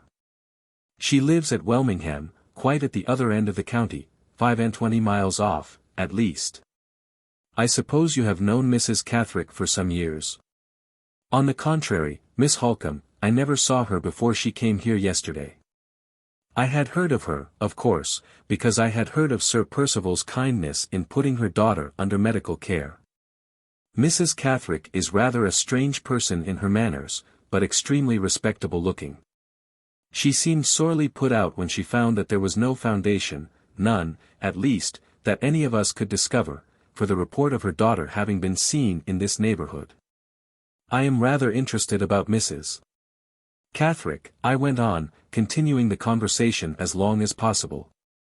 I wish I had arrived here soon enough to see her yesterday. Did she stay for any length of time? Yes, said the housekeeper, she stayed for some time. And I think she would have remained longer, if I had not been called away to speak to a strange gentleman, a gentleman who came to ask when Sir Percival was expected back. Mrs. Catherick got up and left at once, when she heard the maid tell me what the visitor's errand was. She said to me, at parting, that there was no need to tell Sir Percival of her coming here. I thought that rather an odd remark to make, especially to a person in my responsible situation. I thought it an odd remark too. Sir Percival had certainly led me to believe, at Limmeridge, that the most perfect confidence existed between himself and Mrs. Catherick. If that was the case, why should she be anxious to have her visit at Blackwater Park kept a secret from him? Probably, I said, seeing that the housekeeper expected me to give my opinion on Mrs. Catherick's parting words, probably she thought the announcement of her visit might vex Sir Percival to no purpose, by reminding him that her lost daughter was not found yet. Did she talk much on that subject? Very little, replied the housekeeper. She talked principally of Sir Percival, and asked a great many questions about where he had been travelling, and what sort of lady his new wife was. She seemed to be more soured and put out than distressed, by failing to find any traces of her daughter in these parts. I give her up, were the last words she said that I can remember. I give her up, ma'am, for lost. And from that she passed at once to her questions about Lady Glyde, wanting to know if she was a handsome, amiable lady, comely and healthy and young. Ah, dear! I thought how it would end. Look, Miss Halcombe, the poor thing is out of its misery at last. The dog was dead. It had given a faint, sobbing cry, it had suffered an instant's convulsion of the limbs, just as those last words, "comely and healthy and young," dropped from the housekeeper's lips. The change had happened with startling suddenness. In one moment the creature lay lifeless under our hands. 8 o'clock. I have just returned from dining downstairs, in solitary state. The sunset is burning redly on the wilderness of trees that I see from my window, and I am poring over my journal again, to calm my impatience for the return of the travelers. They ought to have arrived, by my calculations, before this. How still and lonely the house is in the drowsy evening quiet. Oh me! How many minutes more before I hear the carriage wheels and run downstairs to find myself in Laura's arms. The poor little dog! I wish my first day at Blackwater Park had not been associated with death, though it is only the death of a stray animal. Welmingham, I see, on looking back through these private pages of mine, that Welmingham is the name of the place where Mrs. Catherick lives. Her note is still in my possession, the note in answer to that letter about her unhappy daughter which Sir Percival obliged me to write. One of these days, when I can find a safe opportunity, I will take the note with me by way of introduction, and try what I can make of Mrs. Catherick at a personal interview. I don't understand her wishing to conceal her visit to this place from Sir Percival's knowledge, and I don't feel half so sure, as the housekeeper seems to do, that her daughter is not in the neighborhood after all. What would Walter Hartright have said in this emergency? Poor, dear Hartright! I am beginning to feel the want of his honest advice and his willing help already. Surely I heard something. Was it a bustle of footsteps below stairs? Yes. I hear the horses' feet, I hear the rolling wheels. 2. June 15th. The confusion of their arrival has had time to subside. 2 days have elapsed since the return of the travelers, and that interval has sufficed to put the new machinery of our lives at Blackwater Park in fair working order. I may now return to my journal, with some little chance of being able to continue the entries in it as collectedly as usual. I think I must begin by putting down an odd remark which has suggested itself to me since Laura came back. When two members of a family or two intimate friends are separated, and one goes abroad and one remains at home, the return of the relative or friend who has been traveling always seems to place the relative or friend who has been staying at home at a painful disadvantage when the two first meet. The sudden encounter of the new thoughts and new habits eagerly gained in the one case, with the old thoughts and old habits passively preserved in the other, seems at first to part the sympathies of the most loving relatives and the fondest friends, and to set a sudden strangeness, unexpected by both and uncontrollable by both, between them on either side. After the first happiness of my meeting with Laura was over, after we had sat down together hand in hand to recover breath enough and calmness enough to talk, I felt this strangeness instantly, and I could see that she felt it too. It has partially worn away, now that we have fallen back into most of our old habits, and it will probably disappear before long. But it has certainly had an influence over the first impressions that I have formed of her, now that we are living together again, for which reason only I have thought fit to mention it here. She has found me unaltered, but I have found her changed. Changed in person, and in one respect changed in character. I cannot absolutely say that she is less beautiful than she used to be, I can only say that she is less beautiful to me. Others, who do not look at her with my eyes and my recollections, would probably think her improved.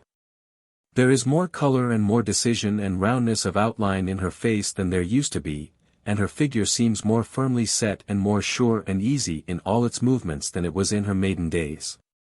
But I miss something when I look at her, something that once belonged to the happy, innocent life of Laura Fairlie, and that I cannot find in Lady Glyde. There was in the old times a freshness, a softness, an ever-varying and yet ever-remaining tenderness of beauty in her face, the charm of which it is not possible to express in words, or, as poor Hartright used often to say, in painting either. This is gone. I thought I saw the faint reflection of it for a moment when she turned pale under the agitation of our sudden meeting on the evening of her return, but it has never reappeared since. None of her letters had prepared me for a personal change in her. On the contrary, they had led me to expect that her marriage had left her, in appearance at least, quite unaltered. Perhaps I read her letters wrongly in the past, and am now reading her face wrongly in the present. No matter. Whether her beauty has gained or whether it has lost in the last 6 months, the separation either way has made her own dear self more precious to me than ever, and that is one good result of her marriage, at any rate.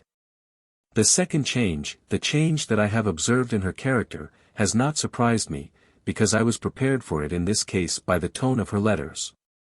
Now that she is at home again, I find her just as unwilling to enter into any details on the subject of her married life as I had previously found her all through the time of our separation, when we could only communicate with each other by writing. At the first approach I made to the forbidden topic she put her hand on my lips with a look and gesture which touchingly, almost painfully, recalled to my memory the days of her girlhood and the happy bygone time when there were no secrets between us. "Whenever you and I are together, Marian," she said, "we shall both be happier and easier with one another, if we accept my married life for what it is, and say and think as little about it as possible. I would tell you everything, darling, about myself," she went on, nervously buckling and unbuckling the ribbon round my waist, "if my confidences could only end there. But they could not, they would lead me into confidences about my husband too. And now I am married, I think I had better avoid them, for his sake, and for your sake, and for mine. I don't say that they would distress you, or distress me, I wouldn't have you think that for the world. But, I want to be so happy, now I have got you back again, and I want you to be so happy too," she broke off abruptly, and looked round the room, my own sitting room, in which we were talking. "Ah!" she cried, clapping her hands with a bright smile of recognition, "another old friend found already. Your bookcase, Marian, your dear little shabby old satinwood bookcase, how glad I am you brought it with you from Limmeridge. And the horrid heavy man's umbrella, that you always would walk out with when it rained. And first and foremost of all, your own dear, dark, clever, gypsy face, looking at me just as usual. It is so like home again to be here. How can we make it more like home still? I will put my father's portrait in your room instead of in mine, and I will keep all my little treasures from Limmeridge here, and we will pass hours and hours every day with these 4 friendly walls round us. Oh, Marian," she said, suddenly seating herself on a footstool at my knees, and looking up earnestly in my face, "promise you will never marry, and leave me. It is selfish to say so, but you are so much better off as a single woman, unless you are very fond of your husband, but you won't be very fond of anybody but me, will you?" She stopped again, crossed my hands on my lap, and laid her face on them. "Have you been writing many letters, and receiving many letters lately?" she asked, in low, suddenly altered tones. I understood what the question meant, but I thought it my duty not to encourage her by meeting her halfway. "Have you heard from him?" she went on, coaxing me to forgive the more direct appeal on which she now ventured, by kissing my hands, upon which her face still rested. "Is he well and happy, and getting on in his profession? Has he recovered himself, and forgotten me?" She should not have asked those questions. She should have remembered her own resolution, on the morning when Sir Percival held her to her marriage engagement, and when she resigned the book of Hartright's drawings into my hands forever. But, ah me! Where is the faultless human creature who can persevere in a good resolution, without sometimes failing and falling back? Where is the woman who has ever really torn from her heart the image that has been once fixed in it by a true love?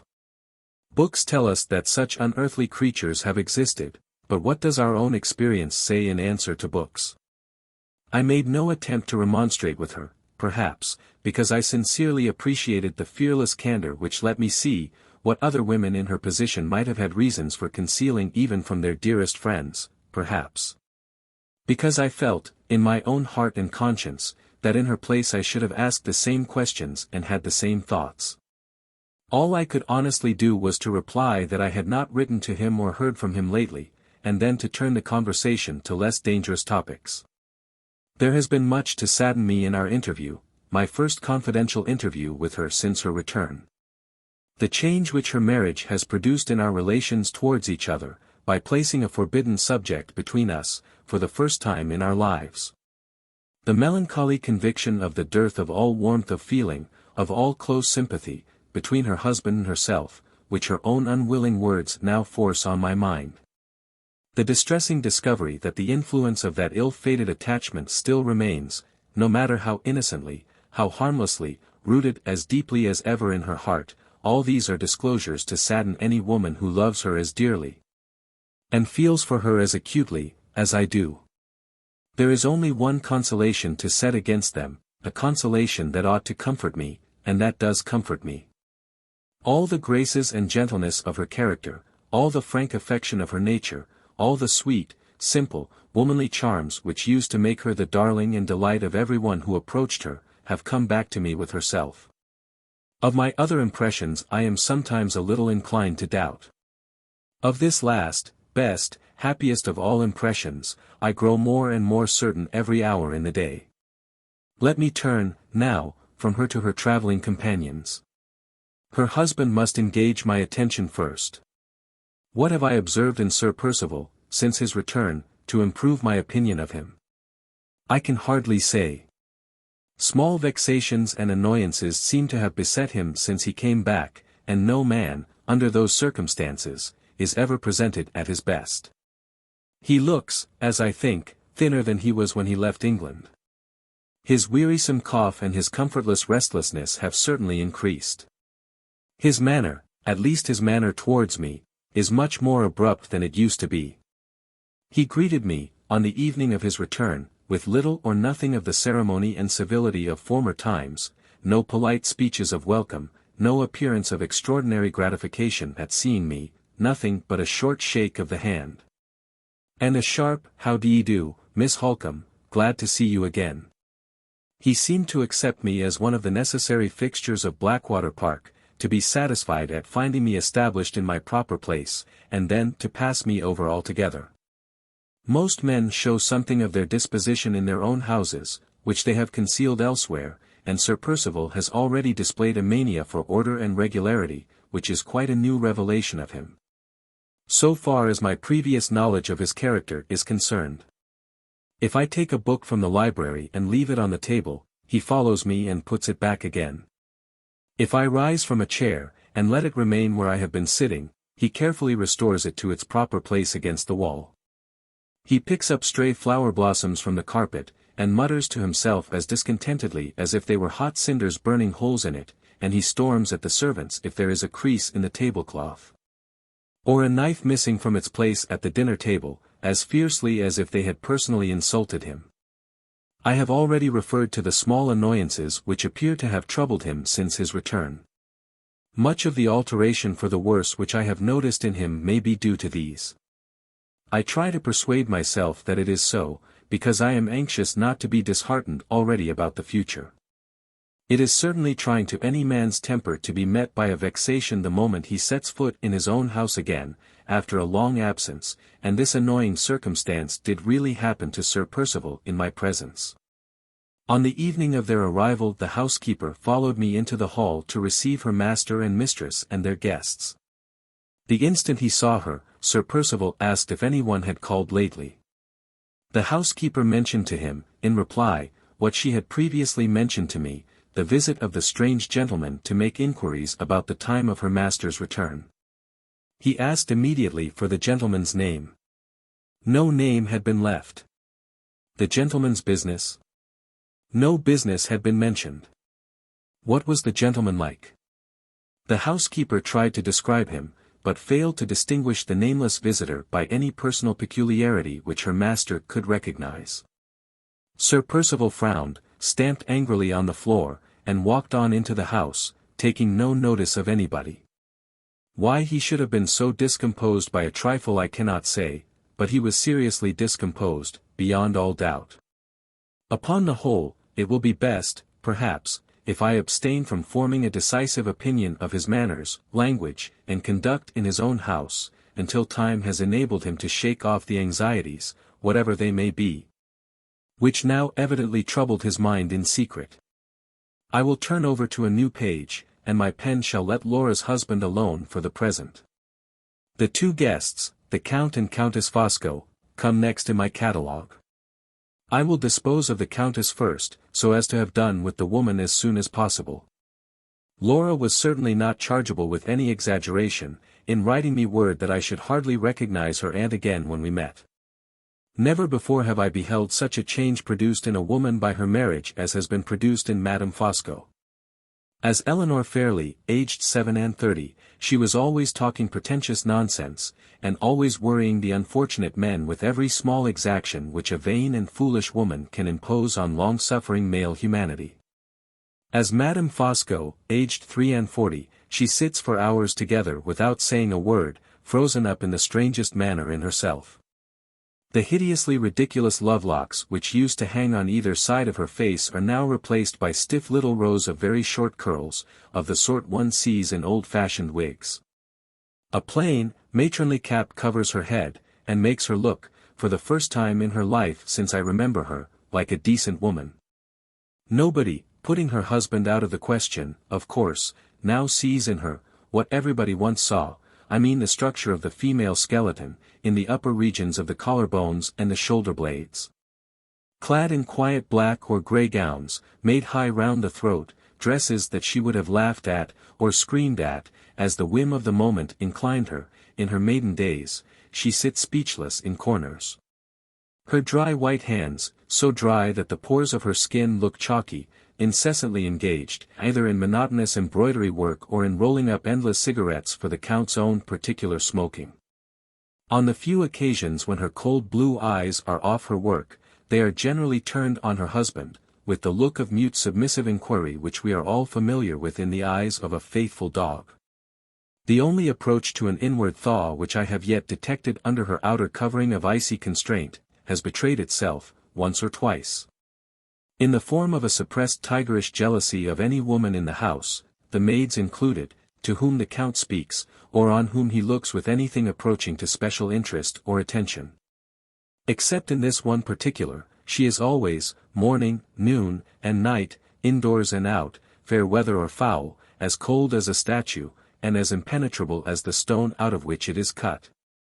For the common purposes of society the extraordinary change thus produced in her is, beyond all doubt, a change for the better, seeing that it has transformed her into a civil, silent, unobtrusive woman, who is never in the way. How far she is really reformed or deteriorated in her secret self, is another question.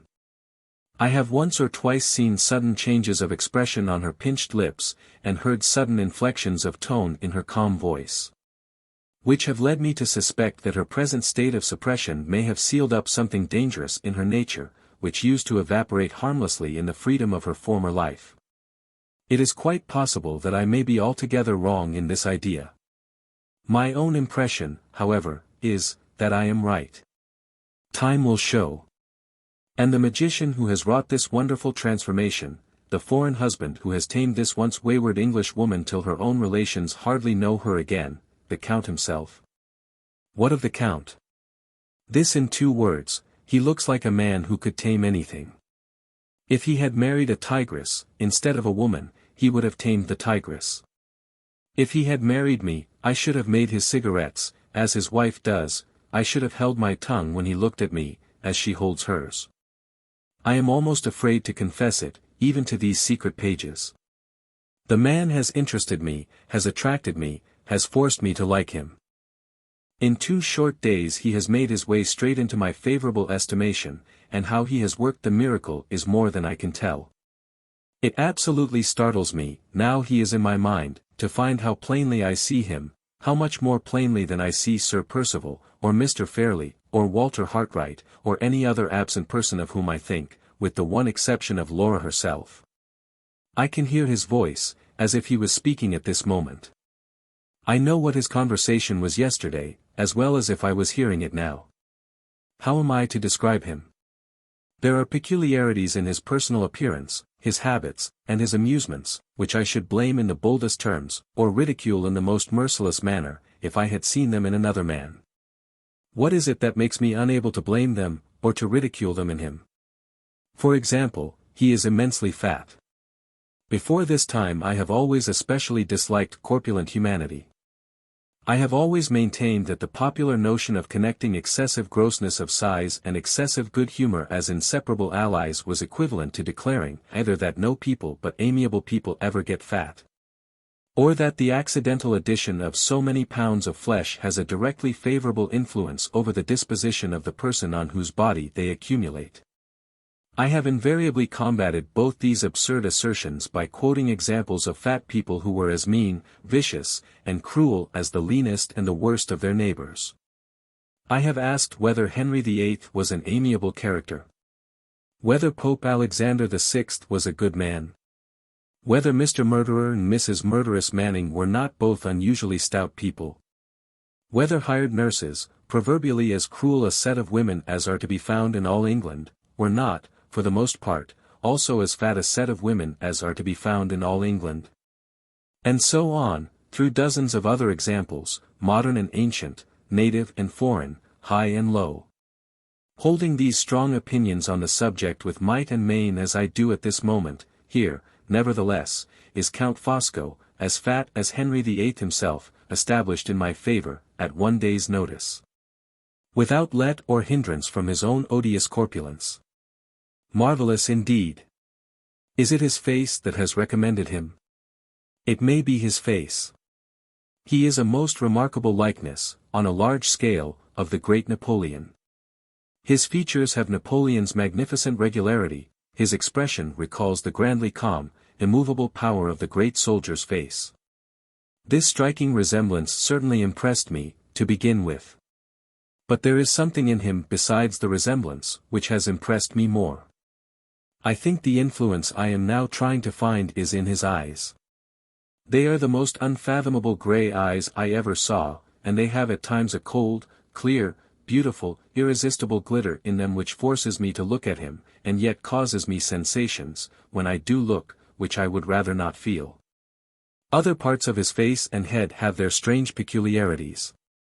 His complexion, for instance, has a singular sallow fairness, so much at variance with the dark brown color of his hair, that I suspect the hair of being a wig, and his face, closely shaven all over, is smoother and freer from all marks and wrinkles than mine, though, according to Sir Percival's account of him, he is close on 60 years of age. But these are not the prominent personal characteristics which distinguish him, to my mind, from all the other men I have ever seen. The marked peculiarity which singles him out from the rank and file of humanity lies entirely, so far as I can tell at present, in the extraordinary expression and extraordinary power of his eyes. His manner and his command of our language may also have assisted him, in some degree, to establish himself in my good opinion. He has that quiet deference, that look of pleased, attentive interest in listening to a woman, and that secret gentleness in his voice in speaking to a woman, which, say what we may, we can none of us resist. Here, too, his unusual command of the English language necessarily helps him. I had often heard of the extraordinary aptitude which many Italians show in mastering our strong, hard, northern speech. But, until I saw Count Fosco, I had never supposed it possible that any foreigner could have spoken English as he speaks it. There are times when it is almost impossible to detect by his accent that he is not a countryman of our own, and as for fluency, there are very few born Englishmen who can talk with as few stoppages and repetitions as the Count. He may construct his sentences more or less in the foreign way, but I have never yet heard him use a wrong expression, or hesitate for a moment in his choice of a word. All the smallest characteristics of this strange man have something strikingly original and perplexingly contradictory in them. Fat as he is and old as he is, his movements are astonishingly light and easy. He is as noiseless in a room as any of us women, and more than that, with all his look of unmistakable mental firmness and power, he is as nervously sensitive as the weakest of us. He starts at chance noises as inveterately as Laura herself. He winced and shuddered yesterday, when Sir Percival beat one of the spaniels, so that I felt ashamed of my own want of tenderness and sensibility by comparison with the Count. The relation of this last incident reminds me of one of his most curious peculiarities, which I have not yet mentioned, his extraordinary fondness for pet animals. Some of these he has left on the continent, but he has brought with him to this house a cockatoo, 2 canary birds, and a whole family of white mice. He attends to all the necessities of these strange favorites himself, and he has taught the creatures to be surprisingly fond of him and familiar with him. The cockatoo, a most vicious and treacherous bird towards every one else, absolutely seems to love him. When he lets it out of its cage, it hops onto his knee, and claws its way up his great big body, and rubs its top knot against his sallow double chin in the most caressing manner imaginable. He has only to set the doors of the canaries' cages open, and to call them, and the pretty little cleverly trained creatures perch fearlessly on his hand, mount his fat outstretched fingers one by one, when he tells them to go upstairs, and sing together as if they would burst their throats with delight when they get to the top finger. His white mice live in a little pagoda of gaily painted wirework, designed and made by himself. They are almost as tame as the canaries, and they are perpetually let out like the canaries. They crawl all over him, popping in and out of his waistcoat, and sitting in couples, white as snow, on his capacious shoulders. He seems to be even fonder of his mice than of his other pets, smiles at them, and kisses them, and calls them by all sorts of endearing names. If it be possible to suppose an Englishman with any taste for such childish interests and amusements as these, that Englishman would certainly feel rather ashamed of them, and would be anxious to apologize for them in the company of grown-up people. But the Count, apparently, sees nothing ridiculous in the amazing contrast between his colossal self and his frail little pets. He would blandly kiss his white mice and twitter to his canary birds amid an assembly of English fox hunters, and would only pity them as barbarians when they were all laughing their loudest at him. It seems hardly credible while I am writing it down, but it is certainly true, that this same man, who has all the fondness of an old maid for his cockatoo, and all the small dexterities of an organ boy in managing his white mice, can talk. When anything happens to rouse him, with a daring independence of thought, a knowledge of books in every language, and an experience of society in half the capitals of Europe, which would make him the prominent personage of any assembly in the civilized world. This trainer of canary birds, this architect of a pagoda for white mice, is, as Sir Percival himself has told me, one of the first experimental chemists living, and has discovered, among other wonderful inventions, a means of petrifying the body after death, so as to preserve it, as hard as marble, to the end of time. This fat, indolent, elderly man, whose nerves are so finely strung that he starts at chance noises, and winces when he sees a house spaniel get a whipping, went into the stable-yard on the morning after his arrival, and put his hand on the head of a chained bloodhound, a beast so savage that the very groom who feeds him keeps out of his reach. His wife and I were present, and I shall not forget the scene that followed, short as it was. "Mind that dog, sir," said the groom, "he flies at everybody." "He does that, my friend," replied the Count quietly, "because everybody is afraid of him. Let us see if he flies at me." And he laid his plump, yellow-white fingers, on which the canary birds had been perching 10 minutes before, upon the formidable brute's head, and looked him straight in the eyes. "You big dogs are all cowards," he said, addressing the animal contemptuously, with his face and the dog's within an inch of each other. "You would kill a poor cat, you infernal coward. You would fly at a starving beggar, you infernal coward.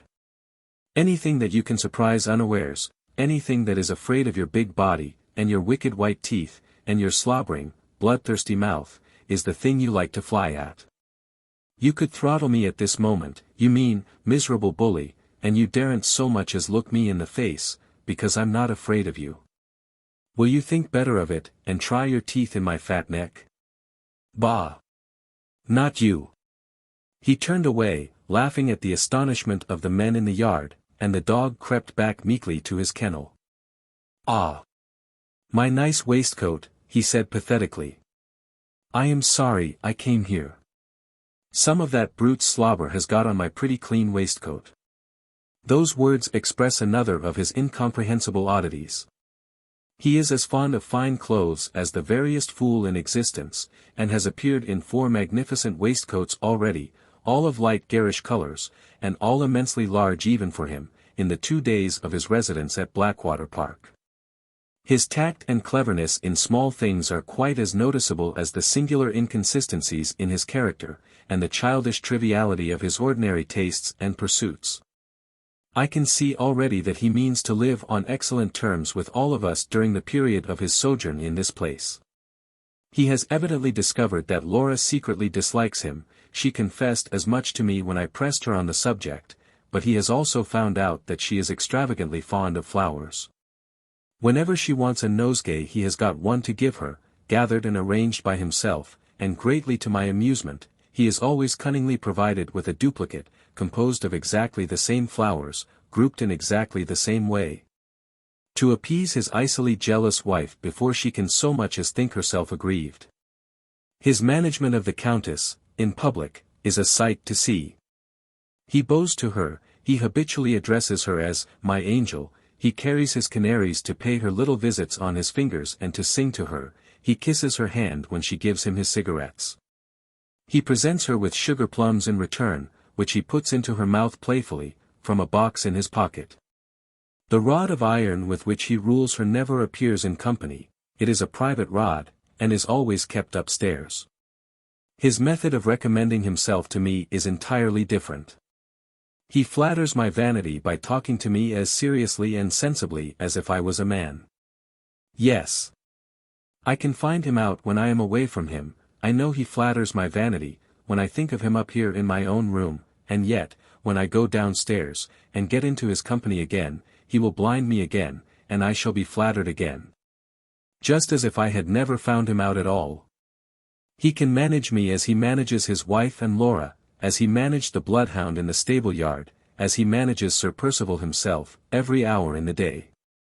My good Percival! How I like your rough English humour! My good Percival! How I enjoy your solid English sense!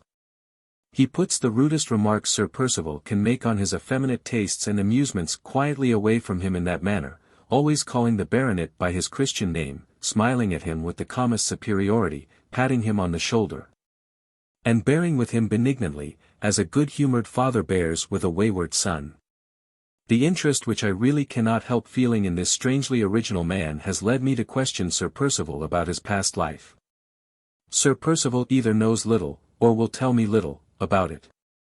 He and the Count first met many years ago, at Rome, under the dangerous circumstances to which I have alluded elsewhere.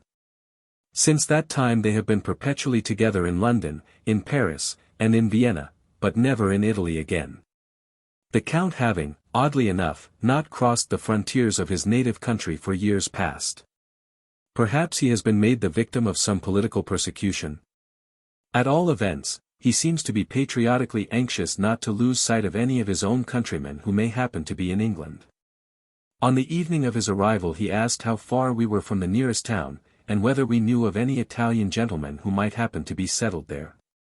He is certainly in correspondence with people on the continent, for his letters have all sorts of odd stamps on them, and I saw one for him this morning, waiting in his place at the breakfast table, with a huge, official-looking seal on it. Perhaps he is in correspondence with his government. And yet, that is hardly to be reconciled either with my other idea that he may be a political exile. How much I seem to have written about Count Fosco. And what does it all amount to? As poor, dear Mr. Gilmore would ask, in his impenetrable business-like way, I can only repeat that I do assuredly feel, even on this short acquaintance, a strange, half-willing, half-unwilling liking for the Count.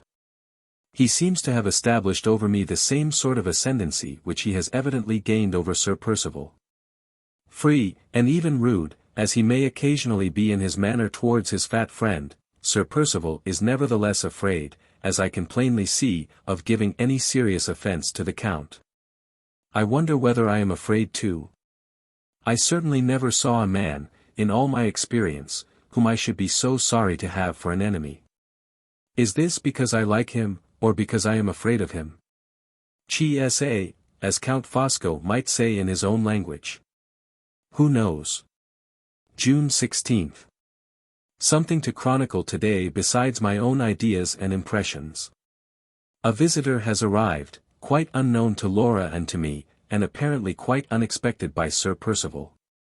We were all at lunch, in the room with the new French windows that open into the veranda.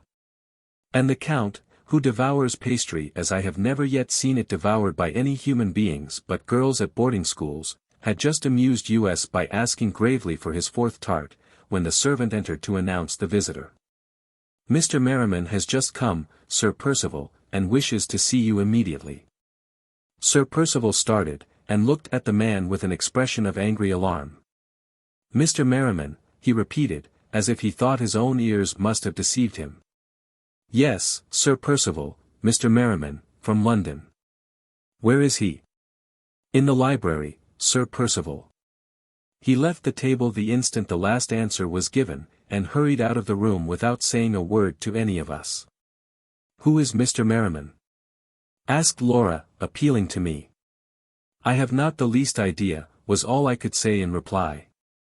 The Count had finished his fourth tart, and had gone to a side table to look after his vicious cockatoo.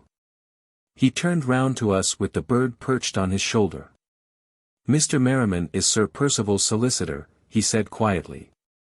"Sir Percival's solicitor." It was a perfectly straightforward answer to Laura's question, and yet, under the circumstances, it was not satisfactory. If Mr. Merriman had been specially sent for by his client, there would have been nothing very wonderful in his leaving town to obey the summons. But when a lawyer travels from London to Hampshire without being sent for, and when his arrival at a gentleman's house seriously startles the gentleman himself, it may be safely taken for granted that the legal visitor is the bearer of some very important and very unexpected news which may be either very good or very bad, but which cannot, in either case, be of the common everyday kind. Laura and I sat silent at the table for a quarter of an hour or more, wondering uneasily what had happened, and waiting for the chance of Sir Percival's speedy return. There were no signs of his return, and we rose to leave the room. The Count, attentive as usual, advanced from the corner in which he had been feeding his cockatoo, with the bird still perched on his shoulder, and opened the door for us. Laura and Madame Fosco went out first. Just as I was on the point of following them, he made a sign with his hand, and spoke to me, before I passed him, in the oddest manner. "Yes," he said, quietly answering the unexpressed idea at that moment in my mind, as if I had plainly confided it to him in so many words. "Yes, Miss Halcombe, something has happened." I was on the point of answering, "I never said so," but the vicious cockatoo ruffled his clipped wings and gave a screech that set all my nerves on edge in an instant, and made me only too glad to get out of the room. I joined Laura at the foot of the stairs. The thought in her mind was the same as the thought in mine, which Count Fosco had surprised, and when she spoke her words were almost the echo of his. She, too, said to me secretly that she was afraid something had happened. 3. June 16. I have a few lines more to add to this day's entry before I go to bed tonight. About 2 hours after Sir Percival rose from the luncheon table to receive his solicitor, Mr. Merriman, in the library, I left my room alone to take a walk in the plantations. Just as I was at the end of the landing, the library door opened and the two gentlemen came out. Thinking it best not to disturb them by appearing on the stairs, I resolved to defer going down till they had crossed the hall. Although they spoke to each other in guarded tones, their words were pronounced with sufficient distinctness of utterance to reach my ears. "Make your mind easy, Sir Percival," I heard the lawyer say, "it all rests with Lady Glyde." I had turned to go back to my own room for a minute or two, but the sound of Laura's name on the lips of a stranger stopped me instantly. I dare say it was very wrong and very discreditable to listen, but where is the woman, in the whole range of our sex, who can regulate her actions by the abstract principles of honor, when those principles point one way, and when her affections, and the interests which grow out of them, point the other? I listened, and under similar circumstances I would listen again, yes, with my ear at the keyhole, if I could not possibly manage it in any other way. "You quite understand, Sir Percival," the lawyer went on. "Lady Glyde is to sign her name in the presence of a witness, or of two witnesses, if you wish to be particularly careful, and is then to put her finger on the seal and say, 'I deliver this as my act and deed.' If that is done in a week's time, the arrangement will be perfectly successful, and the anxiety will be all over. If not. What do you mean by, if not? Asked Sir Percival angrily. If the thing must be done, it shall be done. I promise you that, Merriman. Just so, Sir Percival, just so, but there are two alternatives in all transactions, and we lawyers like to look both of them in the face boldly. If through any extraordinary circumstance the arrangement should not be made, I think I may be able to get the parties to accept bills at 3 months. But how the money is to be raised when the bills fall due? Damn the bills! The money is only to be got in one way, and in that way, I tell you again, it shall be got. Take a glass of wine, Merriman, before you go. Much obliged, Sir Percival, I have not a moment to lose if I am to catch the up train. You will let me know as soon as the arrangement is complete? And you will not forget the caution I recommended? Of course I won't. There's the dog cart at the door for you. My groom will get you to the station in no time. Benjamin, drive like mad. Jump in. If Mr. Merriman misses the train, you lose your place. Hold fast, Merriman, and if you are upset, trust to the devil to save his own. With that parting benediction, the baronet turned about and walked back to the library. I had not heard much, but the little that had reached my ears was enough to make me feel uneasy. The something that had happened was but too plainly a serious money embarrassment, and Sir Percival's relief from it depended upon Laura. The prospect of seeing her involved in her husband's secret difficulties filled me with dismay, exaggerated, no doubt, by my ignorance of business and my settled distrust of Sir Percival. Instead of going out, as I proposed, I went back immediately to Laura's room to tell her what I had heard. She received my bad news so composedly as to surprise me. She evidently knows more of her husband's character and her husband's embarrassments than I have suspected up to this time. I feared as much, she said, when I heard of that strange gentleman who called, and declined to leave his name. Who do you think the gentleman was, then? I asked. Some person who has heavy claims on Sir Percival, she answered, and who has been the cause of Mr. Merriman's visit here today. Do you know anything about those claims? No, I know no particulars.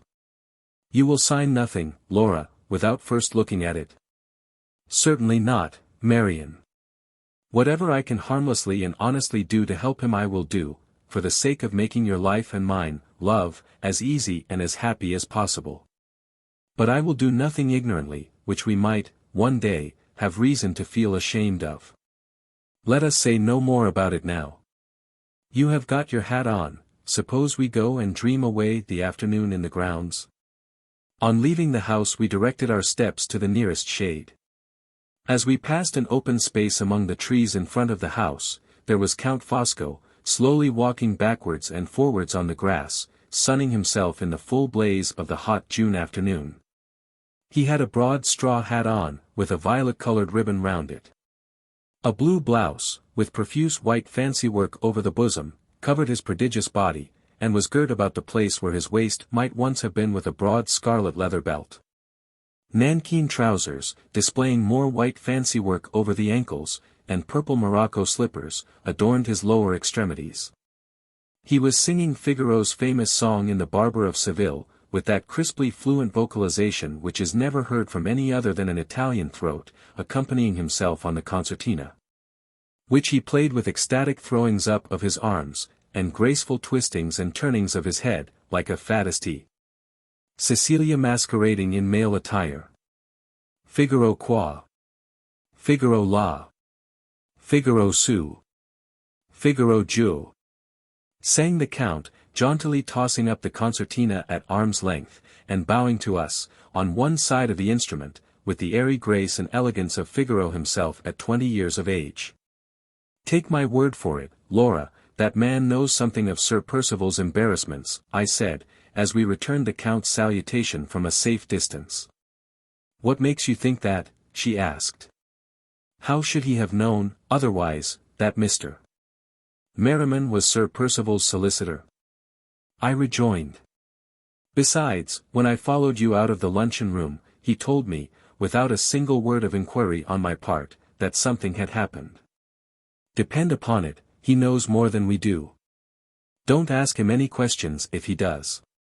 Don't take him into our confidence. You seem to dislike him, Laura, in a very determined manner. What has he said or done to justify you?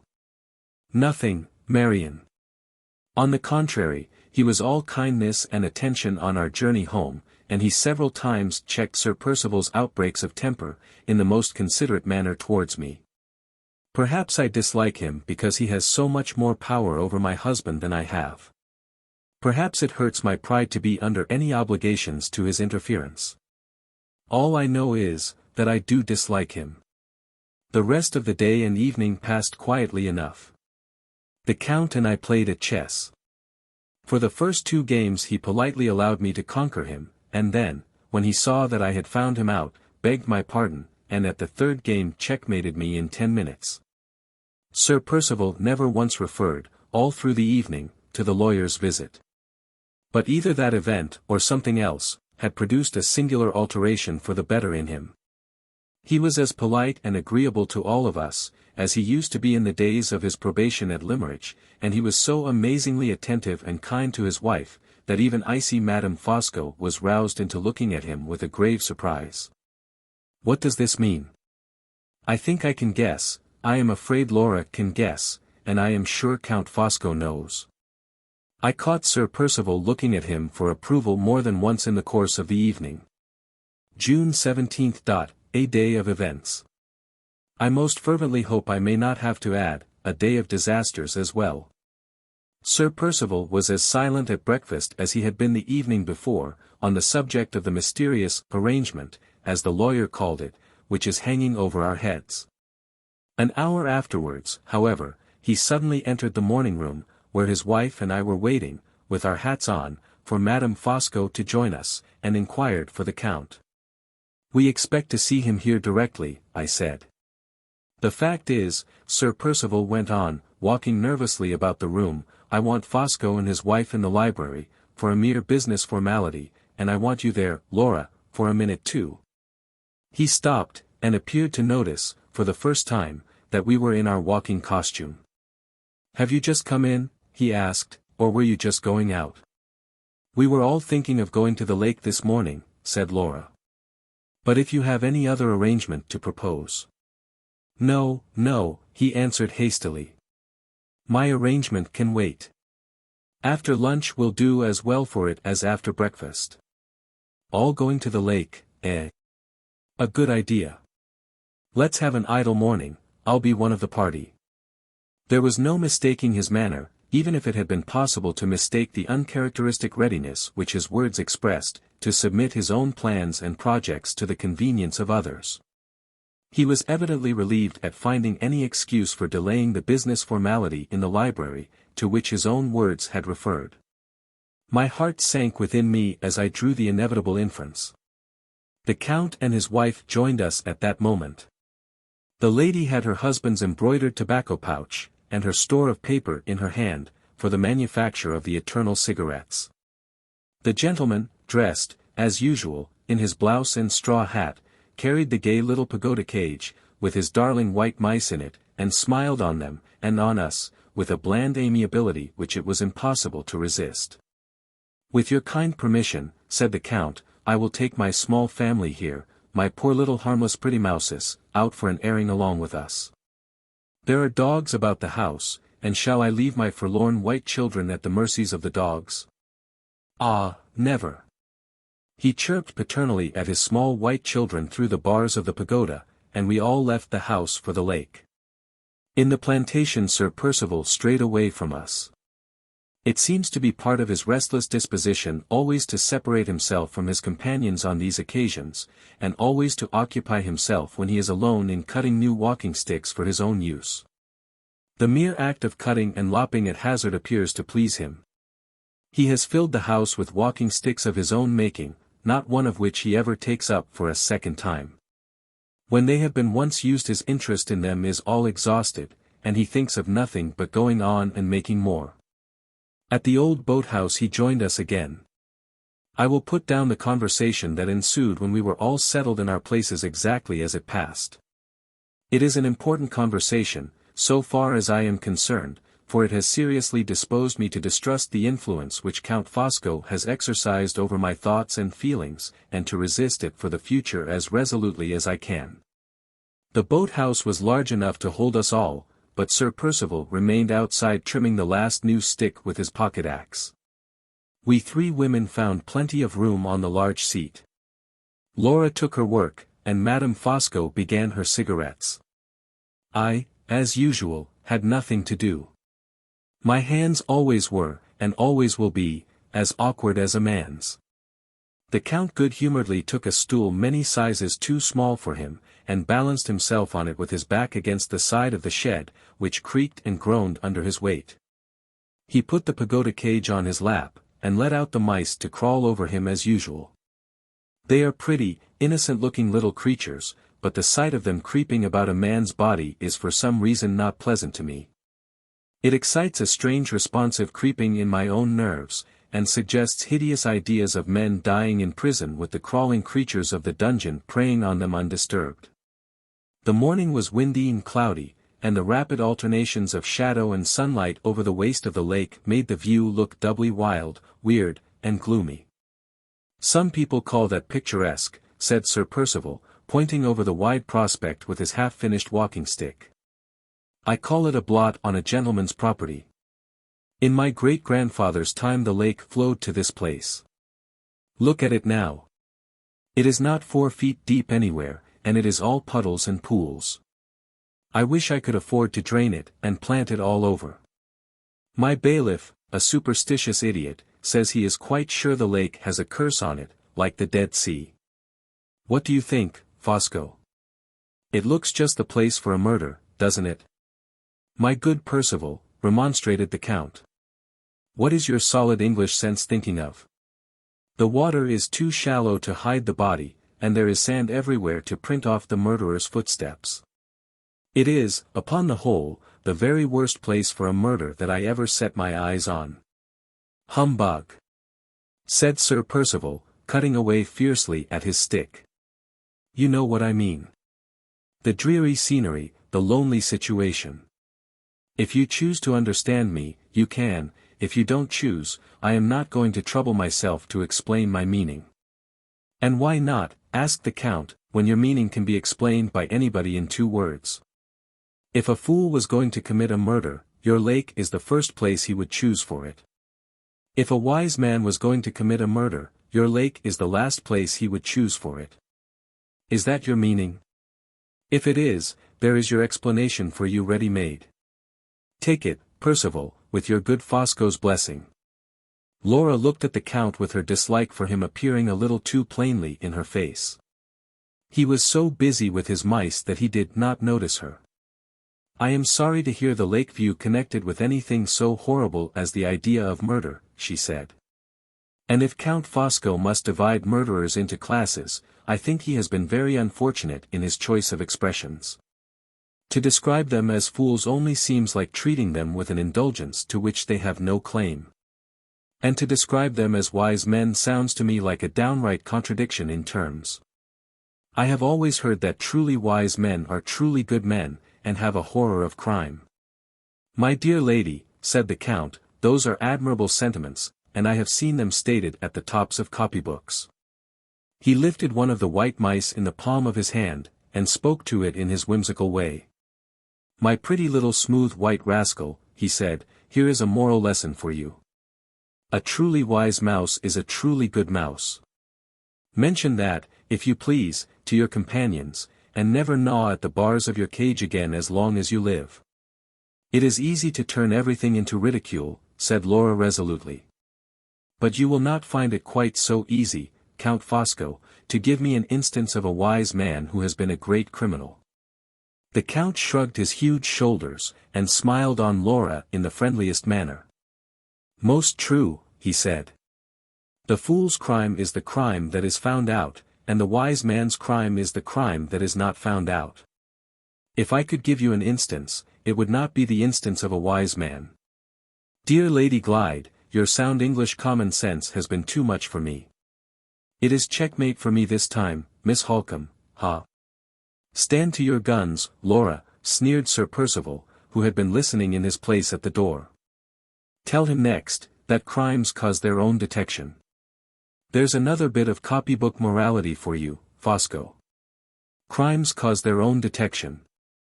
What infernal humbug! I believe it to be true, said Laura quietly. Sir Percival burst out laughing, so violently, so outrageously, that he quite startled us all, the Count more than any of us. I believe it too, I said, coming to Laura's rescue. Sir Percival, who had been unaccountably amused at his wife's remark, was just as unaccountably irritated by mine. He struck the new stick savagely on the sand, and walked away from us. Poor dear Percival! Cried Count Fosco, looking after him gaily, he is the victim of English spleen. But, my dear Miss Halcombe, my dear Lady Glyde, do you really believe that crimes cause their own detection? And you, my angel, he continued, turning to his wife, who had not uttered a word yet, do you think so too? I wait to be instructed, replied the Countess, in tones of freezing reproof, intended for Laura and me, before I venture on giving my opinion in the presence of well-informed men. Do you, indeed? I said. I remember the time, Countess, when you advocated the rights of women, and freedom of female opinion was one of them. What is your view of the subject, Count? Asked Madame Fosco, calmly proceeding with her cigarettes, and not taking the least notice of me. The Count stroked one of his white mice reflectively with his chubby little finger before he answered. It is truly wonderful, he said, how easily society can console itself for the worst of its shortcomings with a little bit of claptrap.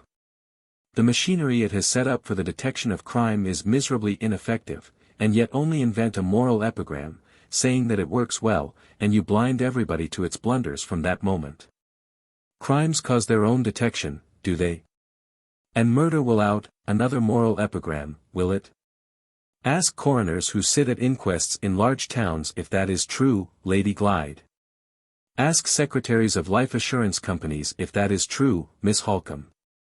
Read your own public journals. In the few cases that get into the newspapers, are there not instances of slain bodies found, and no murderers ever discovered? Multiply the cases that are reported by the cases that are not reported, and the bodies that are found by the bodies that are not found, and what conclusion do you come to? This. That there are foolish criminals who are discovered, and wise criminals who escape. The hiding of a crime, or the detection of a crime, what is it? A trial of skill between the police on one side, and the individual on the other. When the criminal is a brutal, ignorant fool, the police in 9 cases out of 10 win. When the criminal is a resolute, educated, highly intelligent man, the police in 9 cases out of 10 lose. If the police win, you generally hear all about it. If the police lose, you generally hear nothing. And on this tottering foundation you build up your comfortable moral maxim that crime causes its own detection. Yes, all the crime you know of. And what of the rest? Devilish true, and very well put, cried a voice at the entrance of the boathouse. Sir Percival had recovered his equanimity, and had come back while we were listening to the Count. Some of it may be true, I said, and all of it may be very well put. But I don't see why Count Fosco should celebrate the victory of the criminal over society with so much exultation, or why you, Sir Percival, should applaud him so loudly for doing it. Do you hear that, Fosco? Asked Sir Percival. Take my advice, and make your peace with your audience. Tell them virtue's a fine thing, they like that, I can promise you. The Count laughed inwardly and silently, and 2 of the white mice in his waistcoat, alarmed by the internal convulsion going on beneath them, darted out in a violent hurry, and scrambled into their cage again. The ladies, my good Percival, shall tell me about virtue, he said. They are better authorities than I am, for they know what virtue is, and I don't. You hear him, said Sir Percival. Isn't it awful? It is true, said the Count quietly. I am a citizen of the world, and I have met, in my time, with so many different sorts of virtue, that I am puzzled, in my old age, to say which is the right sort and which is the wrong. Here, in England, there is one virtue. And there, in China, there is another virtue. And John Englishman says my virtue is the genuine virtue. And John Chinaman says my virtue is the genuine virtue. And I say yes to one, or no to the other, and am just as much bewildered about it in the case of John with the top boots as I am in the case of John with the pigtail. Ah, nice little mousie. Come, kiss me. What is your own private notion of a virtuous man, my pretty? A man who keeps you warm, and gives you plenty to eat. And a good notion, too, for it is intelligible, at the least. Stay a minute, Count, I interposed. Accepting your illustration, surely we have one unquestionable virtue in England which is wanting in China. The Chinese authorities kill thousands of innocent people on the most frivolous pretexts. We in England are free from all guilt of that kind, we commit no such dreadful crime, we abhor reckless bloodshed with all our hearts. Quite right, Marian, said Laura. Well thought of, and well expressed. Pray allow the Count to proceed, said Madame Fosco, with stern civility. You will find, young ladies, that he never speaks without having excellent reasons for all that he says. Thank you, my angel, replied the Count. Have a bonbon. He took out of his pocket a pretty little inlaid box, and placed it open on the table. Chocolate à la vanille, cried the impenetrable man, cheerfully rattling the sweetmeats in the box, and bowing all round. Offered by Fosco as an act of homage to the charming society. Be good enough to go on, Count, said his wife, with a spiteful reference to myself. Oblige me by answering Miss Halcombe. Miss Halcombe is unanswerable, replied the polite Italian, that is to say, so far as she goes. Yes. I agree with her. John Bull does abhor the crimes of John Chinaman. He is the quickest old gentleman at finding out faults that are his neighbors', and the slowest old gentleman at finding out the faults that are his own, who exists on the face of creation. Is he so very much better in this way than the people whom he condemns in their way? English society, Miss Halcombe, is as often the accomplice as it is the enemy of crime. Yes. Yes. Crime is in this country what crime is in other countries, a good friend to a man and to those about him as often as it is an enemy. A great rascal provides for his wife and family. The worse he is the more he makes them the objects for your sympathy. He often provides also for himself. A profligate spendthrift who is always borrowing money will get more from his friends than the rigidly honest man who only borrows of them once, under pressure of the direst want. In the one case the friends will not be at all surprised, and they will give. In the other case they will be very much surprised, and they will hesitate. Is the prison that Mr. Scoundrel lives in at the end of his career a more uncomfortable place than the workhouse that Mr. Honesty lives in at the end of his career? When John Howard Philanthropist wants to relieve misery he goes to find it in prisons, where crime is wretched, not in huts and hovels, where virtue is wretched too.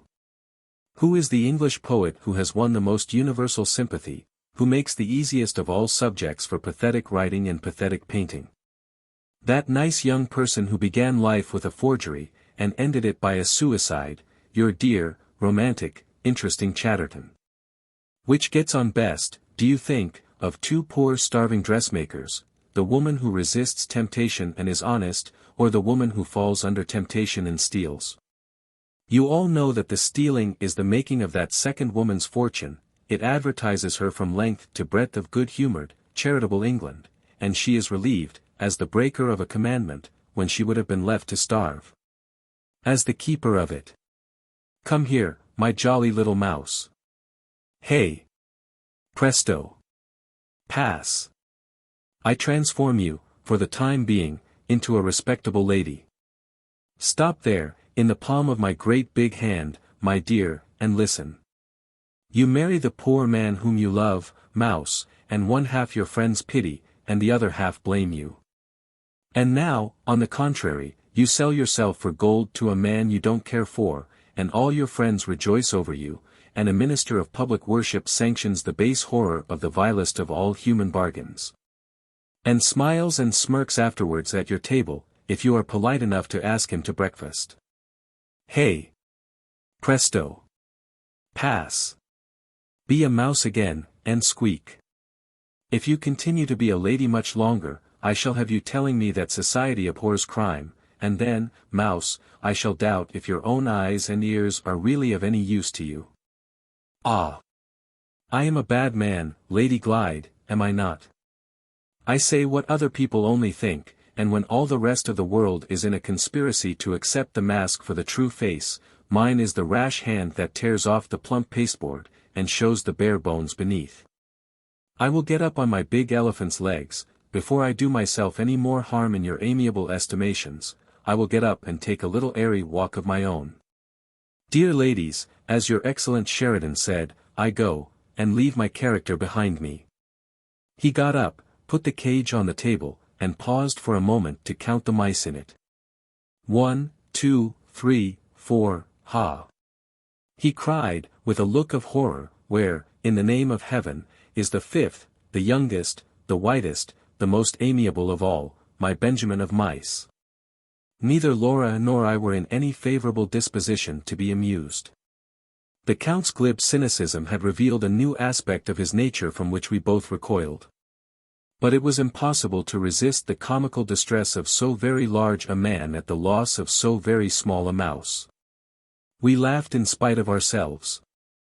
And when Madame Fosco rose to set the example of leaving the boathouse empty, so that her husband might search it to its remotest corners, we rose also to follow her out.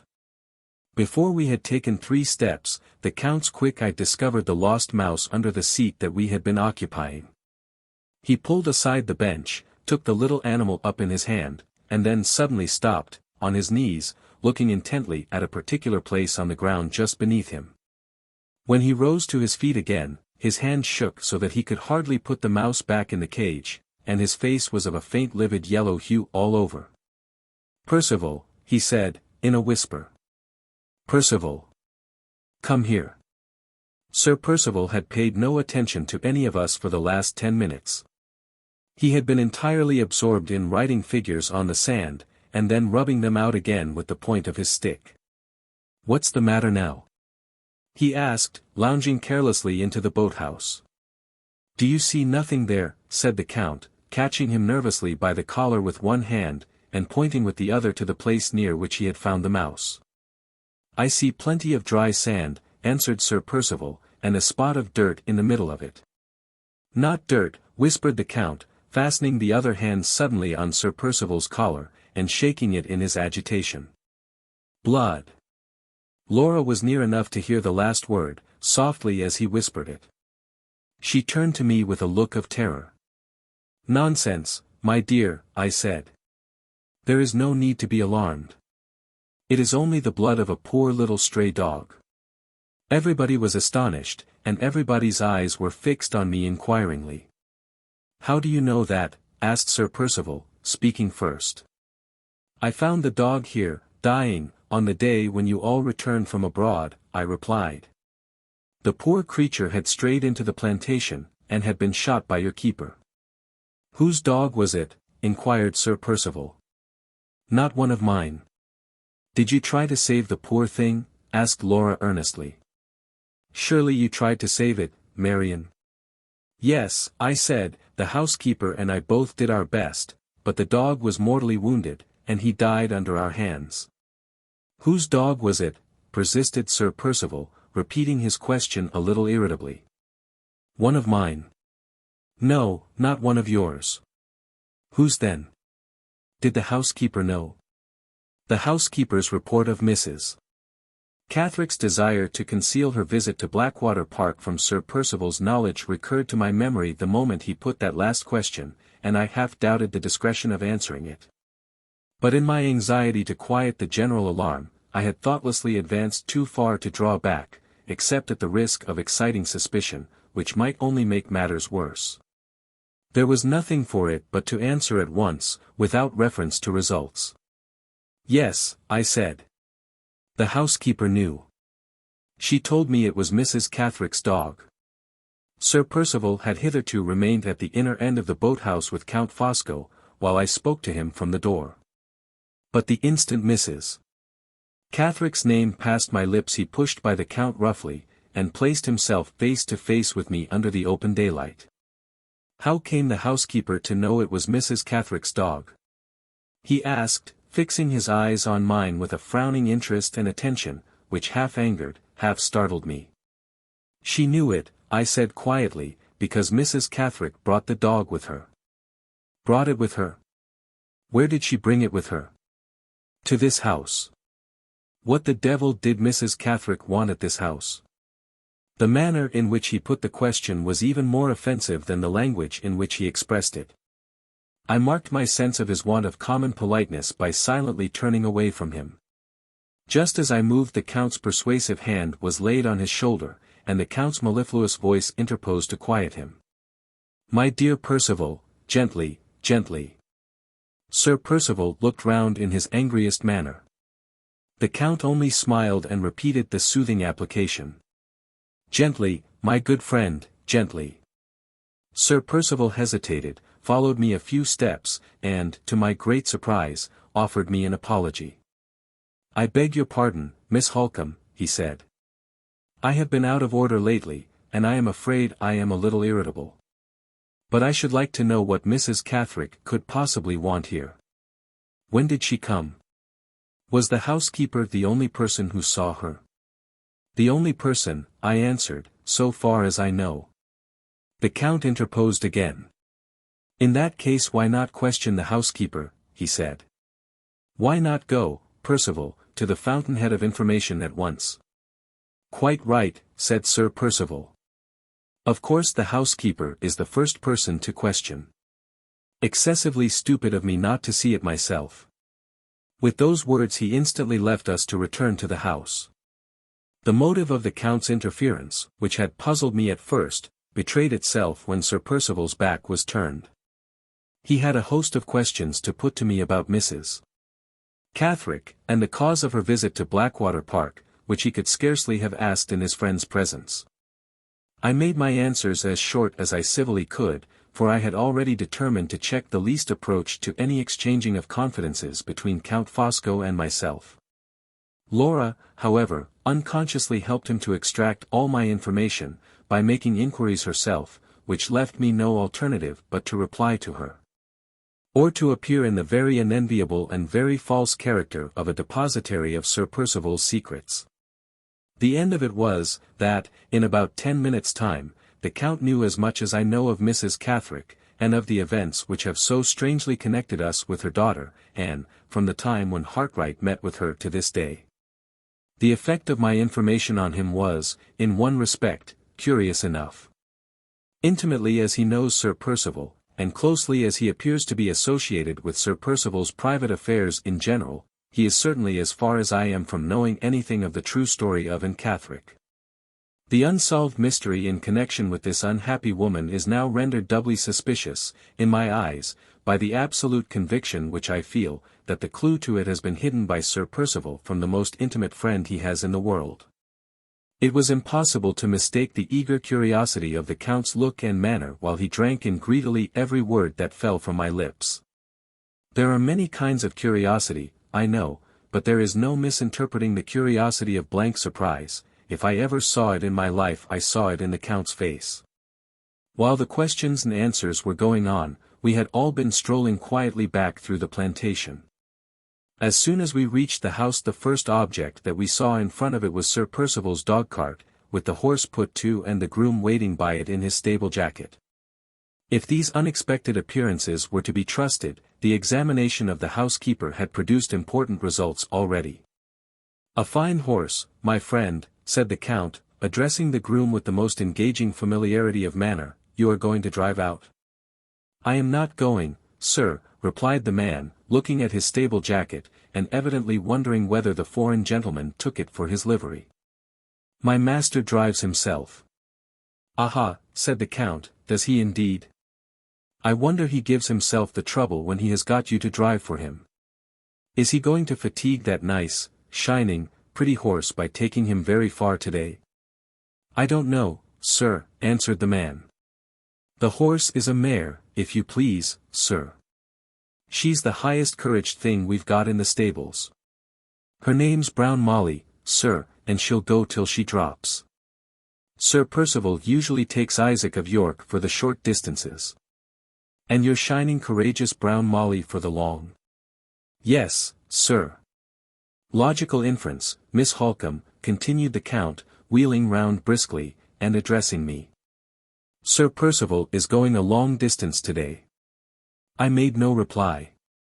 I had my own inferences to draw, from what I knew through the housekeeper and from what I saw before me, and I did not choose to share them with Count Fosco.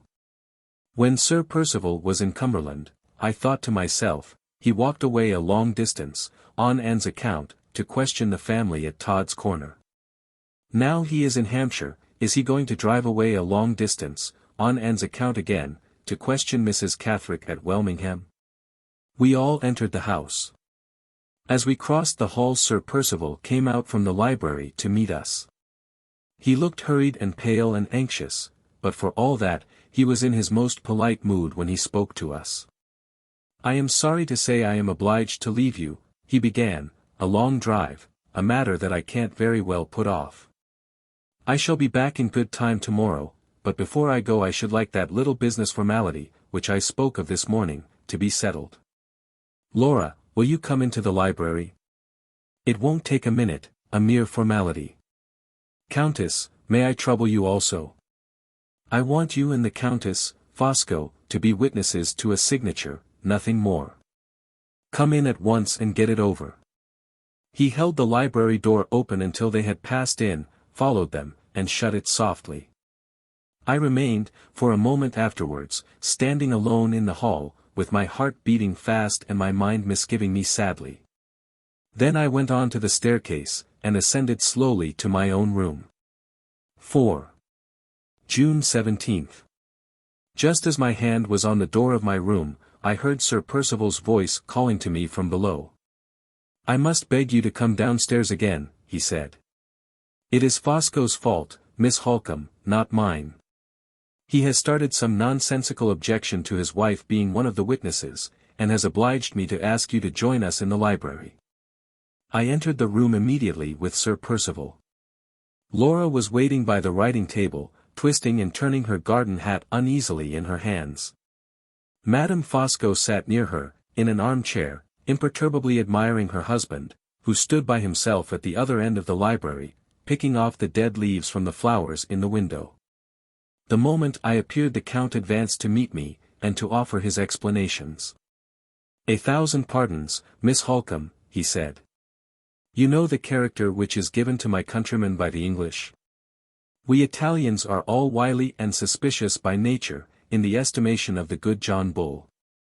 Set me down, if you please, as being no better than the rest of my race. I am a wily Italian and a suspicious Italian. You have thought so yourself, dear lady, have you not? Well, it is part of my wheeliness and part of my suspicion to object to Madame Fosco being a witness to Lady Glyde's signature, when I am also a witness myself." "There is not the shadow of a reason for his objection," interposed Sir Percival. "I have explained to him that the law of England allows Madame Fosco to witness a signature as well as her husband." "I admit it," resumed the Count. "The law of England says, yes, but the conscience of Fosco says, no." He spread out his fat fingers on the bosom of his blouse, and bowed solemnly, as if he wished to introduce his conscience to us all, in the character of an illustrious addition to the society. "What this document which Lady Glyde is about to sign may be," he continued, "I neither know nor desire to know. I only say this, circumstances may happen in the future which may oblige Percival, or his representatives, to appeal to the two witnesses. In which case it is certainly desirable that those witnesses should represent two opinions which are perfectly independent the one of the other. This cannot be if my wife signs as well as myself, because we have but one opinion between us, and that opinion is mine. I will not have it cast in my teeth, at some future day, that Madame Fosco acted under my coercion, and was, in plain fact, no witness at all. I speak in Percival's interest, when I propose that my name shall appear, as the nearest friend of the husband, and your name, Miss Halcombe, as the nearest friend of the wife. I am a Jesuit, if you please to think so, a splitter of straws, a man of trifles and crotchets and scruples, but you will humour me, I hope, in merciful consideration for my suspicious Italian character, and my uneasy Italian conscience. He bowed again, stepped back a few paces, and withdrew his conscience from our society as politely as he had introduced it. The Count's scruples might have been honourable and reasonable enough, but there was something in his manner of expressing them which increased my unwillingness to be concerned in the business of the signature. No consideration of less importance than my consideration for Laura would have induced me to consent to be a witness at all. One look, however, at her anxious face decided me to risk anything rather than desert her. I will readily remain in the room, I said.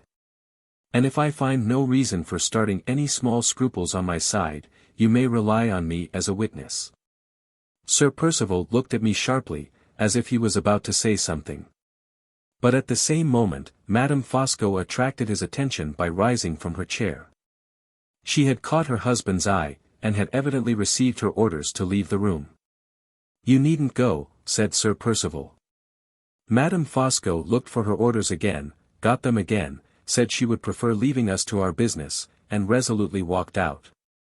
The Count lit a cigarette, went back to the flowers in the window, and puffed little jets of smoke at the leaves, in a state of the deepest anxiety about killing the insects. Meanwhile Sir Percival unlocked a cupboard beneath one of the bookcases, and produced from it a piece of parchment, folded longwise, many times over. He placed it on the table, opened the last fold only, and kept his hand on the rest. The last fold displayed a strip of blank parchment with little wafers stuck on it at certain places. Every line of the writing was hidden in the part which he still held folded up under his hand. Laura and I looked at each other. Her face was pale, but it showed no indecision and no fear. Sir Percival dipped a pen in ink, and handed it to his wife. "Sign your name there," he said, pointing to the place. "You and Fosco are to sign afterwards, Miss Halcombe, opposite those two wafers. Come here, Fosco." Witnessing a signature is not to be done by mooning out of window and smoking into the flowers. The Count threw away his cigarette, and joined us at the table, with his hands carelessly thrust into the scarlet belt of his blouse, and his eyes steadily fixed on Sir Percival's face.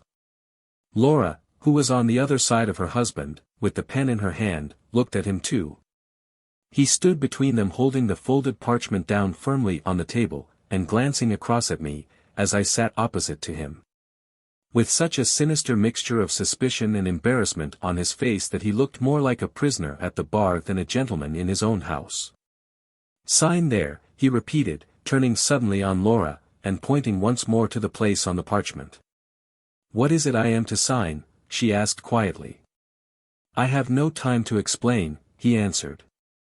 "The dog-cart is at the door, and I must go directly. Besides, if I had time, you wouldn't understand. It is a purely formal document, full of legal technicalities, and all that sort of thing. Come. Come.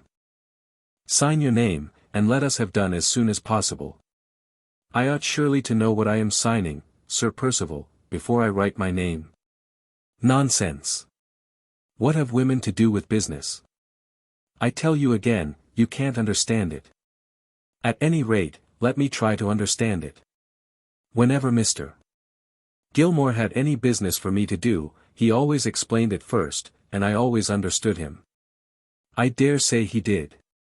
He was your servant, and was obliged to explain. I am your husband, and am not obliged. How much longer do you mean to keep me here? I tell you again, there is no time for reading anything, the dog-cart is waiting at the door. Once for all, will you sign or will you not?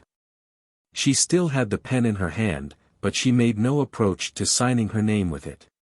If my signature pledges me to anything, she said, surely I have some claim to know what that pledge is? He lifted up the parchment, and struck it angrily on the table. Speak out, he said. You were always famous for telling the truth. Never mind Miss Halcombe, never mind Fosco, say, in plain terms, you distrust me. The Count took one of his hands out of his belt and laid it on Sir Percival's shoulder.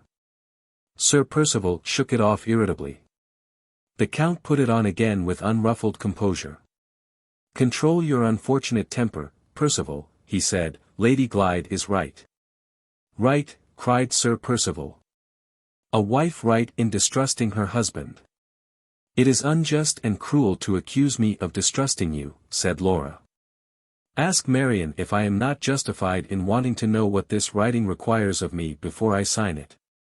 "I won't have any appeals made to Miss Halcombe," retorted Sir Percival. "Miss Halcombe has nothing to do with the matter. I had not spoken hitherto, and I would much rather not have spoken now." But the expression of distress in Laura's face when she turned it towards me, and the insolent injustice of her husband's conduct, left me no other alternative than to give my opinion, for her sake, as soon as I was asked for it. "Excuse me, Sir Percival," I said, "but as one of the witnesses to the signature, I venture to think that I have something to do with the matter. Laura's objection seems to me a perfectly fair one, and speaking for myself only, I cannot assume the responsibility of witnessing her signature, unless she first understands what the writing is which you wish her to sign." "A cool declaration, upon my soul," cried Sir Percival. "The next time you invite yourself to a man's house, Miss Halcombe, I recommend you not to repay his hospitality by taking his wife's side against him in a matter that doesn't concern you." I started to my feet as suddenly as if he had struck me. If I had been a man, I would have knocked him down on the threshold of his own door, and have left his house, never on any earthly consideration to enter it again.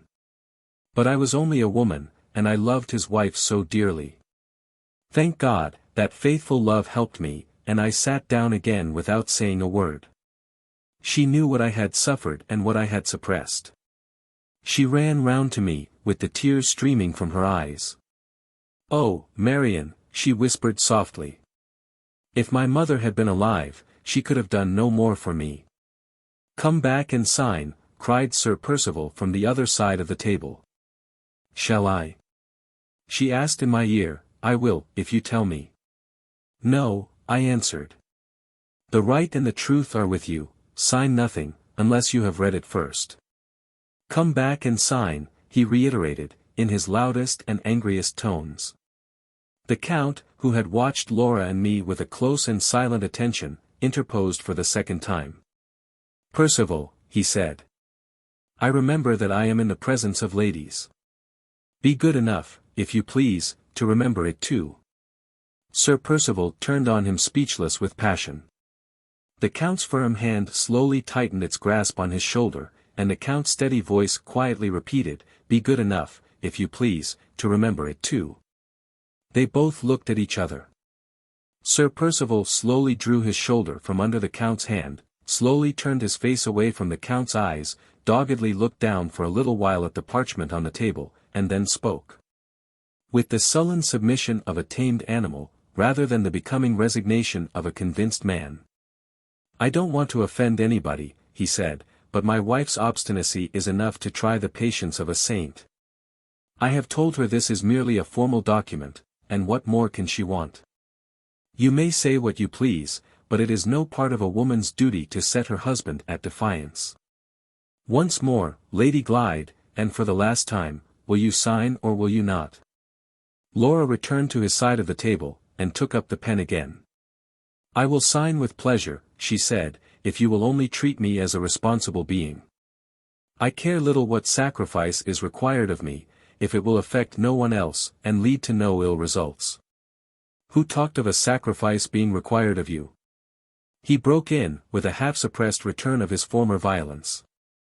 "I only meant," she resumed, "that I would refuse no concession which I could honorably make. If I have a scruple about signing my name to an engagement of which I know nothing, why should you visit it on me so severely? It is rather hard, I think, to treat Count Fosco's scruples so much more indulgently than you have treated mine." This unfortunate, yet most natural, reference to the Count's extraordinary power over her husband, indirect as it was, set Sir Percival's smouldering temper on fire again in an instant. "Scruples," he repeated. "Your scruples. It is rather late in the day for you to be scrupulous. I should have thought you had got over all weakness of that sort, when you made a virtue of necessity by marrying me. The instant he spoke those words, Laura threw down the pen, looked at him with an expression in her eyes which, throughout all my experience of her, I had never seen in them before, and turned her back on him in dead silence. This strong expression of the most open and the most bitter contempt was so entirely unlike herself, so utterly out of her character, that it silenced us all. There was something hidden, beyond a doubt, under the mere surface brutality of the words which her husband had just addressed to her. There was some lurking insult beneath them, of which I was wholly ignorant, but which had left the mark of its profanation so plainly on her face that even a stranger might have seen it. The Count, who was no stranger, saw it as distinctly as I did. When I left my chair to join Laura, I heard him whisper under his breath to Sir Percival, "You idiot." Laura walked before me to the door as I advanced, and at the same time her husband spoke to her once more.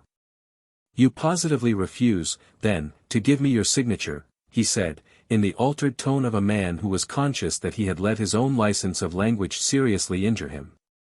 "After what you have just said to me," she replied firmly, "I refuse my signature until I have read every line in that parchment from the first word to the last. Come away, Marian, we have remained here long enough." "One moment," interposed the Count before Sir Percival could speak again. "One moment, Lady Glyde, I implore you." Laura would have left the room without noticing him, but I stopped her. "Don't make an enemy of the Count," I whispered. "Whatever you do, don't make an enemy of the Count." She yielded to me. I closed the door again, and we stood near it waiting. Sir Percival sat down at the table, with his elbow on the folded parchment, and his head resting on his clenched fist. The Count stood between us, master of the dreadful position in which we were placed, as he was master of everything else. "Lady Glyde," he said, with a gentleness which seemed to address itself to our forlorn situation instead of to ourselves, "pray pardon me if I venture to offer one suggestion. And pray believe that I speak out of my profound respect and my friendly regard for the mistress of this house." He turned sharply toward Sir Percival. "Is it absolutely necessary," he asked, "that this thing here, under your elbow, should be signed today?" "It is necessary to my plans and wishes," returned the other sulkily. "But that consideration, as you may have noticed, has no influence with Lady Glyde. Answer my plain question plainly. Can the business of the signature be put off till tomorrow, yes or no?" "Yes, if you will have it so." "Then what are you wasting your time for here? Let the signature wait till tomorrow, let it wait till you come back." Sir Percival looked up with a frown and an oath. "You are taking a tone with me that I don't like," he said. "A tone I won't bear from any man." "I am advising you for your good," returned the Count, with a smile of quiet contempt. "Give yourself time, give Lady Glyde time. Have you forgotten that your dog-cart is waiting at the door? My tone surprises you, ha? I dare say it does. It is the tone of a man who can keep his temper. How many doses of good advice have I given you in my time? More than you can count. Have I ever been wrong? I defy you to quote me an instance of it. Go. Take your drive. The matter of the signature can wait till tomorrow. Let it wait, and renew it when you come back." Sir Percival hesitated and looked at his watch. His anxiety about the secret journey which he was to take that day, revived by the Count's words, was now evidently disputing possession of his mind with his anxiety to obtain Laura's signature. He considered for a little while, and then got up from his chair. "It is easy to argue me down," he said, "when I have no time to answer you. I will take your advice, Fosco, not because I want it, or believe in it, but because I can't stop here any longer." He paused, and looked round darkly at his wife. "If you don't give me your signature when I come back tomorrow." The rest was lost in the noise of his opening the bookcase cupboard again, and locking up the parchment once more. He took his hat and gloves off the table, and made for the door. Laura and I drew back to let him pass. "Remember tomorrow," he said to his wife, and went out. We waited to give him time to cross the hall and drive away. The Count approached us while we were standing near the door. "You have just seen Percival at his worst, Miss Halcombe," he said. "As his old friend, I am sorry for him and ashamed of him. As his old friend, I promise you that he shall not break out tomorrow in the same disgraceful manner in which he has broken out today." Laura had taken my arm while he was speaking and she pressed it significantly when he had done. It would have been a hard trial to any woman to stand by and see the office of apologist for her husband's misconduct quietly assumed by his male friend in her own house, and it was a trial to her. I thanked the Count civilly, and let her out. Yes. I thanked him, for I felt already, with a sense of inexpressible helplessness and humiliation, that it was either his interest or his caprice to make sure of my continuing to reside at Blackwater Park, and I knew after Sir Percival's conduct to me, that without the support of the Count's influence, I could not hope to remain there.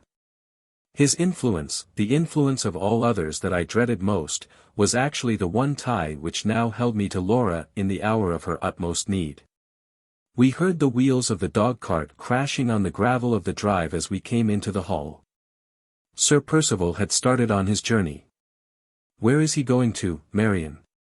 Laura whispered. "Every fresh thing he does seems to terrify me about the future.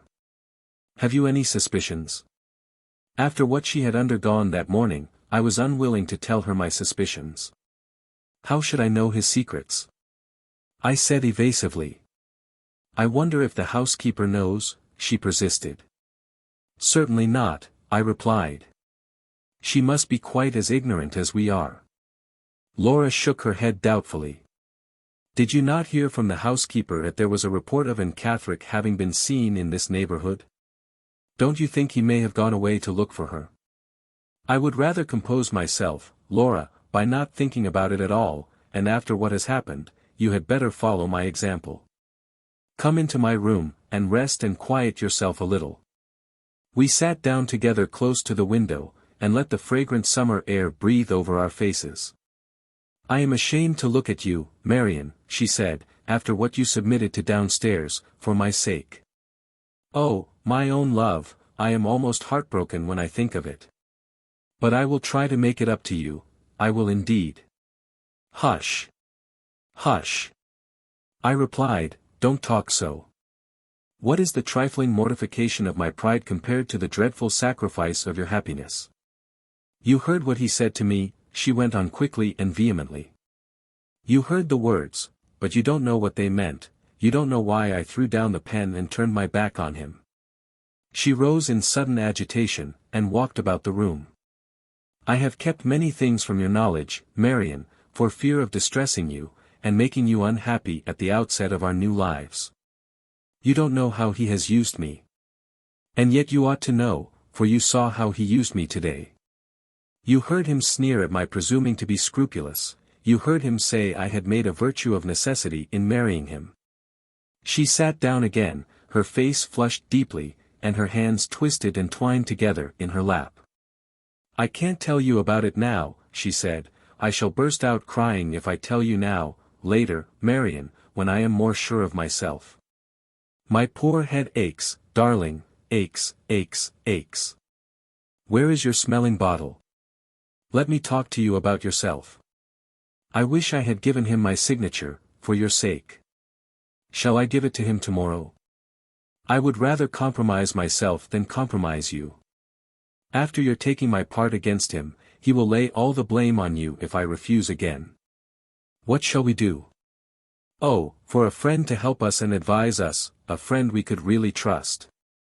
She sighed bitterly. I saw in her face that she was thinking of Hartright, saw it the more plainly because her last words set me thinking of him too. In 6 months only from her marriage we wanted the faithful service he had offered to us in his farewell words. How little I once thought that we should ever want it at all. "We must do what we can to help ourselves," I said. "Let us try to talk it over calmly, Laura, let us do all in our power to decide for the best." Putting what she knew of her husband's embarrassments and what I had heard of his conversation with the lawyer together, we arrived necessarily at the conclusion that the parchment in the library had been drawn up for the purpose of borrowing money.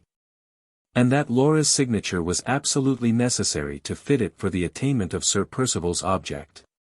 The second question, concerning the nature of the legal contract by which the money was to be obtained, and the degree of personal responsibility to which Laura might subject herself if she signed it in the dark, involved considerations which lay far beyond any knowledge and experience that either of us possessed.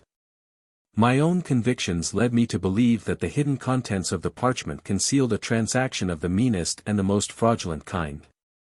I had not formed this conclusion in consequence of Sir Percival's refusal to show the writing or to explain it, for that refusal might well have proceeded from his obstinate disposition and his domineering temper alone. My sole motive for distrusting his honesty sprang from the change which I had observed in his language and his manners at Blackwater Park. A change which convinced me that he had been acting a part throughout the whole period of his probation at Limmeridge House. His elaborate delicacy, his ceremonious politeness which harmonized so agreeably with Mr. Gilmore's old-fashioned notions, his modesty with Laura, his candor with me, his moderation with Mr. Fairlie, all these were the artifices of a mean, cunning, and brutal man, who had dropped his disguise when his practised duplicity had gained its end, and had openly shown himself in the library on that very day. I say nothing of the grief which this discovery caused me on Laura's account, for it is not to be expressed by any words of mine. I only refer to it at all, because it decided me to oppose her signing the parchment, whatever the consequences might be, unless she was first made acquainted with the contents. Under these circumstances, the one chance for us when tomorrow came was to be provided with an objection to giving the signature, which might rest on sufficiently firm commercial or legal grounds to shake Sir Percival's resolution, and to make him suspect that we two women understood the laws and obligations of business as well as himself. After some pondering, I determined to write to the only honest man within reach whom we could trust to help us discreetly in our forlorn situation. That man was Mr. Gilmore's partner, Mr. Curll, who conducted the business now that our old friend had been obliged to withdraw from it, and to leave London on account of his health. I explained to Laura that I had Mr. Gilmore's own authority for placing implicit confidence in his partner's integrity, discretion, and accurate knowledge of all her affairs, and with her full approval I sat down at once to write the letter. I began by stating our position to Mr. Curll exactly as it was, and then asked for his advice in return, expressed in plain, downright terms which he could comprehend without any danger of misinterpretations and mistakes. My letter was as short as I could possibly make it, and was, I hope, unencumbered by needless apologies and needless details. Just as I was about to put the address on the envelope, an obstacle was discovered by Laura, which in the effort and preoccupation of writing had escaped my mind altogether. "How are we to get the answer in time?" she asked. "Your letter will not be delivered in London before tomorrow morning, and the post will not bring the reply here till the morning after." The only way of overcoming this difficulty was to have the answer brought to us from the lawyer's office by a special messenger. I wrote a postscript to that effect, begging that the messenger might be dispatched with the reply by the 11 o'clock morning train, which would bring him to our station at 20 minutes past 1. And so enable him to reach Blackwater Park by 2 o'clock at the latest. He was to be directed to ask for me, to answer no questions addressed to him by any one else, and to deliver his letter into no hands but mine. In case Sir Percival should come back tomorrow before 2 o'clock, I said to Laura, the wisest plan for you to adopt is to be out in the grounds all the morning with your book or your work, and not to appear at the house till the messenger has had time to arrive with the letter. I will wait here for him all the morning, to guard against any misadventures or mistakes. By following this arrangement I hope and believe we shall avoid being taken by surprise. Let us go down to the drawing-room now. We may excite suspicion if we remain shut up together too long. Suspicion, she repeated. Whose suspicion can we excite, now that Sir Percival has left the house? Do you mean Count Fosco? Perhaps I do, Laura. You are beginning to dislike him as much as I do, Marian. No, not to dislike him. Dislike is always more or less associated with contempt. I can see nothing in the Count to despise. You are not afraid of him, are you? Perhaps I am, a little. Afraid of him, after his interference in our favor today. Yes. I am more afraid of his interference than I am of Sir Percival's violence. Remember what I said to you in the library. Whatever you do, Laura, don't make an enemy of the Count. We went downstairs. Laura entered the drawing room, while I proceeded across the hall, with my letter in my hand, to put it into the post-bag, which hung against the wall opposite to me. The house door was open, and as I crossed past it, I saw Count Fosco and his wife standing talking together on the steps outside, with their faces turned towards me. The Countess came into the hall rather hastily, and asked if I had leisure enough for 5 minutes' private conversation. Feeling a little surprised by such an appeal from such a person, I put my letter into the bag, and replied that I was quite at her disposal. She took my arm with unaccustomed friendliness and familiarity, and instead of leading me into an empty room, drew me out with her to the belt of turf which surrounded the large fish pond. As we passed the Count on the steps he bowed and smiled, and then went at once into the house, pushing the hall door to after him, but not actually closing it. The Countess walked me gently round the fish pond. I expected to be made the depositary of some extraordinary confidence, and I was astonished to find that Madame Fosco's communication for my private ear was nothing more than a polite assurance of her sympathy for me. After what had happened in the library, her husband had told her of all that had passed, and of the insolent manner in which Sir Percival had spoken to me. This information had so shocked and distressed her, on my account and on Laura's, that she had made up her mind, if anything of the sort happened again, to mark her sense of Sir Percival's outrageous conduct by leaving the house. The Count had approved of her idea, and she now hoped that I approved of it too. I thought this a very strange proceeding on the part of such a remarkably reserved woman as Madame Fosco, especially after the interchange of sharp speeches which had passed between us during the conversation in the boat-house on that very morning. However, it was my plain duty to meet a polite and friendly advance on the part of one of my elders with a polite and friendly reply. I answered the Countess accordingly in her own tone, and then, thinking we had said all that was necessary on either side, made an attempt to get back to the house. But Madame Fosco seemed resolved not to part with me, and to my unspeakable amazement, resolved also to talk. Hitherto the most silent of women, she now persecuted me with fluent conventionalities on the subject of married life, on the subject of Sir Percival and Laura, on the subject of her own happiness, on the subject of the late Mr. Fairlie's conduct to her in the matter of her legacy, and on half a dozen other subjects besides, until she had detained me walking round and round the fish pond for more than half an hour, and had quite wearied me out. Whether she discovered this or not, I cannot say, but she stopped as abruptly as she had begun, looked towards the house door, resumed her icy manner in a moment, and dropped my arm of her own accord before I could think of an excuse for accomplishing my own release from her. As I pushed open the door and entered the hall, I found myself suddenly face to face with the Count again. He was just putting a letter into the post-bag. After he had dropped it in and had closed the bag, he asked me where I had left Madame Fosco. I told him, and he went out at the hall door immediately to join his wife. His manner when he spoke to me was so unusually quiet and subdued that I turned and looked after him, wondering if he were ill or out of spirits. Why my next proceeding was to go straight up to the post-bag and take out my own letter and look at it again, with a vague distrust on me. And why the looking at it for the second time instantly suggested the idea to my mind of sealing the envelope for its greater security, are mysteries which are either too deep or too shallow for me to fathom. Women, as everybody knows, constantly act on impulses which they cannot explain even to themselves, and I can only suppose that one of those impulses was the hidden cause of my unaccountable conduct on this occasion. Whatever influence animated me, I found cause to congratulate myself on having obeyed it as soon as I prepared to seal the letter in my own room. I had originally closed the envelope in the usual way by moistening the adhesive point and pressing it on the paper beneath, and when I now tried it with my finger, after a lapse of full 3/4 of an hour, the envelope opened on the instant, without sticking or tearing. Perhaps I had fastened it insufficiently. Perhaps there might have been some defect in the adhesive gum. Or, perhaps, no. It is quite revolting enough to feel that third conjecture stirring in my mind. I would rather not see it confronting me in plain black and white. I almost dread tomorrow, so much depends on my discretion and self-control. There are two precautions, at all events, which I am sure not to forget. I must be careful to keep up friendly appearances with the Count, and I must be well on my guard when the messenger from the office comes here with the answer to my letter. V. June 17th.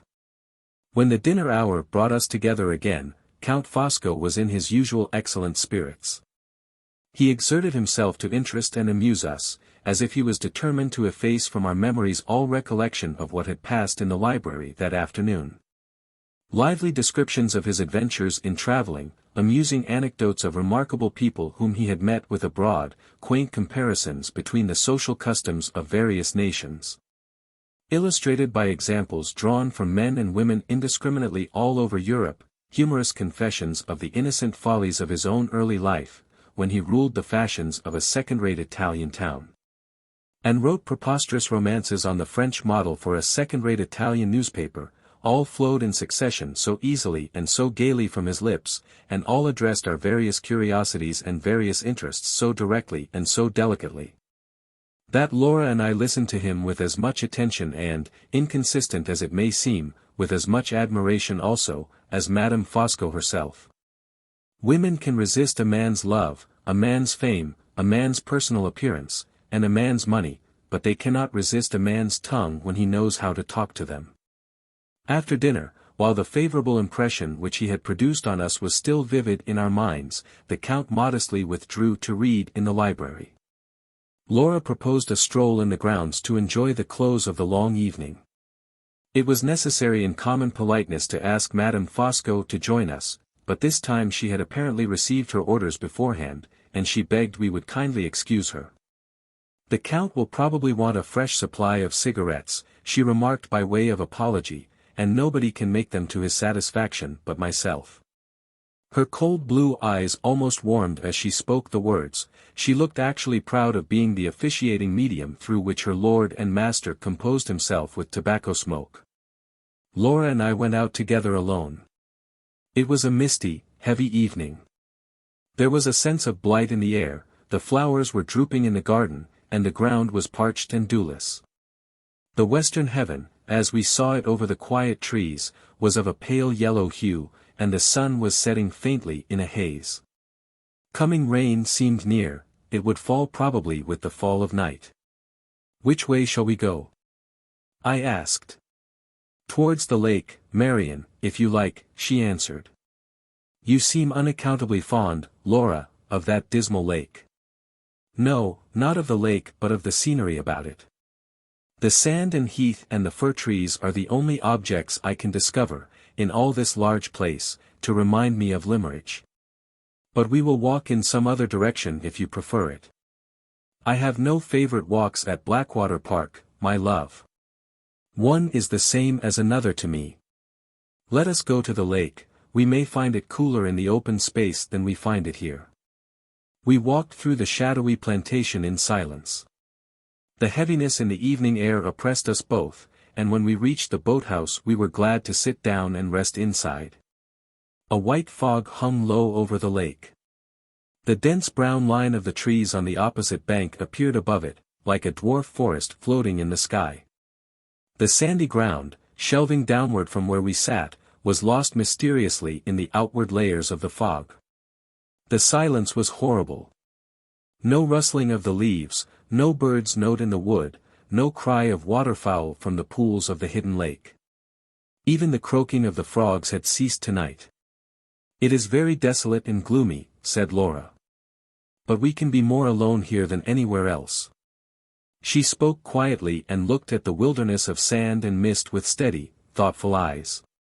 I could see that her mind was too much occupied to feel the dreary impressions from without which had fastened themselves already on mine. "I promised, Marian, to tell you the truth about my married life, instead of leaving you any longer to guess it for yourself," she began. "That secret is the first I have ever had from you, love, and I am determined it shall be the last. I was silent, as you know, for your sake, and perhaps a little for my own sake as well. It is very hard for a woman to confess that the man to whom she has given her whole life is the man of all others who cares least for the gift. If you were married yourself, Marian, and especially if you were happily married, you would feel for me as no single woman can feel, however kind and true she may be. What answer could I make? I could only take her hand and look at her with my whole heart as well as my eyes would let me. How often, she went on, I have heard you laughing over what you used to call your poverty. How often you have made me mock speeches of congratulation on my wealth. Oh, Marian, never laugh again. Thank God for your poverty, it has made you your own mistress, and has saved you from the lot that has fallen on me. A sad beginning on the lips of a young wife, sad in its quiet plain-spoken truth. The few days we had all passed together at Blackwater Park had been many enough to show me, to show any one, what her husband had married her for. You shall not be distressed, she said, by hearing how soon my disappointments and my trials began, or even by knowing what they were. It is bad enough to have them on my memory. If I tell you how he received the first and last attempt at remonstrance that I ever made, you will know how he has always treated me, as well as if I had described it in so many words. It was one day at Rome when we had ridden out together to the tomb of Cecilia Metella. The sky was calm and lovely, and the grand old ruin looked beautiful, and the remembrance that a husband's love had raised it in the old time to a wife's memory made me feel more tenderly and more anxiously towards my husband than I had ever felt yet. Would you build such a tomb for me, Percival? I asked him. You said you loved me dearly before we were married, and yet, since that time, I could get no farther. Marian. He was not even looking at me. I pulled down my veil, thinking it best not to let him see that the tears were in my eyes. I fancied he had not paid any attention to me, but he had. He said, "Come away," and laughed to himself as he helped me on to my horse. He mounted his own horse and laughed again as we rode away. "If I do build you a tomb," he said, "it will be done with your own money." I wonder whether Cecilia Metella had a fortune and paid for hers. I made no reply. How could I, when I was crying behind my veil? "Ah, you light-complexioned women are all sulky," he said. "What do you want? Compliments and soft speeches? Well, I'm in a good humor this morning. Consider the compliments paid and the speeches said. Men little know when they say hard things to us how well we remember them, and how much harm they do us. It would have been better for me if I had gone on crying, but his contempt dried up my tears and hardened my heart. From that time, Marian, I never checked myself again in thinking of Walter Hartright. I let the memory of those happy days, when we were so fond of each other in secret, come back and comfort me. What else had I to look to for consolation? If we had been together you would have helped me to better things. I know it was wrong, darling, but tell me if I was wrong without any excuse. I was obliged to turn my face from her. Don't ask me. I said. Have I suffered as you have suffered? What right have I to decide? I used to think of him, she pursued, dropping her voice and moving closer to me, I used to think of him when Percival left me alone at night to go among the opera people. I used to fancy what I might have been if it had pleased God to bless me with poverty, and if I had been his wife. I used to see myself in my neat cheap gown, sitting at home and waiting for him while he was earning our bread, sitting at home and working for him and loving him all the better because I had to work for him, seeing him come in tired and taking off his hat and coat for him, and, Marian, pleasing him with little dishes at dinner that I had learnt to make for his sake. Oh! I hope he is never lonely enough and sad enough to think of me and see me as I have thought of him and see him. As she said those melancholy words, all the lost tenderness returned to her voice, and all the lost beauty trembled back into her face. Her eyes rested as lovingly on the blighted, solitary, ill-omened view before us, as if they saw the friendly hills of Cumberland in the dim and threatening sky. Don't speak of Walter any more, I said, as soon as I could control myself. Oh, Laura, spare us both the wretchedness of talking of him now. She roused herself, and looked at me tenderly. I would rather be silent about him forever, she answered, than cause you a moment's pain. It is in your interests, I pleaded. It is for your sake that I speak. If your husband heard you, it would not surprise him if he did hear me. She made that strange reply with a weary calmness and coldness. The change in her manner, when she gave the answer, startled me almost as much as the answer itself. Not surprise him? I repeated. Laura! Remember what you are saying, you frighten me. It is true, she said. It is what I wanted to tell you today, when we were talking in your room. My only secret when I opened my heart to him at Limmeridge was a harmless secret, Marian, you said so yourself. The name was all I kept from him, and he has discovered it. I heard her, but I could say nothing. Her last words had killed the little hope that still lived in me. It happened at Rome, she went on, as wearily calm and cold as ever. We were at a little party given to the English by some friends of Sir Percival's, Mr. and Mrs. Markland. Mrs. Markland had the reputation of sketching very beautifully, and some of the guests prevailed on her to show us her drawings. We all admired them, but something I said attracted her attention particularly to me. Surely you draw yourself, she asked. I used to draw a little once, I answered, but I have given it up. If you have once drawn, she said, you may take to it again one of these days, and if you do, I wish you would let me recommend you a master. I said nothing, you know why, Marian, and tried to change the conversation. But Mrs. Markland persisted.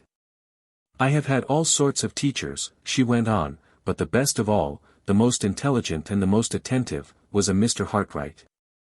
If you ever take up your drawing again, do try him as a master. He is a young man, modest and gentlemanlike, I am sure you will like him. Think of those words being spoken to me publicly, in the presence of strangers who had been invited to meet the bride and bridegroom. I did all I could to control myself, I said nothing, and looked down close at the drawings. When I ventured to raise my head again, my eyes and my husband's eyes met, and I knew, by his look, that my face had betrayed me. We will see about Mr. Hartright, he said, looking at me all the time, when we get back to England. I agree with you, Mrs. Markland, I think Lady Glyde is sure to like him. He laid an emphasis on the last words which made my cheeks burn, and set my heart beating as if it would stifle me. Nothing more was said. We came away early. He was silent in the carriage driving back to the hotel. He helped me out, and followed me upstairs as usual. But the moment we were in the drawing-room, he locked the door, pushed me down into a chair, and stood over me with his hands on my shoulders. Ever since that morning when you made your audacious confession to me at Limmeridge, he said, I have wanted to find out the man, and I found him in your face tonight. Your drawing master was the man, and his name is Hartright. You shall repent it, and he shall repent it, to the last hour of your lives. Now go to bed and dream of him if you like, with the marks of my horsewhip on his shoulders. Whenever he is angry with me now he refers to what I acknowledged to him in your presence with a sneer or a threat. I have no power to prevent him from putting his own horrible construction on the confidence I placed in him. I have no influence to make him believe me, or to keep him silent. You looked surprised today when you heard him tell me that I had made a virtue of necessity in marrying him. You will not be surprised again when you hear him repeat it, the next time he is out of temper. Oh, Marian. Don't. You hurt me. I had caught her in my arms, and the sting and torment of my remorse had closed them round her like a vice. Yes. My remorse.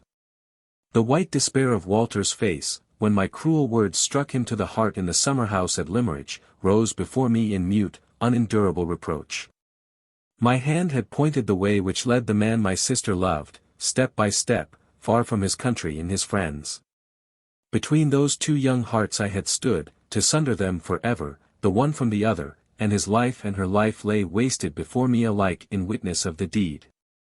I had done this, and done it for Sir Percival Glyde.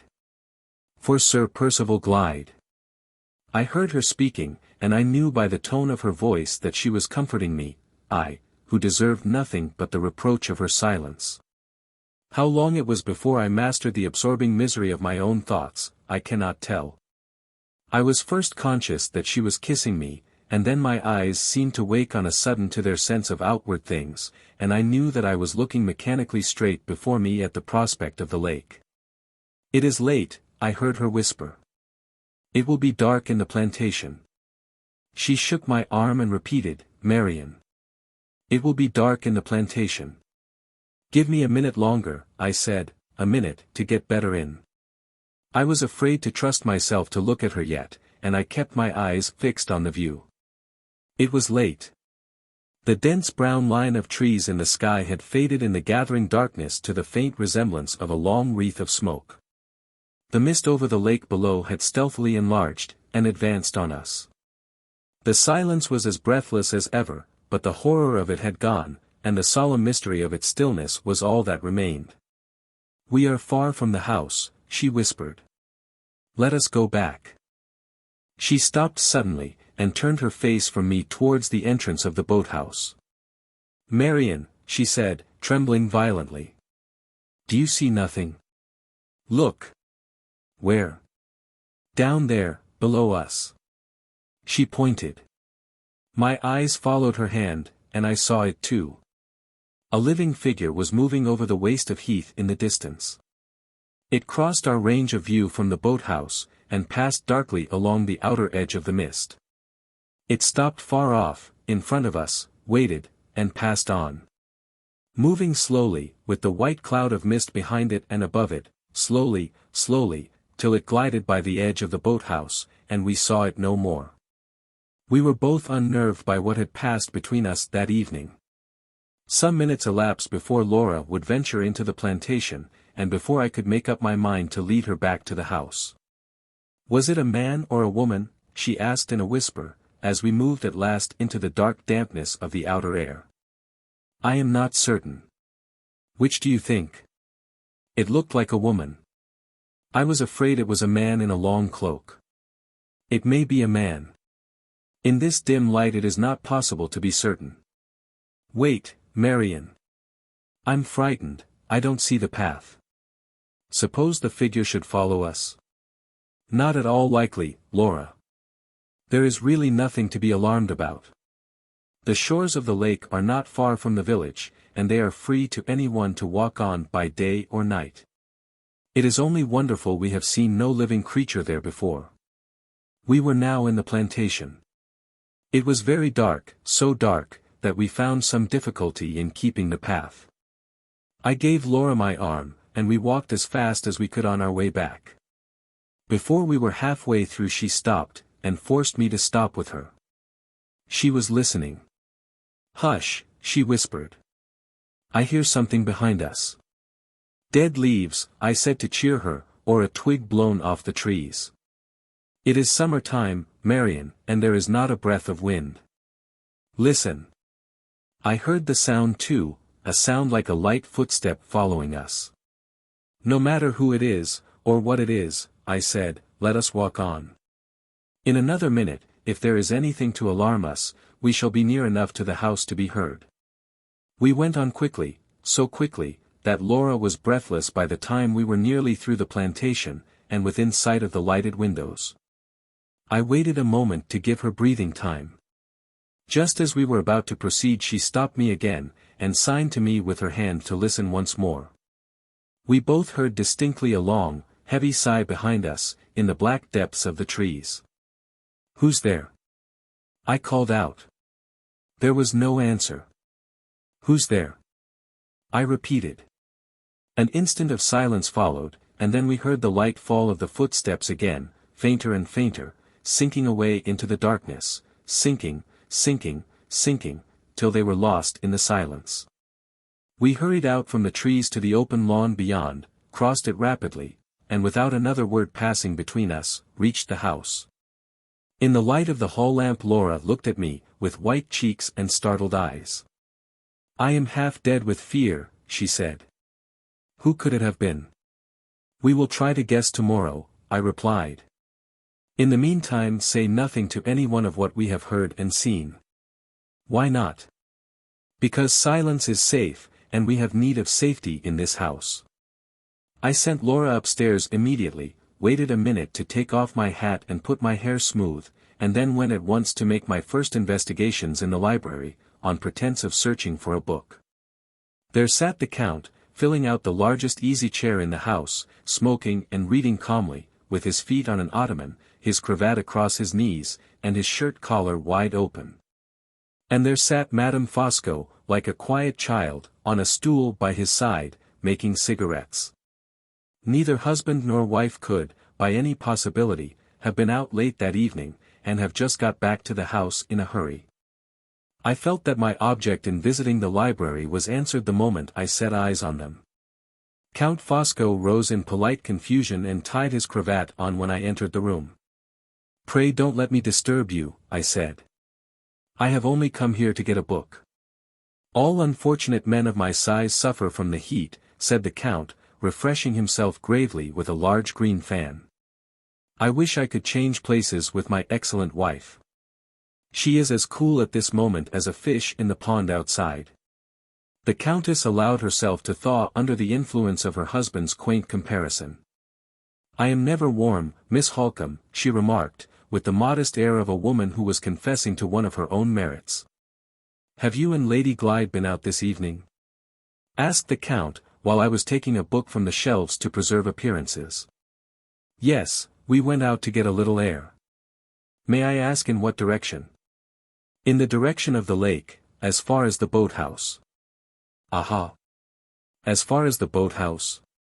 Under other circumstances I might have resented his curiosity. But tonight I hailed it as another proof that neither he nor his wife were connected with the mysterious appearance at the lake. "No more adventures, I suppose, this evening?" he went on. "No more discoveries, like your discovery of the wounded dog?" He fixed his unfathomable grey eyes on me, with that cold, clear, irresistible glitter in them which always forces me to look at him, and always makes me uneasy while I do look. An unutterable suspicion that his mind is prying into mine overcomes me at these times, and it overcame me now. "No," I said shortly, "no adventures, no discoveries."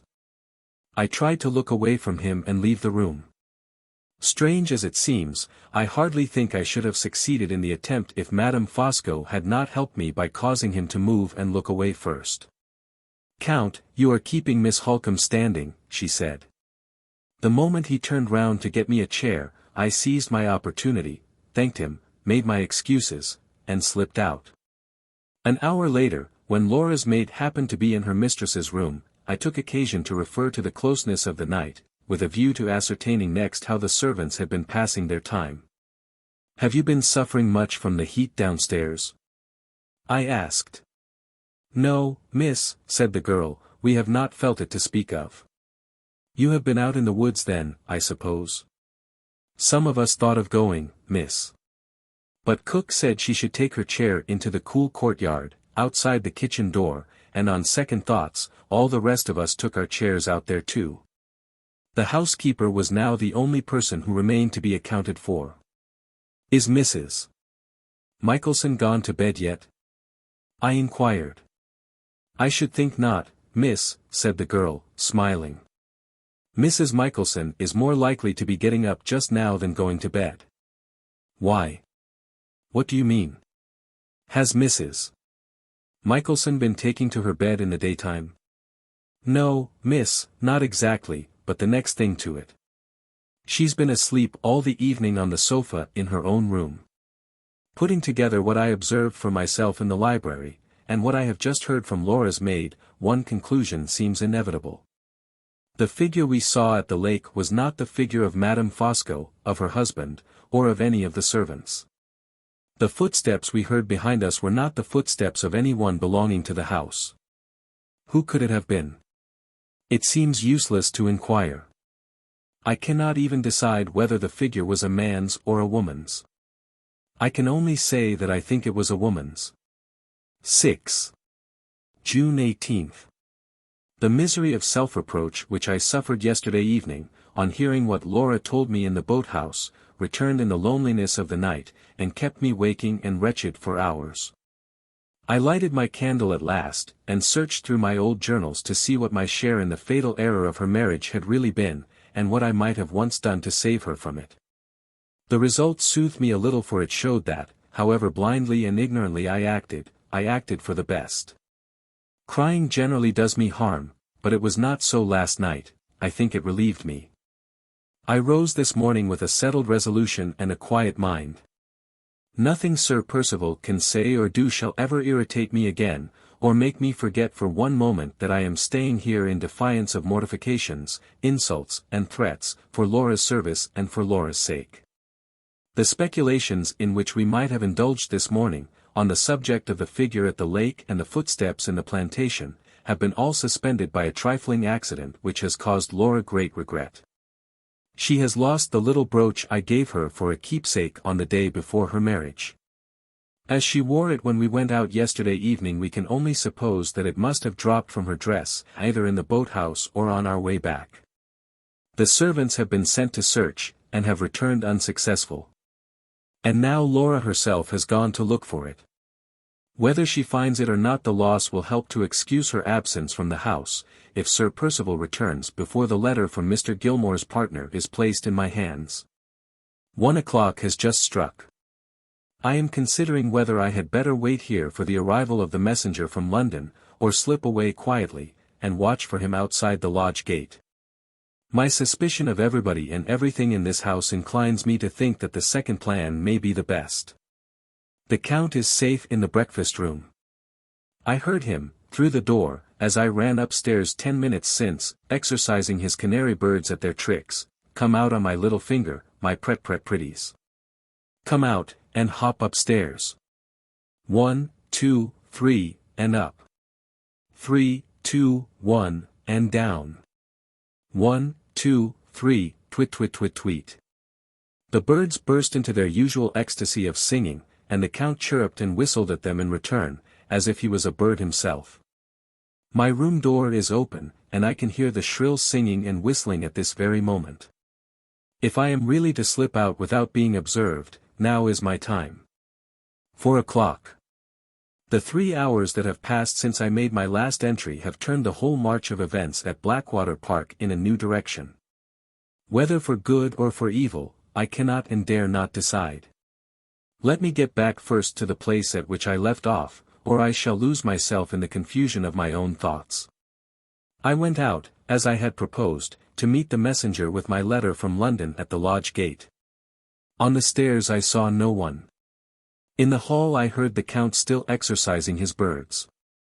But on crossing the quadrangle outside, I passed Madame Fosco, walking by herself in her favourite circle, round and round the great fish pond.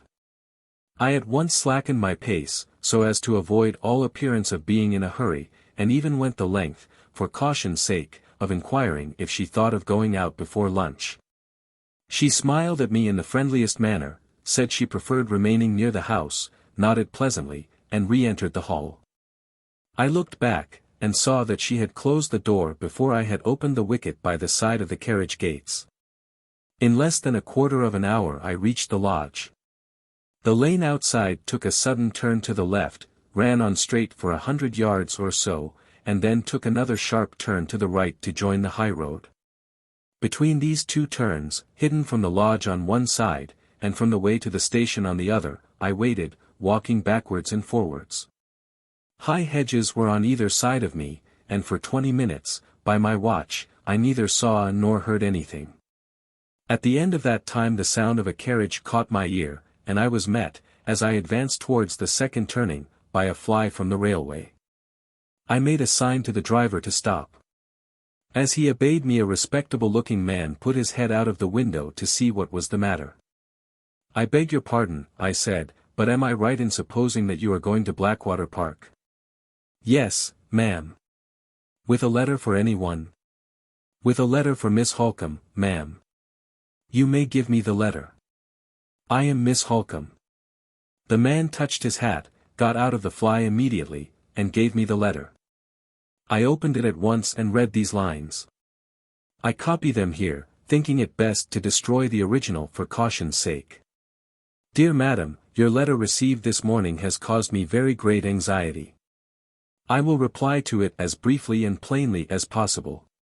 My careful consideration of the statement made by yourself, and my knowledge of Lady Glyde's position, as defined in the settlement, lead me, I regret to say, to the conclusion that a loan of the trust money to Sir Percival, or, in other words, a loan of some portion of the £20,000 of Lady Glyde's fortune, is in contemplation, and that she is made a party to the deed, in order to secure her approval of a flagrant breach of trust, and to have her signature produced against her if she should complain hereafter. It is impossible, on any other supposition, to account, situated as she is, for her execution to a deed of any kind being wanted at all. In the event of Lady Glyde signing such a document, as I am compelled to suppose the deed in question to be, her trustees would be at liberty to advance money to Sir Percival out of her £20,000. If the amount so lent should not be paid back, and if Lady Glyde should have children, their fortune will then be diminished by the sum, large or small, so advanced.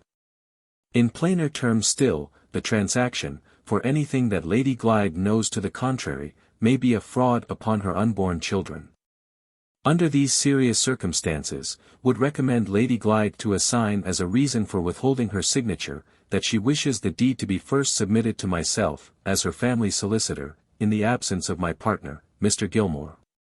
No reasonable objection can be made to taking this course, for, if the transaction is an honorable one, there will necessarily be no difficulty in my giving my approval.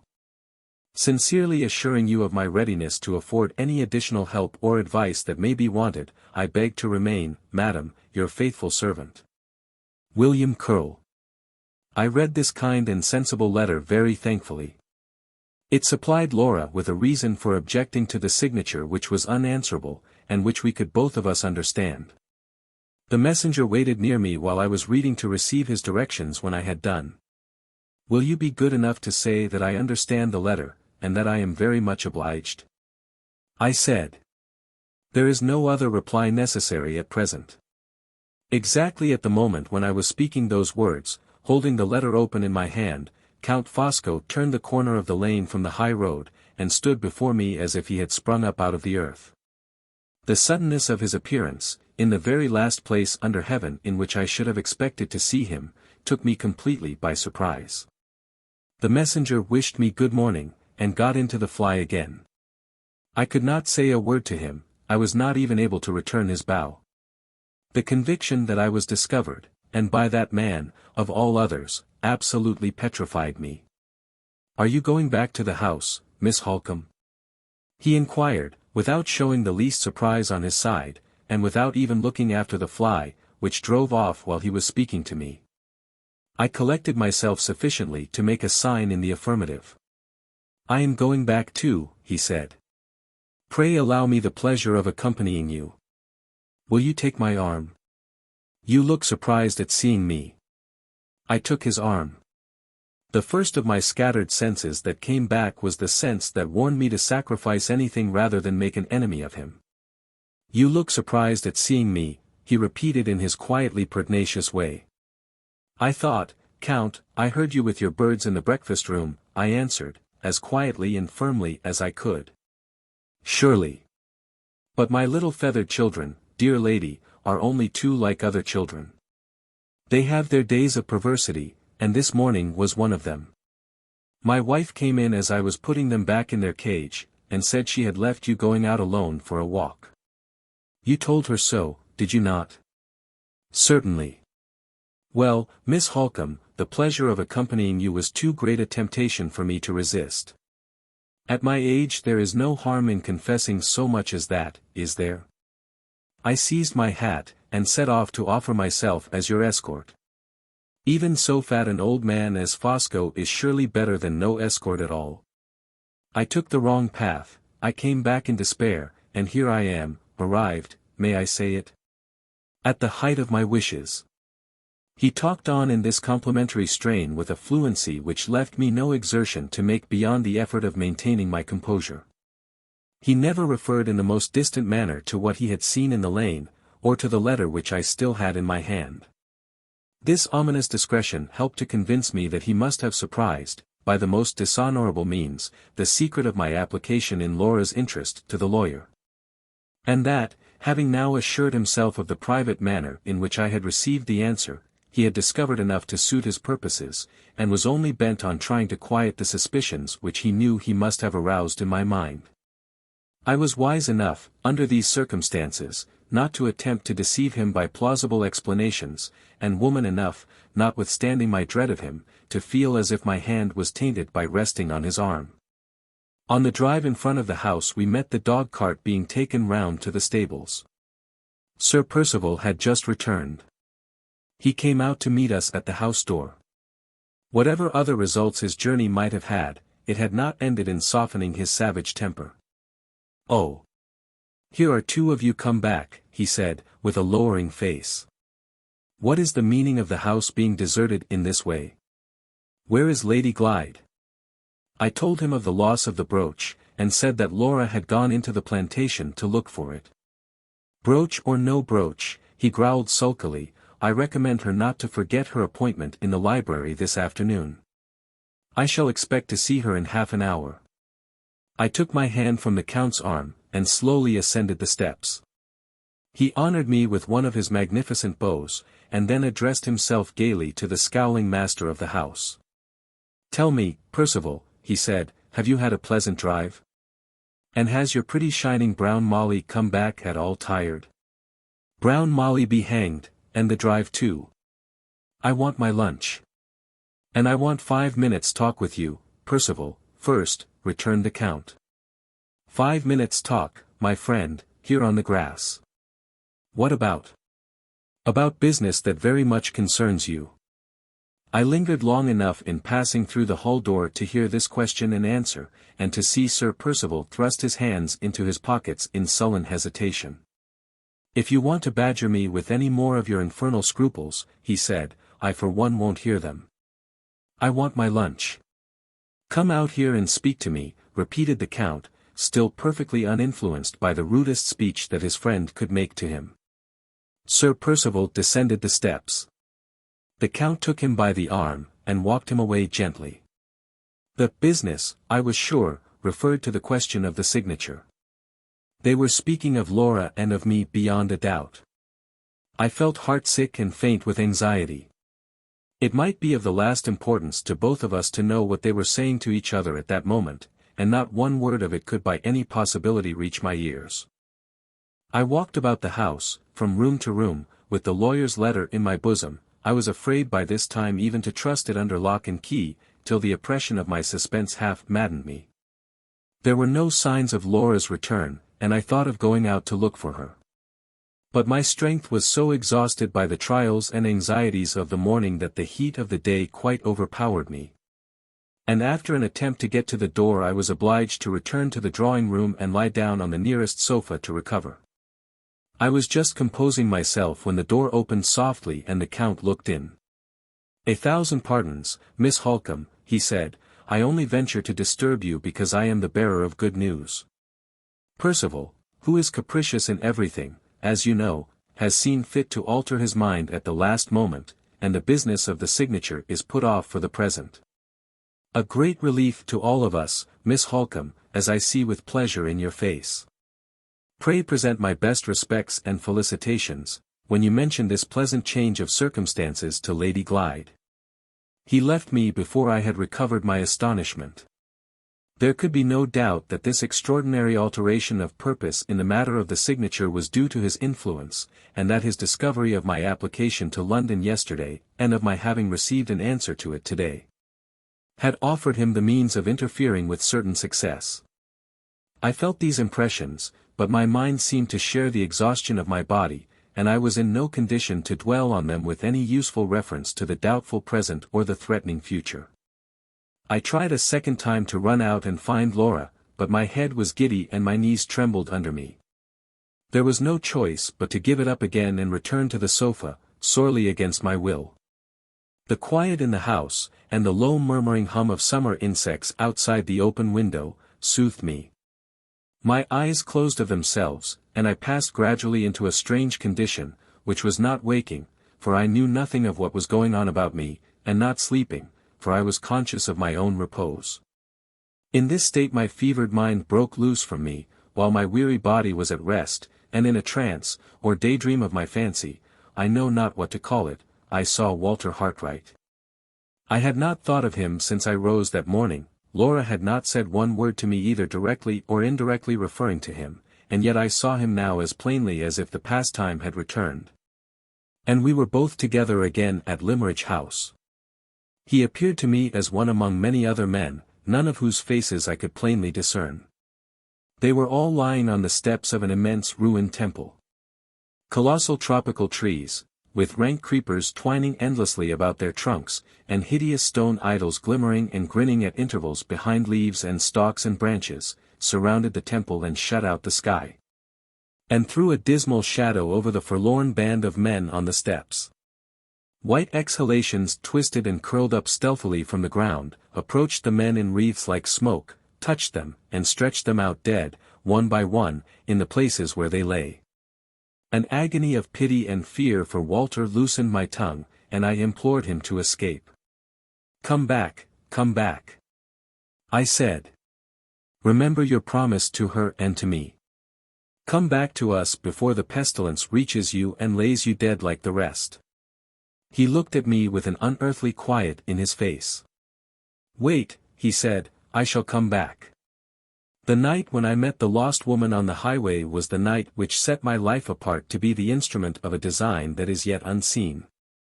Here, lost in the wilderness, or there, welcomed back in the land of my birth, I am still walking on the dark road which leads me, and you, and the sister of your love and mine, to the unknown retribution and the inevitable end. Wait and look. The pestilence which touches the rest will pass me." I saw him again. He was still in the forest, and the numbers of his lost companions had dwindled to very few. The temple was gone, and the idols were gone, and in their place the figures of dark, dwarfish men lurked murderously among the trees, with bows in their hands, and arrows fitted to the string. Once more I feared for Walter, and cried out to warn him. Once more he turned to me, with the immovable quiet in his face. "Another step," he said, "on the dark road. Wait and look. The arrows that strike the rest will spare me." I saw him for the third time in a wrecked ship, stranded on a wild, sandy shore. The overloaded boats were making away from him for the land, and he alone was left to sink with the ship. I cried to him to hail the hindmost boat, and to make a last effort for his life. The quiet face looked at me in return, and the unmoved voice gave me back the changeless reply. "Another step on the journey. Wait and look. The sea which drowns the rest will spare me." I saw him for the last time. He was kneeling by a tomb of white marble, and the shadow of a veiled woman rose out of the grave beneath and waited by his side. The unearthly quiet of his face had changed to an unearthly sorrow. But the terrible certainty of his words remained the same. "Darker and darker," he said, "farther and farther yet. Death takes the good, the beautiful, and the young, and spares me. The pestilence that wastes, the arrow that strikes, the sea that drowns, the grave that closes over love and hope, are steps of my journey, and take me nearer and nearer to the end." My heart sank under a dread beyond words, under a grief beyond tears. The darkness closed round the pilgrim at the marble tomb, closed round the veiled woman from the grave, closed round the dreamer who looked on them. I saw and heard no more. I was aroused by a hand laid on my shoulder. It was Laura's. She had dropped on her knees by the side of the sofa. Her face was flushed and agitated, and her eyes met mine in a wild, bewildered manner. I started the instant I saw her. "What has happened?" I asked. "What has frightened you?" She looked round at the half-open door, put her lips close to my ear, and answered in a whisper. "Marian, the figure at the lake, the footsteps last night, I've just seen her. I've just spoken to her." "Who, for heaven's sake?" "Anne Catherick."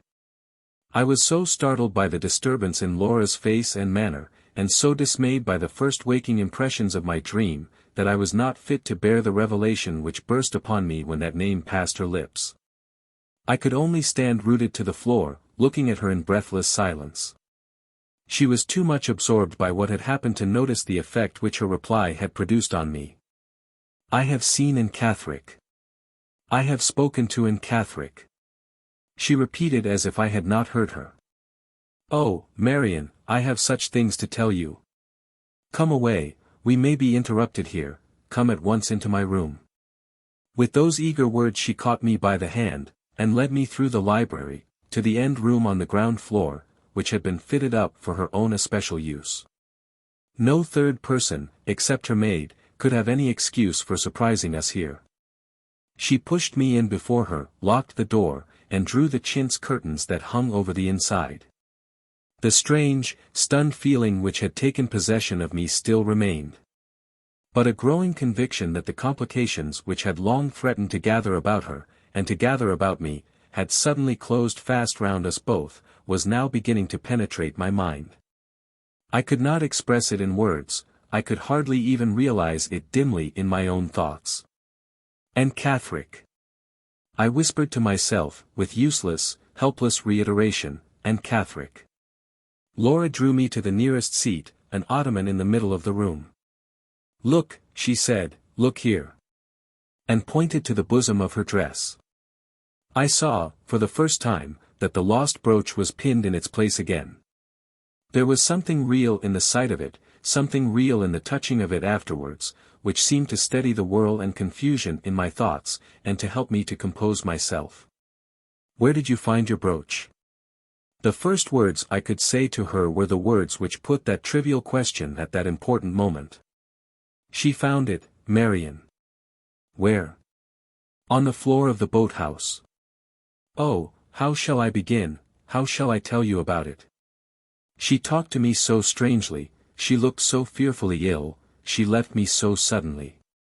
Her voice rose as the tumult of her recollections pressed upon her mind. The inveterate distrust which weighs, night and day, on my spirits in this house, instantly roused me to warn her, just as the sight of the brooch had roused me to question her, the moment before. "Speak low," I said. "The window is open, and the garden path runs beneath it. Begin at the beginning, Laura. Tell me, word for word, what passed between that woman and you." "Shall I close the window?" "No, only speak low, only remember that Anne Catherick is a dangerous subject under your husband's roof." "Where did you first see her?" "At the boathouse, Marian. I went out, as you know, to find my brooch, and I walked along the path through the plantation, looking down on the ground carefully at every step. In that way I got on, after a long time, to the boathouse, and as soon as I was inside it, I went on my knees to hunt over the floor. I was still searching with my back to the doorway, when I heard a soft, strange voice behind me say, "Miss Fairlie." "Miss Fairlie." Yes, my old name, the dear, familiar name that I thought I had parted from forever. I started up, not frightened, the voice was too kind and gentle to frighten anybody, but very much surprised. There, looking at me from the doorway, stood a woman, whose face I never remembered to have seen before. How was she dressed? She had a neat, pretty white gown on, and over it a poor worn thin dark shawl. Her bonnet was of brown straw, as poor and worn as the shawl. I was struck by the difference between her gown and the rest of her dress, and she saw that I noticed it. "Don't look at my bonnet and shawl," she said, speaking in a quick, breathless, sudden way. "If I mustn't wear white, I don't care what I wear. Look at my gown as much as you please, I'm not ashamed of that." Very strange, was it not? Before I could say anything to soothe her, she held out one of her hands, and I saw my brooch in it. I was so pleased and so grateful, that I went quite close to her to say what I really felt. "Are you thankful enough to do me one little kindness?" she asked. "Yes, indeed," I answered, "any kindness in my power I shall be glad to show you." "Then let me pin your brooch on for you, now I have found it." Her request was so unexpected, Marian, and she made it with such extraordinary eagerness, that I drew back a step or two, not well knowing what to do. "Ah," she said, "your mother would have let me pin on the brooch." There was something in her voice and her look, as well as in her mentioning my mother in that reproachful manner, which made me ashamed of my distrust. I took her hand with the brooch in it, and put it up gently on the bosom of my dress. "You knew my mother?" I said. "Was it very long ago? Have I ever seen you before?" Her hands were busy fastening the brooch. She stopped and pressed them against my breast. "You don't remember a fine spring day at Limmeridge," she said, "and your mother walking down the path that led to the school, with a little girl on each side of her?" "I have had nothing else to think of since, and I remember it. You were one of the little girls, and I was the other. Pretty, clever Miss Fairlie, and poor dazed Anne Catherick were nearer to each other then than they are now. Did you remember her, Laura, when she told you her name?" "Yes, I remembered your asking me about Anne Catherick at Limmeridge, and your saying that she had once been considered like me." "What reminded you of that, Laura?" "She reminded me. While I was looking at her, while she was very close to me, it came over my mind suddenly that we were like each other. Her face was pale and thin and weary, but the sight of it startled me, as if it had been the sight of my own face in the glass after a long illness. The discovery, I don't know why, gave me such a shock, that I was perfectly incapable of speaking to her for the moment." "Did she seem hurt by your silence?" "I am afraid she was hurt by it." "You have not got your mother's face," she said, "or your mother's heart. Your mother's face was dark, and your mother's heart, Miss Fairlie, was the heart of an angel." "I am sure I feel kindly towards you," I said, "though I may not be able to express it as I ought." "Why do you call me Miss Fairlie?" "Because I love the name of Fairlie and hate the name of Glyde," she broke out violently. I had seen nothing like madness in her before this, but I fancied I saw it now in her eyes. "I only thought you might not know I was married," I said, remembering the wild letter she wrote to me at Limmeridge, and trying to quiet her. She sighed bitterly, and turned away from me. "Not know you were married," she repeated. "I am here because you are married. I am here to make atonement to you, before I meet your mother in the world beyond the grave." She drew farther and farther away from me, till she was out of the boat-house, and then she watched and listened for a little while. When she turned round to speak again, instead of coming back, she stopped where she was, looking in at me, with a hand on each side of the entrance. "Did you see me at the lake last night?" she said. "Did you hear me following you in the wood? I have been waiting for days together to speak to you alone. I have left the only friend I have in the world, anxious and frightened about me. I have risked being shut up again in the madhouse, and all for your sake, Miss Fairlie, all for your sake." Her words alarmed me, Marian, and yet there was something in the way she spoke that made me pity her with all my heart. I am sure my pity must have been sincere, for it made me bold enough to ask the poor creature to come in, and sit down in the boat-house, by my side. Did she do so? No. She shook her head, and told me she must stop where she was, to watch and listen, and see that no third person surprised us.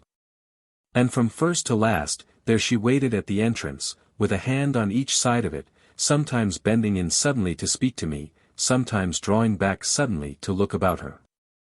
"I was here yesterday," she said, "before it came dark, and I heard you, and the lady with you, talking together. I heard you tell her about your husband. I heard you say you had no influence to make him believe you, and no influence to keep him silent. Ah! I knew what those words meant, my conscience told me while I was listening. Why did I ever let you marry him? Oh, my fear, my mad, miserable, wicked fear." She covered up her face in her poor worn shawl, and moaned and murmured to herself behind it. I began to be afraid she might break out into some terrible despair which neither she nor I could master. "Try to quiet yourself," I said, "try to tell me how you might have prevented my marriage." She took the shawl from her face, and looked at me vacantly. "I ought to have had heart enough to stop at Limmeridge," she answered. "I ought never to have let the news of his coming there frighten me away. I ought to have warned you and saved you before it was too late. Why did I only have courage enough to write you that letter? Why did I only do harm, when I wanted and meant to do good? Oh, my fear, my mad, miserable, wicked fear." She repeated those words again, and hid her face again in the end of her poor worn shawl. It was dreadful to see her, and dreadful to hear her. "Surely, Laura, you asked what the fear was which she dwelt on so earnestly?" "Yes, I asked that." "And what did she say?" "She asked me in return, if I should not be afraid of a man who had shut me up in a madhouse, and who would shut me up again, if he could. I said, are you afraid still? Surely you would not be here if you were afraid now." "No," she said, "I am not afraid now." I asked why not. She suddenly bent forward into the boathouse, and said, "Can't you guess why?" I shook my head. "Look at me," she went on. I told her I was grieved to see that she looked very sorrowful and very ill. She smiled for the first time. "Ill?" she repeated, "I'm dying. You know why I'm not afraid of him now. Do you think I shall meet your mother in heaven? Will she forgive me if I do?" I was so shocked and so startled, that I could make no reply. "I have been thinking of it," she went on, "all the time I have been in hiding from your husband, all the time I lay ill. My thoughts have driven me here. I want to make atonement, I want to undo all I can of the harm I once did." I begged her as earnestly as I could to tell me what she meant. She still looked at me with fixed vacant eyes. "Shall I undo the harm?" she said to herself doubtfully. "You have friends to take your part. If you know his secret, he will be afraid of you, he won't dare use you as he used me. He must treat you mercifully for his own sake, if he is afraid of you and your friends. And if he treats you mercifully, and if I can say it was my doing," I listened eagerly for more, but she stopped at those words. "You tried to make her go on." I tried, but she only drew herself away from me again, and leaned her face and arms against the side of the boathouse. "Oh!" I heard her say, with a dreadful, distracted tenderness in her voice, "Oh! If I could only be buried with your mother. If I could only wake at her side, when the angel's trumpet sounds, and the graves give up their dead at the resurrection. Marian." I trembled from head to foot, it was horrible to hear her. "But there is no hope of that," she said, moving a little, so as to look at me again, "no hope for a poor stranger like me. I shall not rest under the marble cross that I washed with my own hands, and made so white and pure for her sake. Oh no! Oh no! God's mercy, not man's, will take me to her, where the wicked cease from troubling and the weary are at rest." She spoke those words quietly and sorrowfully, with a heavy, hopeless sigh, and then waited a little. Her face was confused and troubled, she seemed to be thinking, or trying to think. "What was it I said just now?" she asked after a while. "When your mother is in my mind, everything else goes out of it. What was I saying? What was I saying?" I reminded the poor creature, as kindly and delicately as I could. "Ah, yes, yes," she said, still in a vacant, perplexed manner. "You are helpless with your wicked husband." "Yes. And I must do what I have come to do here, I must make it up to you for having been afraid to speak out at a better time." "What is it you have to tell me?" I asked. "The secret that your cruel husband is afraid of," she answered. "I once threatened him with the secret, and frightened him. You shall threaten him with the secret, and frighten him too." Her face darkened, and a hard, angry stare fixed itself in her eyes. She began waving her hand at me in a vacant, unmeaning manner. "My mother knows the secret," she said. "My mother has wasted under the secret half her lifetime. One day, when I was grown up, she said something to me. And the next day your husband." "Yes. Yes. Go on. What did she tell you about your husband?" She stopped again, Marian, at that point. And said no more. And listened eagerly. "Hush," she whispered, still waving her hand at me. "Hush." She moved aside out of the doorway, moved slowly and stealthily, step by step, till I lost her past the edge of the boathouse. "Surely you followed her?" "Yes, my anxiety made me bold enough to rise and follow her. Just as I reached the entrance, she appeared again suddenly, round the side of the boathouse. "The secret," I whispered to her, "wait and tell me the secret." She caught hold of my arm, and looked at me with wild frightened eyes. "Not now," she said, "we are not alone, we are watched. Come here tomorrow at this time, by yourself, mind, by yourself." She pushed me roughly into the boathouse again, and I saw her no more. Oh, Laura, Laura, another chance lost. If I had only been near you, she should not have escaped us. On which side did you lose sight of her? On the left side, where the ground sinks and the wood is thickest. Did you run out again? Did you call after her? How could I? I was too terrified to move or speak. But when you did move, when you came out, I ran back here, to tell you what had happened. Did you see anyone, or hear anyone, in the plantation? No, it seemed to be all still and quiet when I passed through it. I waited for a moment to consider. Was this third person, supposed to have been secretly present at the interview, a reality, or the creature of Anne Catherick's excited fancy? It was impossible to determine. The one thing certain was, that we had failed again on the very brink of discovery, failed utterly and irretrievably, unless Anne Catherick kept her appointment at the boathouse for the next day. Are you quite sure you have told me everything that passed? Every word that was said? I inquired. I think so, she answered.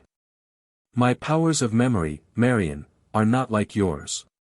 But I was so strongly impressed, so deeply interested, that nothing of any importance can possibly have escaped me.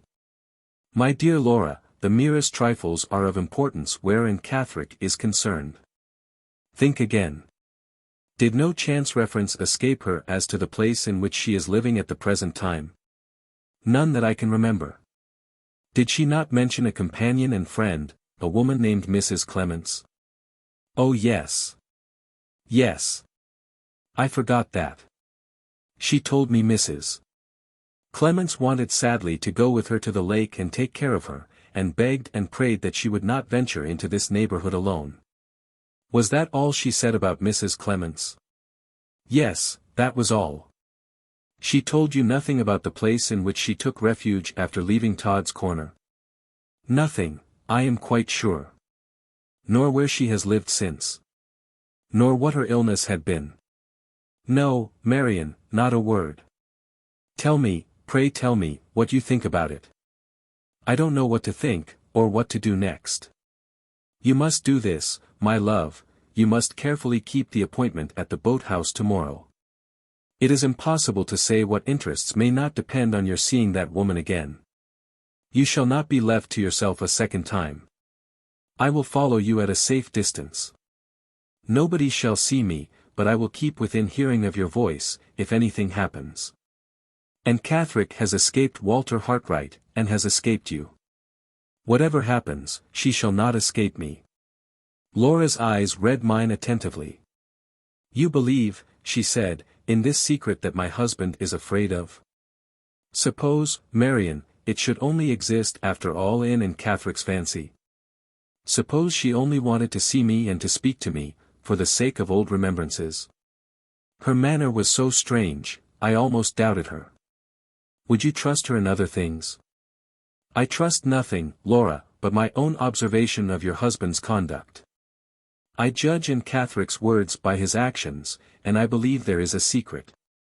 I said no more, and got up to leave the room. Thoughts were troubling me which I might have told her if we had spoken together longer, and which it might have been dangerous for her to know. The influence of the terrible dream from which she had awakened me hung darkly and heavily over every fresh impression which the progress of her narrative produced on my mind. I felt the ominous future coming close, chilling me with an unutterable awe, forcing on me the conviction of an unseen design in the long series of complications which had now fastened round us. I thought of Hartright, as I saw him in the body when he said farewell, as I saw him in the spirit in my dream, and I too began to doubt now whether we were not advancing blindfold to an appointed and an inevitable end. Leaving Laura to go upstairs alone, I went out to look about me in the walks near the house. The circumstances under which Anne Catherick had parted from her had made me secretly anxious to know how Count Fosco was passing the afternoon, and had rendered me secretly distrustful of the results of that solitary journey from which Sir Percival had returned but a few hours since. After looking for them in every direction and discovering nothing, I returned to the house, and entered the different rooms on the ground floor one after another. They were all empty. I came out again into the hall, and went upstairs to return to Laura. Madame Fosco opened her door as I passed it in my way along the passage, and I stopped to see if she could inform me of the whereabouts of her husband and Sir Percival. Yes, she had seen them both from her window more than an hour since. The Count had looked up with his customary kindness, and had mentioned with his habitual attention to her in the smallest trifles, that he and his friend were going out together for a long walk. For a long walk. They had never yet been in each other's company with that object in my experience of them. Sir Percival cared for no exercise but riding, and the Count, except when he was polite enough to be my escort, cared for no exercise at all. When I joined Laura again, I found that she had called to mind in my absence the impending question of the signature to the deed, which, in the interest of discussing her interview with Anne Catherick, we had hitherto overlooked. Her first words when I saw her expressed her surprise at the absence of the expected summons to attend Sir Percival in the library. "You may make your mind easy on that subject," I said. "For the present, at least, neither your resolution nor mine will be exposed to any further trial. Sir Percival has altered his plans, the business of the signature is put off." "Put off?" Laura repeated amazedly. "Who told you so?" "My authority is Count Fosco. I believe it is to his interference that we are indebted for your husband's sudden change of purpose. It seems impossible, Marian. If the object of my signing was, as we suppose, to obtain money for Sir Percival that he urgently wanted, how can the matter be put off? I think, Laura, we have the means at hand of setting that doubt at rest. Have you forgotten the conversation that I heard between Sir Percival and the lawyer as they were crossing the hall?" "No, but I don't remember." "I do. There were two alternatives proposed. One was to obtain your signature to the parchment. The other was to gain time by giving bills at 3 months. The last resource is evidently the resource now adopted, and we may fairly hope to be relieved from our share in Sir Percival's embarrassments for some time to come." "Oh, Marian, it sounds too good to be true." "Does it, my love? You complimented me on my ready memory not long since, but you seem to doubt it now. I will get my journal, and you shall see if I am right or wrong." I went away and got the book at once. On looking back to the entry referring to the lawyer's visit, we found that my recollection of the two alternatives presented was accurately correct. It was almost as great a relief to my mind as to Laura's, to find that my memory had served me, on this occasion, as faithfully as usual. In the perilous uncertainty of our present situation, it is hard to say what future interests may not depend upon the regularity of the entries in my journal, and upon the reliability of my recollection at the time when I make them. Laura's face and manner suggested to me that this last consideration had occurred to her as well as to myself. Anyway, it is only a trifling matter, and I am almost ashamed to put it down here in writing. It seems to set the forlornness of our situation in such a miserably vivid light. We must have little indeed to depend on, when the discovery that my memory can still be trusted to serve us is hailed as if it was the discovery of a new friend. The first bell for dinner separated us. Just as it had done ringing, Sir Percival and the Count returned from their walk. We heard the master of the house storming at the servants for being 5 minutes late, and the master's guest interposing, as usual, in the interests of propriety, patience, and peace. "The evening has come and gone. No extraordinary event has happened. But I have noticed certain peculiarities in the conduct of Sir Percival and the Count, which have sent me to my bed feeling very anxious and uneasy about Anne Catherick, and about the results which tomorrow may produce. I know enough by this time, to be sure, that the aspect of Sir Percival which is the most false, and which, therefore, means the worst, is his polite aspect. That long walk with his friend had ended in improving his manners, especially towards his wife. To Laura's secret surprise and to my secret alarm, he called her by her Christian name, asked if she had heard lately from her uncle, inquired when Mrs. VIII was to receive her invitation to Blackwater, and showed her so many other little attentions that he almost recalled the days of his hateful courtship at Limmeridge House. This was a bad sign to begin with, and I thought it more ominous still that he should pretend after dinner to fall asleep in the drawing-room, and that his eyes should cunningly follow Laura and me when he thought we neither of us suspected him. I have never had any doubt that his sudden journey by himself took him to Welmingham to question Mrs. Catherick, but the experience of tonight has made me fear that the expedition was not undertaken in vain, and that he has got the information which he unquestionably left us to collect. If I knew where Anne Catherick was to be found, would be up tomorrow with sunrise and warn her. While the aspect under which Sir Percival presented himself tonight was unhappily but too familiar to me, the aspect under which the Count appeared was, on the other hand, entirely new in my experience of him. He permitted me, this evening, to make his acquaintance, for the first time, in the character of a man of sentiment, as I believe, really felt, not assumed for the occasion. For instance, he was quiet and subdued, his eyes and his voice expressed a restrained sensibility. He wore, as if there was some hidden connection between his showiest finery and his deepest feeling, the most magnificent waistcoat he has yet appeared in. It was made of pale sea-green silk, and delicately trimmed with fine silver braid. His voice sank into the tenderest inflections, his smile expressed a thoughtful, fatherly admiration, whenever he spoke to Laura or to me. He pressed his wife's hand under the table when she thanked him for trifling little attentions at dinner. He took wine with her. "Your health and happiness, my angel," he said, with fond glistening eyes. He ate little or nothing, and sighed, and said, "Good Percival," when his friend laughed at him.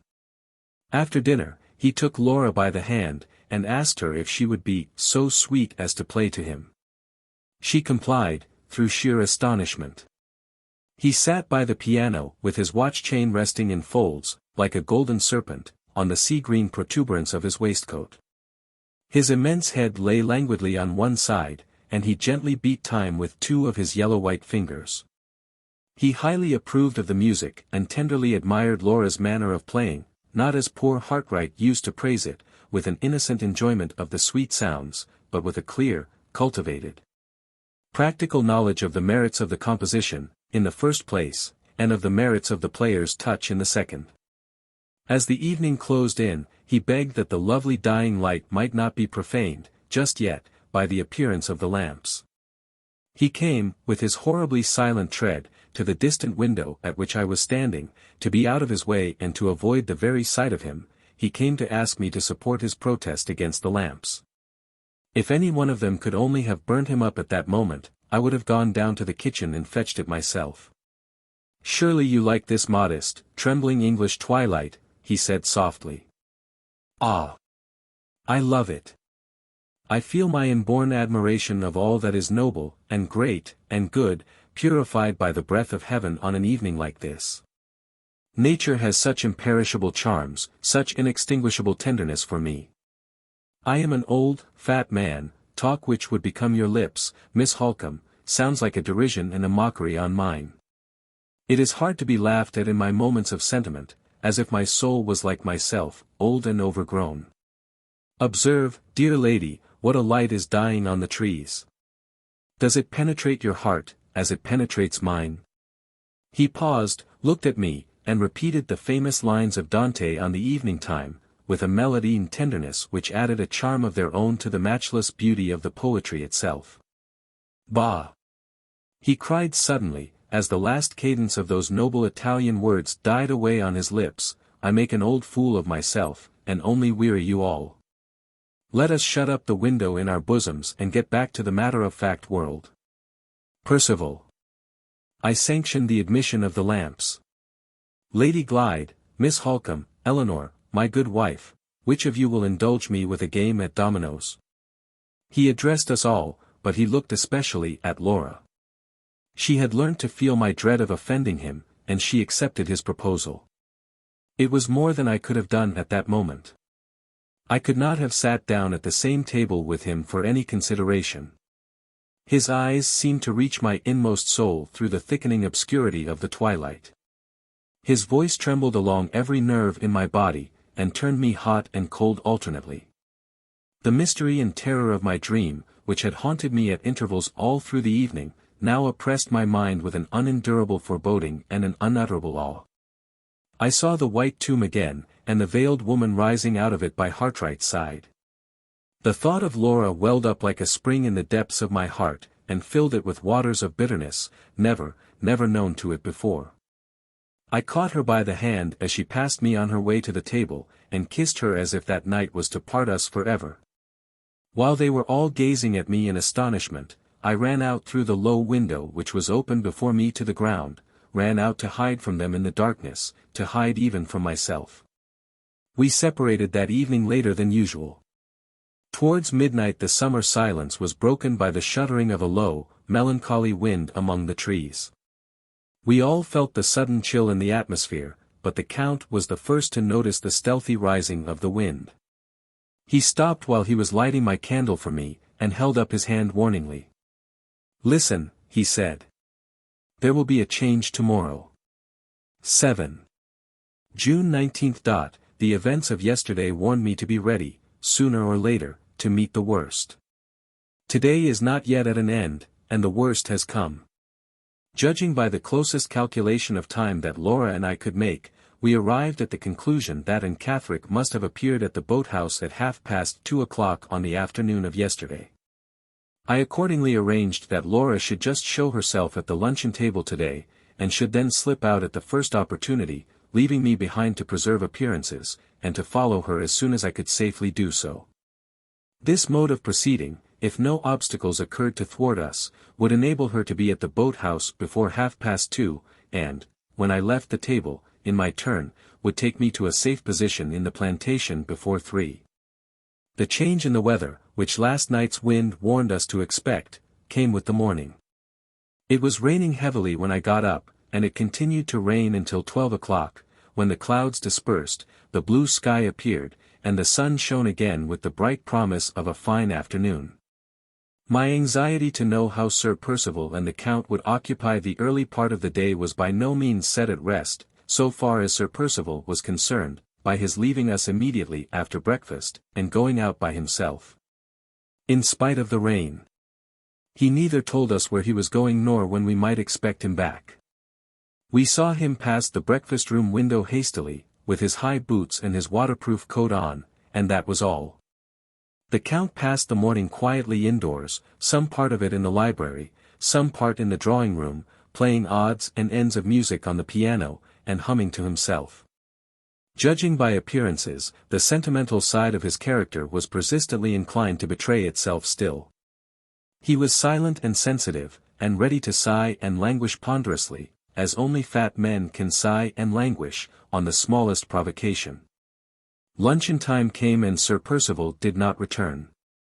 The Count took his friend's place at the table, plaintively devoured the greater part of a fruit tart, submerged under a whole jugful of cream, and explained the full merit of the achievement to us as soon as he had done. "A taste for sweets," he said in his softest tones and his tenderest manner, "is the innocent taste of women and children. I love to share it with them, it is another bond, dear ladies, between you and me." Laura left the table in 10 minutes' time.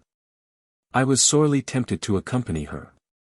But if we had both gone out together we must have excited suspicion, and worse still, if we allowed Anne Catherick to see Laura, accompanied by a second person who was a stranger to her.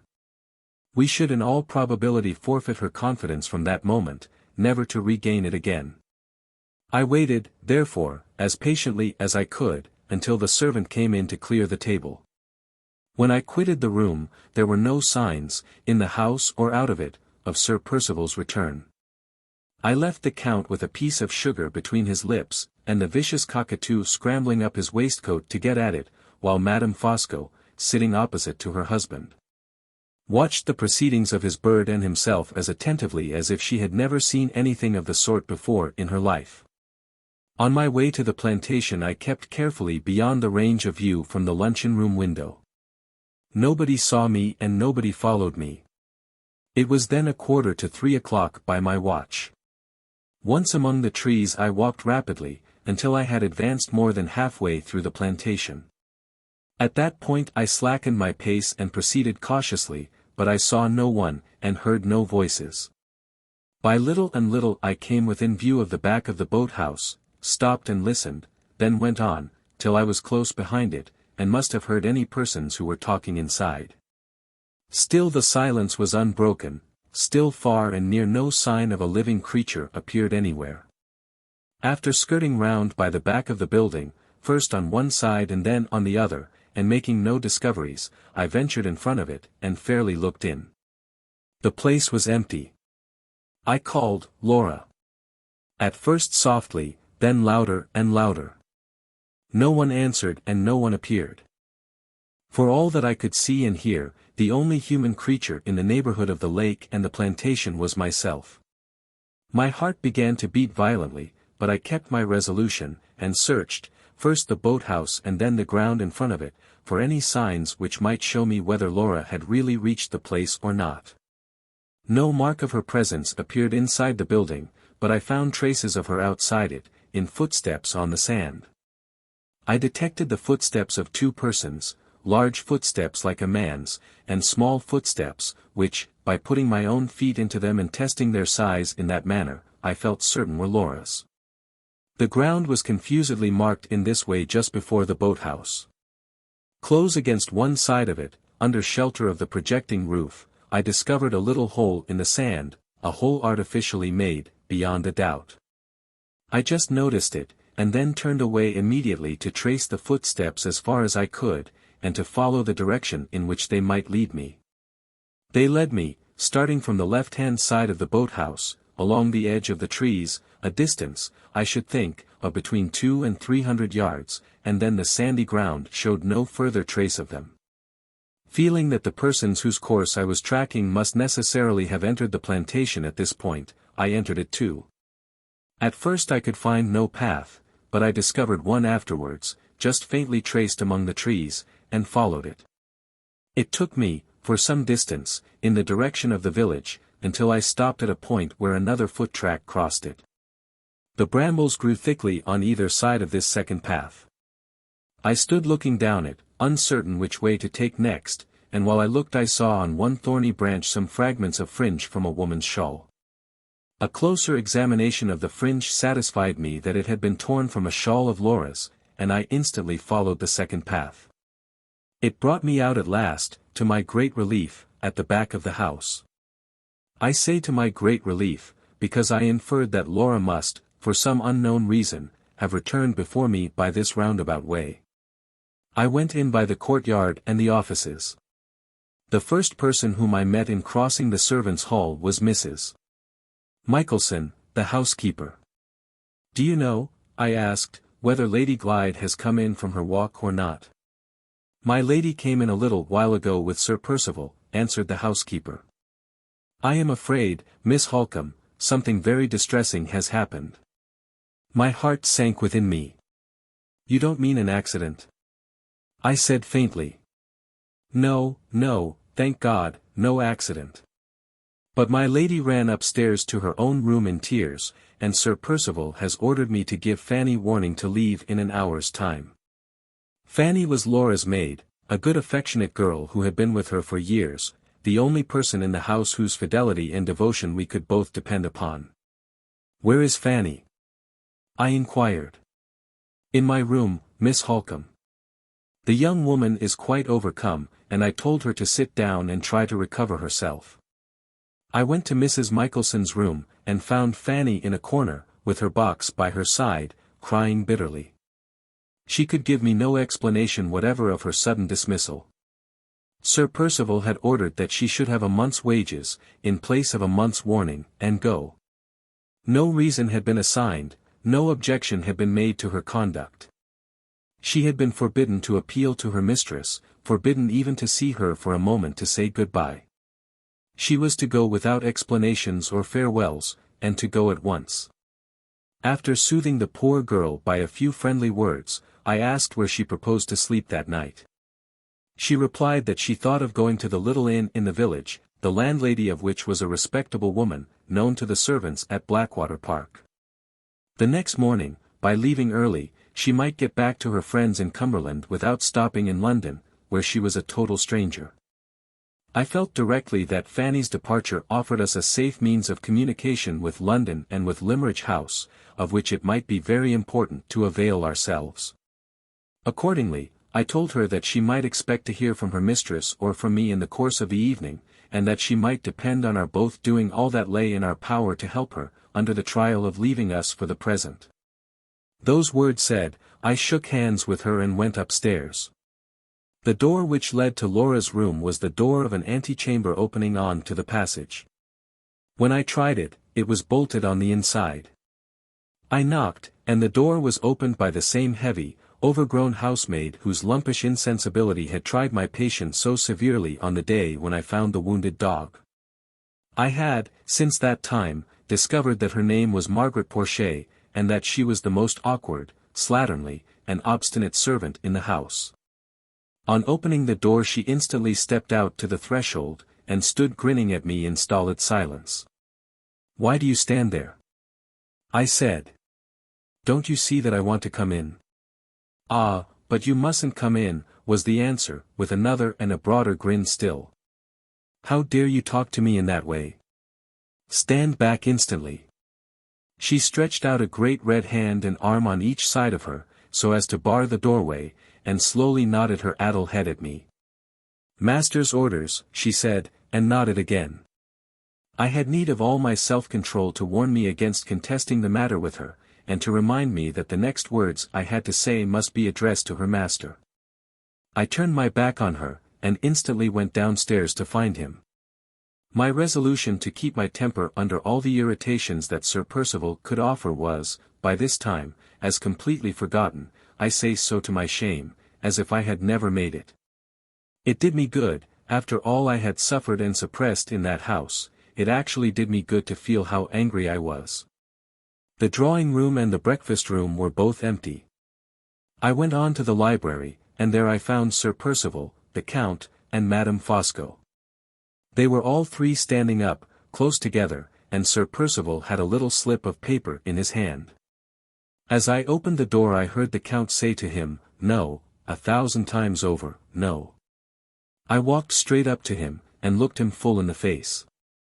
"Am I to understand, Sir Percival, that your wife's room is a prison, and that your housemaid is the jailer who keeps it?" I asked. "Yes, that is what you are to understand," he answered. "Take care my jailer hasn't got double duty to do, take care your room is not a prison too. Take you care how you treat your wife, and how you threaten me," I broke out in the heat of my anger. "There are laws in England to protect women from cruelty and outrage. If you hurt a hair of Laura's head, if you dare to interfere with my freedom, come what may, to those laws I will appeal." Instead of answering me he turned round to the Count. "What did I tell you?" he asked. "What do you say now?" "What I said before," replied the Count, "no." Even in the vehemence of my anger I felt his calm, cold, grey eyes on my face. They turned away from me as soon as he had spoken, and looked significantly at his wife. Madame Fosco immediately moved close to my side, and in that position addressed Sir Percival before either of us could speak again. "Favour me with your attention for one moment," she said, in her clear icily suppressed tones. "I have to thank you, Sir Percival, for your hospitality, and to decline taking advantage of it any longer. I remain in no house in which ladies are treated as your wife and Miss Halcombe have been treated here today." Sir Percival drew back a step, and stared at her in dead silence. The declaration he had just heard, a declaration which he well knew, as I well knew, Madame Fosco would not have ventured to make without her husband's permission, seemed to petrify him with surprise. The Count stood by, and looked at his wife with the most enthusiastic admiration. "She is sublime," he said to himself. He approached her while he spoke, and drew her hand through his arm. "I am at your service, Eleanor," he went on, with a quiet dignity that I had never noticed in him before. And at Miss Halcombe's service, if she will honor me by accepting all the assistance I can offer her. Damn it! What do you mean? Cried Sir Percival, as the Count quietly moved away with his wife to the door. At other times I mean what I say, but at this time I mean what my wife says, replied the impenetrable Italian. We have changed places, Percival, for once, and Madame Fosco's opinion is mine. Sir Percival crumpled up the paper in his hand, and pushing past the Count, with another oath, stood between him and the door. Have your own way, he said, with baffled rage in his low, half-whispering tones. Have your own way, and see what comes of it. With those words he left the room.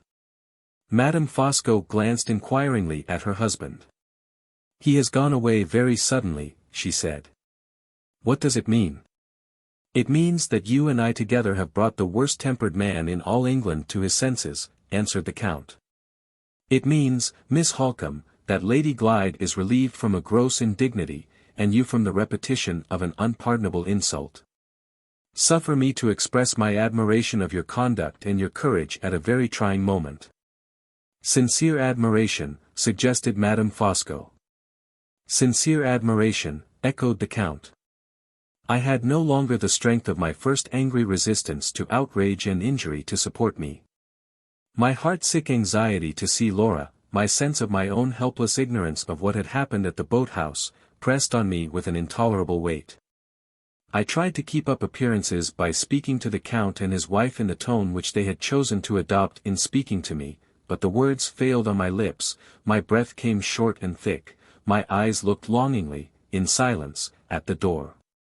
The Count, understanding my anxiety, opened it, went out, and pulled it to after him. At the same time Sir Percival's heavy step descended the stairs.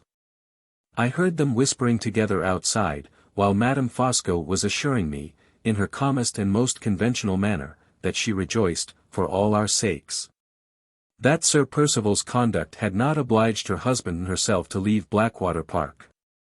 Before she had done speaking the whispering ceased, the door opened, and the Count looked in. Miss Halcombe, he said, I am happy to inform you that Lady Glyde is mistress again in her own house. I thought it might be more agreeable to you to hear of this change for the better from me than from Sir Percival, and I have therefore expressly returned to mention it. Admirable delicacy, said Madame Fosco, paying back her husband's tribute of admiration with the Count's own coin, in the Count's own manner. He smiled and bowed as if he had received a formal compliment from a polite stranger, and drew back to let me pass out first. Sir Percival was standing in the hall. As I hurried to the stairs I heard him call impatiently to the Count to come out of the library. What are you waiting there for? He said. I want to speak to you. And I want to think a little by myself, replied the other. Wait till later, Percival, wait till later. Neither he nor his friend said any more. I gained the top of the stairs and ran along the passage. In my haste and my agitation I left the door of the antechamber open, but I closed the door of the bedroom the moment I was inside it. Laura was sitting alone at the far end of the room, her arms resting wearily on a table, and her face hidden in her hands. She started up with a cry of delight when she saw me. How did you get here? She asked. Who gave you leave? Not Sir Percival. In my overpowering anxiety to hear what she had to tell me, I could not answer her, I could only put questions on my side. Laura's eagerness to know what had passed downstairs proved, however, too strong to be resisted. She persistently repeated her inquiries. The Count, of course, I answered impatiently. Whose influence in the house?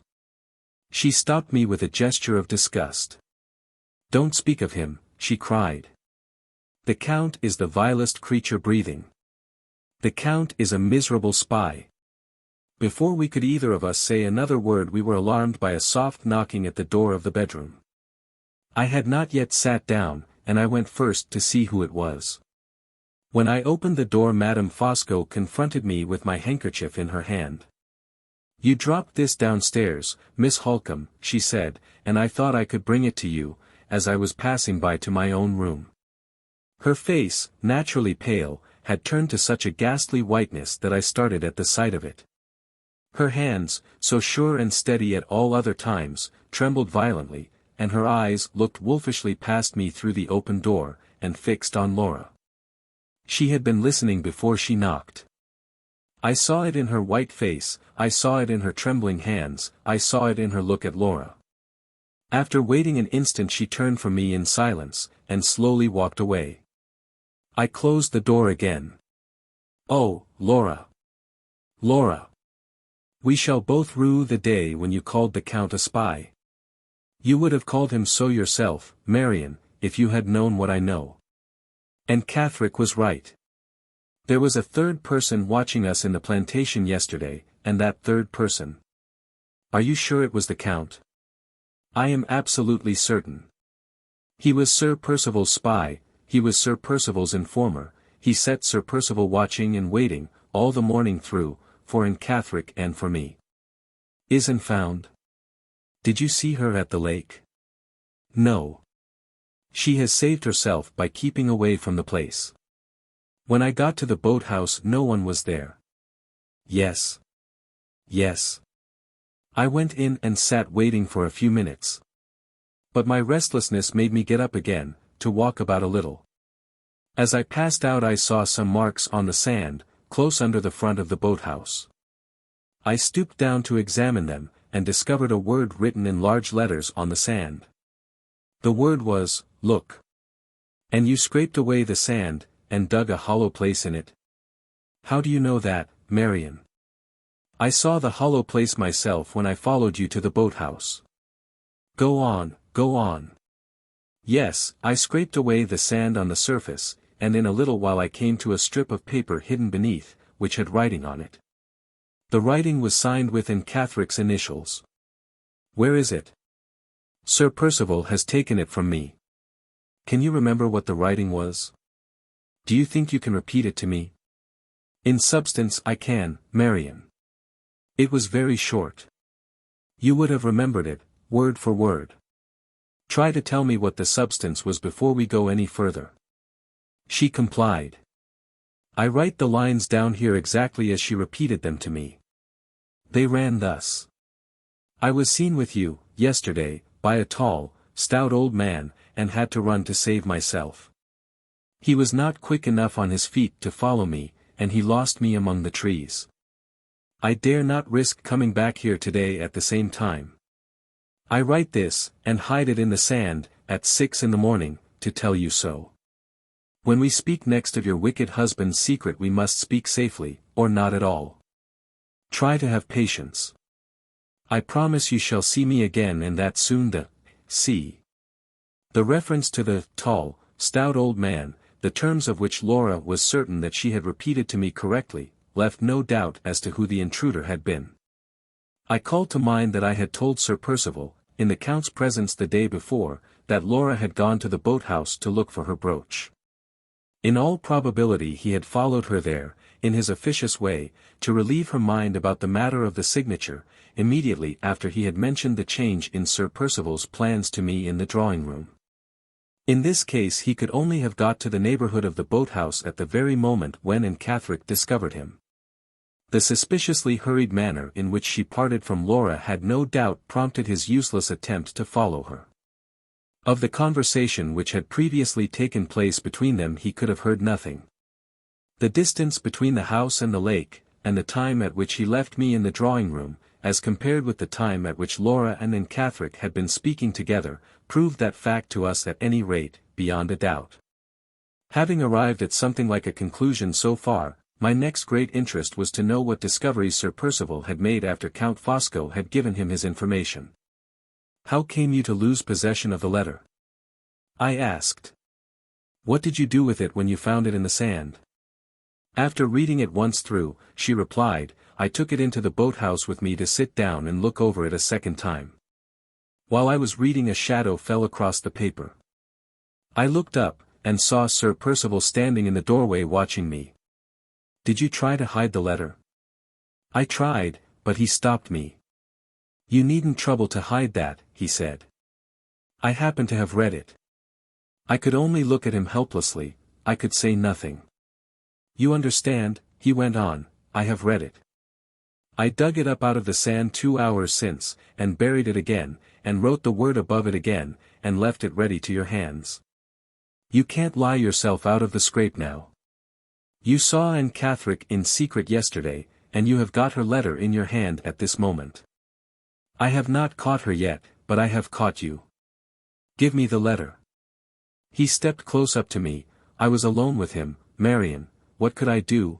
I gave him the letter. What did he say when you gave it to him? At first he said nothing. He took me by the arm, and led me out of the boathouse, and looked about him on all sides, as if he was afraid of our being seen or heard. Then he clasped his hand fast round my arm, and whispered to me, What did Anne Catherick say to you yesterday? I insist on hearing every word, from first to last. Did you tell him? I was alone with him, Marian, his cruel hand was bruising my arm. What could I do? Is the mark on your arm still? Let me see it. Why do you want to see it? I want to see it, Laura, because our endurance must end, and our resistance must begin today. That mark is a weapon to strike him with. Let me see it now, I may have to swear to it at some future time. Oh, Marian, don't look so, don't talk so. It doesn't hurt me now. Let me see it. She showed me the marks. I was past grieving over them, past crying over them, past shuddering over them. They say we are either better than men, or worse. If the temptation that has fallen in some women's way, and made them worse, had fallen in mine at that moment, thank God. My face betrayed nothing that his wife could read. The gentle, innocent, affectionate creature thought I was frightened for her and sorry for her, and thought no more. Don't think too seriously of it, Marian, she said simply, as she pulled her sleeve down again. It doesn't hurt me now. I will try to think quietly of it, my love, for your sake. Well. Well. And you told him all that Anne Catherick had said to you, all that you told me? Yes, all. He insisted on it, I was alone with him, I could conceal nothing. Did he say anything when you had done? He looked at me, and laughed to himself in a mocking, bitter way. I mean to have the rest out of you, he said, do you hear, the rest? I declared to him solemnly that I had told him everything I knew. Not you, he answered, you know more than you choose to tell. Won't you tell it? You shall. I'll wring it out of you at home if I can't wring it out of you here. He led me away by a strange path through the plantation, a path where there was no hope of our meeting you, and he spoke no more till we came within sight of the house. Then he stopped again, and said, Will you take a second chance, if I give it to you? Will you think better of it, and tell me the rest? I could only repeat the same words I had spoken before. He cursed my obstinacy, and went on, and took me with him to the house. You can't deceive me, he said, you know more than you choose to tell. I'll have your secret out of you, and I'll have it out of that sister of yours as well. There shall be no more plotting and whispering between you. Neither you nor she shall see each other again till you have confessed the truth. I'll have you watched morning, noon, and night, till you confess the truth. He was deaf to everything I could say. He took me straight upstairs into my own room. Fanny was sitting there, doing some work for me, and he instantly ordered her out. I'll take good care you're not mixed up in the conspiracy, he said. You shall leave this house today. If your mistress wants a maid, she shall have one of my choosing. He pushed me into the room, and locked the door on me.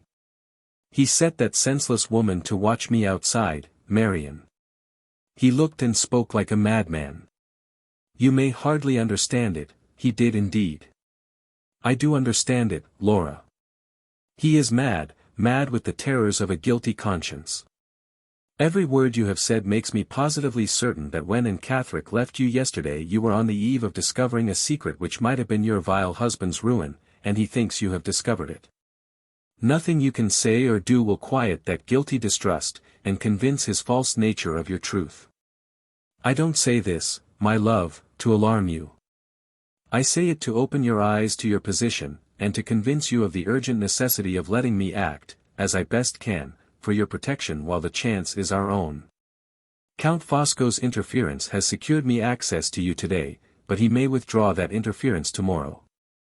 Sir Percival has already dismissed Fanny because she is a quick-witted girl, and devotedly attached to you, and has chosen a woman to take her place who cares nothing for your interests, and whose dull intelligence lowers her to the level of the watchdog in the yard. It is impossible to say what violent measures he may take next, unless we make the most of our opportunities while we have them. What can we do, Marian? Oh, if we could only leave this house, never to see it again. Listen to me, my love, and try to think that you are not quite helpless so long as I am here with you. I will think so, I do think so. Don't altogether forget poor Fanny in thinking of me. She wants help and comfort too. I will not forget her. I saw her before I came up here, and I have arranged to communicate with her tonight. Letters are not safe in the post-bag at Blackwater Park, and I shall have 2 to write today, in your interests, which must pass through no hands but Fanny's. What letters? I mean to write first, Laura, to Mr. Gilmore's partner, who has offered to help us in any fresh emergency. Little as I know of the law, I am certain that it can protect a woman from such treatment as that ruffian has inflicted on you today. I will go into no details about Anne Catherick, because I have no certain information to give. But the lawyer shall know of those bruises on your arm, and of the violence offered to you in this room, he shall, before I rest tonight. But think of the exposure, Marian. I am calculating on the exposure. Sir Percival has more to dread from it than you have. The prospect of an exposure may bring him to terms when nothing else will. I rose as I spoke, but Laura entreated me not to leave her. You will drive him to desperation, she said, and increase our dangers tenfold. I felt the truth, the disheartening truth, of those words. But I could not bring myself plainly to acknowledge it to her. In our dreadful position there was no help and no hope for us but in risking the worst. I said so in guarded terms. She sighed bitterly, but did not contest the matter. She only asked about the second letter that I had proposed writing. To whom was it to be addressed? To Mr. Fairlie, I said. Your uncle is your nearest male relative, and the head of the family. He must and shall interfere. Laura shook her head sorrowfully. Yes, yes, I went on, your uncle is a weak, selfish, worldly man, I know, but he is not Sir Percival Glyde, and he has no such friend about him as Count Fosco. I expect nothing from his kindness or his tenderness of feeling towards you or towards me, but he will do anything to pamper his own indolence, and to secure his own quiet. Let me only persuade him that his interference at this moment will save him inevitable trouble and wretchedness and responsibility hereafter, and he will bestir himself for his own sake. I know how to deal with him, Laura, I have had some practice. If you could only prevail on him to let me go back to Limmeridge for a little while and stay there quietly with you, Marian, I could be almost as happy again as I was before I was married. Those words set me thinking in a new direction. Would it be possible to place Sir Percival between the 2 alternatives of either exposing himself to the scandal of legal interference on his wife's behalf, or of allowing her to be quietly separated from him for a time under pretext of a visit to her uncle's house? And could he, in that case, be reckoned on as likely to accept the last resource? It was doubtful, more than doubtful. And yet, hopeless as the experiment seemed, surely it was worth trying. I resolved to try it in sheer despair of knowing what better to do. Your uncle shall know the wish you have just expressed, I said, and I will ask the lawyer's advice on the subject as well. Good may come of it, and will come of it, I hope. Saying that I rose again, and again Laura tried to make me resume my seat. Don't leave me, she said uneasily. My desk is on that table. You can write here. It tried me to the quick to refuse her, even in her own interests. But we had been too long shut up alone together already. Our chance of seeing each other again might entirely depend on our not exciting any fresh suspicions. It was full time to show myself, quietly and unconcernedly, among the wretches who were at that very moment, perhaps, thinking of us and talking of us downstairs. I explained the miserable necessity to Laura, and prevailed on her to recognize it as I did. "I will come back again, love, in an hour or less," I said. "The worst is over for today. Keep yourself quiet and fear nothing. Is the key in the door, Marian? Can I lock it on the inside?" "Yes, here is the key. Lock the door, and open it to nobody until I come upstairs again." I kissed her and left her. It was a relief to me as I walked away to hear the key turn in the lock, and to know that the door was at her own command. 8. June 19th. I had only got as far as the top of the stairs when the locking of Laura's door suggested to me the precaution of also locking my own door, and keeping the key safely about me while I was out of the room. My journal was already secured with other papers in the table drawer, but my writing materials were left out. These included a seal bearing the common device of two doves drinking out of the same cup, and some sheets of blotting paper, which had the impression on them of the closing lines of my writing in these pages traced during the past night, distorted by the suspicion which had now become a part of myself.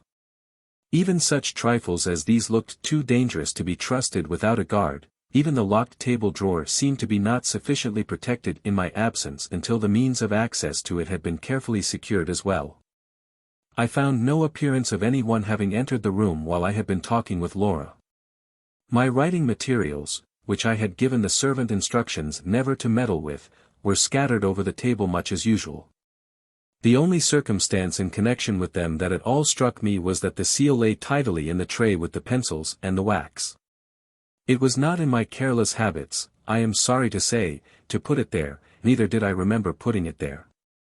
But as I could not call to mind, on the other hand, where else I had thrown it down, and as I was also doubtful whether I might not for once have laid it mechanically in the right place, I abstained from adding to the perplexity with which the day's events had filled my mind by troubling it afresh about a trifle.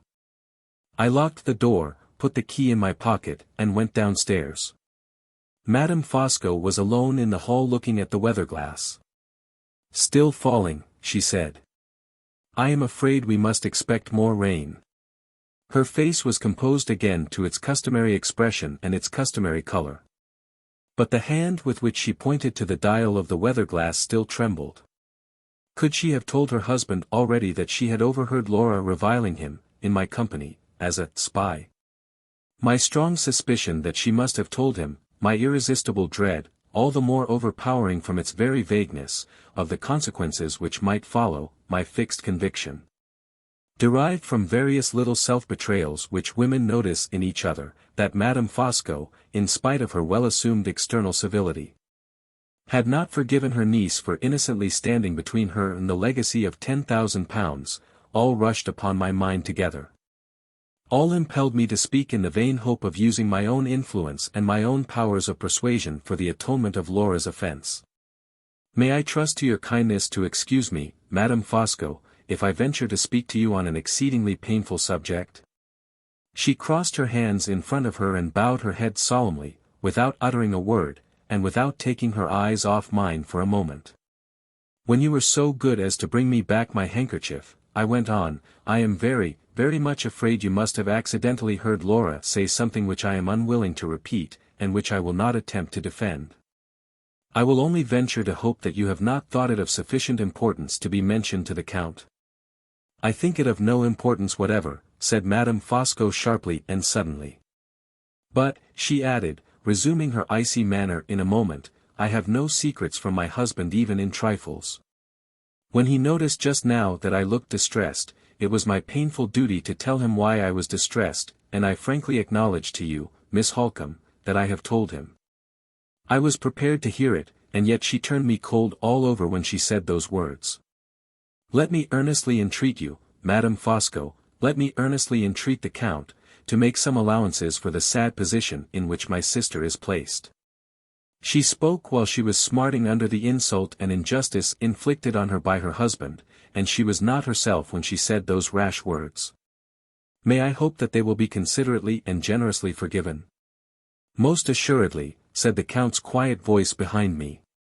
He had stolen on us with his noiseless tread and his book in his hand from the library. When Lady Glyde said those hasty words, he went on, she did me an injustice which I lament, and forgive. Let us never return to the subject, Miss Halcombe, let us all comfortably combine to forget it from this moment. You are very kind, I said, you relieve me inexpressibly. I tried to continue, but his eyes were on me, his deadly smile that hides everything was set, hard, and unwavering on his broad, smooth face. My distrust of his unfathomable falseness, my sense of my own degradation in stooping to conciliate his wife and himself, so disturbed and confused me, that the next words failed on my lips, and I stood there in silence. I beg you on my knees to say no more, Miss Halcombe, I am truly shocked that you should have thought it necessary to say so much. With that polite speech he took my hand. Oh, how I despise myself. Oh, how little comfort there is even in knowing that I submitted to it for Laura's sake. He took my hand and put it to his poisonous lips. Never did I know all my horror of him till then. That innocent familiarity turned my blood as if it had been the vilest insult that a man could offer me. Yet I hid my disgust from him. I tried to smile, who once mercilessly despised deceit in other women, was as false as the worst of them, as false as the Judas whose lips had touched my hand. I could not have maintained my degrading self-control. It is all that redeems me in my own estimation to know that I could not, if he had still continued to keep his eyes on my face.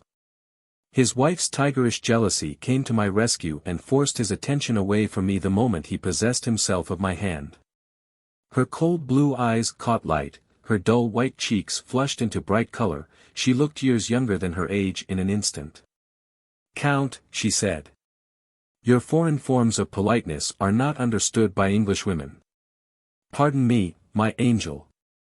The best and dearest Englishwoman in the world understands them. With those words he dropped my hand and quietly raised his wife's hand to his lips in place of it.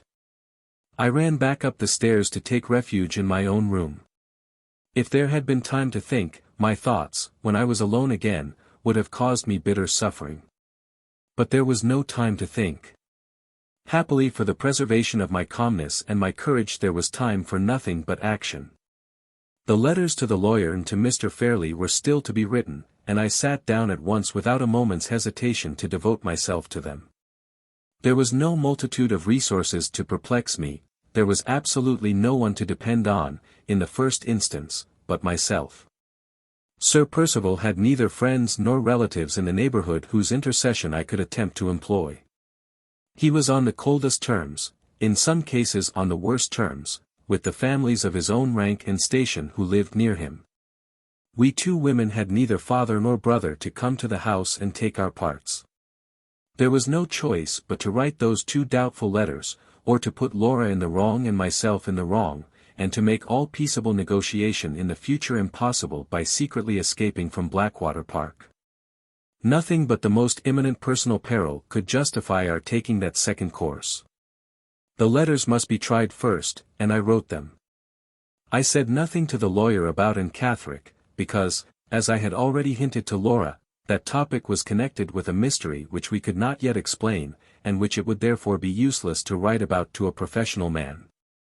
I left my correspondent to attribute Sir Percival's disgraceful conduct, if he pleased, to fresh disputes about money matters.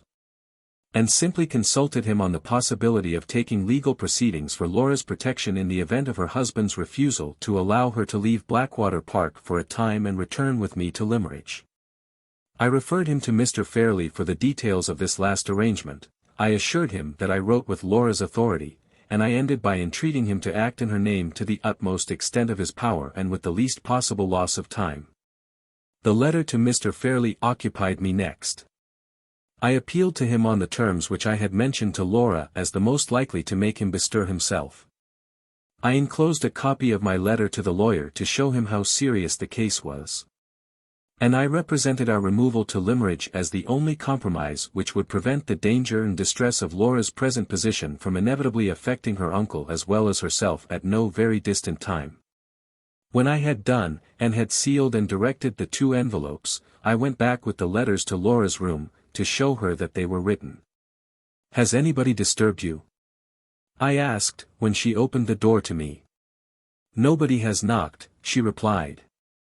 "But I heard someone in the outer room." Was it a man or a woman? A woman. I heard the rustling of her gown. A rustling like silk. Yes, like silk. Madame Fosco had evidently been watching outside. The mischief she might do by herself was little to be feared. But the mischief she might do, as a willing instrument in her husband's hands, was too formidable to be overlooked. What became of the rustling of the gown when you no longer heard it in the anteroom? I inquired. Did you hear it go past your wall, along the passage? Yes. I kept still and listened, and just heard it. Which way did it go? Towards your room. I considered again. The sound had not caught my ears. But I was then deeply absorbed in my letters, and I write with a heavy hand and a quill pen, scraping and scratching noisily over the paper. It was more likely that Madame Fosco would hear the scraping of my pen than that I should hear the rustling of her dress. Another reason, if I had wanted one, for not trusting my letters to the post-bag in the hall. Laura saw me thinking. More difficulties, she said wearily, more difficulties and more dangers. No dangers, I replied. Some little difficulty, perhaps. I am thinking of the safest way of putting my 2 letters into Fanny's hands. You have really written them, then? Oh, Marian, run no risks, pray run no risks. No fear. Let me see, what o'clock is it now? It was 6:15. There would be time for me to get to the village inn, and to come back again before dinner. If I waited till the evening I might find no second opportunity of safely leaving the house.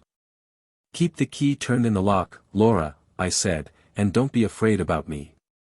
If you hear any inquiries made, call through the door, and say that I am gone out for a walk. When shall you be back? Before dinner, without fail. Courage, my love. By this time tomorrow you will have a clear-headed, trustworthy man acting for your good. Mr. Gilmore's partner is our next best friend to Mr. Gilmore himself. A moment's reflection, as soon as I was alone, convinced me that I had better not appear in my walking dress until I had first discovered what was going on in the lower part of the house. I had not ascertained yet whether Sir Percival was indoors or out. The singing of the canaries in the library, and the smell of tobacco smoke that came through the door, which was not closed, told me at once where the Count was. I looked over my shoulder as I passed the doorway, and saw to my surprise that he was exhibiting the docility of the birds in his most engagingly polite manner to the housekeeper. He must have specially invited her to see them, for she would never have thought of going into the library of her own accord. The man's slightest actions had a purpose of some kind at the bottom of every one of them. What could be his purpose here? It was no time then to inquire into his motives. I looked about for Madame Fosco next, and found her following her favorite circle round and round the fish-pond. I was a little doubtful how she would meet me, after the outbreak of jealousy of which I had been the cause so short a time since. But her husband had tamed her in the interval, and she now spoke to me with the same civility as usual. My only object in addressing myself to her was to ascertain if she knew what had become of Sir Percival. I contrived to refer to him indirectly, and after a little fencing on either side she at last mentioned that he had gone out. Which of the horses has he taken? I asked carelessly. None of them, she replied. He went away 2 hours since on foot. As I understood it, his object was to make fresh inquiries about the woman named Anne Catherick. He appears to be unreasonably anxious about tracing her. Do you happen to know if she is dangerously mad, Miss Halcombe? I do not, Countess. Are you going in? Yes, I think so. I suppose it will soon be time to dress for dinner. We entered the house together. Madame Fosco strolled into the library, and closed the door. I went at once to fetch my hat and shawl. Every moment was of importance, if I was to get to Fanny at the inn and be back before dinner. When I crossed the hall again no one was there, and the singing of the birds in the library had ceased. I could not stop to make any fresh investigations. I could only assure myself that the way was clear, and then leave the house with the 2 letters safe in my pocket. On my way to the village I prepared myself for the possibility of meeting Sir Percival. As long as I had him to deal with alone I felt certain of not losing my presence of mind. Any woman who is sure of her own wits is a match at any time for a man who is not sure of his own temper. I had no such fear of Sir Percival as I had of the Count. Instead of fluttering, it had composed me, to hear of the errand on which he had gone out. While the tracing of Anne Catherick was the great anxiety that occupied him, Laura and I might hope for some cessation of any active persecution at his hands. For our sakes now, as well as for Anne's, I hoped and prayed fervently that she might still escape him. I walked on as briskly as the heat would let me till I reached the crossroad which led to the village, looking back from time to time to make sure that I was not followed by any one.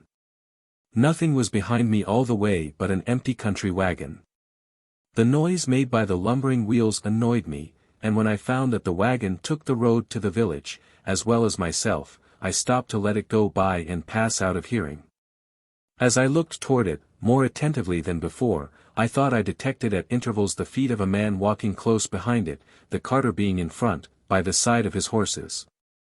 The part of the crossroad which I had just passed over was so narrow that the wagon coming after me brushed the trees and thickets on either side, and I had to wait until it went by before I could test the correctness of my impression. Apparently that impression was wrong, for when the wagon had passed me the road behind it was quite clear. I reached the inn without meeting Sir Percival, and without noticing anything more, and was glad to find that the landlady had received Fanny with all possible kindness. The girl had a little parlour to sit in, away from the noise of the taproom, and a clean bedchamber at the top of the house. She began crying again at the sight of me, and said, poor soul, truly enough, that it was dreadful to feel herself turned out into the world as if she had committed some unpardonable fault. When no blame could be laid at her door by anybody, not even by her master, who had sent her away. Try to make the best of it, Fanny, I said. Your mistress and I will stand your friends, and will take care that your character shall not suffer. Now, listen to me. I have very little time to spare, and I am going to put a great trust in your hands. I wish you to take care of these 2 letters. The one with the stamp on it you are to put into the post when you reach London tomorrow. The other, directed to Mr. Fairlie, you are to deliver to him yourself as soon as you get home. Keep both the letters about you and give them up to no one. They are of the last importance to your mistress's interests. Fanny put the letters into the bosom of her dress. There they shall stop, miss, she said, till I have done what you tell me. Mind you are at the station in good time tomorrow morning, I continued. And when you see the housekeeper at Limmeridge give her my compliments, and say that you are in my service until Lady Glyde is able to take you back. We may meet again sooner than you think. So keep a good heart, and don't miss the 7 o'clock train. Thank you, miss, thank you kindly. It gives one courage to hear your voice again. Please to offer my duty to my lady, and say I left all the things as tidy as I could in the time. Oh, dear. Dear. Who will dress her for dinner today? It really breaks my heart, miss, to think of it. When I got back to the house I had only a quarter of an hour to spare to put myself in order for dinner, and to say 2 words to Laura before I went downstairs. The letters are in Fanny's hands, I whispered to her at the door. Do you mean to join us at dinner? Oh, no, no, not for the world. Has anything happened? Has anyone disturbed you? Yes, just now, Sir Percival. Did he come in?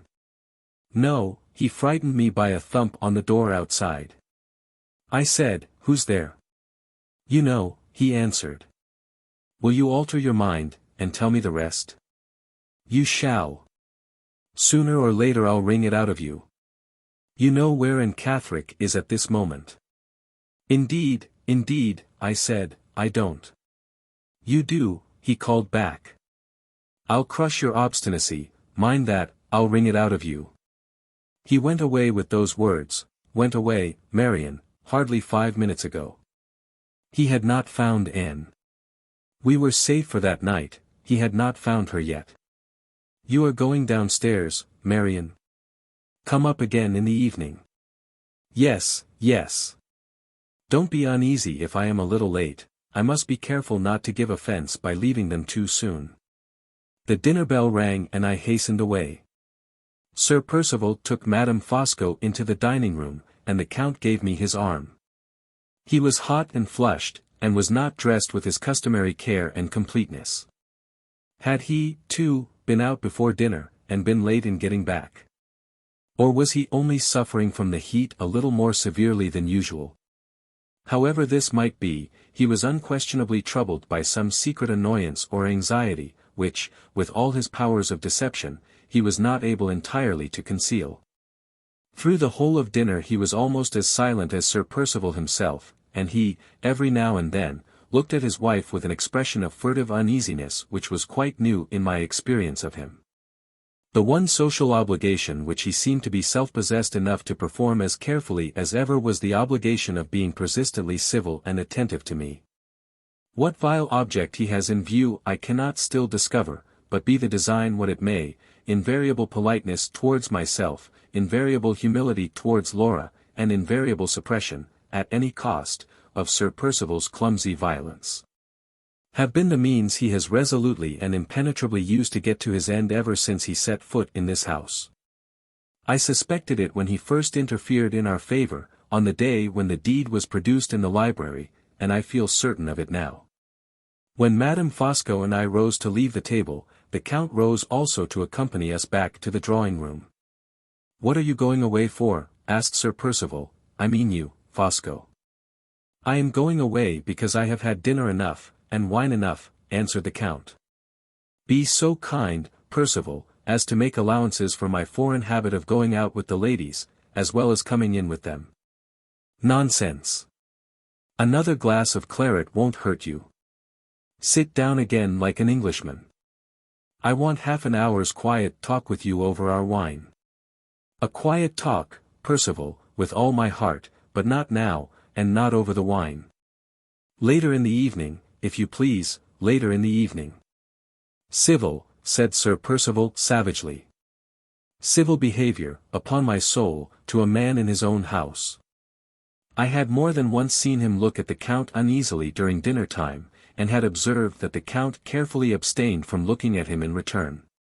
This circumstance, coupled with the host's anxiety for a little quiet talk over the wine, and the guest's obstinate resolution not to sit down again at the table, revived in my memory the request which Sir Percival had vainly addressed to his friend earlier in the day to come out of the library and speak to him. The Count had deferred granting that private interview, when it was first asked for in the afternoon, and had again deferred granting it, when it was a second time asked for at the dinner table.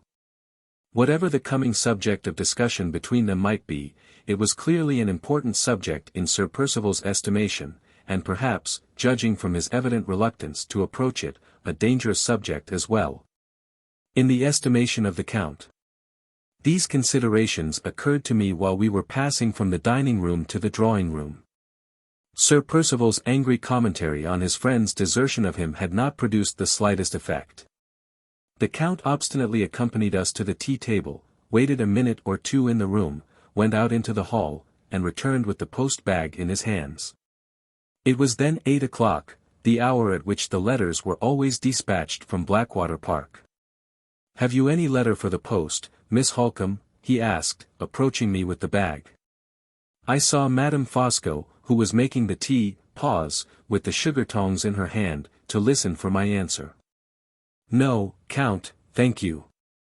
No letters today." He gave the bag to the servant, who was then in the room, sat down at the piano, and played the air of the lively Neapolitan street song, La Mia Carolina, twice over.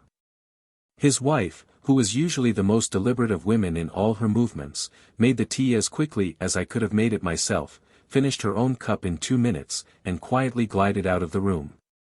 I rose to follow her example, partly because I suspected her of attempting some treachery upstairs with Laura, partly because I was resolved not to remain alone in the same room with her husband.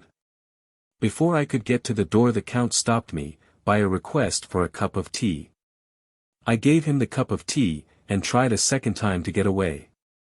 He stopped me again, this time by going back to the piano, and suddenly appealing to me on a musical question in which he declared that the honor of his country was concerned. I vainly pleaded my own total ignorance of music, and total want of taste in that direction. He only appealed to me again with a vehemence which set all further protest on my part at defiance. The English and the Germans, he indignantly declared, were always reviling the Italians for their inability to cultivate the higher kinds of music. We were perpetually talking of our oratorios, and they were perpetually talking of their symphonies. Did we forget and did they forget his immortal friend and countryman, Rossini? What was Moses in Egypt but a sublime oratorio, which was acted on the stage instead of being coldly sung in a concert room? What was the overture to Guillaume Tell but a symphony under another name? Had I heard Moses in Egypt? Would I listen to this, and this, and this, and say if anything more sublimely sacred and grand had ever been composed by mortal man? And without waiting for a word of assent or dissent on my part, looking me hard in the face all the time, he began thundering on the piano, and singing to it with loud and lofty enthusiasm, only interrupting himself, at intervals, to announce to me fiercely the titles of the different pieces of music: Chorus of Egyptians in the Plague of Darkness, Miss Halcombe; Recitativo of Moses with the Tables of the Law; Prayer of Israelites at the Passage of the Red Sea. Aha! Aha! Is that sacred? Is that sublime? The piano trembled under his powerful hands, and the teacups on the table rattled, as his big bass voice thundered out the notes, and his heavy foot beat time on the floor. There was something horrible, something fierce and devilish, in the outburst of his delight at his own singing and playing, and in the triumph with which he watched its effect upon me as I shrank nearer and nearer to the door. I was released at last, not by my own efforts, but by Sir Percival's interposition. He opened the dining-room door, and called out angrily to know what that infernal noise meant. The Count instantly got up from the piano. "Ah! If Percival is coming," he said, "harmony and melody are both at an end. The muse of music, Miss Halcombe, deserts us in dismay, and I, the fat old minstrel, exhale the rest of my enthusiasm in the open air." He stalked out into the veranda, put his hands in his pockets, and resumed the recitativo of Moses, sotto voce, in the garden. I heard Sir Percival call after him from the dining-room window. But he took no notice, he seemed determined not to hear. That long-deferred quiet talk between them was still to be put off, was still to wait for the Count's absolute will and pleasure. He had detained me in the drawing-room nearly half an hour from the time when his wife left us. Where had she been, and what had she been doing in that interval?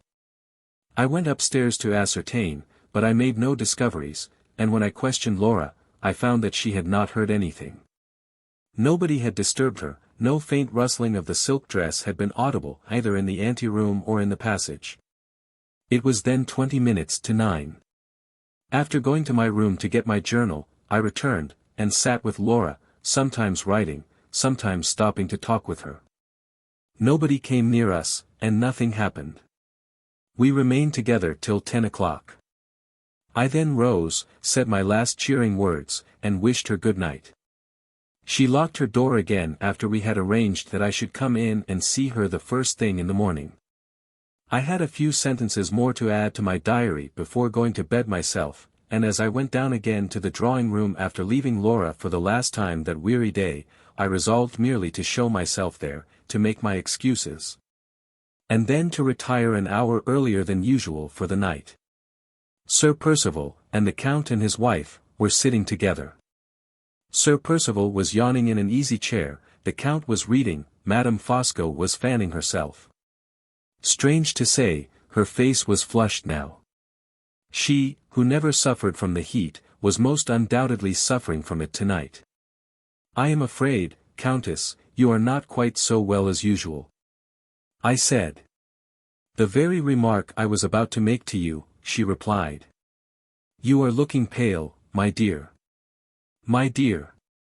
It was the first time she had ever addressed me with that familiarity. There was an insolent smile too on her face when she said the words. "I am suffering from one of my bad headaches," I answered coldly. "Ah, indeed? Want of exercise, I suppose. A walk before dinner would have been just the thing for you. She referred to the walk with a strange emphasis. Had she seen me go out? No matter if she had. The letters were safe now in Fanny's hands. Come and have a smoke, Fosco, said Sir Percival, rising, with another uneasy look at his friend. With pleasure, Percival, when the ladies have gone to bed, replied the Count. Excuse me, Countess, if I set you the example of retiring, I said. The only remedy for such a headache as mine is going to bed. I took my leave. There was the same insolent smile on the woman's face when I shook hands with her. Sir Percival paid no attention to me. He was looking impatiently at Madame Fosco, who showed no signs of leaving the room with me. The Count smiled to himself behind his book. There was yet another delay to that quiet talk with Sir Percival, and the Countess was the impediment this time. 9. June 19th. Once safely shut into my own room, I opened these pages, and prepared to go on with that part of the day's record which was still left to write.